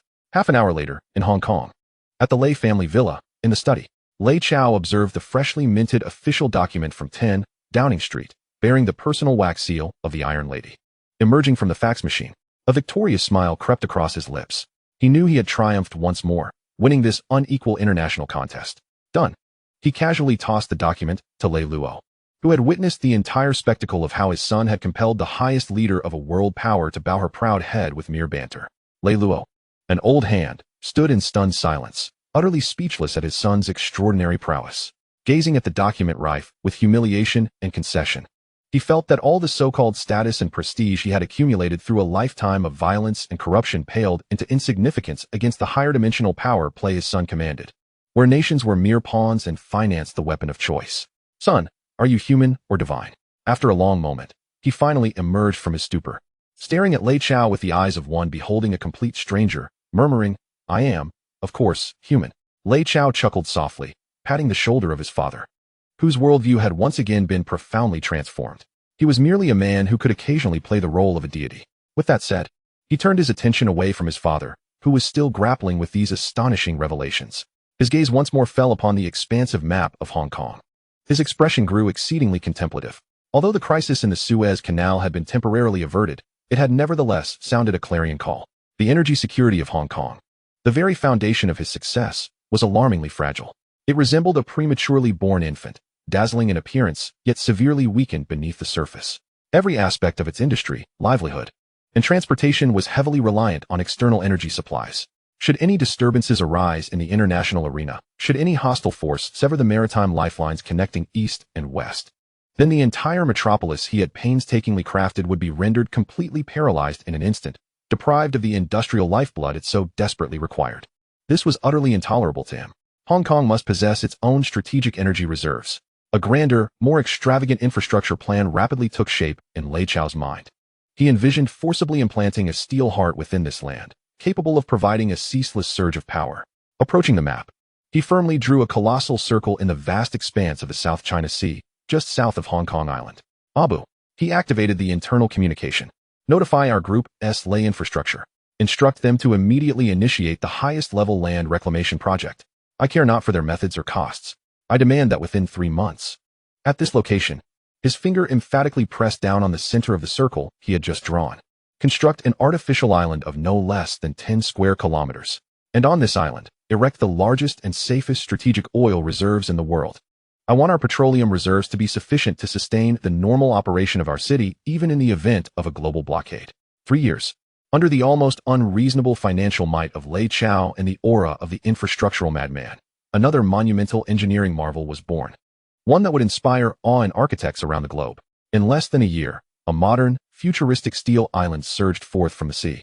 Emerging majestically off the coast of Hong Kong, the hundreds of massive strategic oil tanks on the island, towering like silver giants, glimmered with a chilling metallic sheen under the sun's rays. They symbolized power. They ensured safety. They formed an unassailable fortress of energy. And when Lei Chao, at the inauguration ceremony of this thunderous island, announced before the world's media that, due to the optimization of the group's energy transportation and storage costs, Hong Kong's China Light Power would be lowering residential electricity prices by 30% starting next month, the city erupted in a frenzy. Millions of citizens surged into the streets. They raised portraits of Lei Chao. They waved flags of the Lei Group. With all their might, they fervently chanted the name of the deity who had bestowed upon them light and prosperity. Long live Sir Lei. Sir Lei is our true guardian of Hong Kong. We want Sir Lei to be our governor. The thunderous cries, filled with unwavering adoration and fervent worship, resonated like a tidal wave of public sentiment across the skies of Victoria Harbour. Inside Government House, Sir Mark Atchison, the governor, gazed through his office window at the streets below, now submerged in a sea of fervent crowds. He listened to the escalating shouts of admiration directed towards another man. A profound sense of helplessness and solitude etched upon his typically composed, aristocratic face for the first time. He realized that from this moment forth, he, the nominal highest ruler of Hong Kong appointed by the Queen, had been utterly relegated to the status of a mere ornament. The true sovereign of the city was that young Eastern man who stood above it all, surveying the scene from the clouds. Chapter 240, A New Crisis. Just as Lei Chao's reputation reached an unprecedented zenith in Hong Kong and throughout the Chinese world, and as his vast commercial empire, spanning energy, finance, technology, and military sectors, was poised to enter a period of stable, rapid development, a far greater and more terrifying global crisis loomed silently in the distant, frigid heart of Central Asia. At the Lei Group headquarters in Hong Kong, in the command center on the top floor, Lei Chao reclined leisurely in his sumptuous chair upholstered in fine calfskin. To his left sat Zhao Yaji, impeccably dressed in a sleek office outfit, meticulously presenting the latest financial reports. To his right was Lin Qingxiao, adorned in exotic belly dancer attire, sensuously peeling a glistening grape for him. Perched on his lap was Guan Zhilin, clad in a white nurse's uniform, gently massaging his temples with her delicate hands. At his feet knelt Zhong Chuhong, dressed in cool camouflage, feeding him freshly chilled cherries with her youthful lips. The pinnacle of life, indeed. Lei Chao reveled in this serene afternoon, infused with the intertwining of power and desire. Yet, just as he was about to savor the cherry offered by Zhong Chuhong, the once dormant Tianyan system in his mind suddenly erupted with an urgency more intense and alarming than ever before. An S-level red alert, the highest security warning. Ding. Warning. The Tianyan system has intercepted a top-secret audio intelligence from the Politburo meeting at the Kremlin, Red Square No. 1. In that moment, Lei Chao's expression shifted dramatically. A cold gravity, akin to ancient ice, surged into his usually languid and playful eyes. The Kremlin. The Politburo. He understood the implications of such intelligence. It heralded an event capable of altering the trajectory of the world itself. With unruffled composure, he gestured gently to the 4 exquisite women vying for his attention, signaling them to step outside for a moment. Though the 4 women were somewhat perplexed, they gracefully ceased their services, retreating with the elegance of a catwalk model, quietly exiting the command room that had suddenly turned ominously somber. As the heavy alloy door closed slowly behind them, Lei Chao gently shut his eyes, summoning the highest classified intelligence marked by the system as God's secret. A gruff male voice, laced with a heavy Russian accent and imbued with a chilling, iron-willed tone, resonated clearly in his mind. Comrades, Amin, that capricious, pro-Western hypocrite, has utterly betrayed our great Soviet Union. He is not only purging the pro-Soviet factions within the People's Democratic Party that we have supported, but is also clandestinely colluding with our mortal enemy, American imperialism. He seeks to transform Afghanistan, our most crucial strategic buffer zone in Central Asia, into a stronghold for the Americans to undermine our Central Asian republics. This is something we cannot tolerate. I propose that before the Americans realize what is happening, we must take the swiftest and most decisive action. Deploy our troops to overthrow Amin's reactionary regime and establish a true pro-Soviet puppet government. I hereby announce the official launch of military operation codenamed Storm 333.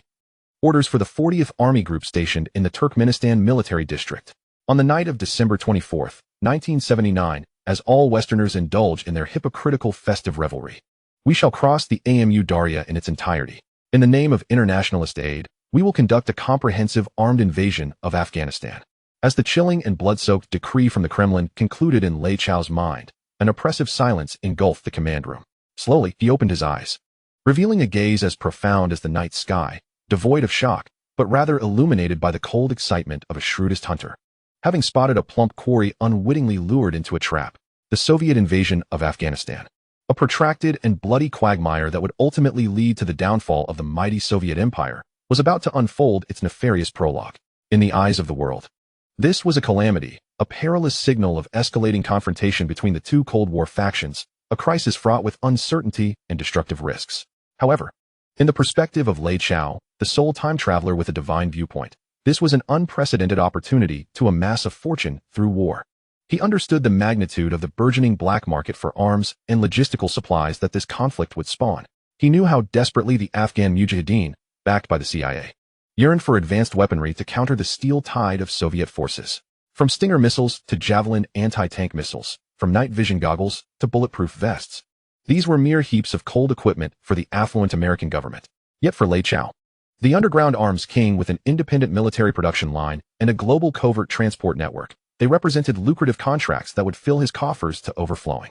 In tumultuous times, heroes emerge. Lei Chao rose slowly from his executive chair, a chilling smile of boundless ambition and greed gracing his face. It was indeed a fortuitous opportunity for wealth. He approached the massive holographic map, his gaze traversing beyond Hong Kong and the Middle East, resting upon the vast, cold expanse of the world map, brimming with infinite commercial prospects. To the empty air behind him, he issued a frenzied command that would soon send shockwaves through the global intelligence community. Abu, inform all our associates embedded on Wall Street and at the Pentagon. Tell them that a new subsidiary of the Lei Group, Lei Strategic Consulting Limited, is officially open for business starting today. We do not sell products or services. We only sell one thing. A cold curve graced the corner of Lei Chao's mouth, as if he were a deity wielding control over everything. Intelligence. Our inaugural promotional intelligence product will be sold to our most amicable partners, the Americans. Inform them that this Christmas, the Soviets do not intend to winter in Moscow. They are preparing to engage in snowball fights in the Afghan mountains. Chapter 241. Intelligence Merchant? I only sell the future. Mr. Lei, the CIA is eager to know when the Kremlin intends to take action in Afghanistan. A cold voice, rich with an American accent, transmitted clearly through encrypted satellite channels from the other side of the globe to Lei Chao's command room. The voice belonged to Jack Anderson, the newly recruited double agent who had been thoroughly compromised by Lei Chao through his family and future. At that moment, he sat in a secretive office within the CIA headquarters in Langley, USA, filled with an oppressive and chilling atmosphere. Reporting to his true boss in Hong Kong via an unremarkable black phone connected to the surveillance system, his tone laden with awe and humility. They are quite anxious. Since your last intelligence regarding the Soviets' plans to engage in snowball fights in Afghanistan during Christmas was preliminarily validated, our director, Mr. William Casey, has been on edge. The muscle-headed generals at the Pentagon are constantly roaring in his office, criticizing our intelligence department for being incompetent, allowing Soviet tanks to roll up to our doorstep without our knowledge. Therefore, Director Casey has instructed me to convey his most sincere regards to you. Anderson's tone bore a subtle hint of sarcasm, and he sought to purchase a more detailed, comprehensive operational plan regarding the Soviet southern strategy, including troop deployment, unit designations, offensive routes, logistical support, and ultimate strategic objectives. Your American appetite is remarkably insatiable. In Hong Kong, atop the Lei Group headquarters, Lei Chao reclined leisurely in his expansive executive chair, his fingers delicately holding a freshly lit, aromatic premium Cuban cigar. A faint smirk of amusement played on his lips. He realized that the pawn he had casually set in motion, known as Lei Strategic Consulting Limited, was finally beginning to exert its terrifying influence capable of shifting the entire global landscape. This company was established by him as a sophisticated enterprise designed to sell his clandestine technological intelligence in a legal and compliant commercial manner to clients in need. Its office is situated in the most bustling area of Wall Street. The employees are all top-tier financial analysts and strategic consultants lured away from prestigious investment banks like Goldman Sachs and Morgan Stanley, with lucrative salaries. On the surface, it bears no distinction from any ordinary consulting firm on Wall Street.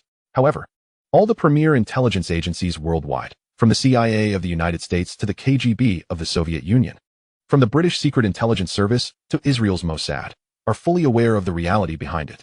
This company is backed by a formidable Eastern figure who, like a deity, commands 3 global spy satellites. Here, one can procure any intelligence desired, from the latest product development plans of business competitors to the secret sexual orientation of a future leader of a hostile nation, provided one can meet the price. This establishment operates like a 24-hour super black market at the heart of the global intelligence community, with Lei Chao as the sole proprietor possessing the final say.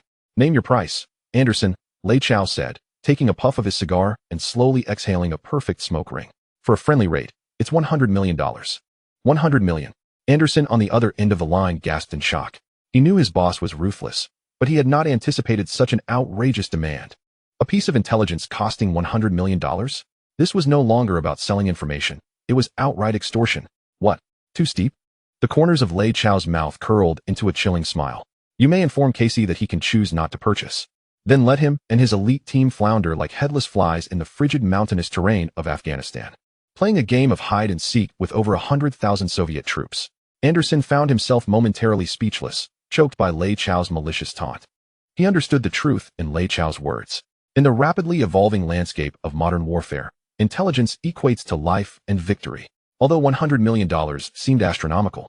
If this sum could save thousands of one's own soldiers and secure a decisive victory in a war that would shape the geopolitical landscape of Central Asia, then such a transaction was an extraordinary bargain. I understand, boss. Anderson's voice was laden with a profound sense of helplessness. I will immediately relay your offer to Director Casey. Excellent. Lei Chao nodded in satisfaction. However, just as he prepared to hang up and enjoy his lavish afternoon tea worth $100 million, another black phone in his office, adorned with a bright red hammer and sickle emblem, unexpectedly rang with fervor. Lei Chao raised an eyebrow, a hunter-like smile playing on his lips. He knew that this intriguing game was only just beginning. Addressing Anderson, who was still on the line, he spoke in a tone laced with wicked amusement. Anderson, do not hang up just yet.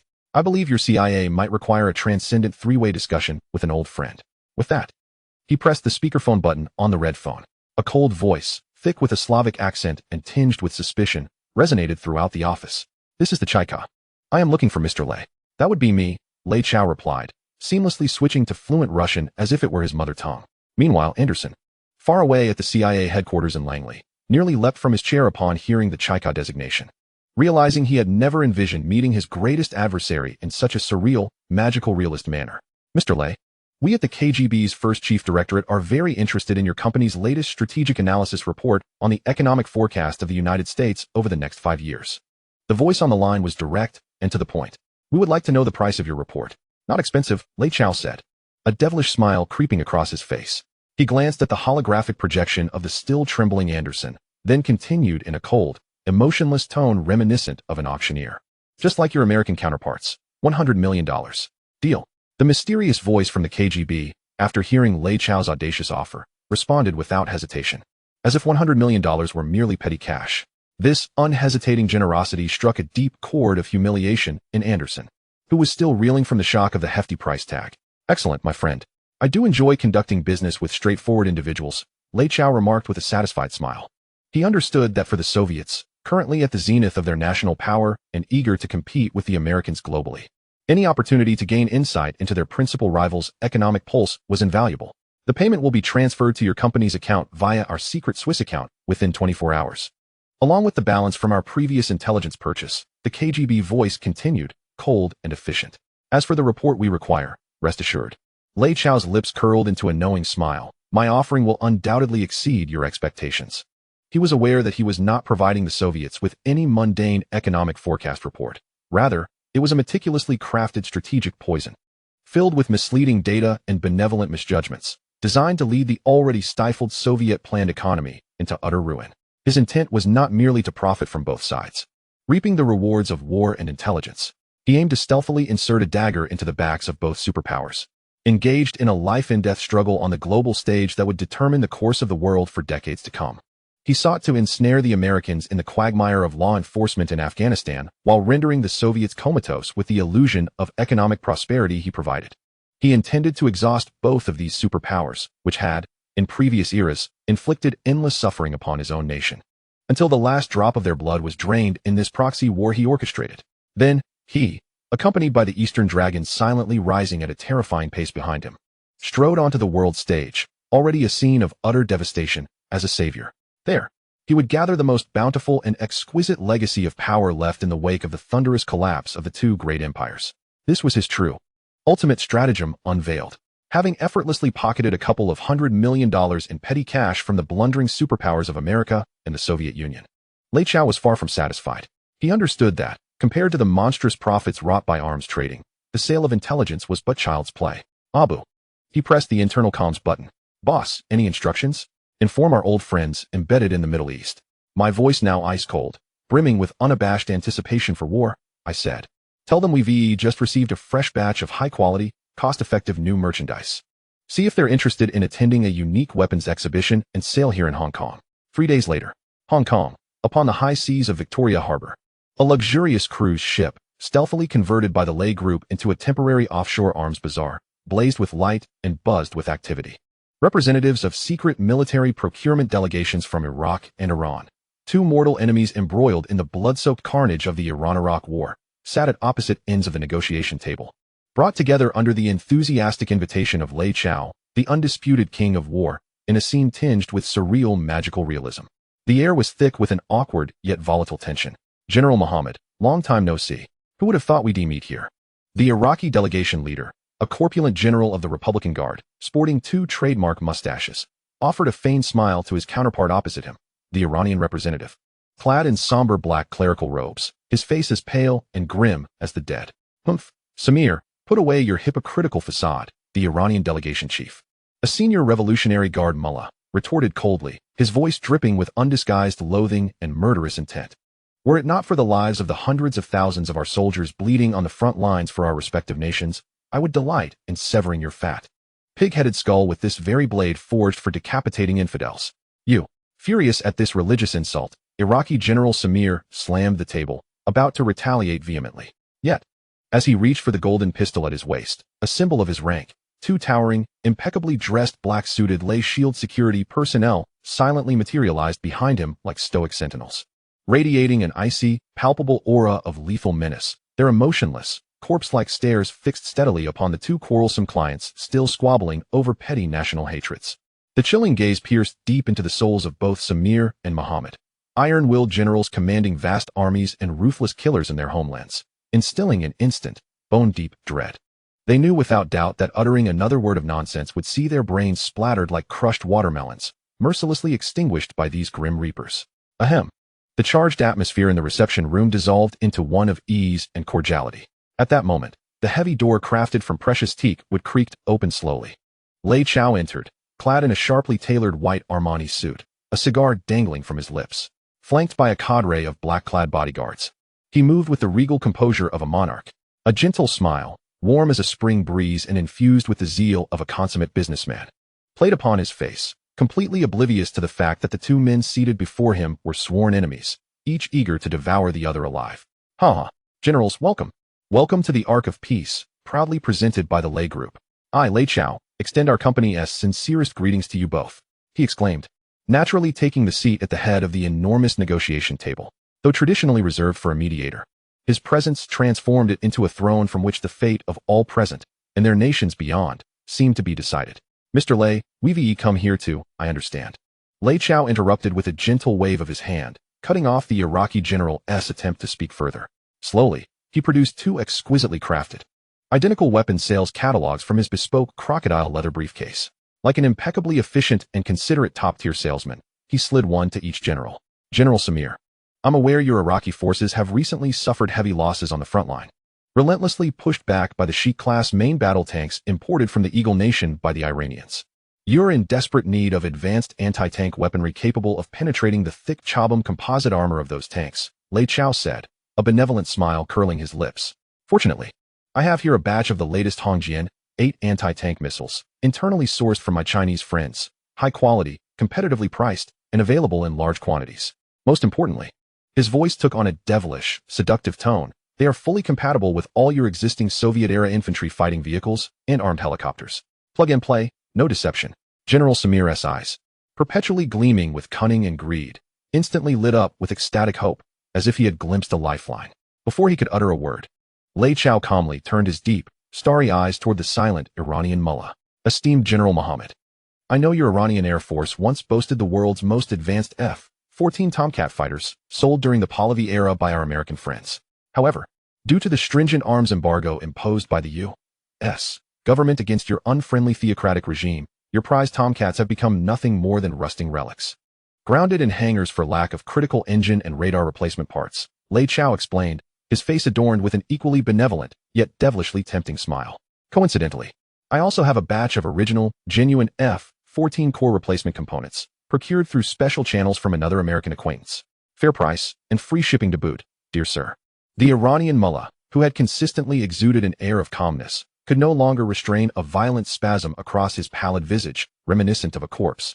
Hidden beneath his black turban, after hearing Lei Chao's words, in his eyes, typically brimming with religious fervor and boundless malice, an indescribable surge of shock and ecstasy erupted. He understood that if Lei Chao spoke the truth, Iran would reclaim the air superiority over the entire Iran-Iraq battlefield. This would be a decisive victory capable of altering the course of the entire war. Mr. Lei, in an instant, the two erstwhile adversaries, who had appeared ready to devour one another, now stood simultaneously as the most devout of believers, rising from their seats. Their eyes, filled with disparate cultures and beliefs, now reflected a shared gaze of insatiable yearning and fervent adoration for the Eastern man before them, who wielded dominion over the destinies of their respective nations. They realized they had made the right decision today. This arms exhibition, imbued with a touch of magical realism, culminated in a mutually beneficial and joyous conclusion. The Iraqis, utilizing the oil dollars they had recently borrowed from a Saudi prince, procured from Lei Chao a sufficient quantity of Hongjian 8 anti-tank missiles to equip an entire armored division. Meanwhile, the Iranians exchanged the last batch of gleaming hard currency gold, scavenged from the populace during the Pahlavi dynasty, for essential components that would allow their vast fleet of F-14s to soar once again into the azure skies. As for Lei Chao, he emerged as the sole and paramount victor in this bloody and deadly game of war. Through this simple maneuver of shifting resources from one hand to the other, he amassed a staggering profit exceeding tenfold from the horrific war margin. Moreover, by selling both spears and shields to the warring factions, he transformed what should have been a swift local conflict into a prolonged, controllable blood mill, continuously drawing sustenance from the chaos of war. Boss, we've once again earned over $2 billion. On the deck of the cruise ship, Pig Oil Boy observed as his subordinates transported box after box of heavy, gleaming gold bars exchanged from the Iranians into the ship's vault. Yet, on his face, usually marked by shrewdness and commercial acumen, there now lingered a hint of profound fatigue and bewilderment, even unbeknownst to himself. What on earth are we to do with all this money? Our bank's vault is nearing capacity with gold and dollars. If we continue at this rate, we might have to fill the sea with gold. His words were not a boast, but rather a genuine expression of the burdensome joy that accompanied such wealth. However, Lei Chao merely gazed quietly at the endless sea, bathed in the golden-red hues of the sunset. His countenance bore no trace of joy. Instead, it radiated an absolute tranquility, akin to a deity overseeing the endless cycles of existence through the annals of history. He slowly turned away, regarding Pig Oil Boy, who was still troubled by the overflow of riches, with a knowing smile that suggested a deeper understanding. Who says money is only for spending? Sometimes. His eyes sparkled with a wisdom as profound as the universe. It can be used to purchase a nation's future. Chapter 243, Governor's Pension. I'll ensure your dignity. Sir Lei, I will be stepping down next month. In Hong Kong, within the elegantly austere study of the governor's residence, adorned in classic colonial style, Sir Murray MacLeose, a governor revered among Hong Kong citizens for his affability and integrity, was personally pouring a glass of his cherished, expensive single malt Scotch whiskey for Lei Chao, the true sovereign of the city. His face bore a trace of deep affection and reluctance as he prepared to depart from the place he had dedicated a decade of his life to. Yet, beneath the surface, a subtle glimmer of calculation and greed flickered in his eyes. Time flies. In the blink of an eye, 10 years have passed. When I first arrived in Hong Kong, it was a chaotic playground rife with violence and corruption. Now, MacLeose gazed through the expansive windows at the skyline teeming with life. It has transformed into a dazzling pearl of the Orient, thriving with vibrancy and energy. His voice resonated with heartfelt pride and reflection. This remarkable metamorphosis is largely attributable to you, Sir Lei, for your indelible and outstanding contributions to Hong Kong's prosperity and stability over these 10 years. His words were heartfelt and poignant, as if he genuinely regarded Lei Chao as his most significant political ally and partner throughout his governorship. However, Lei Chao remained seated on the sumptuous sofa, wrapped in fine calfskin, his expression devoid of emotion. He did not even reach for the exquisite whiskey poured for him by MacLeose. Instead, he quietly scrutinized the aging actor from Eagle Country, who was still engrossed in his Oscar-worthy performance. After a prolonged silence, as MacLeose began to feel increasingly unnerved under Lei Chao's penetrating gaze, the latter finally reached into his custom-made briefcase of top-grade crocodile leather and produced a neatly folded A4 sheet, like the most efficient and unromantic of Terminators. He slid the paper toward MacLeose. Your Excellency, Lei Chao's voice was calm and frigid, devoid of any emotional turbulence. Let us not waste each other's precious time with insincere pleasantries that even we do not believe. I am aware that your invitation today was not meant for reminiscing about the glorious past. You seek to secure one final, substantial pension for yourself and your equally ravenous friends in London before your departure. At that moment, the heartfelt expression on MacLeose's face froze, his pupils dilating sharply. The hand that held the glass trembled involuntarily. He had never anticipated that his most clandestine, self-serving calculations would be so brutally and mercilessly exposed by this excessively youthful Eastern man. Lei, what do you mean? He stammered, forcing a smile that was more grotesque than tears, attempting one last futile struggle. However, Lei Chao could hardly be bothered to cast even a fleeting glance in his direction. He merely tapped the A4 sheet on the table, still imbued with the scent of fresh ink, with his slender fingers. Opening it, Lei Chao's voice remained as tranquil as ever. Yet beneath that calm facade lay an irresistible, almost divine authority that commanded respect. At that moment, MacLeose felt his heart plummet to the depths of despair. He realized that today he had utterly failed. Trembling, he extended his hand, his fingers stiffened by overwhelming fear, and slowly opened the seemingly weighty A4 paper. Then he beheld it. On the pristine sheet, there were no superfluous words. Only a coldly printed private account number from the Swiss bank, accompanied by a staggering figure that could induce cardiac arrest in any ordinary person. $13 million. Boom. MacLeose felt as though his mind had been struck by a detonated bomb, leaving him in an abyss of blankness. His face, typically adorned with an air of British aristocratic grace and composure, suddenly drained of color, turning as pale as parchment. His blue eyes, usually brimming with political acumen, widened in disbelief, resembling two fish eyes on the verge of bursting from their sockets, filled with endless horror and incredulity. He could not comprehend. He truly could not fathom. How could this clandestine vault of secrets, painstakingly amassed over the past decade through various covert and illicit land transactions and project approvals, be so clearly and accurately presented before this Eastern man? Who was he? Was he a mere mortal, or an omniscient, omnipotent demon? Your Excellency, just as MacLeose was on the brink of fainting from sheer terror, Lei Chao's frigid voice, reminiscent of a final judgment, echoed softly in his ears. I have always preferred to associate with intelligent individuals, and I am more than willing to preserve their dignity. Slowly, Lei Chao rose from the sofa and approached the now ghostly pale and disoriented MacLeose. He towered over the once invincible ruler of Hong Kong, a chilling smile curling at the corners of his mouth, reminiscent of a devilish grin. From his pocket, he retrieved a meticulously prepared folder, placing it gently beside the A4 paper inscribed with the Swiss bank account details. The cover of the folder bore several imposing black titles: Supplementary Agreement on Extending the Monopoly Rights of China Light Power, Kowloon Bus. and the Hung Hom Cross Harbor Tunnel under the Lei Group to 99 years. Strategic Cooperation Memorandum for prioritizing the contracting of all major infrastructure projects by the Hong Kong government to lay construction over the next decade, and more, one after another. Filled with blatant and inequitable clauses. Each document, once signed, would ensure that the Lei Group would become the undisputed sovereign of this city for decades, if not centuries, to come. Now, Lei Chao's voice was calm, yet undeniably authoritative. I offer you two choices. First, his finger gently rested on the A for paper bearing the Swiss bank account details. You may choose to leave with dignity.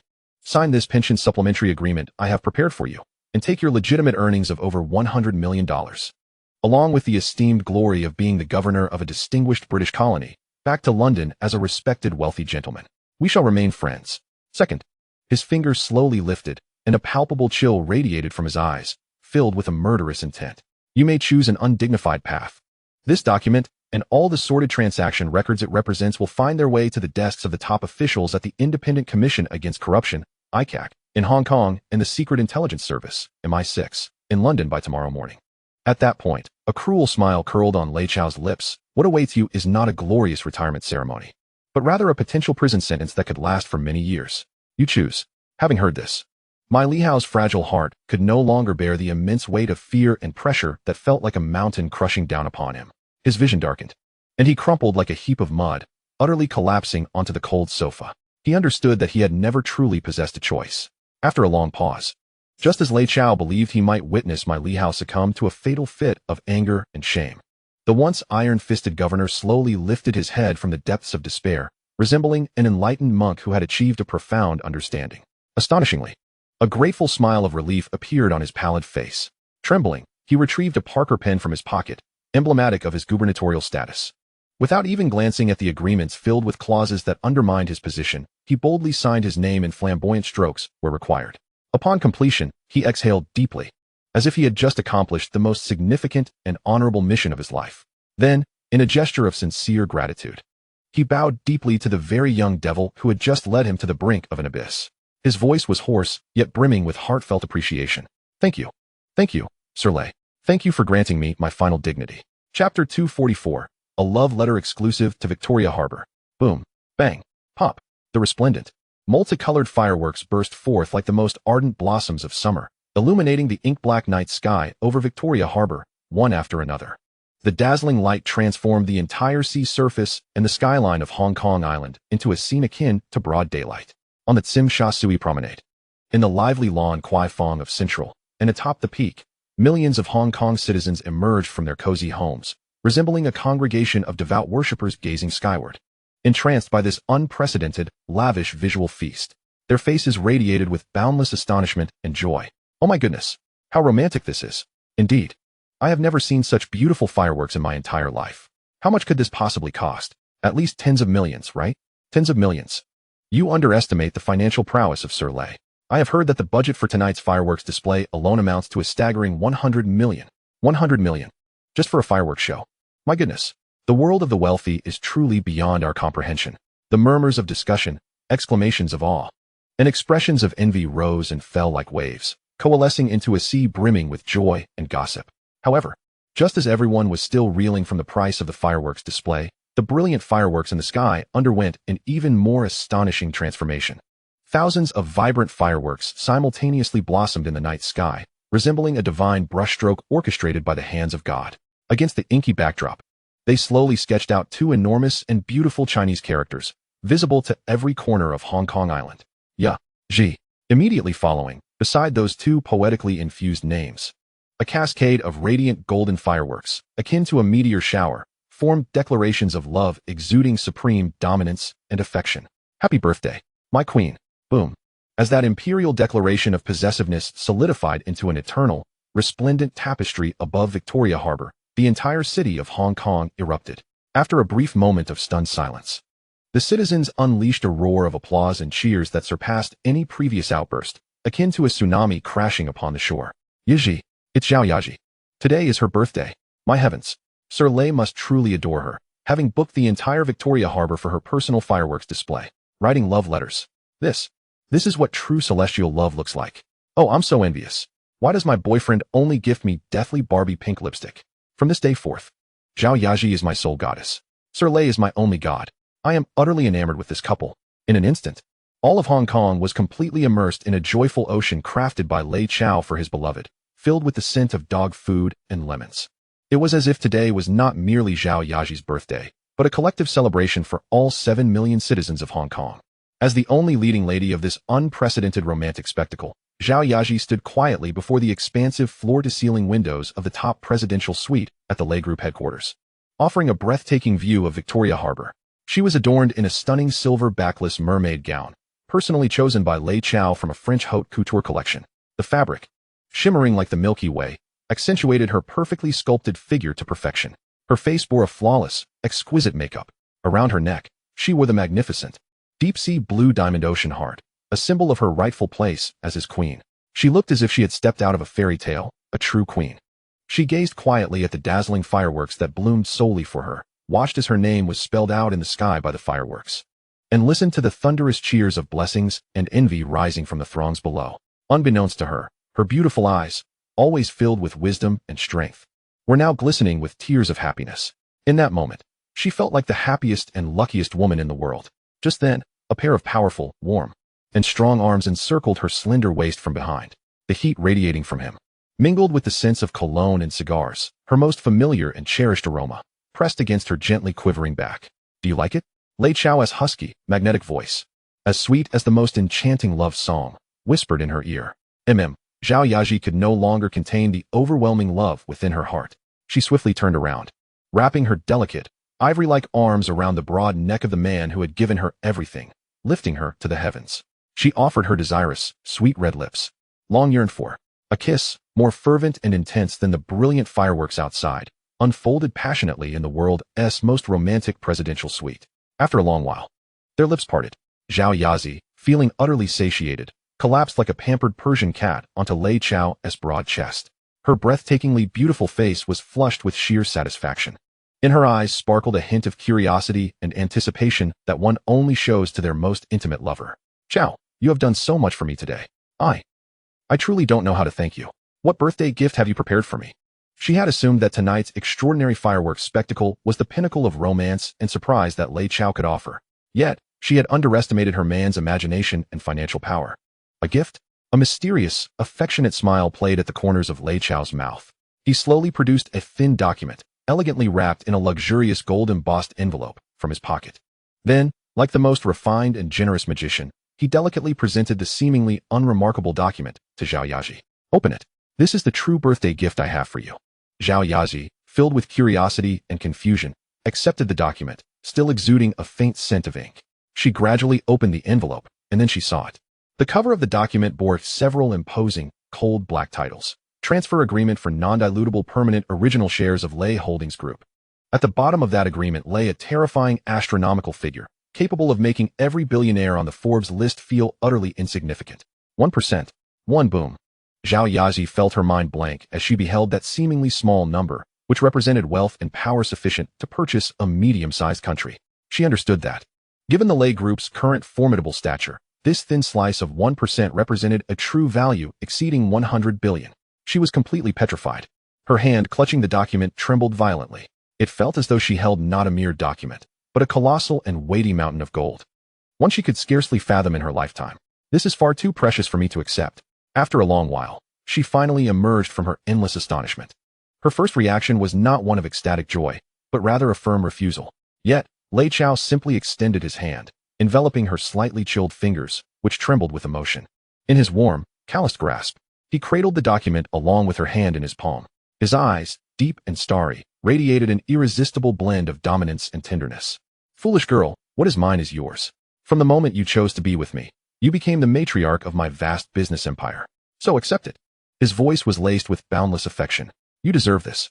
Upon hearing his words, Zhao Yaji could no longer contain the overwhelming love and gratitude swelling within her. She leapt into Lei Chao's embrace like a little girl who had finally found her true home, sobbing uncontrollably. Chapter 245, System's Ultimate Warning, Target, Great Britain. Oh, Lei, you are too good to me. I don't know how I can repay you in this lifetime.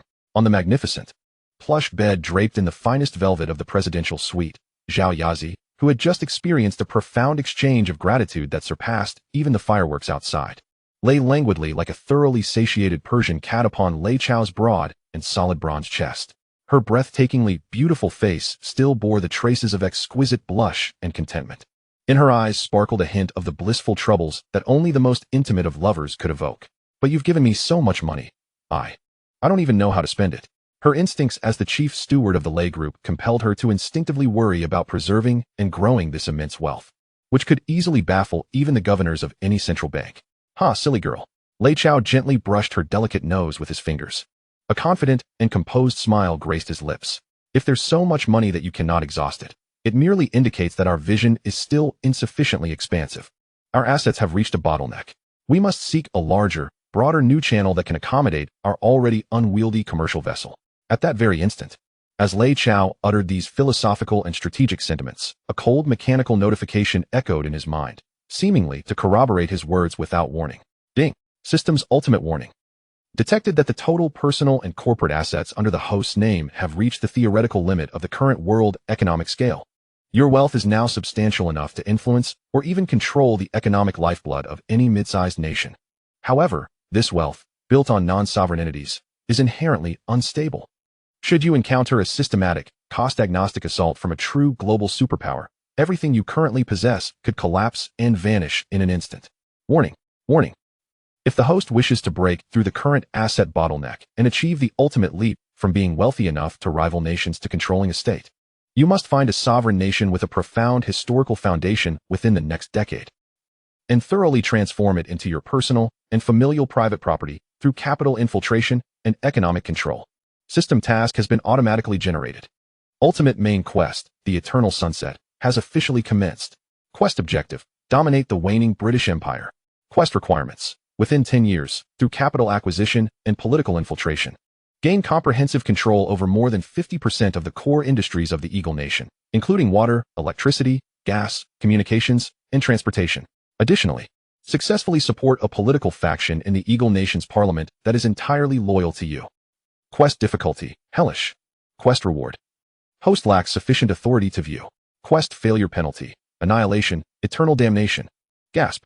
Even Lei Chao's formidable heart, honed through countless tempests, could not help but draw a sharp breath upon encountering the system's outrageously audacious ultimate main quest, to control a nation, and not just any nation, but the once glorious, centuries-old empire that spanned the globe.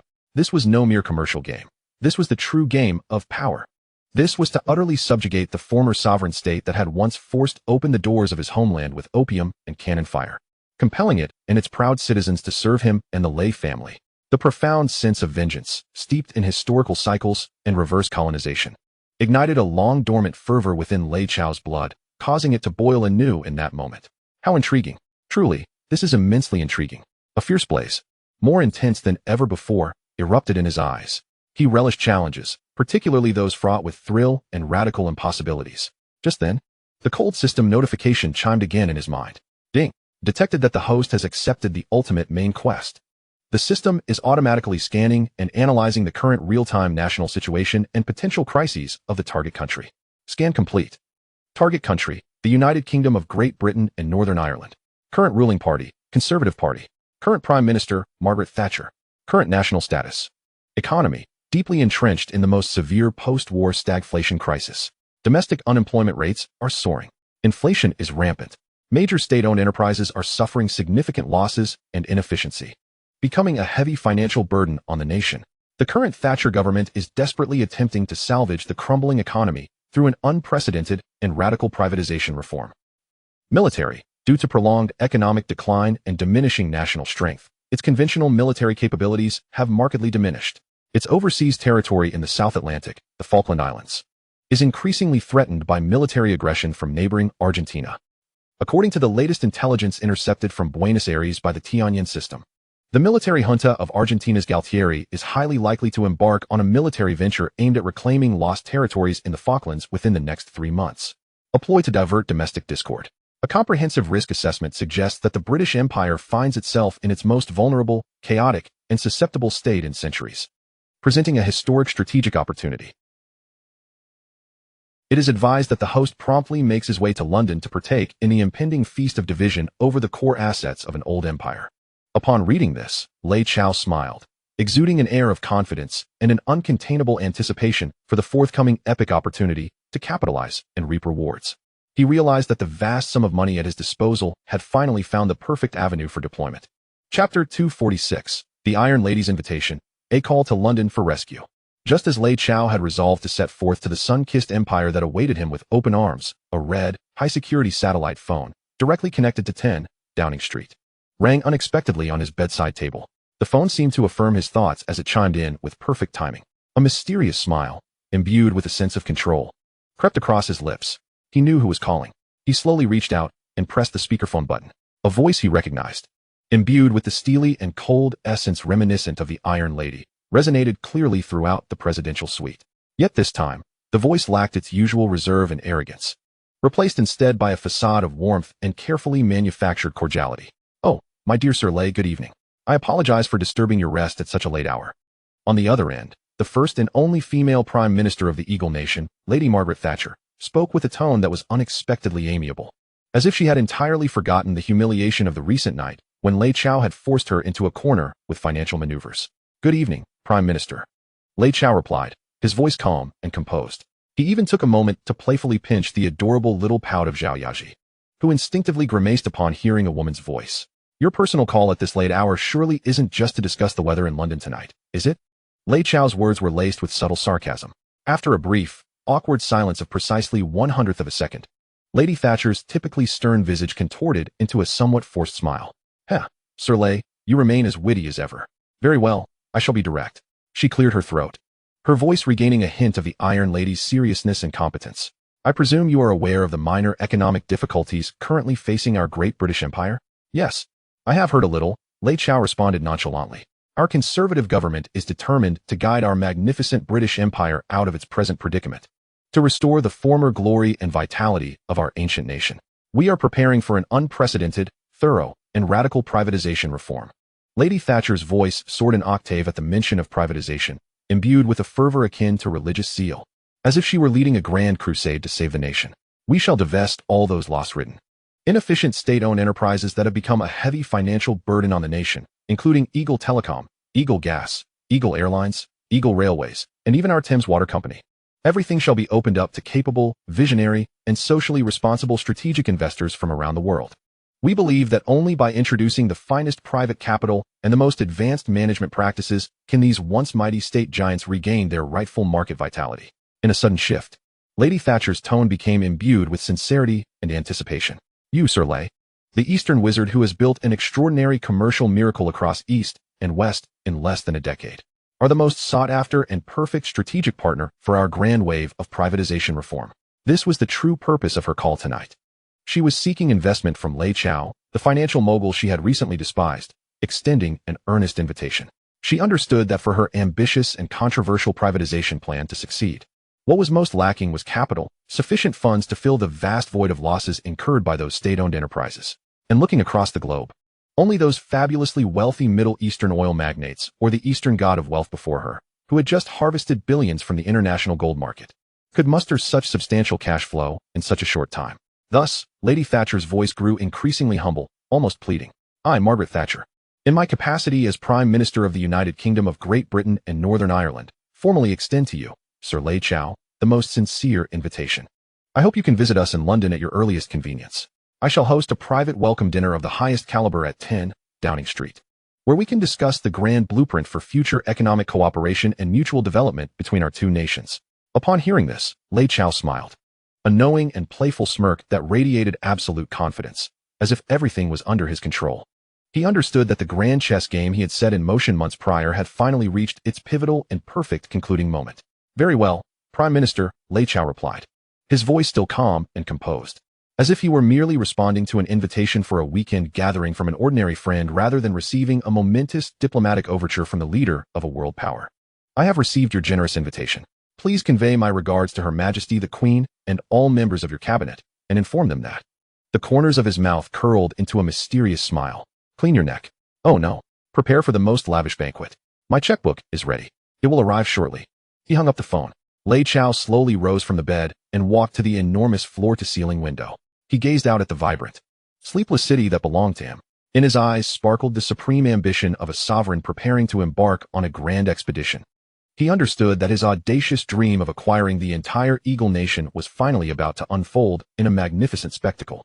He gradually turned around, regarding Zhao Yaji, who was still in awe of her man's enigmatic prowess, and Lei Lo, who lounged on the living room sofa, sipping on a 1982 law fight while watching his favorite football match.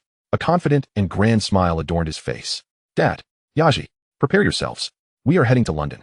The Prime Minister of the Eagle Nation just called personally. His voice was not loud, yet it detonated like a colossal bomb within the confines of the Lei family villa.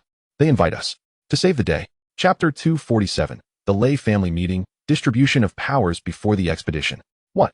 The Prime Minister of the Eagle Nation personally called, asking us to save the day? On the sofa in the living room, Lei Lo froze mid-motion, his hand poised to bring the expensive 1982 law fight to his lips, as he absorbed his son's audacious proclamation imbued with a sense of Versailles. In his murky, world-weary eyes, an expression of disbelief erupted as if he had encountered an extraterrestrial. He never imagined that this once impoverished boy who had clandestinely crossed from Chaozhou to Hong Kong would one day find himself in a position where the leader of the once indomitable empire on which the sun never set would humbly reach out to the Lei family for assistance. This was no mere familial honor. It was akin to their ancestral graves erupting in flames, radiating a glow of nuclear proportions. Wonderful. After a brief shock, Lei Lo erupted into a fit of laughter, more intense and heartfelt than ever before. He leapt from the sofa, down the wine in his glass, and like a triumphant general returning from battle, he paced the living room, gesticulating animatedly and spitting as he spoke. I knew it. I always knew that my bloodline was not to be underestimated. Back when I served as the chief inspector in Hong Kong, those Eagle Nation officers looked down on everyone. They strutted around like peacocks. And now, their prime minister is personally calling us for help. The tides of fortune have turned. This is what true fortune shifting looks like. As Lei Lo spoke with increasing excitement, he envisioned himself aboard a private jet even more opulent than Air Force One. Landing at London's Heathrow Airport, he imagined descending the staircase with the regal presence of a true sovereign, greeted with utmost reverence by the members of the Eagle Nation's royal family and cabinet ministers. Meanwhile, Zhao Yaji, upon hearing Lei Chao's calm, yet powerful words, felt a profound sense of admiration and astonishment for her man's incredible capabilities. She recognized that her partner was indeed prepared to transcend the confines of Hong Kong's small pond, venturing into the vast and tumultuous ocean of the world, to become a true dragon crossing the river. The following morning, in the top-tier conference room of the Lei Group's headquarters, a meeting of utmost significance was taking place. One that would determine the direction of the Lei family's commercial empire for decades to come. The room was devoid of outsiders, occupied solely by Lei Chao and his most trusted core members, the esteemed Zhao Yaji, the cinematic queen and head of the entertainment empire Lin Qingxia, the tech enthusiast and chief scientist Zhang Debiao, and the indomitable leader of the Dark Legion, the one-eyed guardian of the Lei family, Wan Xiong. Lei Chao sat in a chairman's seat crafted from solid black obsidian, exuding imperial authority as he surveyed the faces below, each brimming with respect and loyalty. His voice was calm, yet imbued with undeniable authority. I trust you are all aware that my father and I will be departing for London next week to engage in what may be a protracted business negotiation. During my absence, I entrust the entire operations of our Lei Group in Hong Kong to you. Having spoken, he rose from his seat and approached the colossal holographic world map that nearly spanned an entire wall. Like an ancient emperor preparing for battle, he was about to bestow final powers upon his loyal subordinates left behind.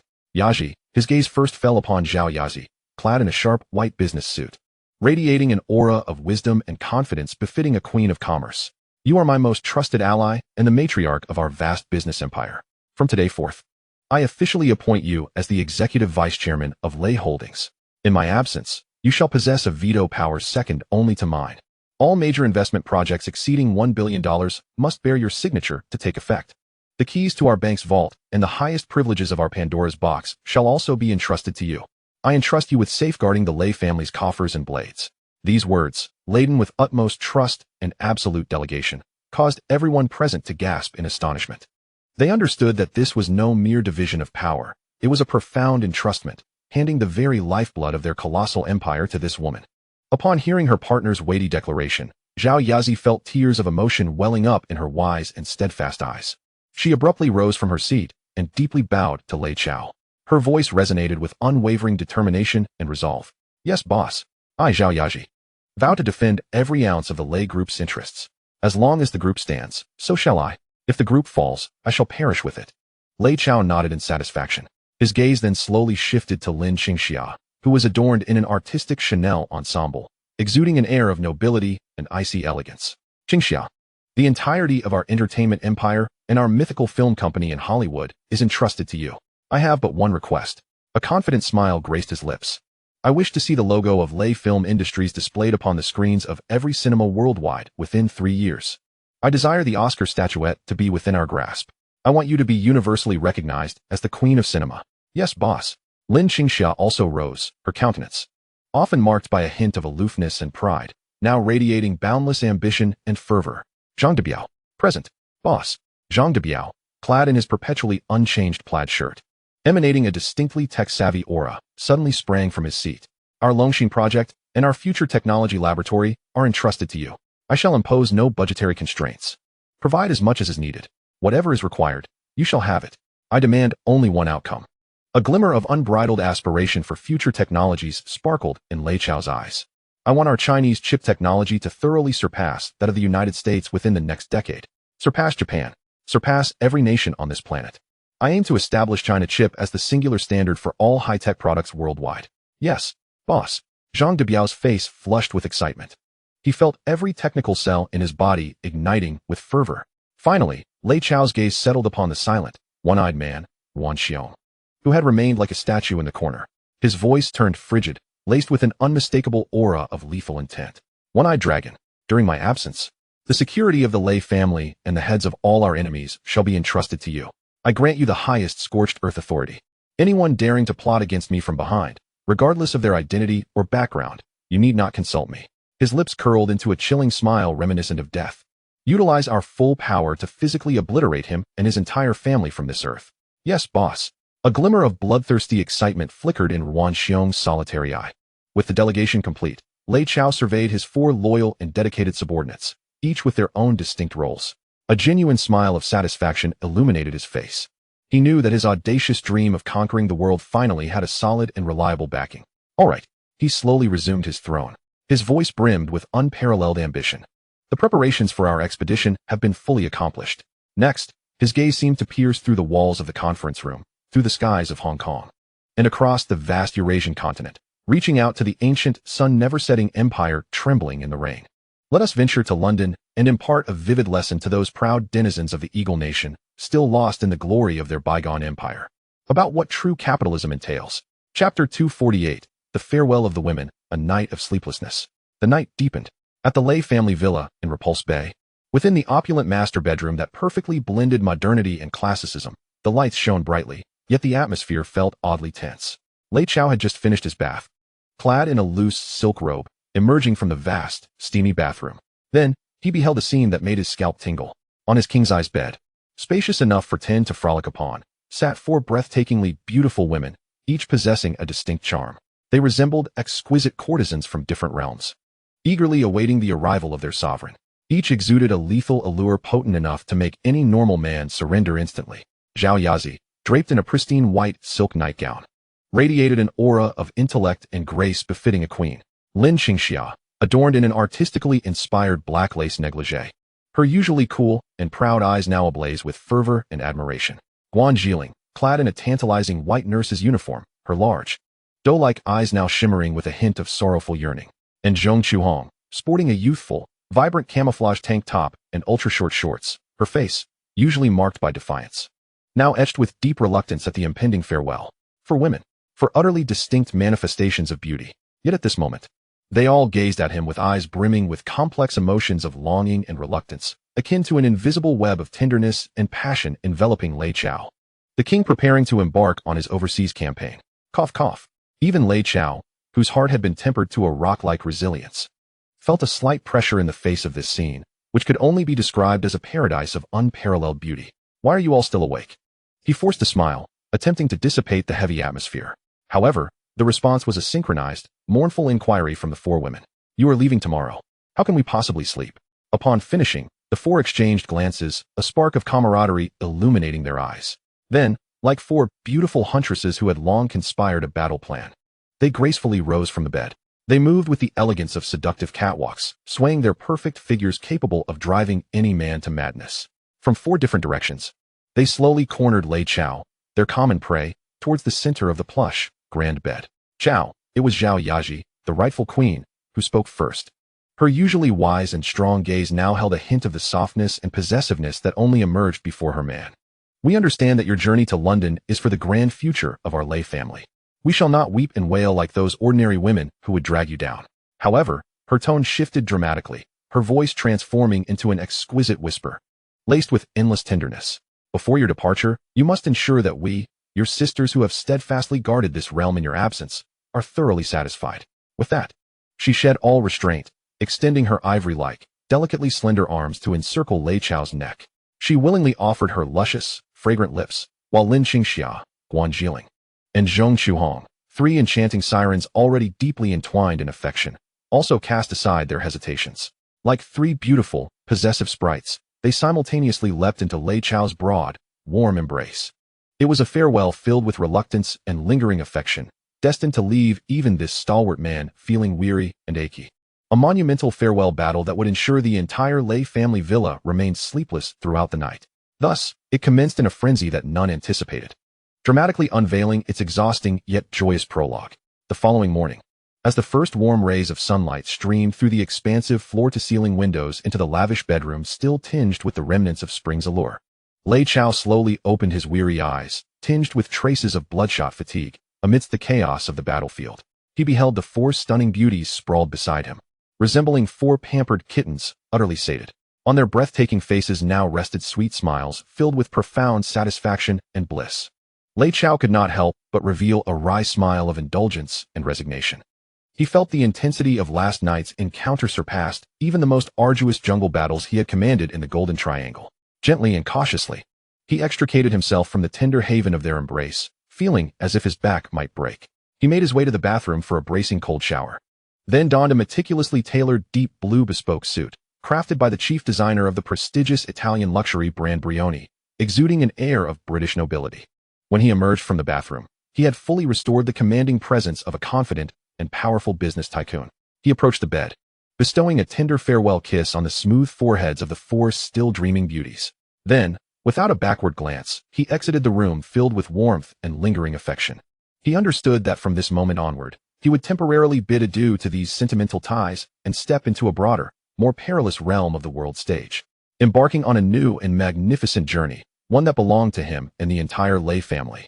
Descending the stairs, he found Lei Luo and Zhu Yuzi, already dressed and waiting in the living room. "Are we all set?"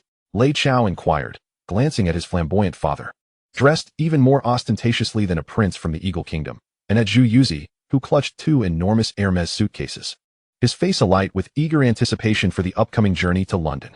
A smile of resignation crossed Lei Chao's face. "Ready, always ready," Lei Luo exclaimed, waving a golden scepter adorned with diamonds. "Son, let us depart. I can hardly wait to see the expressions on those haughty eagles when they kneel and call us daddy upon receiving our checks." Lei Chao chuckled softly, choosing not to elaborate further. He simply waved lightly at the awaiting convoy outside. "Let us go." Half an hour later, at Hong Kong's Kai Tak Airport, on the private jet's exclusive tarmac, a sleek, all-black Boeing 747, emblazoned with a striking silver Lei logo, roared to life. With a thunderous engine growl, it ascended into the sky like a colossal steel beast. Inside the cabin, Lei Chao, supporting his still aching back, settled onto a plush leather sofa enveloped in the finest calfskin. He gazed out at the swiftly receding silhouette of the familiar city, a self-deprecating smile gracing his lips as he quietly hoped that the Eagle Kingdom would not be overrun with perilous beauties. Chapter 249, Target England, A Vow Amidst the Storm. With a rumble, the luxurious Boeing 747 surged forth like a liberated black behemoth, piercing through the thick, cotton candy-like clouds with an unstoppable ferocity. At an altitude of 10,000 meters, the sun shone brightly, the sky a pristine blue, creating a serene realm starkly contrasting the bustling world below. Inside the cabin, opulence reigned supreme, the air infused with the enchanting aroma of fine Cuban cigars mingling with the essence of top-tier champagne, a heady blend of wealth and power. Lei Luo, the venerable patriarch of the Lei group, resembled a country bumpkin marveling at the grandeur of the city for the first time. His face lit with wonder as he caressed the gold faucets and diamond-cut ashtrays within the cabin, exclaiming in astonishment, "My goodness! Son, you truly know how to indulge. This is no mere aircraft. It is a flying palace, 100 times more magnificent than the Queen's Buckingham Palace." Meanwhile, Zhu Yuzi, the chief steward of the Lei household, was utterly dazzled by the extreme luxury that reeked of capitalist decadence, his titanium alloy eyes wide with disbelief.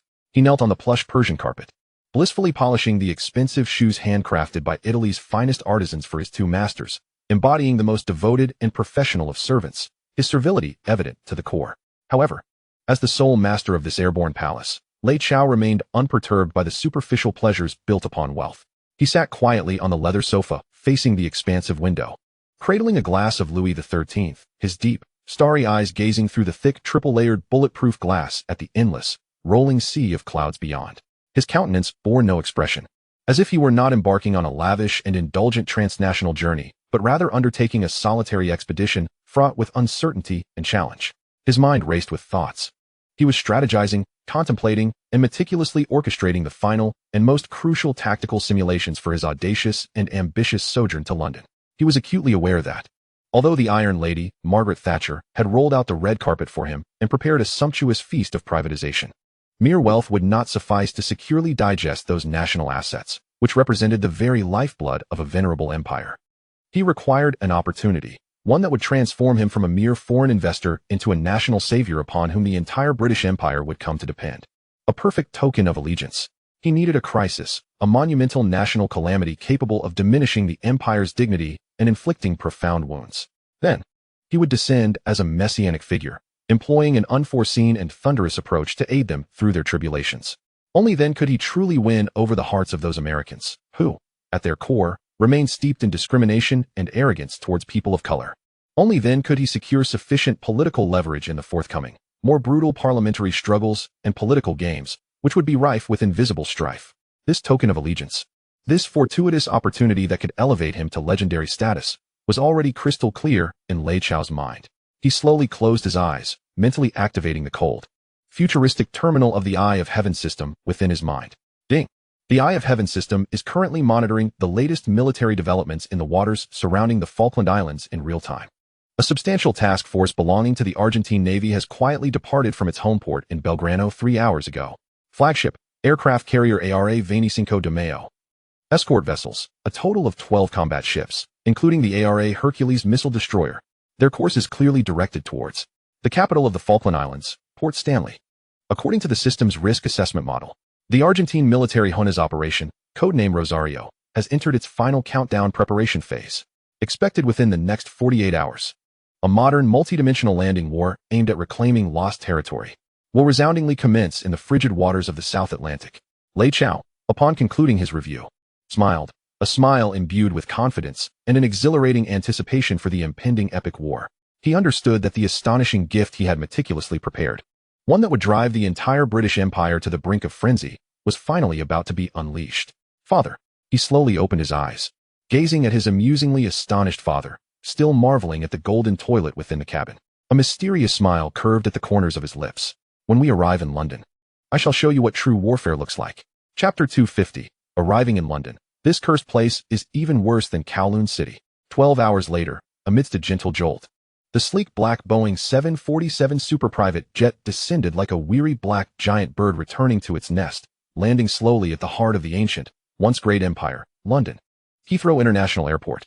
As the cabin door opened, a gust of cold air, mingled with dampness and the faint scent of coal smoke indicative of the industrial age, rushed in, causing Lei Lo and Zhu Yuzi, who were already accustomed to Hong Kong's warm and humid subtropical marine climate, to shudder involuntarily. What in the world is this dreadful weather? Lei Lo, the patriarch of the Lei family, was the first to step down the gangway. He gazed up at the thick, leaden gray clouds that appeared perpetually unyielding and at the incessant, chilly drizzle that fell, causing annoyance. For the first time, a deep disdain appeared on his face, usually marked by arrogance and pride. It was dreary and lifeless. Even the air seemed imbued with a scent of misfortune. This wretched place. Lei Lo, using his golden scepter of civilization, disdainfully tapped the cold, damp tarmac beneath his feet, expressing a straightforward and visceral opinion reminiscent of a provincial landowner. It looks less appealing than Kowloon City back in Hong Kong. Meanwhile, Zhu Yuzi, standing behind him, was already shivering in response to the melancholic and frosty British atmosphere. Clutching his arms tightly, devoid of a suitcase, he incessantly muttered, "It's so cold, Brother Luo. Let us hurry and get to the car." Yet, as the undisputed protagonist of this London journey, Lei Chao appeared utterly unfazed by the inclement weather. Dressed in a tailored, deep blue, lightweight suit, he descended the gangway. Surrounded by an entourage of Lei Dun security personnel, all clad in matching black coats and wielding black umbrellas, he resembled a true monarch. Making his way down without an umbrella, allowing the frigid raindrops to dampen his dark, thick hair, he raised his head slowly, surveying the ancient city, rich in history and gravitas, before him. In his deep, starry eyes, there was no trace of disdain, only an exhilarating, icy excitement akin to that of a most ravenous hunter encountering a lush forest teeming with delectable prey. At that moment, a well-groomed middle-aged white man, dressed impeccably in an English diplomatic uniform, his hair slicked back with an oily sheen, approached briskly, accompanied by several similarly attired aides. His voice, tinged with a quintessential London accent, inquired, "Are you Sir Lei Chao from Hong Kong?" While his tone appeared polite, the condescension in his demeanor suggested he was interrogating a lesser being from a colony. "I am Davis, the liaison officer from the Foreign Office, here to receive you. The Prime Minister is currently attending an urgent cabinet meeting. Therefore, she deliberately dispatched me to welcome your arrival and arrange the presidential suite at the Savoy Hotel, the pinnacle of luxury in London, for you and your family. I hope you enjoy a delightful holiday in our city." His words were impeccably crafted, conveying the Prime Minister's greetings while subtly redefining Lei Chao's visit as a trivial personal vacation. It was as if he were entirely oblivious to the fact that Lei Chao had come bearing a lifeline of hundreds of billions of dollars to rescue their near-bankrupt nation. The veneer of a lofty, hypocritical gentleman was enough to incite fury within Lei Lo, who stood nearby. He was about to unleash a torrent of scorn in his native Chaos Han dialect upon this presumptuous diplomat when Lei Chao's calm gaze halted him. Lei Chao smiled, slowly stepping forward. He retrieved a cigar from his pocket, and Abu, standing behind him, promptly stepped up to respectfully ignite it with a Zippo lighter fashioned from pure gold. With a sharp flicker, the orange flame seemed particularly warm and bright against the dreary backdrop of the rainy day. Lei Chao inhaled deeply, then exhaled a thick, provocative smoke ring that perfectly encircled the face of the diplomat named Davis, who wore an expression filled with arrogance and superiority. Coughing violently, Davis's face, typically adorned with a professional smile, turned an alarming shade of purple. Just as he prepared to retaliate, he found himself ensnared by the icy, godlike gaze of the young Eastern man before him, which pierced through to his very soul, sending a chilling wave of dread coursing through him. "Mr. Davis, is it?" Lei Chao's voice remained serene, laced with an undeniable magnetism, yet his words bore an uncompromising intensity that struck like an invisible hammer upon Davis's proud and fragile heart. "I would appreciate it if you could relay a message to Madame Sakel. Inform her that." Lei Chao's lips curled into a cold, confident smirk as he pointed towards the oppressive gray clouds overhead. "The weather in London is rather dismal." However, his eyes erupted with a dazzling, sun-like brilliance. "I bring the sunshine." With that, he turned his back on the unfortunate diplomat, who stood frozen, overwhelmed by the aura of imperial majesty radiating from Lei Chao. He strode purposefully across the damp, cold soil of this ancient empire, flanked by a phalanx of bodyguards, making his way towards the massive convoy of black Rolls-Royce Phantoms awaiting him at the far end of the tarmac, leaving behind a silhouette brimming with unyielding dominance and an air of conquest in the somber, rain-soaked London. Watching his son's regal and charismatic figure, Lei Lo felt a surge of relief wash over him, dispelling the frustration and anger that had earlier consumed him. He disdainfully spat at the still-dazed Davis, and, mimicking his son's confident posture, followed suit, secretly murmuring to himself, "Humph, what s with the arrogance?" Before long, this cursed place will bear the name of Lei. Chapter 252, A Phone Call. The Undersecretary begs for mercy. "I curse your mother. What nonsense about a holiday? I am here to conduct business. Did you think I came here for a vacation?" Lei Luo's roar echoed through the spacious VIP corridor of Heathrow Airport, causing Davis's pale visage to grow even paler. He hadn't anticipated that this nouveau riche from Hong Kong could be so vulgar, completely disregarding the decorum. Yet, just as he prepared to employ his gentlemanly demeanor to subdue Lei Luo, the icy glare from Lei Chao plunged him into an abyss of dread. He felt akin to a prey caught in the crosshairs, every hair on his body standing on end. "Mr. Davis, is it?" Lei Chao's voice retained its calmness, but beneath that tranquility lay a chill capable of freezing everything in its path. "It seems you harbor some misconceptions regarding my family." Davis, suppressing his fear, forced a smile more grotesque than tears. "My lord, I believe you misunderstand. I am merely fulfilling my duties." "Duties?" A sardonic smile played on Lei Chao's lips as he slowly retrieved a sleek, futuristic satellite phone from his pocket, brandishing it before Davis. The screen prominently displayed an enlarged photo of Davis himself, taken in a lavish private club where he was seen with a scantily clad dancer. A lewd grin plastered across his face. Davis's complexion drained of color, his knees buckling as he nearly collapsed. He could scarcely fathom that his privacy had been so thoroughly exposed to this Eastern man. This was nothing short of demonic. Mr. Davis, I offer you a choice. Lei Chao's voice turned even colder, like a judgment from the depths of hell. Now, immediately. Provide a reasonable explanation for my family and all the Chinese nationals who have been harassed by your customs. Otherwise, Lei Chao's eyes ignited with a palpable murderous intent. Tomorrow, all media in your nation will learn how diligently Mr. Davis fulfills his duties during work hours. Davis's mind went blank, cold sweat cascading down his forehead like a waterfall. He understood that this man was genuinely capable of such an act. The face that had weathered the political storms of his country for decades now completely lost its color. I was wrong, my lord. I truly made a mistake. Davis, stripped of all pride and dignity, collapsed to his knees before Lei Chao, his pale face betraying endless fear and desperation. Please, my lord, I beg you spare me. I won't dare again. Lei Luo and Zhu Yuze watched in awe as this astonishing spectacle unfolded before them, though their expressions remained exaggerated with shock. Their eyes sparkled with a satisfaction only they could comprehend.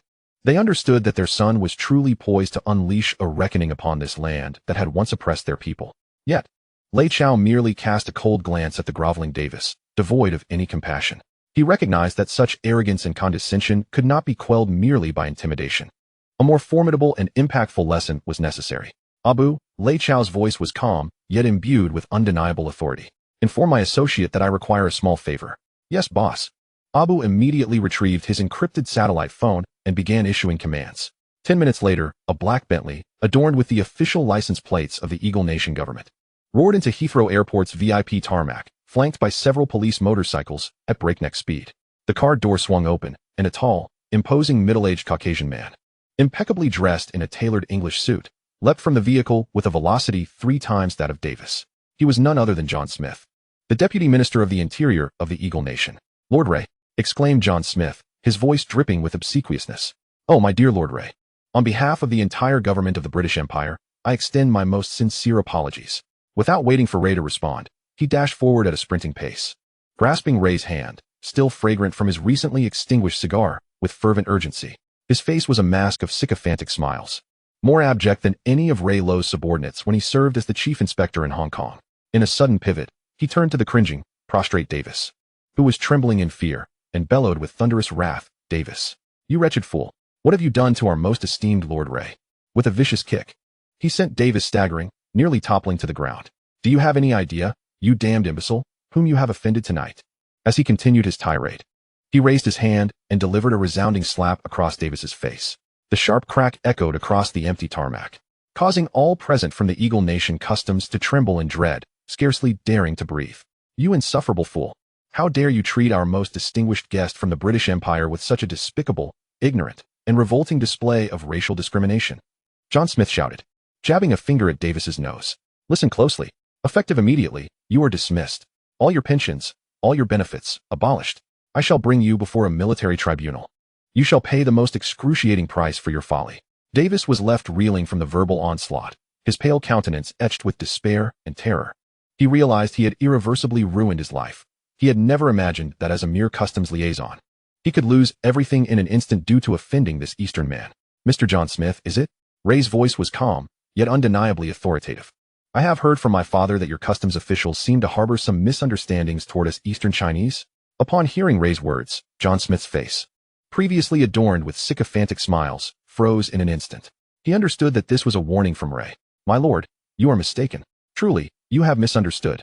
John Smith quickly bobbed his head like a chick pecking at grain, his demeanor more obsequious than that of the earlier Davis. I assure you, from this moment forth, all customs personnel of the British Empire will extend the utmost respect to our esteemed Chinese guests. I shall also immediately order the strictest anti-racial discrimination training for all customs staff. Anyone who dares to show even the slightest neglect toward our Chinese guests will be summarily dismissed. Excellent, Ray replied, a knowing smile curling at the corners of his mouth.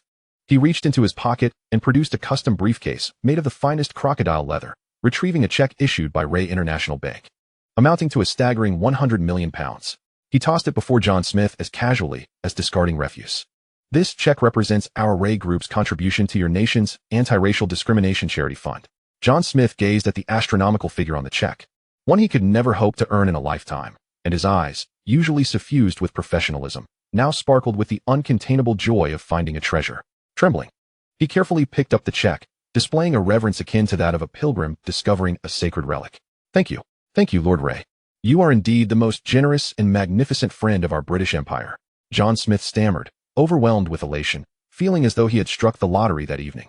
He could hardly fathom that by merely intervening in a crisis, he had been rewarded so handsomely. Ray chose not to engage further with the still flustered John Smith. He turned slowly to gaze out at the dreary London streets, shrouded in a fine drizzle. His eyes glimmered with a cold, calculating intensity reminiscent of a predator. He understood that leveraging scandal to threaten a politician could only serve as a temporary fix. It was akin to a potent medication, effective in the short term, yet not a remedy for the underlying ailment. Politicians could be replaced, but national interests are eternal. He needed to establish a more robust, profound, and foundational power within this land. He sought a means to genuinely integrate into this nation, this society, and this culture. He required a pathway to earn the recognition of the Eagle Nation's populace, the respect of its elite, and a voice among its political elite. He needed a conduit through which his influence could permeate not only wealth and power, but also the very culture, spirit, and beliefs of this country. Ray's gaze returned to the somber London streets, his eyes glistening with a wisdom as profound as the cosmos. He recognized that there exists a phenomenon that transcends race, class, and politics. It has the power to ignite fervor, provoke cries, and elicit tears from all Eagle Nation citizens. It is a source of pride, a cause for devotion, a foundation for worship, and that phenomenon is football. Chapter 253, Acquiring Chelsea. Football is the religion of the Eagle Nation. Football. Lei Lo reclined on the cloud-like sofa in the presidential suite of the Savoy Hotel. His face, often marked by shrewdness and pragmatism, was now adorned with an oversized question mark. He watched his son, who was gazing out at the sprawling London skyline through the floor-to-ceiling windows, his tone laced with confusion. Son, didn't you say you were coming to London to buy this country? Why the sudden interest in purchasing a football team? Can that even turn a profit? Can it rival the profits we rake in at Ray Bank? Piggy, seated nearby, nodded vigorously, his round face reflecting disdain for the frivolous pursuit of football. Indeed, master. Those players are all brawn. Aside from running around the pitch, what else can they do? Our Ray Group is poised to acquire vital businesses like Eagle Nation Telecom and Thames Water. How can we waste our funds on such trivial pursuits? Isn't that sheer folly? Lei Lo slowly turned to face these two antiquated souls, still entrenched in their primitive money-centric mindset, a knowing smile gracing his lips. He understood that for those who only recognize the value of currency, the passionate and faith-driven world of football was indeed beyond their comprehension. Father, Piggy, Ray began, his voice calm and magnetic, akin to a preacher addressing his flock. You are mistaken. Football, in the land of eagles, is not merely a sport. It is akin to a religion. The eyes of Lei Chao sparkled with wisdom as profound as the universe itself. He slowly approached the immense, nearly wall-sized holographic map of London, pulsating with real-time data. With a gentle tap of his finger on the deep blue area representing the River Thames, the map magnified instantaneously, precisely honing in on the southwestern region of Chelsea. Chelsea, a venerable club steeped in over a century of history. A hint of prophetic mockery tinged Lei Chao's voice, a tone only he could comprehend. It had once basked in glory, only to fall into disrepair. It boasts the most fervent and loyal fanbase in London. Yet now, it finds itself ensnared in a financial crisis, teetering on the brink of bankruptcy. Its owner, a businessman from the land of eagles named Ken Bates, is in a state of turmoil, desperately seeking ways to salvage the club. He has even resorted to publicly soliciting buyers through the media, hoping someone will take over this disarray. And this, indeed, is our opportunity. Lei Luo and Pig Oil Boy listened attentively to Lei Chao's analysis, filled with professional jargon. Though their weathered faces betrayed their partial understanding, they recognized that anything their son deemed worthy concealed mysteries beyond their mortal comprehension. However, master, even if we were to acquire this Chelsea, what then? Pig Oil Boy remained perplexed. Can we truly profit from playing football? Will those eagles accept us? Profit? Huh. A cold smirk curled at the corner of Lei Chao's mouth. Pig Oil Boy, you underestimate the true value of football. It transcends mere monetary gain. It embodies the very soul of the people. It allows us to infiltrate every stratum and corner of this nation in the most direct and effective manner. It grants us the recognition of the populace, the respect of the elite, and the voice of the political class within the land of eagles. It enables us to weave our influence into the cultural, spiritual, and ideological fabric of this country. A fervor ignited in Lei Chao's eyes, more intense and frenzied than ever before. I shall make Chelsea a testament to our Lei family's dominion in the land of eagles. I want every citizen to comprehend that we have not come to pillage their riches. We are here to redeem them. Lei Luo and Pig Oil Boy, captivated by Lei Chao's imperial ambition, felt their seasoned hearts race with excitement. They understood that their son was poised to embark on a grander, more audacious endeavor than they could ever imagine. Excellent. Son, let us proceed. Lei Luo slammed his thigh, his eyes gleaming with a wild fervor mirroring that of Lei Chao. Isn't it just purchasing a football team? We have the wealth. Let us invest boldly. I want Chelsea to become the most profitable football club in the world. I aim for those players to fill their coffers. Let them serve the Lei family. Seeing his father so thoroughly brainwashed, Lei Chao wore a satisfied smile. He knew that igniting his father's rural, extravagant zeal would ensure the success of this football venture. Just then, the cold system notification echoed in his mind once again. Ding. Detected that the host is attempting to influence the consciousness of the target nation's populace through cultural infiltration. Congratulations, host. Successfully unlocked the new achievement, Cultural Intruder Beginner. Achievement reward. 1 lottery opportunity, allowing a draw from the exclusive Cultural Intruder prize pool. Lei Chao's heart leapt with joy. He had not anticipated that purchasing a football team would unlock such an achievement. He promptly focused his thoughts on the exclusive prize pool. Ding. Congratulations, host. Successfully drawn the skill Football Manager Beginner. Skill effect. You will possess 100% accurate insight into the potential, abilities, status, and psychological state of all football players worldwide. Furthermore, you will be able to exert 10% mental influence over them. This skill can seamlessly integrate with your existing Heavenly Eye system, generating the global football talent database. What a treasure! A fervent light ignited in Lei Chao's eyes. He realized that this skill was a tailor-made cheat. With it, he could accurately unearth untapped potential across the globe. He would forge a galactic fleet that transcends all contemporary powerhouses. Abu. Lei Chao pressed the internal communicator. Immediately contact our associates lurking in the land of eagles and request a thorough investigation into the owner of Chelsea, Ken Bates. Yes, boss. Additionally, inform my associate that I require a small favor. A meaningful smile graced Lei Chao's lips as he continued. I need him to look into any recent complaints from Chinese individuals seeking to acquire football clubs. Boss, do you mean? Abu instantly grasped Lei Chao's intent. A flicker of surprise in his eyes. Precisely. Lei Chao's tone grew colder. I require a detailed report on those within the Eagles football clubs who harbor racial discrimination against the Chinese. Boss, do you want it? I wish to make those self-righteous Eagles understand. Lei Chao's eyes blazed with a palpable killing intent. Not all Chinese are soft targets for their bullying. Understood, boss. Abu quickly retrieved a secure satellite phone and began issuing commands. Soon, news of the Lei family's acquisition of Chelsea and plans for substantial investment swept through London like a Category 12 hurricane. Major media outlets in the land of eagles, from the Times to the Sun, and from the BBC to ITV, descended upon the enigmatic Eastern magnate, inundating the public with extensive coverage. Yet, these reports brimmed with negativity and racial bias. An upstart from Hong Kong, what does he know about football? Does he think it can be bought with money? The Times front page headline viciously criticized Lei Chao's acquisition with an air of arrogance and disdain. Chinese go home. Chelsea belongs to us. It is not your toy. Countless Chelsea fans gathered outside Stamford Bridge, staging large-scale protests, brandishing banners rife with racial slurs, hurling the most venomous insults at Lei Chao. Did he think his wealth could grant him impunity? Did he believe he could win hearts through monetary means as he did in Hong Kong? The president of the Eagles Football League, a white elder named Richard Taylor, also publicly declared that he would impose the strictest scrutiny on Lei Chao's acquisition, even threatening to thwart the transaction. In an instant, London was enveloped in a haze of skepticism, derision, and hostility directed at Lei Chao. Everyone believed he had struck a formidable wall and would pay dearly for his arrogance. However, at the eye of the storm, Lei Chao maintained an expression of serene composure. As if he held the world in the palm of his hand, he quietly observed the computer screen filled with reports steeped in negativity, the corners of his mouth curling into a cold, disdainful smile.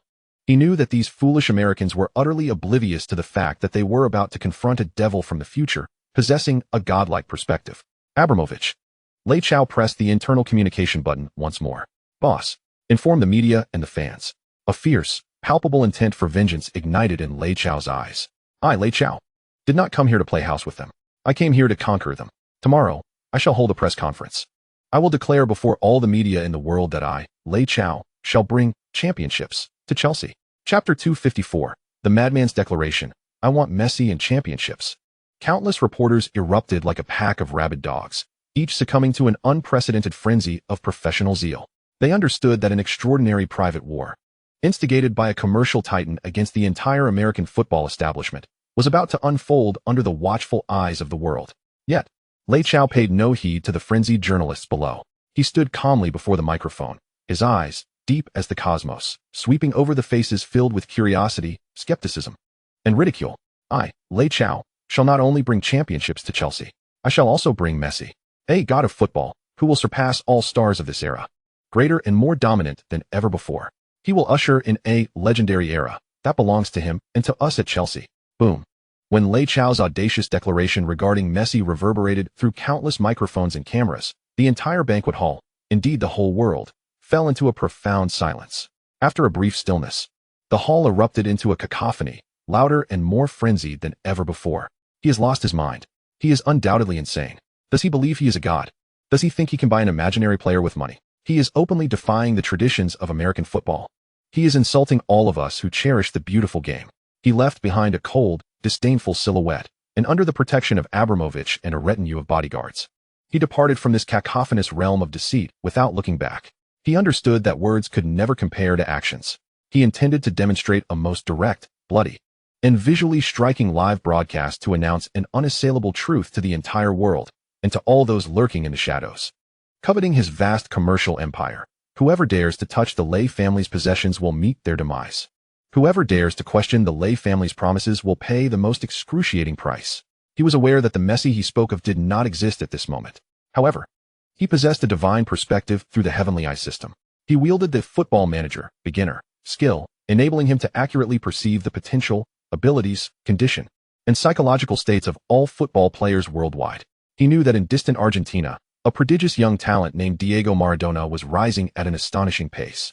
He knew that in the slums of Brazil, a football genius named Romario was captivating all with his innate gifts. He knew that in the Dutch Football Academy, a future superstar named Marco van Basten was quietly emerging. He understood that in this world, there were countless untapped potentials like Messi, possessing extraordinary talents, yet undiscovered. What he aimed to do was to utilize his wealth, power, and divine perspective to unearth them, to cultivate them, to enable them to embark on their own legendary era at Chelsea. Abramovich. Lei Chao sat in the back seat of a Rolls-Royce Phantom, his voice calm, yet undeniably authoritative. Immediately contact our associates stationed in Argentina, Brazil, and the Netherlands. I require a comprehensive report on all football prodigies under the age of 16 who have already exhibited extraordinary talent. Money is no object. I demand results. Yes, boss. A bloodthirsty glint flashed in Abramovich's eyes. He knew the boss was about to get serious. Lei Chao gazed out at the gloomy London streets, made even darker by the drizzle. A cold smile, brimming with boundless ambition and greed, creased his lips. He recognized that a football war more grandiose than any in Hong Kong, the Golden Triangle, or the Middle East was about to commence on this ancient soil. And he, Lei Chao, would be the sole sovereign of this epic battle. Chapter 255, Football with Financial Might. The Galactic Armada sweeps across Britain. He has gone mad. He is utterly insane. A newly wealthy individual from Hong Kong dares to publicly proclaim in London that he will bring championships to Chelsea, even claiming to acquire a non-existent player named Messi. This is the greatest joke I have ever heard in my life. Does he think football can be purchased with money? The audacious and provocative press conference held by Lei Chao detonated like an atomic bomb, instantly igniting a firestorm throughout the American football community. All media, fans, and football commentators rallied like a pack of enraged beasts, unleashing a torrent of scorn and derision upon Lei Chao. They believed he was brazenly insulting the traditions of American football, desecrating this sacred sport with money. Yet, at the center of the storm, Lei Chao remained unfazed by the cacophony of condemnation. He sat quietly in his newly designed, futuristically equipped office at Chelsea, facing a massive holographic projection screen displaying detailed reports generated by the Heavenly Eye system and the Football Manager, Beginner, Skill, a comprehensive, global football prodigy database. This database meticulously recorded the profiles of all football prodigies under the age of 16 who had already demonstrated extraordinary talents, encompassing their physical attributes, technical skills, psychological profiles, family backgrounds, and even forecasts of their developmental trajectories over the next decade. Abramovich. Lei Chao's voice was calm, yet filled with an undeniable authority. Immediately contact the agents or parents of all players on this list. I want them all signed as swiftly as possible. Money is no issue. I only desire results. Yes, boss. A predatory gleam flickered in Abramovich's eyes. He understood that the boss was ready to play for real. Under Lei Chao's reckless spending spree and the cheat-like enhancement of the Football Manager, Beginner, Skill, miracles unfolded once again. In less than a month, Chelsea Football Club unleashed an unprecedented financial storm in the transfer market at a terrifying pace that took everyone by surprise. They acquired the prodigious Diego Maradona, a mere 16 years of age, from the youth ranks of Argentina for a transfer fee that could only be described as astronomical. With an exorbitant salary, they signed the 15-year-old Romario, destined to be heralded as the footballing wizard from the slums of Brazil. They lured the 17-year-old Marco van Basten, who would later be dubbed the king of the penalty area, from the Dutch Youth Academy with an unprecedented training contract. They even unearthed an 18-year-old Didier Drogba from a small nation in Africa, who would ultimately be known as the African Elephant. In a heartbeat, the entire footballing world was astir. Everyone was utterly astonished by Chelsea's seemingly madcap transfer maneuvers. They could scarcely fathom that this Eastern upstart from Hong Kong would dare to wield his wealth to procure everything. Chelsea, once a venerable English powerhouse, transformed overnight into a galactic fleet composed of the world's most elite footballing prodigies. As the captain of this celestial armada, Lei Chao personally took the reins, employing his silver tongue to entice the legendary football philosopher Rinus Michels from the Netherlands, who would be recognized as the father of total football. He appointed Michels as Chelsea's head coach, granting him absolute authority to forge his own dream team. Under Lei Chao's boundless financial commitment and Michels' avant-garde tactical philosophy, Chelsea, the erstwhile stalwart of English football, blossomed with unprecedented vigor and vitality overnight.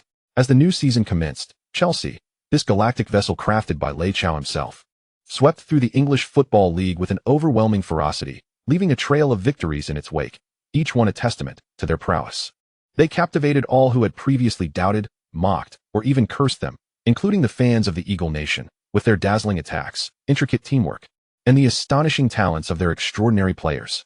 Stamford Bridge was perpetually filled to capacity, with fans going wild for Chelsea's resplendent offense, exquisite interplay, and the remarkable gifts of their transcendent footballing geniuses. They chanted Lei Chao's name. They hailed Maradona. They celebrated Chelsea. Long live Sir Lei. Long live Maradona. Long live Chelsea. The fervent cheers, imbued with adoration, resonated like the mightiest ocean, echoing above the venerable stadium.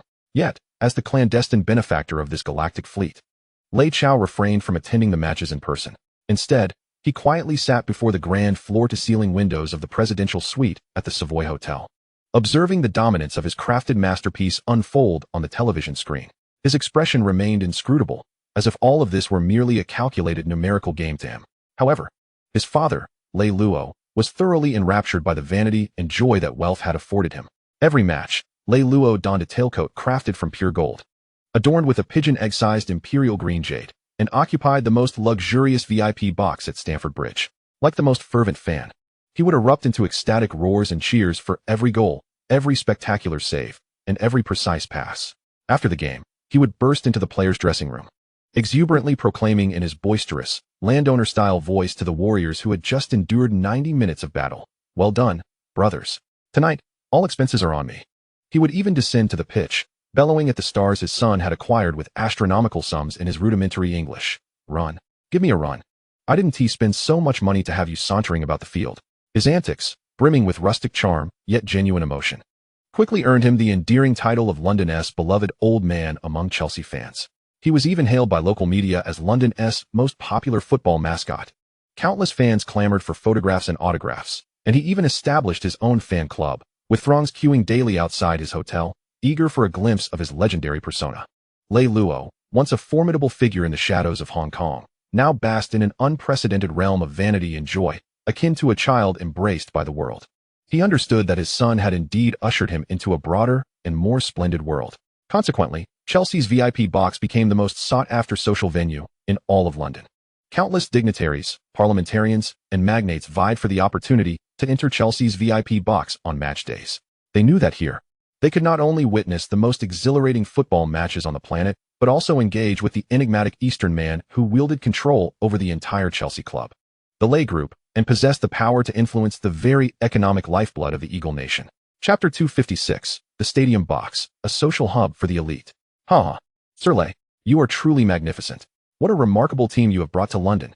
In the opulent Chelsea VIP box, the atmosphere was electrifying, filled with the mingled scents of premium cigars and champagne, accompanied by a chorus of flattery and sycophancy. Just after Chelsea's resounding home victory over Manchester United, the box was teeming with the elite from various sectors of the Eagle Nation. There were impeccably dressed parliamentarians, duchesses in glamorous evening gowns, affluent financiers, and media moguls holding the reins of public opinion. They clustered around Lei Chao like moths to a flame, their faces adorned with ingratiating smiles and their voices overflowing with endless compliments and flattery. Dressed in a sharply tailored deep blue bespoke suit, Lei Chao held a glass of Louis XIII, its amber hue glistening, and wore a subtle, playful smile. He navigated gracefully among these powerful figures, engaging them in jovial banter with his fluent Oxford-accented English, exuding both elegance and poise. He recognized that the deference shown by these once arrogant lords of the Eagle Nation was not due to his personal charisma or Chelsea's unbroken winning streak, but rather due to the wealth in his hands, the power he wielded, and the influence capable of shaping the very economic destiny of the Eagle Nation. Sir Lei, I hear you are considering acquiring a stake in our Eagle Nation Telecom? A portly, silver-haired conservative MP approached, a glass in hand, fawningly.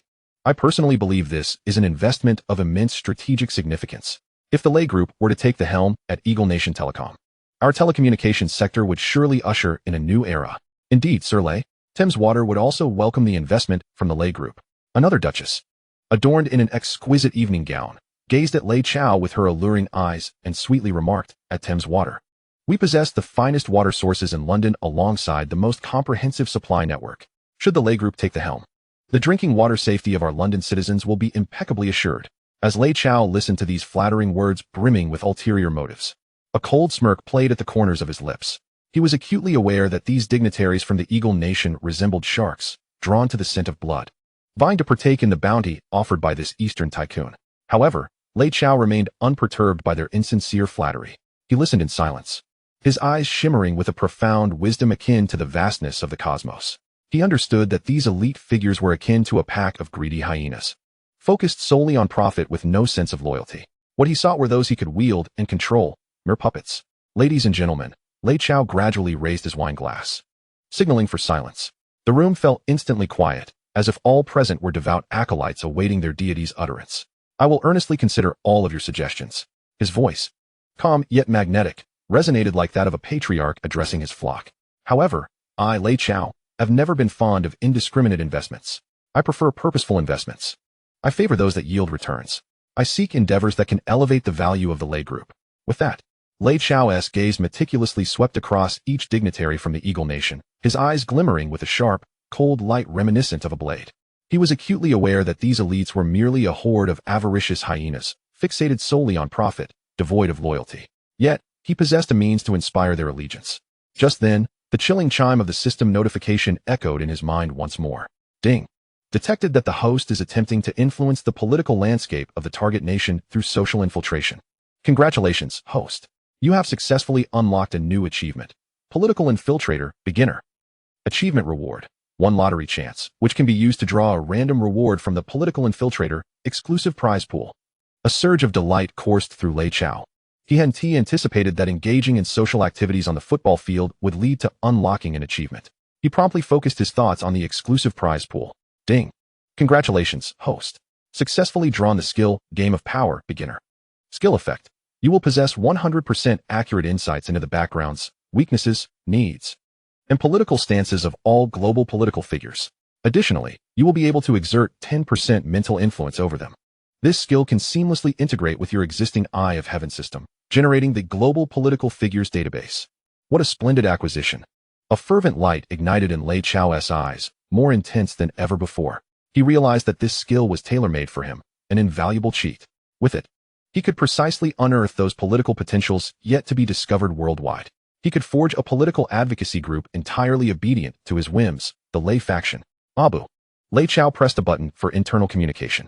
Immediately contact our associates embedded in the Eagle Nation and have them investigate the complete backgrounds of all the Eagle parliamentarians on the list. Understood, boss. I require a comprehensive report on all their unsavory secrets. Money is no object. I only desire results. Yes, boss. A glint of predatory eagerness flickered in Abu's eyes. He understood that his employer was about to get serious. Lei Chao gazed out at the dimly lit London skyline, rendered even gloomier by the gentle rain. A cold, ambitious smirk graced his lips, filled with insatiable ambition and greed. He comprehended that a political war more tumultuous than those in Hong Kong, the Golden Triangle, or the Middle East was poised to unfold upon this ancient land. And he, Lei Chao, would be the sole sovereign of this epic battle. At that moment, The door to the private room was slowly pushed open. A young woman, resplendent in a lavish evening gown and exuding an air of nobility and elegance, entered amidst a retinue of bodyguards. Her arrival instantly silenced the cacophony within the room. All present turned to her with the reverence of the most devout of followers. Captivated by her presence, her status was enough to command the respect and awe of every dignitary from the Eagle Nation. Chapter 257, Roses and Gentlemen, the Royal Gaze. Esteemed Sir Lei, it is a privilege to encounter you here. As the door to the private room swung open, a young woman clad in a moonlit-hued custom gown, escorted by several members of the royal guard in stark black suits, gracefully stepped inside. Her entrance plunged the previously raucous VIP suite into an immediate silence. With golden locks and striking blue eyes, she was none other than the pride of the Eagle Nation, Princess Diana. Her curious and benevolent blue eyes effortlessly scanned the crowd until they landed on Lei Chao. With a smile, she extended her delicate hand, adorned with white silk gloves, toward him. Her lack of arrogance and approachable demeanor rendered all present astonished. They had never anticipated that this esteemed princess would show such respect to an Eastern merchant. A perfectly measured smile graced Lei Chao's lips as he gently set down his wine glass, stepped forward with grace, and bowed slightly to take her hand, placing a soft kiss on its back. His elegance and composure transcended the traditional demeanor of an eagle gentleman, earning him the admiration of Princess Diana. Your presence, Your Highness, adds immeasurable brilliance to this evening. Lei Chao's voice was calm and magnetic, reminiscent of a patriarch delivering a sermon to his followers. His fluent Oxford-accented English, coupled with an air of confidence, elicited a flicker of surprise in Princess Diana's eyes. Sir Lei, the transformation you have brought to Chelsea is nothing short of astonishing, Princess Diana remarked, her tone warm and sincere. I have never witnessed a team showcase such formidable dominance in such a brief period. You truly are a creator of miracles. Your Highness, you flatter me, Lei Chao replied with a humble smile. I am merely fulfilling my responsibilities. Football is not merely a sport. It embodies a spirit, a faith. It unites hearts and brings forth hope. Through football, I aspire to contribute more to this nation, to this society. His words resonated deeply with Princess Diana, her beautiful blue eyes shimmering with an emotion only she could comprehend.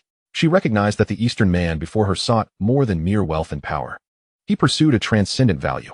The two engaged in a brief yet profound conversation within the private room. Lei Chao, with his extensive knowledge, traversed discussions from the history, culture, and art of the Eagle Nation to the future of charitable endeavors. His insights, which surpassed the confines of time, coupled with a penetrating understanding of Eagle society, led Princess Diana to regard him with newfound respect. She realized that the man before her possessed not just immense wealth, but a vision that transcended materialism. He possesses a wisdom that transcends the boundaries of time. Sir Lei, I sincerely hope you will accept my invitation. A genuine smile graced the face of Princess Diana as she spoke. Next week, I shall host a charity dinner at Kensington Palace, aimed at raising funds for the soldiers injured in the Falklands conflict. I would be honored to have you as my distinguished guest at this event. A knowing smile curved at the corners of Rei's mouth. He understood that this invitation from Princess Diana was not merely for a simple charity dinner. It was, in fact, a signal, a ticket granting him true access to the innermost circles of the Eagle Kingdom's royal family. Your Highness, I am profoundly honored by your invitation, Rei said with a smile, gently taking Diana's hand and placing a soft kiss upon her knuckles. I shall certainly be there on time. And I might even bring a special gift for the injured soldiers. A glimmer of curiosity flashed in Diana's eyes as she anticipated the nature of Rei's special gift. She was well aware that this charming Eastern man had a knack for surprising her time and again. Meanwhile, in another corner of the private box, Lei Lo sat adorned in his pure gold tailcoat, a large imperial green jade gleaming at his neck as he reclined on the sofa, sipping champagne while observing the Chelsea players celebrating on the field. His face radiated an unprecedented sense of satisfaction and pride. My son, you are truly remarkable, Lei Lo exclaimed, watching Rei and Princess Diana share laughter. A fatherly smile of gratification spread across his aged visage. Look, even the daughter-in-law of the Eagle Queen regards you with newfound respect. You, my boy, are indeed bringing honor to our family. Piggy, seated nearby, nodded vigorously in agreement, his round face brimming with admiration and reverence for Rei. Indeed, master, you are exceptional. Even the princess sees you in a different light. You are truly the pride of our people. Listening to the praises of his father and Piggy, Rei's lips curled into a cold smirk. He was acutely aware that all of this was merely a part of his grand design.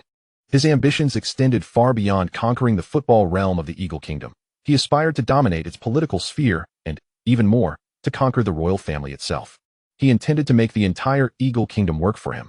He understood that a far greater crisis was brewing beneath the surface, a national crisis so profound that it could bring shame to the Sunless Empire, potentially shaking its very foundations.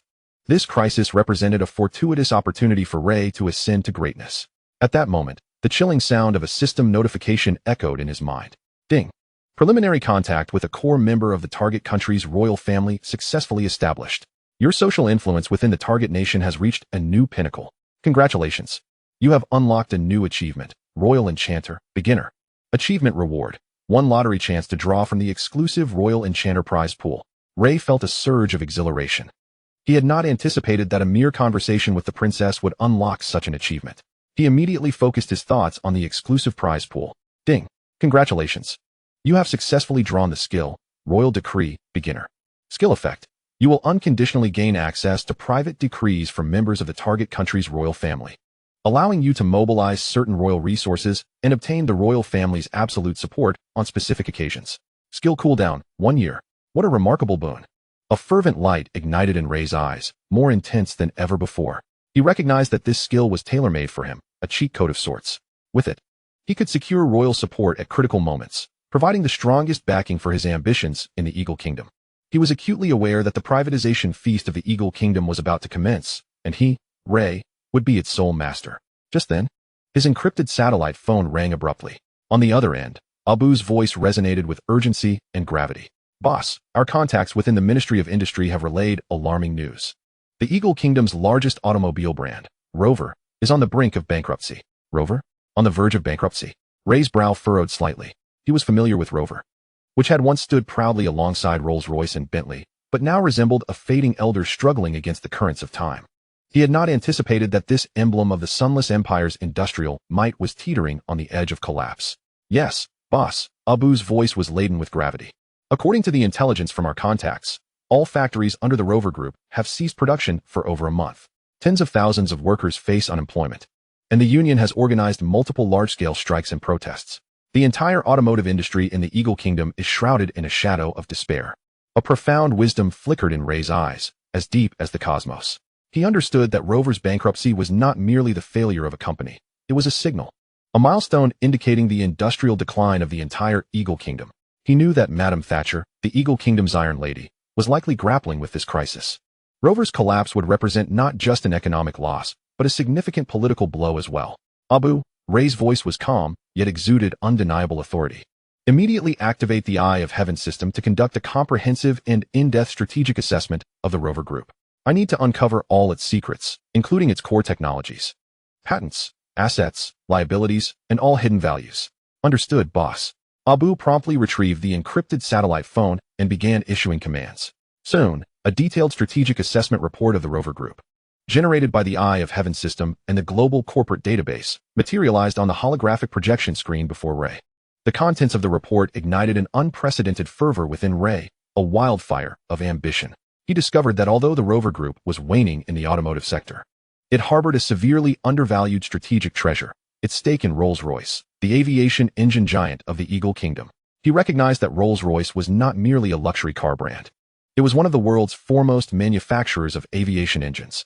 The technology it possessed was a national treasure, the core competitive strength that maintained the Eagle Kingdom's leadership in the aerospace industry. This technology was precisely what Rei had longed for. He knew that if he could seize control of Rolls-Royce's aviation engine technology, the longing project of his Rei Group would receive the most formidable support, allowing him to provide the most powerful heart for his soon-to-soar stealth fighter. Excellent. The corners of Lei Chao's mouth curled into a cold smile, suffused with boundless ambition and avarice. He understood that the bankruptcy of Rover posed a significant dilemma for Lady Sakel. However, for him, Lei Chao, this was a once-in-a-lifetime opportunity, an exquisite token of allegiance that could transform him from a mere foreign investor into a national hero upon whom the entire British Empire would have to rely. His objective was to wield his wealth, power, and a divine perspective to rescue this nearly bankrupt empire's industrial pride. Subsequently, he would seize its most treasured possession, its core technologies. Abu. Lei Chao pressed the internal communication button once more. Yes, boss. Immediately contact the chairman of the Rover Group's board and the minister of the Eagle Nation's Department of Industry. Lei Chao's voice was calm, yet exuded an undeniable authority. Inform them that the Lei Group is extremely interested in acquiring Rover. Understood, boss. A glimmer of bloodlust flickered in Abu's eyes. He knew his master was about to embark on a serious endeavor. In an instant, London was enveloped in a shroud of skepticism, mockery, and hostility towards Lei Chao. Many believed that he had bitten off more than he could chew and would pay dearly for his audacity. Yet, at the center of the storm, Lei Chao maintained an air of tranquility, as if everything was firmly within his grasp. He gazed silently at the computer screen displaying an array of negative reports, a cold, disdainful smile playing on his lips. He was acutely aware that these foolish Eagle Nation denizens had no inkling of the formidable adversary they were about to confront, a devil from the future possessing a godlike perspective. Abu. Lei Chao pressed the internal communication button again. Yes, boss. Notify the media and the workers. Lei Chao's eyes erupted with a palpable murderous intent. I, Lei Chao, did not come here to play childish games with them. I am here to save them. Tomorrow, I shall convene a press conference. I will declare to the world that I, Lei Chao, am here to bring Rover a new lease on life. Chapter 259. Seizing the Opportunity. The Temptation of Aircraft Engines. A new lease on life. A parvenu from Hong Kong dares to audaciously proclaim in London that he will rejuvenate Rover. Who does he think he is? God. Does he believe he can salvage a terminally ill industrial giant of the Eagle Nation with money? This is, without a doubt, the most ludicrous statement I have ever heard. Does he think the automotive industry can be purchased with wealth? Lei Chao's press conference, rife with arrogance and provocation, detonated like an atomic bomb, instantly igniting the entire Eagle Nation's industrial sector. All media outlets, labor unions, and industry commentators descended upon Lei Chao like a pack of rabid dogs, unleashing a torrent of criticism and ridicule. They deemed him as openly insulting the traditions of Eagle Nation industry, tarnishing this sacred industrial domain with his wealth. However, at the eye of the storm, Lei Chao remained impervious to the cacophony of condemnation. He sat quietly in his newly designed office at Chelsea Club, a space infused with futuristic technology. Before him loomed a colossal holographic projection screen, vividly displaying detailed strategic restructuring and future development plans for the Rover Group, generated by the Tianyan system and the global corporate database. This plan meticulously outlined how Lei Chao intended to utilize Rover's existing resources, amalgamated with the Lei Group's advanced technology and management expertise, to transform Rover from a near-bankrupt mess into a global automotive powerhouse. Abu. Lei Chao's voice resonated with calm, yet unyielding authority. Immediately contact the chairman of Rover's board and the minister of the Eagle Nation's Department of Industry. Inform them that the Lei Group is sincerely interested in acquiring Rover. Understood, boss. A glimmer of bloodlust flashed in Abu's eyes. He recognized that his master was about to embark on a serious undertaking. Soon, the Lei Group issued a formal acquisition proposal to the Rover Group, causing a seismic stir throughout the Eagle Nation's industrial landscape. In the proposal, Lei Chao pledged the following. First, the Lei Group would assume all of Rover's debts and inject a staggering $10 billion for comprehensive technological upgrades and market expansion. Second, the Lei Group promised not to lay off any existing Rover employees over the next 5 years, with all salaries and benefits increased by 20% from the current levels. Third, the Lei Group vowed to permanently retain Rover's headquarters in the Eagle Nation and establish the world's most advanced automotive research and development center, along with 2 new manufacturing bases. Any one of these commitments could resurrect the beleaguered Rover Group. However, the most critical was the fourth stipulation. Lei Chao explicitly stated that as a condition of the acquisition, the Lei Group must obtain complete ownership of the Eagle Nation's aviation engine giant, Rolls-Royce, and secure a permanent license for all aviation engine technologies held by Rolls-Royce. This fourth condition instantly sent shockwaves through the entire Eagle Nation's industrial sector. He has lost his mind. He is undeniably insane. Who does he think he is? Does he believe he can purchase our nation's vital instruments with wealth? This is a blatant provocation of our national security. This is an affront to the dignity of all Eagle Nation citizens. Countless Eagle Nation media outlets, labor unions, and industry commentators erupted like a horde of enraged wild dogs, launching a relentless barrage of criticism and ridicule against Lei Chao's acquisition proposal. They perceived him as a vulture capitalizing on misfortune, using wealth to plunder the strategic resources of the Eagle Nation. Yet, at the center of the storm, Lei Chao remained unfazed by the public outcry. He quietly occupied his newly designed office at Chelsea Club, a space brimming with futuristic technological allure. Before him stood a massive holographic projection screen, clearly displaying a comprehensive strategic evaluation report on Rolls-Royce, generated by the Tianyan system and the global corporate database.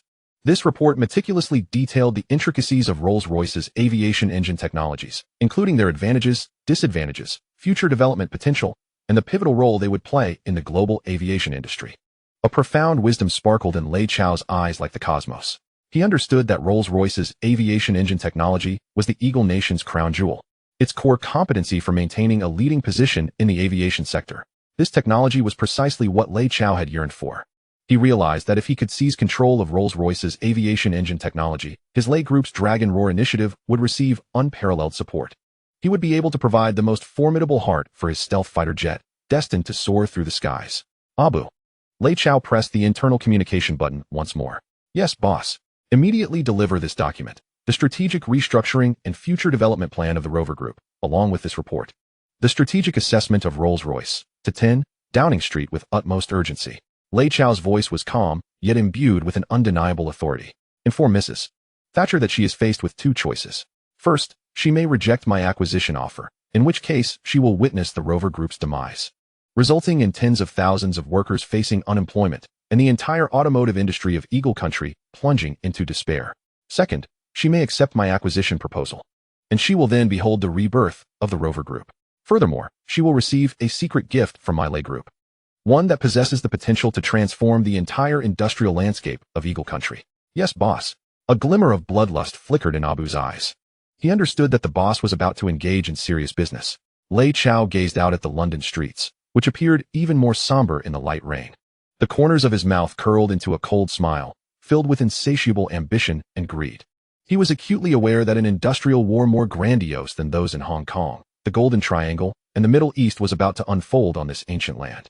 And he, Lei Chao, would be the sole master of this epic battle.